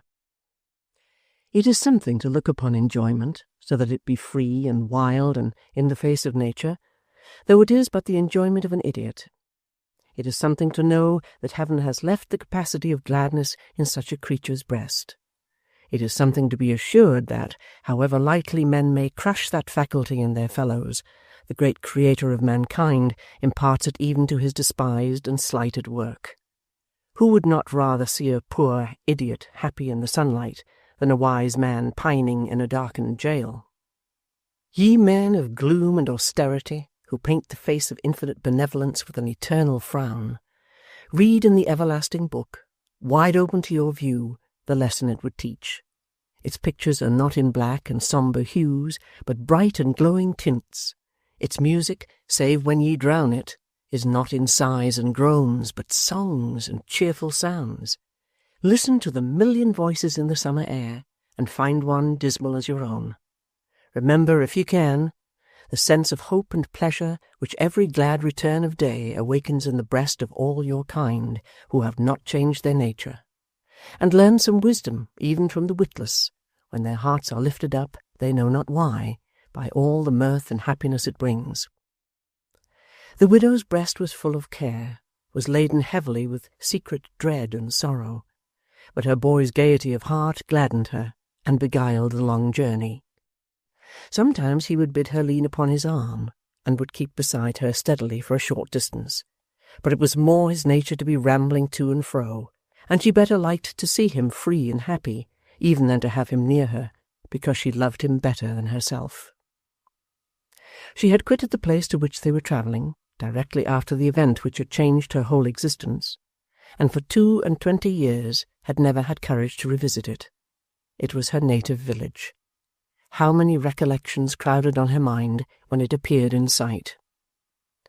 22 years, her boy's whole life and history. The last time she looked back upon those roofs among the trees, she carried him in her arms, an infant. How often since that time had she sat beside him night and day, watching for the dawn of mind that never came? How had she feared and doubted and yet hoped long after conviction forced itself upon her? The little stratagems she had devised to try him, the little tokens he had given in his childish way, not of dullness but of something infinitely worse, so ghastly and unchildlike in its cunning, came back as vividly as if but yesterday had intervened. The room in which they used to be, the spot in which his cradle stood, he, old and elfin-like in face, but ever dear to her, gazing at her with a wild and vacant eye, and crooning some uncouth song as she sat by and rocked him. Every circumstance of his infancy came thronging back, and the most trivial, perhaps, the most distinctly. His older childhood, too, the strange imaginings he had, his terror of certain senseless things, familiar objects he endowed with life, the slow and gradual breaking out of that one horror in which, before his birth, his darkened intellect began. How, in the midst of all, she had found some hope and comfort in his being unlike another child, and had gone on almost believing in the slow development of his mind until he grew a man, and then his childhood was complete and lasting. One after another, all these old thoughts sprung up within her, strong after their long slumber and bitterer than ever. She took his arm, and they hurried through the village street. It was the same as it was wont to be in old times, yet different too, and wore another air. The change was in herself, not it, but she never thought of that, and wondered at its alteration, and where it lay, and what it was. The people all knew Barnaby, and the children of the place came flocking round him, as she remembered to have done with their fathers and mothers round some silly beggar-man, when a child herself. None of them knew her. They passed each well-remembered house, and yard, and homestead, and striking into the fields, were soon alone again. The warren was the end of their journey. Mr. Haredale was walking in the garden, and seeing them as they passed the iron gate, unlocked it, and bade them enter that way. "At length you have mustered heart to visit the old place," he said to the widow. "I am glad you have." "For the first time, and the last, sir," she replied. "The first for many years, but not the last?" "The very last." "You mean," said Mr. Haredale, regarding her with some surprise, "that, having made this effort, you are resolved not to persevere and are determined to relapse? This is unworthy of you. I have often told you you should return here. You would be happier here than elsewhere, I know. As to Barnaby, it's quite his home." "And grips," said Barnaby, holding the basket open. The raven hopped gravely out, perching on his shoulder and addressing himself to Mr. Haredale, cried, as a hint, perhaps, that some temperate refreshment would be acceptable, "Ollie, put the kettle on. We'll all have tea." "Hear me, Mary," said Mr. Haredale kindly, as he motioned her to walk with him towards the house. "Your life has been an example of patience and fortitude, except in this one particular, which has often given me great pain. It is enough to know that you were cruelly involved in the calamity which deprived me of an only brother, and Emma of her father, without being obliged to suppose, as I sometimes am, that you associate us with the author of our joint misfortunes." "Associate you with him, sir?" she cried. "Indeed," said Mr. Haredale, "I think you do. I almost believe that because your husband was bound by so many ties to our relation, and died in his service and defence, you have come in some sort to connect us with his murder." "Alas," she answered, "you little know my heart, sir. You little know the truth." "It is natural you should do so. It is very probable you may, without being conscious of it," said Mr. Haredale, speaking more to himself than her. "We are a fallen house. Money, dispensed with the most lavish hand, would be a poor recompense for sufferings like yours, and thinly scattered by hands so pinched and tied as ours, it becomes a miserable mockery. I feel it so, God knows," he added hastily. "Why should I wonder if she does?" "You do me wrong, dear sir, indeed," she rejoined with great earnestness. "And yet, when you come to hear what I desire your leave to say—" "I shall find my doubts confirmed," he said, observing that she faltered and became confused. "Well?" He quickened his pace for a few steps, but fell back again to her side, and said, "And have you come all this way at last, solely to speak to me?" She answered, "Yes." "A curse," he muttered, "upon the wretched state of us proud beggars, from whom the poor and rich are equally at a distance, the one being forced to treat us with a show of cold respect, the other condescending to us in their every deed and word, and keeping more aloof the nearer they approach us. Why, if it were pain to you, as it must have been, to break for this slight purpose the chain of habit, forged through 22 years, Could you not let me know your wish and beg me to come to you?" "There was not time, sir," she rejoined. "I took my resolution but last night, and taking it felt that I must not lose a day, an hour, in having speech with you." They had by this time reached the house. Mr. Haredale paused for a moment and looked at her as if surprised by the energy of her manner. Observing, however, that she took no heed of him, but glanced up, shuddering, at the old walls with which such horrors were connected in her mind, he led her by a private stair into his library, where Emma was seated in a window reading. The young lady, seeing who approached, hastily rose and laid aside her book, and with many kind words, and not without tears, gave her a warm and earnest welcome. But the widow shrunk from her embrace, as though she feared her, and sunk down trembling on a chair. "It is the return to this place after so long an absence," said Emma gently. "Pray ring, dear uncle, or stay. Barnaby will run himself and ask for wine." "Not for the world," she cried. "It would have another taste. I could not touch it. I want but a minute's rest, nothing but that." Miss Haredale stood beside her chair, regarding her with silent pity. She remained for a little time quite still, then rose and turned to Mr. Haredale, who had sat down in his easy chair, and was contemplating her with fixed attention. The tale connected with the mansion borne in mind, it seemed, as has been already said, the chosen theatre for such a deed as it had known. The room in which this group were now assembled, hard by the very chamber where the act was done, dull, dark, and sombre, heavy with worm-eaten books, deadened and shut in by faded hangings, muffling every sound, shadowed mournfully by trees whose rustling boughs gave ever and anon a spectral knocking at the glass, wore, beyond all others in the house, a ghostly, gloomy air, nor were the group assembled there unfitting tenants of the spot. The widow, with her marked and startling face and downcast eyes, Mr. Haredale, stern and despondent ever, his niece beside him, like, yet most unlike, the picture of her father, which gazed reproachfully down upon them from the blackened wall, Barnaby, with his vacant look and restless eye, were all in keeping with the place, and actors in the legend. Nay, the very raven who had hopped upon the table, and with the air of some old necromancer, appeared to be profoundly studying a great folio volume that lay open on a desk, and was strictly in unison with the rest, and looked like the embodied spirit of evil biding his time of mischief. "I scarcely know," said the widow, breaking silence, "how to begin. You will think my mind disordered." "The whole tenor of your quiet and reproachless life, since you were last here," returned Mr. Haredale mildly, "shall bear witness for you. Why do you fear to awaken such a suspicion?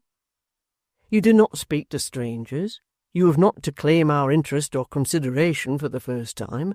Be more yourself. Take heart. Any advice or assistance that I can give you, you know is yours of right, and freely yours." "What if I came, sir," she rejoined, "I, who have but one other friend on earth, to reject your aid from this moment, and to say that henceforth I launch myself upon the world, alone and unassisted, to sink or swim as heaven may decree?" "You would have, if you came to me for such a purpose," said Mr. Haredale calmly, "some reason to assign for conduct so extraordinary, which, if one may entertain the possibility of anything so wild and strange, would have its weight, of course." "That, sir," she answered, "is the misery of my distress. I can give no reason whatever. My own bare word is all that I can offer. It is my duty, my imperative and bounden duty. If I did not discharge it, I should be a base and guilty wretch. Having said that, my lips are sealed, and I can say no more." As though she felt relieved at having said so much, and had nerved herself to the remainder of her task, she spoke from this time with a firmer voice and heightened courage.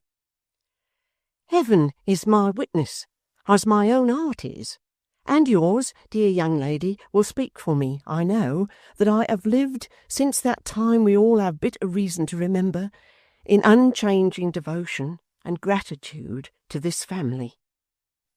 Heaven is my witness that, go where I may, I shall preserve those feelings unimpaired.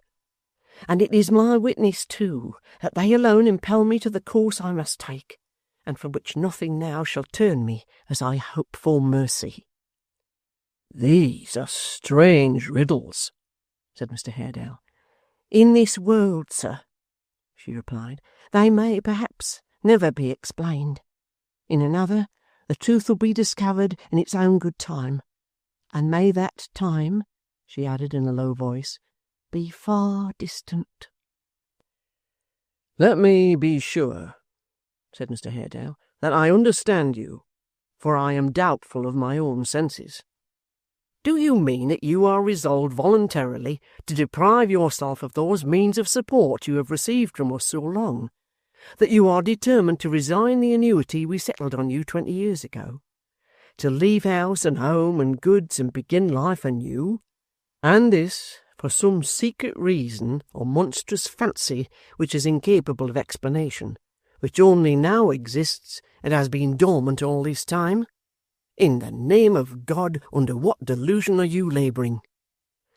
As I am deeply thankful, she made answer, for the kindness of those, alive and dead, who have owned this house, and as I would not have its roof fall down and crush me, or its very walls drip blood, my name being spoken in their hearing, I never will again subsist upon their bounty, or let it help me to subsistence. You do not know, she added suddenly, to what uses it may be applied, into what hands it may pass. I do, and I renounce it. Surely, said Mr. Haredale, its uses rest with you. They did. They rest with me no longer. It may be, it is, devoted to purposes that mock the dead in their graves.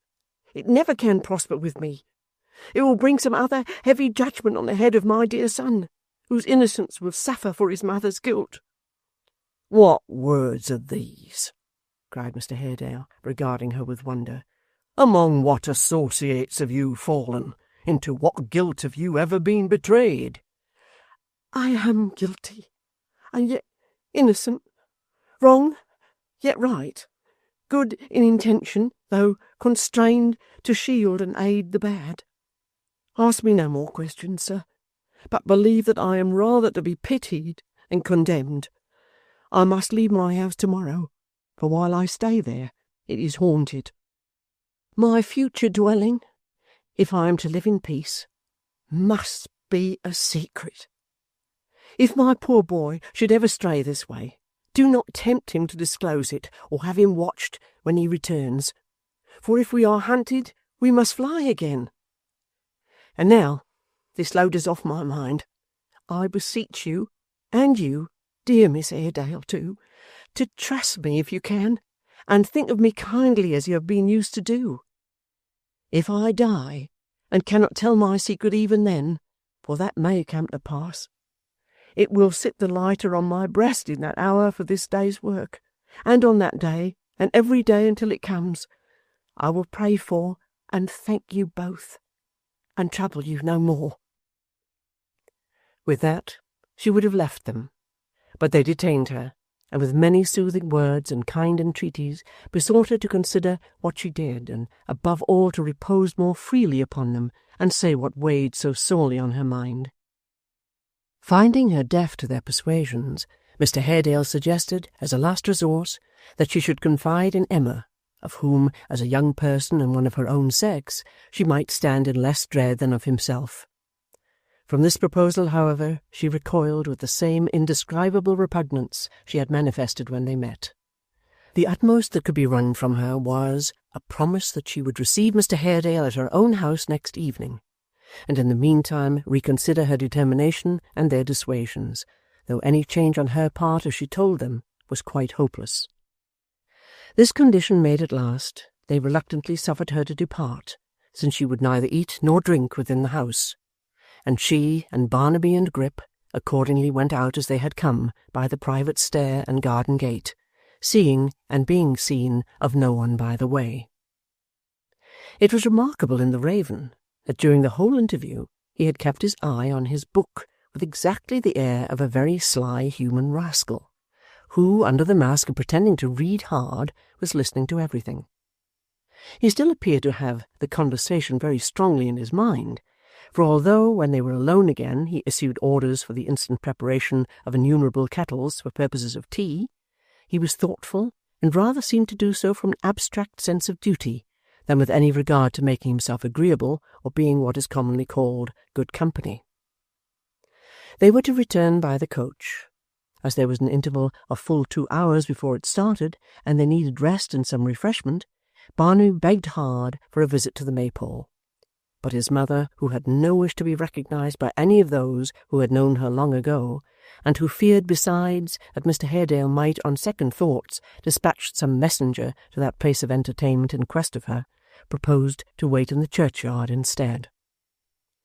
As it was easy for Barnaby to buy and carry thither such humble viands as they required, he cheerfully assented, and in the churchyard they sat down to take their frugal dinner.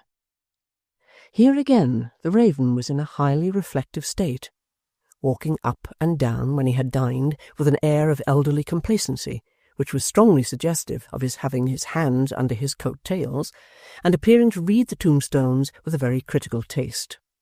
Sometimes, after a long inspection of an epitaph, he would strop his beak upon the grave to which it referred, and cry in his hoarse tones, "I'm a devil! I'm a devil! I'm a devil!" But whether he addressed his observations to any supposed person below, or merely threw them off as a general remark, is matter of uncertainty. It was a quiet, pretty spot, but a sad one for Barnaby's mother, for Mr. Reuben Haredale lay there, and near the vault in which his ashes rested was a stone to the memory of her own husband, with a brief inscription recording how and when he had lost his life. She sat here, thoughtful and apart, until their time was out, and the distant horn told that the coach was coming. Barnaby, who had been sleeping on the grass, sprung up quickly at the sound, and Grip, who appeared to understand it equally well, walked into his basket straightway, entreating society in general, as though he intended a kind of satire upon them in connection with churchyards, never to say die on any terms. They were soon on the coach-top and rolling along the road. It went round by the Maypole and stopped at the door. Joe was from home, and Hugh came sluggishly out to hand up the parcel that it called for. There was no fear of old John coming out. They could see him from the coach roof, fast asleep in his cosy bar. It was a part of John's character. He made a point of going to sleep at the coach's time. He despised gadding about. He looked upon coaches as things that ought to be indicted, as disturbers of the peace of mankind, as restless, bustling, busy, horn-blowing contrivances quite beneath the dignity of men, and only suited to giddy girls that did nothing but chatter and go a-shopping. "We know nothing about coaches here, sir," John would say, if any unlucky stranger made inquiry touching the offensive vehicles. "We don't book for 'em. We'd rather not. They're more trouble than they're worth, with their noise and rattle. If you like to wait for 'em, you can, but we don't know anything about 'em. They may call, and they may not. There's a carrier. He was looked upon as quite good enough for us when I was a boy." She dropped her veil as Hugh climbed up, and while he hung behind and talked to Barnaby in whispers. But neither he nor any other person spoke to her, or noticed her, or had any curiosity about her, and so, an alien, she visited and left the village where she had been born, and had lived a merry child, a comely girl, a happy wife, where she had known all her enjoyment of life, and had entered on its hardest sorrows. Chapter 26. "And you're not surprised to hear this, Varden?" said Mr. Haredale. "Well, you and she have always been the best friends, and you should understand her if anybody does." "I ask your pardon, sir," rejoined the locksmith. I didn't say I understood her. I wouldn't have the presumption to say that of any woman. It's not so easily done. But I am not so much surprised, sir, as you expected me to be, certainly. May I ask why not, my good friend? I have seen, sir, returned the locksmith with evident reluctance. I have seen in connection with her something that has filled me with distrust and uneasiness. She has made bad friends, how or when I don't know, but that her house is a refuge for one robber and cut-throat at least, I'm certain. There, sir. Now it's out. Varden? My own eyes, sir, are my witness, and for her sake I would be willingly half blind if I could but have the pleasure of mistrusting him. I have kept the secret till now, and it will go no further than yourself, I know. But I tell you that, with my own eyes, broad awake, I saw, in the passage of her house one evening after dark, the highwayman who robbed and wounded Mr. Edward Chester, and on the same night threatened me. And you made no effort to detain him? Said Mr. Haredale quickly. Sir, returned the locksmith, she herself prevented me, held me with all her strength, and hang about me until he had got clear off. And having gone so far, he related circumstantially all that had passed upon the night in question. This dialogue was held in a low tone in the locksmith's little parlour, into which honest Gabriel had shown his visitor on his arrival. Mr. Haredale had called upon him to entreat his company to the widow's, that he might have the assistance of his persuasion and influence, and out of this circumstance the conversation had arisen. I forbore, said Gabriel, from repeating one word of this to anybody, as it could do her no good, and might do her great harm. I thought and hoped, to say the truth, that she would come to me and talk to me about it, and tell me how it was. But though I have purposely put myself in her way more than once or twice, she has never touched upon the subject, except by a look.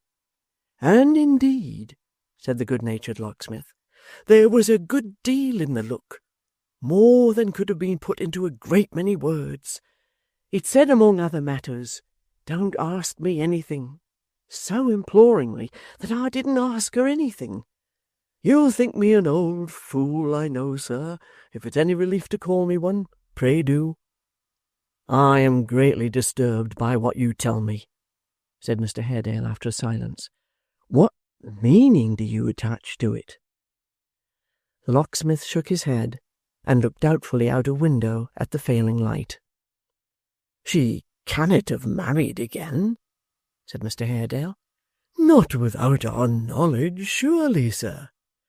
She may have done so in the fear that it would lead, if known, to some objection or estrangement. Suppose she married incautiously. It is not improbable, for her existence has been a lonely and monotonous one for many years, and the man turned out a ruffian. She would be anxious to screen him, and yet would revolt from his crimes. Now this might be. It bears strongly on the whole drift of her discourse yesterday, and would quite explain her conduct. Do you suppose Barnaby is privy to these circumstances? Quite impossible to say, sir, returned the locksmith, shaking his head again. And next to impossible to find out from him. If what you suppose is really the case, I tremble for the lad. A notable person, sir, to put to bad uses. It is not possible, Varden, said Mr. Haredale, in a still lower tone of voice than he had spoken yet, that we have been blinded and deceived by this woman from the beginning. It is not possible that this connection was formed in her husband's lifetime, and led to his and my brother's— Good God, sir, cried Gabriel, interrupting him, don't entertain such dark thoughts for a moment. 25 years ago, where was there a girl like her? A gay, handsome, laughing, bright-eyed damsel. Think what she was, sir. It makes my heart ache now, even now, though I'm an old man with a woman for a daughter, to think what she was and what she is. We all change, but that's with time. Time does his work honestly, and I don't mind him. A fig for time, sir. Use him well, and he's a hearty fellow, and scorns to have you at a disadvantage. But care and suffering, and those have changed her, are devils, sir, secret, stealthy, undermining devils, who tread down the brightest flowers in Eden and do more havoc in a month than time does in a year.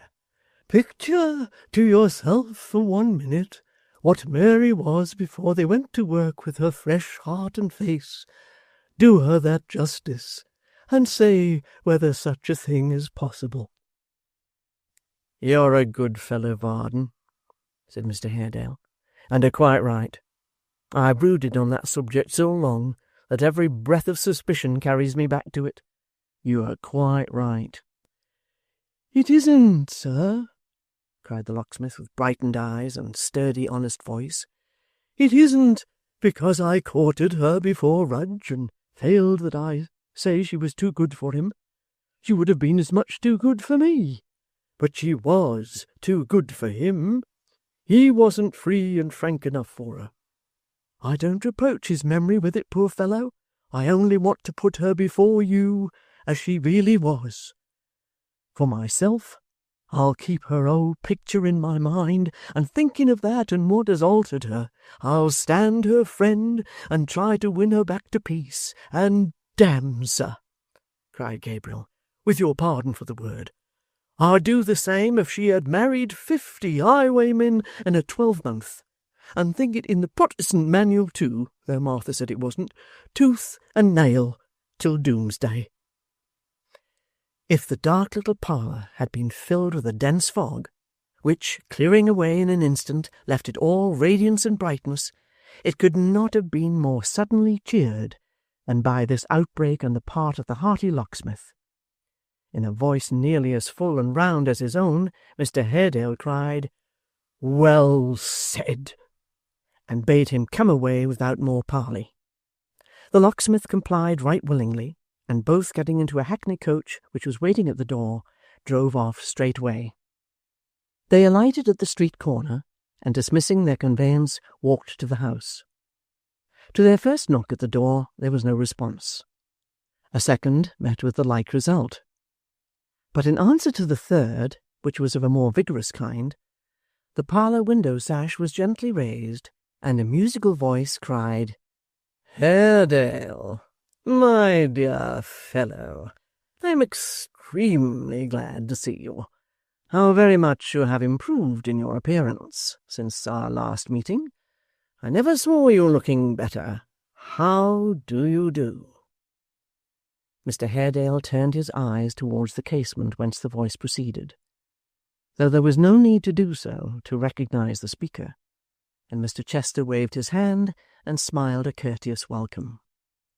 "The door will be opened immediately," he said. "There is nobody but a very dilapidated female to perform such offices. You will excuse her infirmities. If she were in a more elevated station of society, she would be gouty. Being but a hewer of wood and drawer of water, she is rheumatic. My dear Haredale, these are natural class distinctions, depend upon it." Mr. Haredale, whose face resumed its lowering and distrustful look the moment he heard the voice, inclined his head stiffly and turned his back upon the speaker. "Not opened yet," said Mr. Chester. "Dear me! I hope the aged soul has not caught her foot in some unlucky cobweb by the way.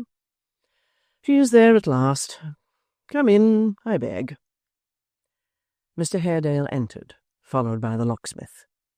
Turning with a look of great astonishment to the old woman who had opened the door, he inquired for Mrs. Rudge, for Barnaby. They were both gone, she replied, wagging her ancient head, for good. There was a gentleman in the parlour who perhaps could tell them more. That was all she knew. Pray, sir, said Mr Haredale, presenting himself before this new tenant, where is the person whom I came here to see? My dear friend, he returned, I have not the least idea. Your trifling is ill-timed, retorted the other in a suppressed tone and voice, and its subject ill-chosen. Reserve it for those who are your friends, and do not expend it on me. I lay no claim to the distinction, and have the self-denial to reject it. My dear good sir, said Mr Chester, you are heated with walking. Sit down, I beg. Our friend is but a plain honest man, returned Mr Haredale, and quite unworthy of your notice. Gabriel Varden by name, sir, said the locksmith bluntly. A worthy English yeoman, said Mr Chester, a most worthy yeoman of whom I have frequently heard my son Ned, darling fellow, speak, and have often wished to see. Varden, my good friend, I am glad to know you. You wonder now, he said, turning languidly to Mr Haredale, to see me here. Now I am sure you do. Mr Haredale glanced at him, not fondly or admiringly, smiled, and held his peace. The mystery is solved in a moment, said Mr Chester. In a moment. Will you step aside with me one instant? You remember our little compact in reference to Ned and your dear niece, Haredale? You remember the list of assistants in their innocent intrigue? You remember these two people being among them? My dear fellow, congratulate yourself and me. I have bought them off. You have done what? Said Mr Haredale. Bought them off, returned his smiling friend. I have found it necessary to take some active steps towards setting this boy and girl attachment quite at rest, and have begun by removing these two agents. You are surprised. Who can withstand the influence of a little money? They wanted it, and have been bought off. We have nothing more to fear from them. They are gone. Gone? Echoed Mr Haredale. Where? My dear fellow, and you must permit me to say again that you never looked so young, so positively boyish as you do tonight. The Lord knows where. I believe Columbus himself wouldn't find them. Between you and me, they have their hidden reasons, but upon that point I have pledged myself to secrecy. She appointed to see you here tonight, I know, but found it inconvenient, and couldn't wait. Here is the key of the door. I'm afraid you'll find it inconveniently large, but as the tenement is yours, your good nature will excuse that, Haredale, I am certain. Chapter 27. Mr Haredale stood in the widow's parlour, with the door-key in his hand, gazing by turns at Mr Chester and at Gabriel Varden, and occasionally glancing downward at the key as in the hope that of its own accord it would unlock the mystery, until Mr Chester, putting on his hat and gloves, and sweetly inquiring whether they were walking in the same direction, recalled him to himself. No, he said. Our roads diverge widely, as you know. For the present, I shall remain here. You will be hipped, Haredale. You will be miserable, melancholy, utterly wretched, returned the other. It's a place of the very last description for a man of your temper. I know it will make you very miserable. Let it, said Mr Haredale, sitting down, and thrive upon the thought. Good night. Feigning to be wholly unconscious of the abrupt wave of the hand which rendered this farewell tantamount to a dismissal, Mr Chester retorted with a bland and heartfelt benediction, and inquired of Gabriel in what direction he was going. Yours, sir, would be too much honour for the like of me,' replied the locksmith, hesitating. 'I wish you to remain here a little while, Varden,' said Mr Haredale, without looking towards them. 'I have a word or two to say to you.' 'I will not intrude upon your conference another moment,' said Mr Chester, with inconceivable politeness. 'May it be satisfactory to you both. God bless you.' So saying, and bestowing upon the locksmith a most refulgent smile, he left them. 'A deplorably constituted creature, that rugged person,' he said as he walked along the street. 'Here's an atrocity that carries its own punishment along with it, a bear that gnaws himself. And here is one of the inestimable advantages of having a perfect command over one's inclinations. I have been tempted in these 2 short interviews to draw upon that fellow 50 times. 5 men in 6 would have yielded to the impulse. By suppressing mine, I wound him deeper and more keenly than if I were the best swordsman in all Europe, and he the worst. You are the wise man's very last resource,' he said, tapping the hilt of his weapon. 'We can but appeal to you when all else is said and done. To come to you before, and thereby spare our adversaries so much, is a barbarian mode of warfare, quite unworthy of any man with the remotest pretensions to delicacy of feeling or refinement.' He smiled so very pleasantly as he communed with himself after this manner, that a beggar was emboldened to follow for alms, and to dog his footsteps for some distance. He was gratified by the circumstance, feeling it complimentary to his power of feature, and as a reward suffered the man to follow him until he called a chair, when he graciously dismissed him with a fervent blessing. 'Which is as easy as cursing,' he wisely added as he took his seat, 'and more becoming to the face. To Clerkenwell, my good creatures, if you please.' The chairmen were rendered quite vivacious by having such a courteous burden, and to Clerkenwell they went at a fair round trot.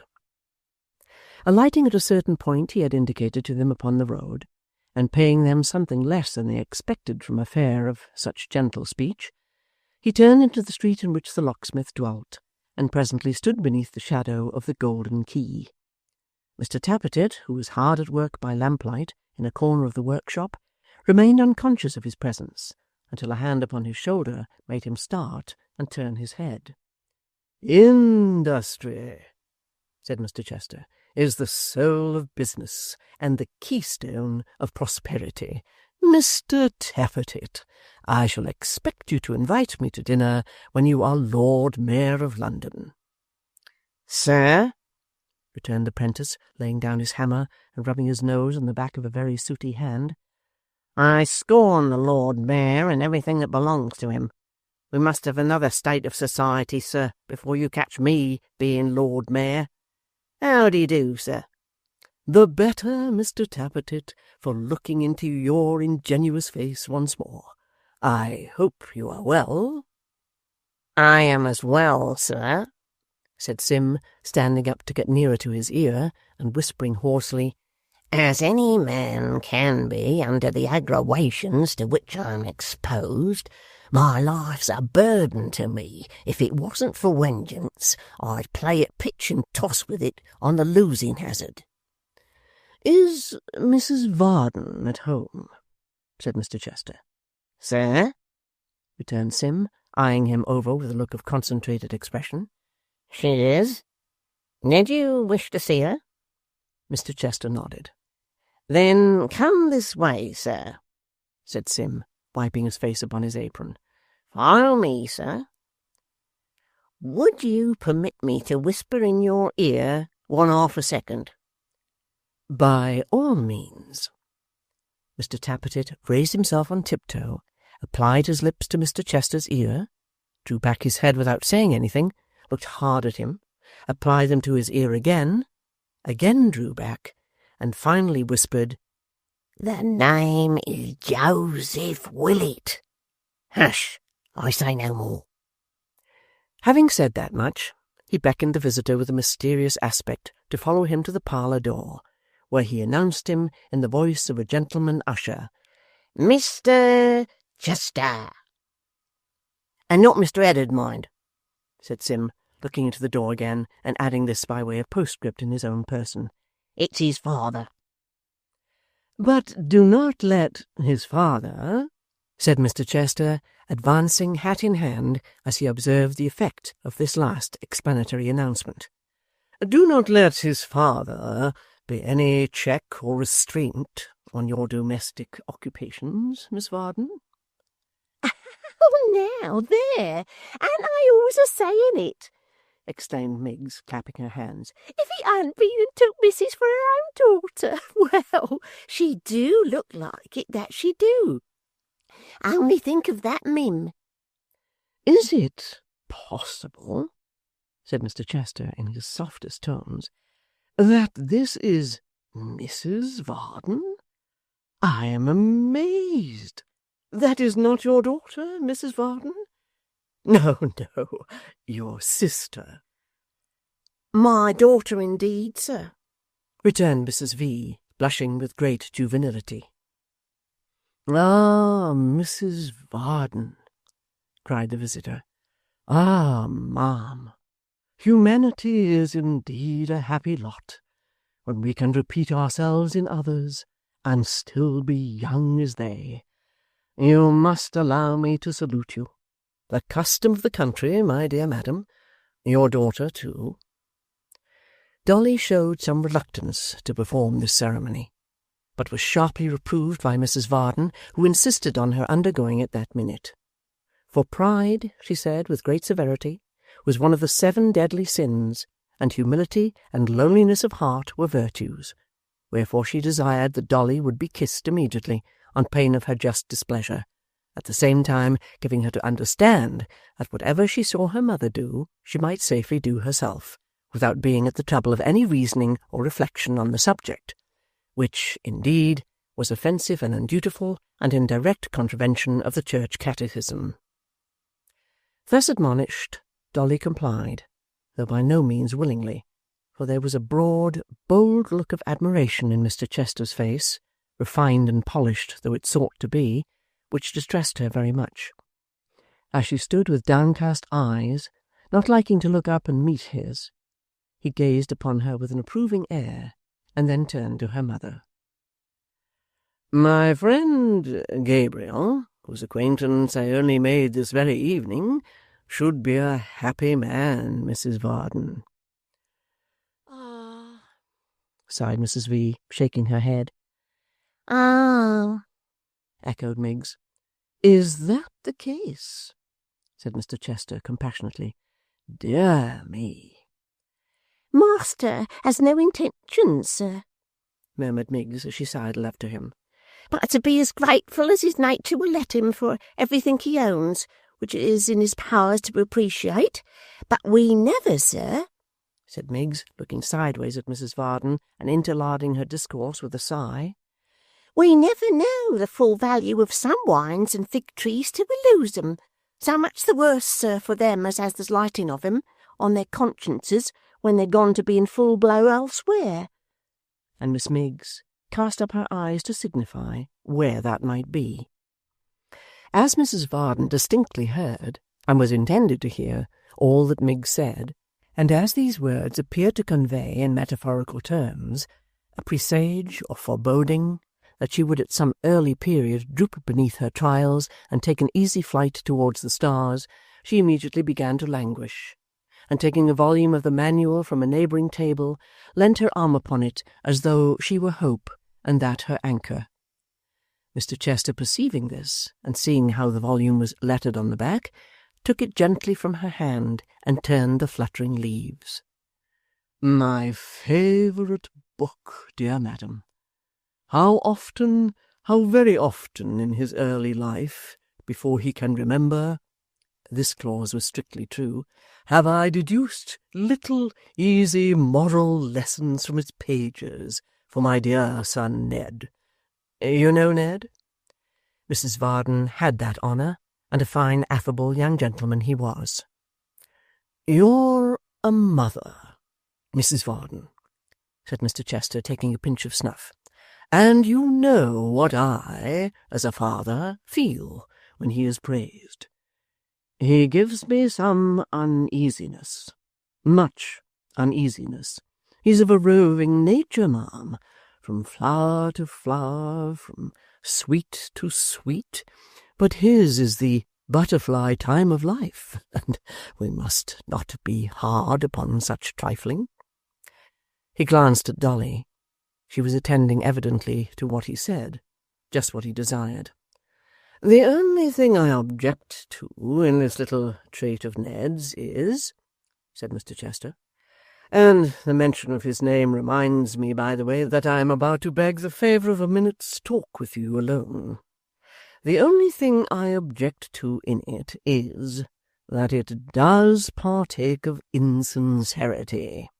Now, however I may attempt to disguise the fact from myself in my affection for Ned, still I always revert to this, that if we are not sincere, we are nothing. Nothing upon earth. Let us be sincere, my dear madam." "And Protestant," murmured Mrs. Varden. "And Protestant, above all things. Let us be sincere and Protestant, strictly moral, strictly just, though always with a leaning towards mercy, strictly honest and strictly true, and we gain— it is a slight point, certainly, bacillus something tangible— we throw up a groundwork and foundation, so to speak, of goodness, on which we may afterwards erect some worthy superstructure." Now, to be sure, Mrs. Varden thought, here is a perfect character. Here is a meek, righteous, thoroughgoing Christian, who, having mastered all these qualities, so difficult of attainment, who, having dropped a pinch of salt on the tails of all the cardinal virtues, and caught them every one, makes light of their possession, and pants for more morality. For the good woman never doubted, as many good men and women never do, that this slighting kind of profession, this setting so little store by great matters, this seeming to say, "I am not proud, I am what you hear, but I consider myself no better than other people, let us change the subject, pray," was perfectly genuine and true. He so contrived it, and said it in that way that it appeared to have been forced from him, and its effect was marvellous. Aware of the impression he had made, few men were quicker than he at such discoveries, Mr. Chester followed up the blow by propounding certain virtuous maxims, somewhat vague and general in their nature, doubtless, and occasionally partaking of the character of truisms, worn a little out at elbow, but delivered in so charming a voice, and with such uncommon serenity and peace of mind, that they answered as well as the best. Nor is this to be wondered at, for as hollow vessels produce a far more musical sound in falling than those which are substantial, so it will oftentimes be found that sentiments which have nothing in them make the loudest ringing in the world, and are the most relished.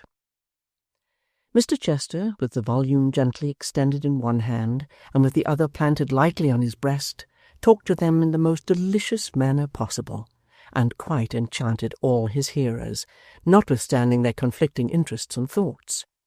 Even Dolly, who, between his keen regards and her eyeing over by Mr. Tappertit, was put quite out of countenance, could not help owning within herself that he was the sweetest spoken gentleman she had ever seen.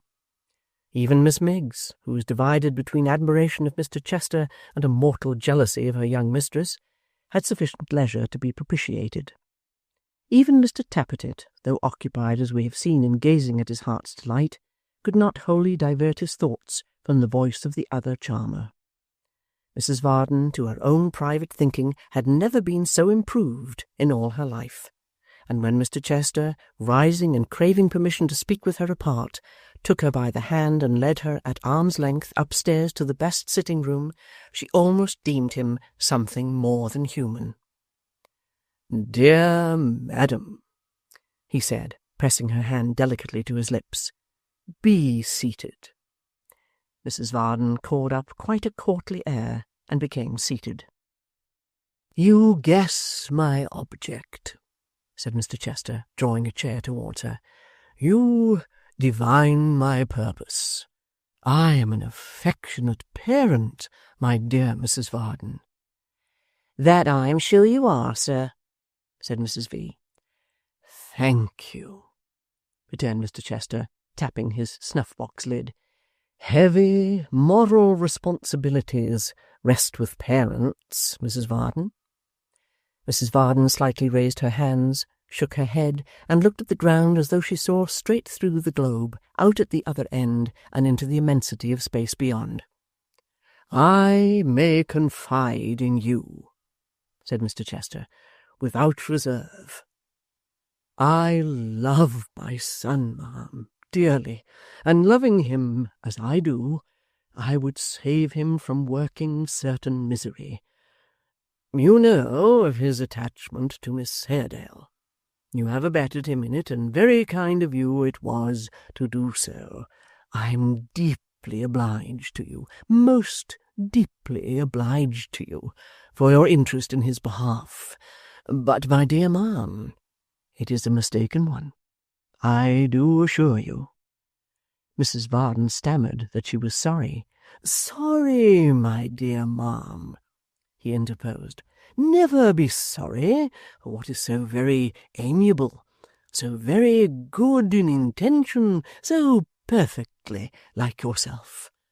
But there are grave and weighty reasons, pressing family considerations, and apart even from these, points of religious difference, which interpose themselves and render their union impossible, utterly impossible.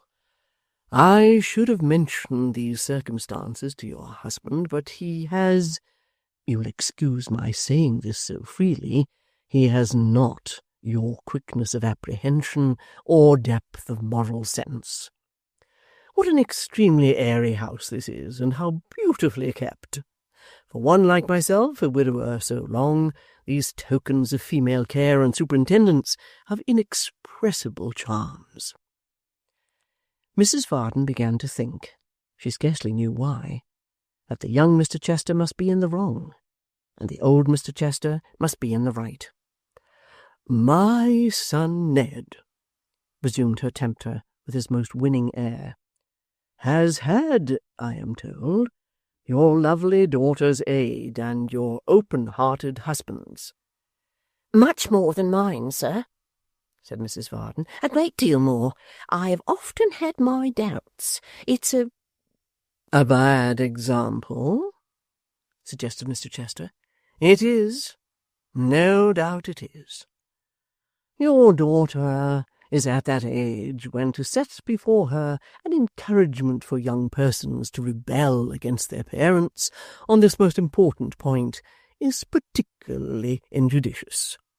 You are quite right. I ought to have thought of that myself, but it escaped me. I confess, so far superior are your sex to ours, dear madam, in point of penetration and sagacity." Mrs. Varden looked as wise as if she had really said something to deserve this compliment, firmly believed she had, in short, and her faith in her own shrewdness increased considerably. "My dear ma'am," said Mr. Chester, "you embolden me to be plain with you. My son and I are at variance on this point. The young lady and her natural guardian differ upon it also, and the closing point is that my son is bound by his duty to me, by his honour, by every solemn tie and obligation, to marry someone else." "Engaged to marry another lady?" quoth Mrs. Varden, holding up her hands. "My dear madam, brought up, educated and trained expressly for that purpose. Expressly for that purpose. Miss Haredale, I am told, is a very charming creature." "I am her foster mother, and should know. The best young lady in the world," said Mrs. Varden. "I have not the smallest doubt of it. I am sure she is. And you, who have stood in that tender relation towards her, are bound to consult her happiness. Now, can I as I have said to Haredale, who quite agrees, can I possibly stand by and suffer her to throw herself away, although she is of a Catholic family, upon a young fellow who, as yet, has no heart at all? It is no imputation upon him to say he has not, because young men who have plunged deeply into the frivolities and conventionalities of society very seldom have. Their hearts never grow, my dear ma'am, till after 30. I don't believe, no, I do not believe that I had any heart myself when I was Ned's age. Oh, sir, said Mrs. Varden, I think you must have had. It's impossible that you, who have so much now, can ever have been without any. I hope, he answered, shrugging his shoulders meekly, I have a little. I hope very little, heaven knows. But to return to Ned, I have no doubt you thought, and therefore interfered benevolently in his behalf, that I objected to Miss Haredale. How very natural, my dear madam. I object to him, emphatically to Ned himself. Mrs. Varden was perfectly aghast at the disclosure. He has, if he honourably fulfils this solemn obligation of which I have told you, and he must be honourable, dear Mrs. Varden, or he is no son of mine, a fortune within his reach. He is of most expensive, ruinously expensive habits, and if in a moment of caprice and wilfulness he were to marry this young lady, and so deprive himself of the means of gratifying the tastes to which he has been so long accustomed, he would, my dear madam, he would break the gentle creature's heart. Mrs. Varden, my good lady, my dear soul, I put it to you, is such a sacrifice to be endured? Is the female heart a thing to be trifled with in this way? Ask your own, my dear madam, ask your own, I beseech you. Truly, thought Mrs. Varden, this gentleman is a saint.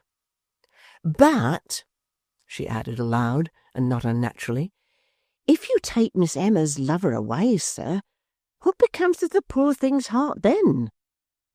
The very point, said Mr. Chester, not at all abashed, to which I wished to lead you.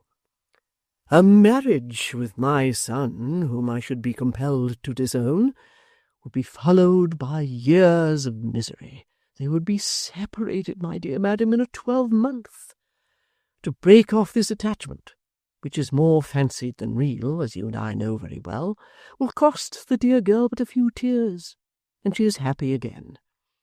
Take the case of your own daughter, the young lady downstairs, who is your breathing image. Mrs. Varden coughed and simpered. There is a young man, I am sorry to say a dissolute fellow of very indifferent character, of whom I have heard Ned speak. Bullet, was it? Pullet, Mullet? There is a young man of the name of Joseph Willet, sir, said Mrs. Varden, folding her hands loftily. That's he, cried Mr. Chester. Suppose this Joseph Willet, now, were to aspire to the affections of your charming daughter, and were to engage them. It would be like his impudence, interposed Mrs. Varden, bridling, to dare to think of such a thing. My dear madam, that's the whole case. I know it would be like his impudence. It is like Ned's impudence to do as he has done. But you would not on that account, or because of a few tears from your beautiful daughter, refrain from checking their inclinations in their birth. I meant to have reasoned thus with your husband when I saw him at Mrs. Rudge's this evening. My husband, said Mrs. Varden, interposing with emotion, would be a great deal better at home than going to Mrs. Rudge's so often. I don't know what he does there. I don't see what occasion he has to busy himself in her affairs at all, sir. If I don't appear to express my concurrence in those last sentiments of yours, returned Mr. Chester, quite so strongly as you might desire, it is because his being there, my dear madam, and not proving conversational, led me hither, and procured me the happiness of this interview with one in whom the whole management, conduct, and prosperity of her family are centred, I perceive. With that he took Mrs. Varden's hand again, and having pressed it to his lips with the high-flown gallantry of the day, a little burlesqued to render it the more striking in the good lady's unaccustomed eyes, proceeded in the same strain of mingled sophistry, cajolery, and flattery, to entreat that her utmost influence might be exerted to restrain her husband and daughter from any further promotion of Edward's suit to Miss Haredale, and from aiding or abetting either party in any way. Mrs. Varden was but a woman, and had her share of vanity, obstinacy, and love of power. She entered into a secret treaty of alliance, offensive and defensive, with her insinuating visitor, and really did believe, as many others would have done who saw and heard him, that in so doing she furthered the ends of truth, justice, and morality in a very uncommon degree. Overjoyed by the success of his negotiation, and mightily amused within himself, Mr. Chester conducted her downstairs in the same state as before, and having repeated the previous ceremony of salutation, which also as before comprehended Dolly, took his leave, first completing the conquest of Miss Miggs's heart by inquiring if this young lady would light him to the door. "Oh, Mim," said Miggs, returning with the candle. "Oh, gracious me, Mim! There's a gentleman. Was there ever such an angel to talk as he is, and such a sweet-looking man, so upright and noble that he seems to despise the very ground he walks on, and yet so mild and condescending that he seems to say, but I will take notice on it too. And to think of his taking you for Miss Dolly, and Miss Dolly for your sister. Oh, my goodness me! If I was master, wouldn't I be jealous of him?"